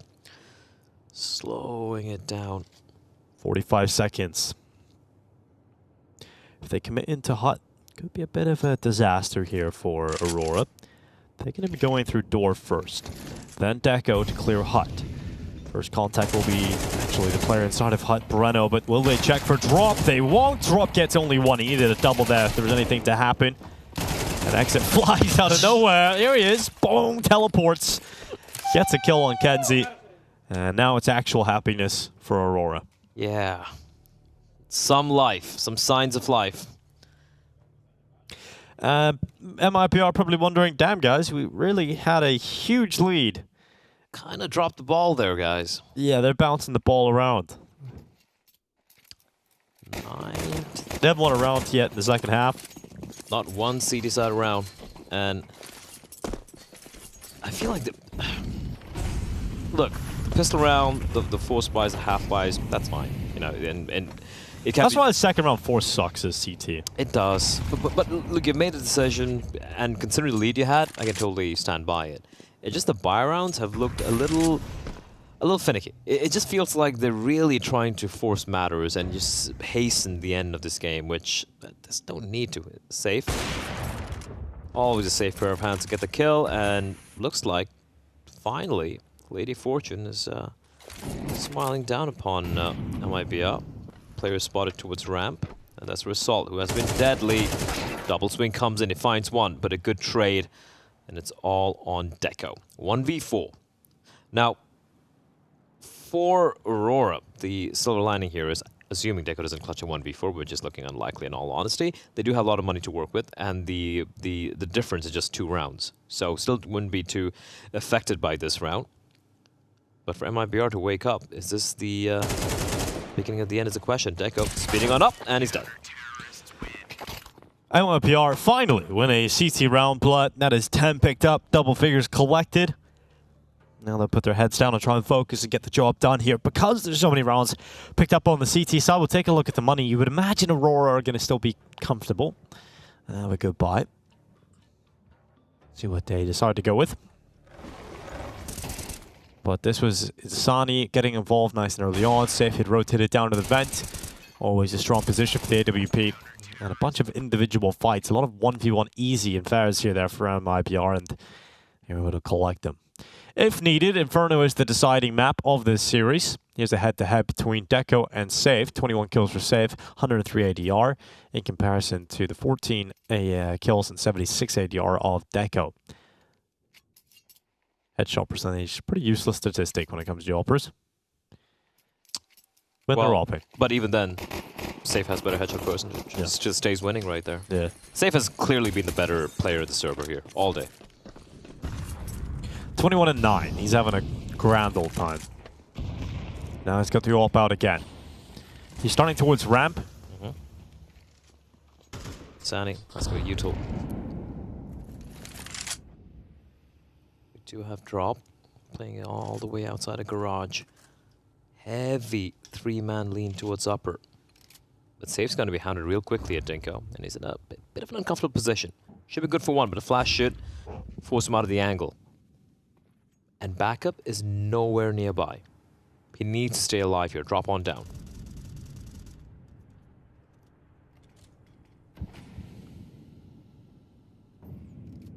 Outside fake in full effect right now. Safe's not going to budge though.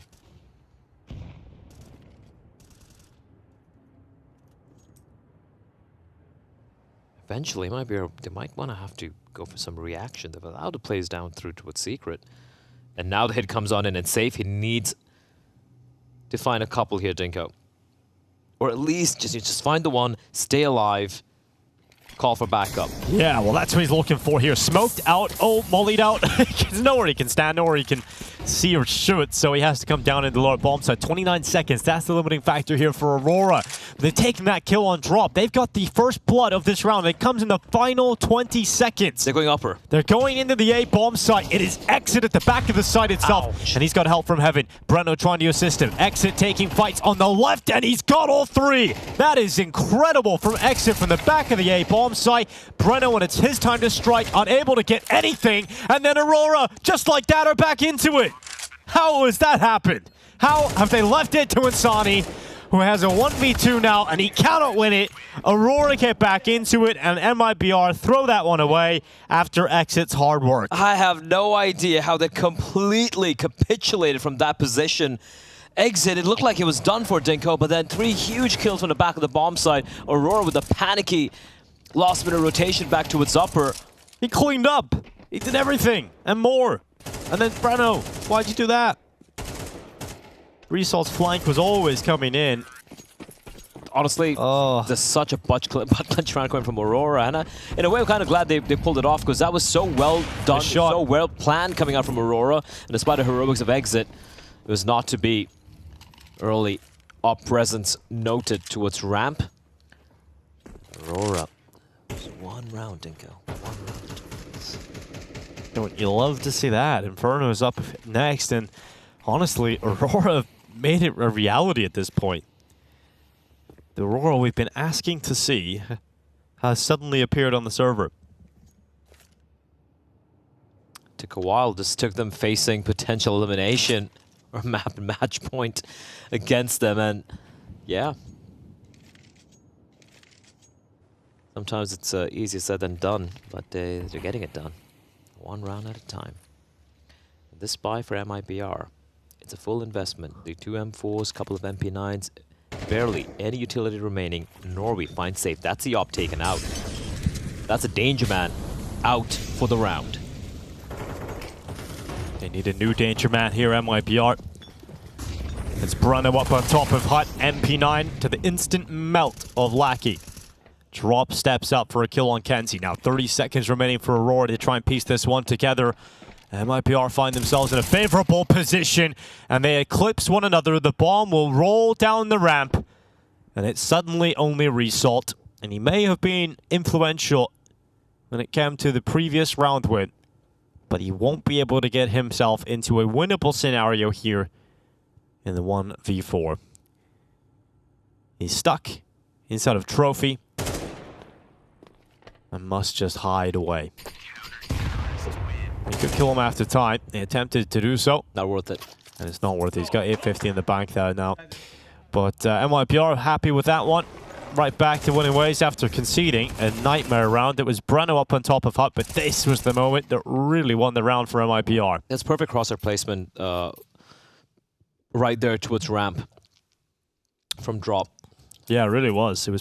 He didn't move at all, right? You really don't have to move. Also, the play swinging up from deep ramp, that's on his angle. The second guy, he's not going to kill you in midair unless he's like super lucky. And despite all the heroics, Dinko, is it all going to be for naught? That's the question. The AK for Result, he saved it, and they've gone all in, baby. 11-9. And if they don't manage to crack the defense in this, it's 12-9, and they're going to be absolutely broke. Even with the bomb down, it's not going to be a good buy come the next if they lose this.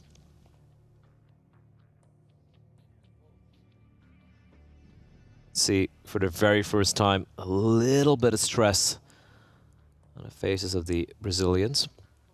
Exit. Bit of a speech. Well, Aurora have put everything they can into getting back into this second half. Remember, they were suffering 9-3 down in the turn into the second. And they had to pull it all the way back. But some crucial round wins coming in for MIBR at the end here might just be enough for them to eliminate Aurora from BetBoom Dacha 2024 in Belgrade.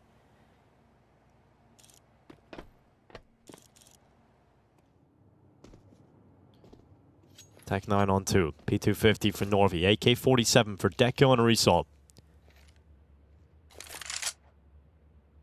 They're waiting. Everything they've got thrown into this.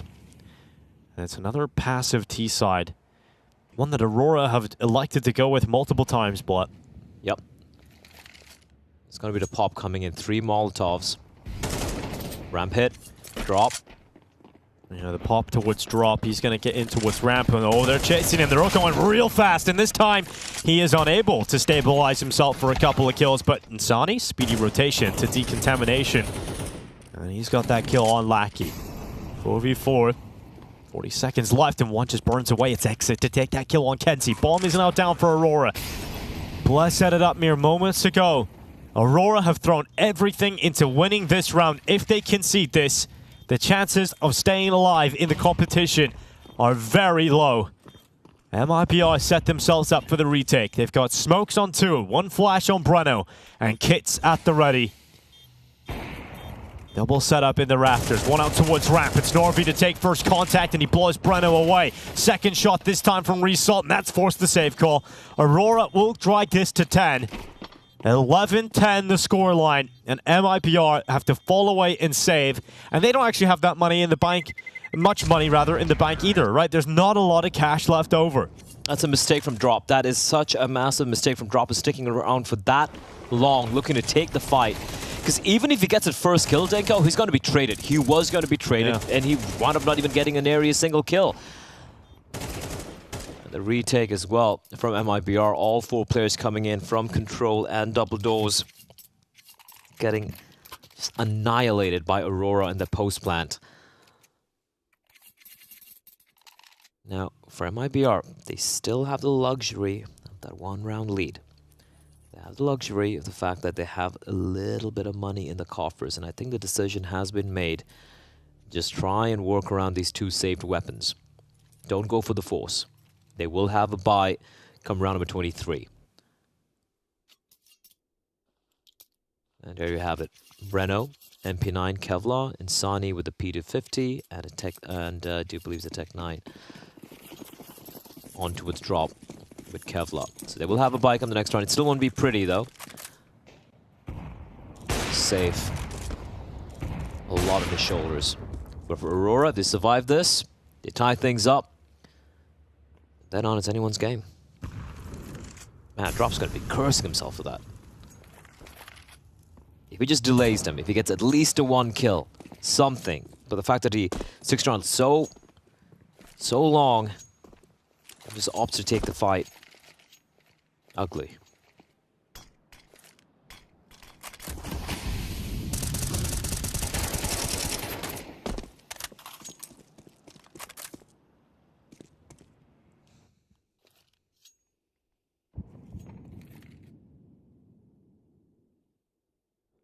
Crossing down Secret. They've got 4 players making it down here for Aurora. It's a powerful position to have this early in the round, and safe. Oh, it's a tough one for Aurora to have to swallow. They've lost 1 player early, but Insani's the only player here, and the biggest weapon he's got is his smoke grenades. Oh boy.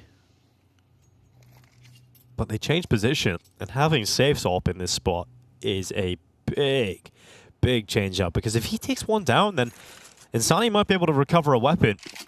But they've decided they're going to go back up in towards Exit. And from the back of the garage, he lines up a second. That second kill can make a massive difference. With 24 seconds left, the attack through Mini into the A-bomb site could result in utter disaster. And Kenzie is so low that even the P2000 could take him out quite swiftly. He'll check towards Vent. He's paranoid about that, but drops Tech 9, goes ever closer, and Insani swinging his knife out. But it is Drop that will take the kill for MIBR. And that is a round that could absolutely break the backs of Aurora. 2 rifles, Dinko. The saved AWP from safe to open things up. The immediate pivot down towards the lower bomb site, rather towards back vents. And Exit, how does he find 2 kills from that position? The first one is great, and the second one is just miraculous. Oh, the second one, though. That was so sick from Exit to be able to get that one on the board. And because Aurora's had such little time to work with, they have to speed things up. If they were a little bit more proactive initially on, they would slow things down a little bit, walk things through, and figure out where the stack would be. But Aurora, they might have just completely flopped this. Safe, dangerous game to be played. No one's dead, and Hunt is not, but safe! He finds the kill, Denko, and only 2 remain. 2 survive for Aurora. Yeah, that's it. That's all they've got, and it feels like there's only a few seconds left of Aurora here in Belgrade.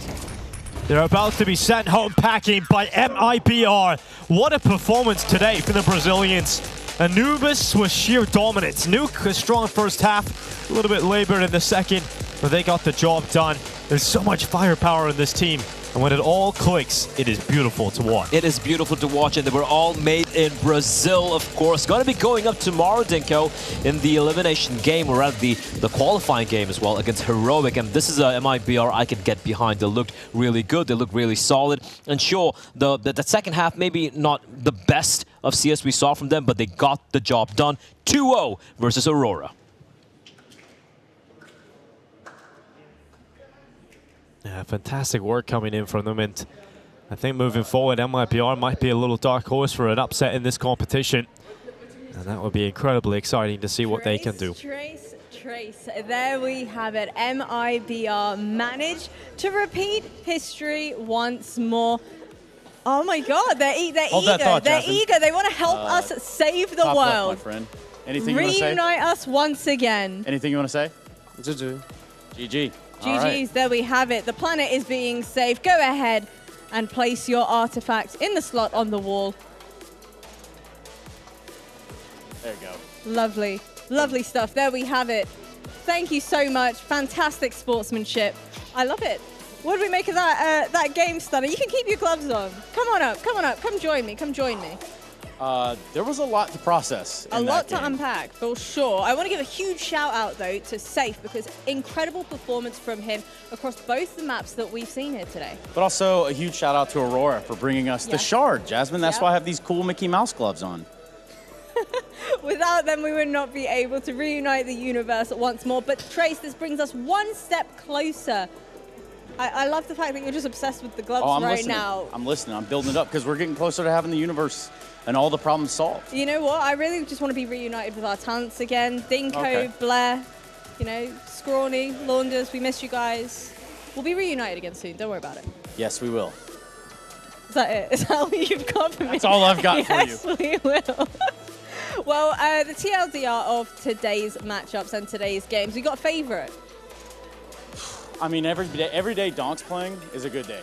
And I can say that, you know, with 100% guaranteed, you know, sort of vibe of today. Because he's still crushing people. When is the kid going to stop? It's insane. And all it took was some hash browns, some cucumbers, and some orange juice, I guess. That's still such a weird combination to me. I refuse to believe that anybody would actually have that for breakfast. But tomorrow's games, let's focus on that just a little bit. We've got Falcons taking on virtus.pro, and we've also got Heroic versus MIBR, both of which will be our decider matches. We've already got, however, Spirit and Mouse in our playoffs. So talk to me, that Falcons VP. How do we feel?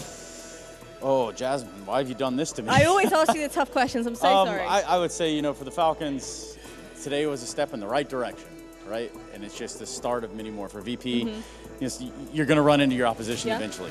And VP had their number rating today. Well, we also have the Heroic and MIBR matchup. Seeing the MIBR that I've seen here today, you know, 10 back-to-back rounds, certainly nothing short of amazing. No, not at all. I mean, I don't know. I'm looking over there at the side of Heroic, and I've just got to say they're packing a punch too. So it'll be exciting to see just how all of these shards bring it together, Jasmine. You want to take us out of here? I do indeed. Without further ado, it is over to all of our fantastic talents. I do believe we still have lots more fantastic content coming your way. There we go. There's a comment for you from me and Stunner. Thank you and good night. Yeah, thank you very much, Jasmine and Trace. Yet again, great to see you up there on the stage, having a great time and then getting the shards in that wall. We'll all be reunited, I'm sure, at some point soon. But eventually, yeah. Yeah, I mean, Trace is kind of right, you know, about Donk. He hasn't really stopped. And that was something we learned today, Blur. Can't stop Donk. We've also learned from Trace that, yeah, Counter-Strike's great. The fissure is slowly healing. The fissures are rather slowly healing. And, yeah, the universe will once again be whole with Donk coming to play. Yes, that's exactly what we're all waiting for. And obviously, we take a look at the highlights rather here for Aurora versus MIBR. You'll see a lot of MIBR rounds to kick things off. They had another really strong T side. Exit with some great calling. Everybody with some great fragging. And Aurora, not enough done. And then I wondered why. why the hell was Result kind of wooing and seemed in positive spirits? And they had a bit of a comeback for us, Blah. Maybe that's why. But you know, maybe he knew. Yeah, he was trying to be like, woo, let's go, guys. Let's pull the comeback. Let's pull the comeback on. But then the final couple The first of rounds, step is believing.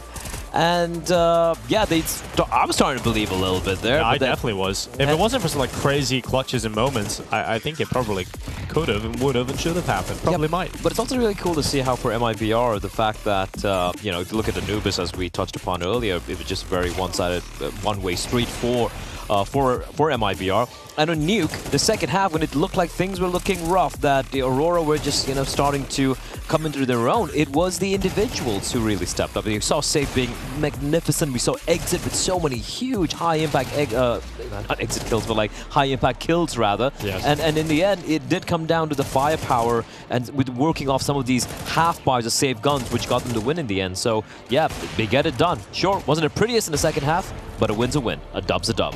Yeah, it absolutely is. This was Deco's decision to stick around with the AWP I on low. still have no idea why you just goes for the force by an AWP and then tries to go for a 1v5, which is just impossible to pull off. Loses the AWP and the next round has an MP9. Yeah, well, that did happen, unfortunately for him. But 9-3 it was for MIBR, and we watched a huge comeback come in for Aurora. Single round being picked up for quite some time here for MIBR. What were some of the problems early doors for the CT side? I think the economy never really got started, right? Yeah, so okay. they lose the pistol, which is fair, and after which you then go for the force buy, and then you have to go for the eco. And the first buy round, it just kind of fell apart. The aggression from Aurora just catching them off guard, and I feel they were trying to get they were a little hasty in trying to close things out. I think one round comes to mind where Safe was just trying to hunt down Result towards the lower bomb side, leaving a lot of map control going the way of Aurora. And when you're going to be a little too hasty in trying to hasten up the results, and also when your economy is not really working out for you, it's always going to be hard. It did require the hero plays coming up from players like Exit, as you see over here, which is a losing effort, mind you. That's where the way they were able to close it out. So it's very simple, you know. There's no, even when you have a big lead, there's no need to like speed things up. Slow it down, just close it up. Be calm, be composed. Don't try to be a phase. You're not a phase. No one's a phase. Apart from phase. Apart from phase. Boom. We did see some crazy rounds happen where Exit got that triple kill towards the back of the bomb site, and then they still lost the round somehow.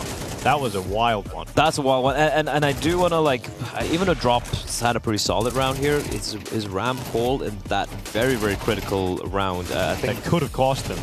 That could have actually did cost him the round. Thankfully, it didn't cost him the game, right? But it just not, you know, just maybe watch a couple more demos of some ramp players like a Rops, for example. Yeah, always good to take a look at Rops. This was the round where they won on pistols, a few of them on pistols, and celebrations for MIBR, very deservedly so. But we say goodbye to Aurora. Off they go. The champions of India, not quite ready for the rest of the world. Yeah, I mean, kind of crazy. The two tournaments have have been one online and one LAN in my home country, not hometown. But yeah, it is going to be BetBoom, Aurora, the two teams that we will unfortunately say goodbye to, but we will not say goodbye to Safe. Safe was lethal, man. It felt like we only just said hello to Safe. He's finally shown up. He's here. It's Safe that we know and love, the one that can take over the server. 23 kills, 11 deaths, 1.56 rating, 87 ADR as the Opera here on Nuke. He was incredible. Then when he got the AWP on the CT side, did a lot of great work to get them the job done at the end. Oh, for sure. And he was finding so much impact, not just with the AWP, but even with the rifles as well. You know, showing that when he did exit Furia, that's not because he wasn't good enough. He still definitely has what it takes. Breno was having some huge moments as well. And overall, you know, the more I'm watching this team right now, it started to look better and better, right? And it's not just Insani, who obviously is the biggest up-and-coming star in this team, but everyone seems to be doing the job. And more importantly, they're all on the same page. So shout out to Exit as the IGL, and of course shout out to Knack as well as a coach. Yeah, Knack doing a fantastic job there as well, standing behind the squad. But here is a reminder of Group A. We've seen Mouse already make it through to the playoffs as they took down virtus.pro today in a 3-map fashion, but the first and last map were actually very one-sided in favor of Mouse. The middle map, Vertigo, was their pick, and virtus.pro able to steal that one away. We'll see who makes it into the playoffs tomorrow, Falcons or VP out of Group A. And in Group B today, we've seen Team Spirit make it all the way through to the playoffs with a 2-0 over Heroic. A strong performance yet again from Donk with an MVP performance in back-to-back maps. That leaves Heroic and MIBR as the final matchup of Group B. We'll see who is heading through to the playoffs from that game. That's tomorrow at 6 p.m. CST. That's the second game. And I think that first one, man, that we've already seen it happen, of course. but it does feel like it could be a different result this time. Yeah, that's 100% a low-key banger, right? Falcons looking much better in the second game, and VP looking absolutely flat here today. Again, elimination game, and Heroic at MIBR. Look, I think Heroic are the favorites here, but if MIBR are going to play this really well-structured, controlled, disciplined Counter-Strike we saw from them here today, that could also be a banger. Yeah, absolutely could be a banger, and today was another one of those. So I'm looking forward to all the Counter-Strike action tomorrow, but there's plenty of content you guys can watch and get involved in as well online with Fisher's social media. So make sure you guys head on over to all the social media platforms and follow Fisher, and you'll get all the content and all the related news here at BetBoom Dacha 2024 in Belgrade. But after all that, it's time to say goodbye, and we'll see you guys tomorrow for 2 more best of 3s.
you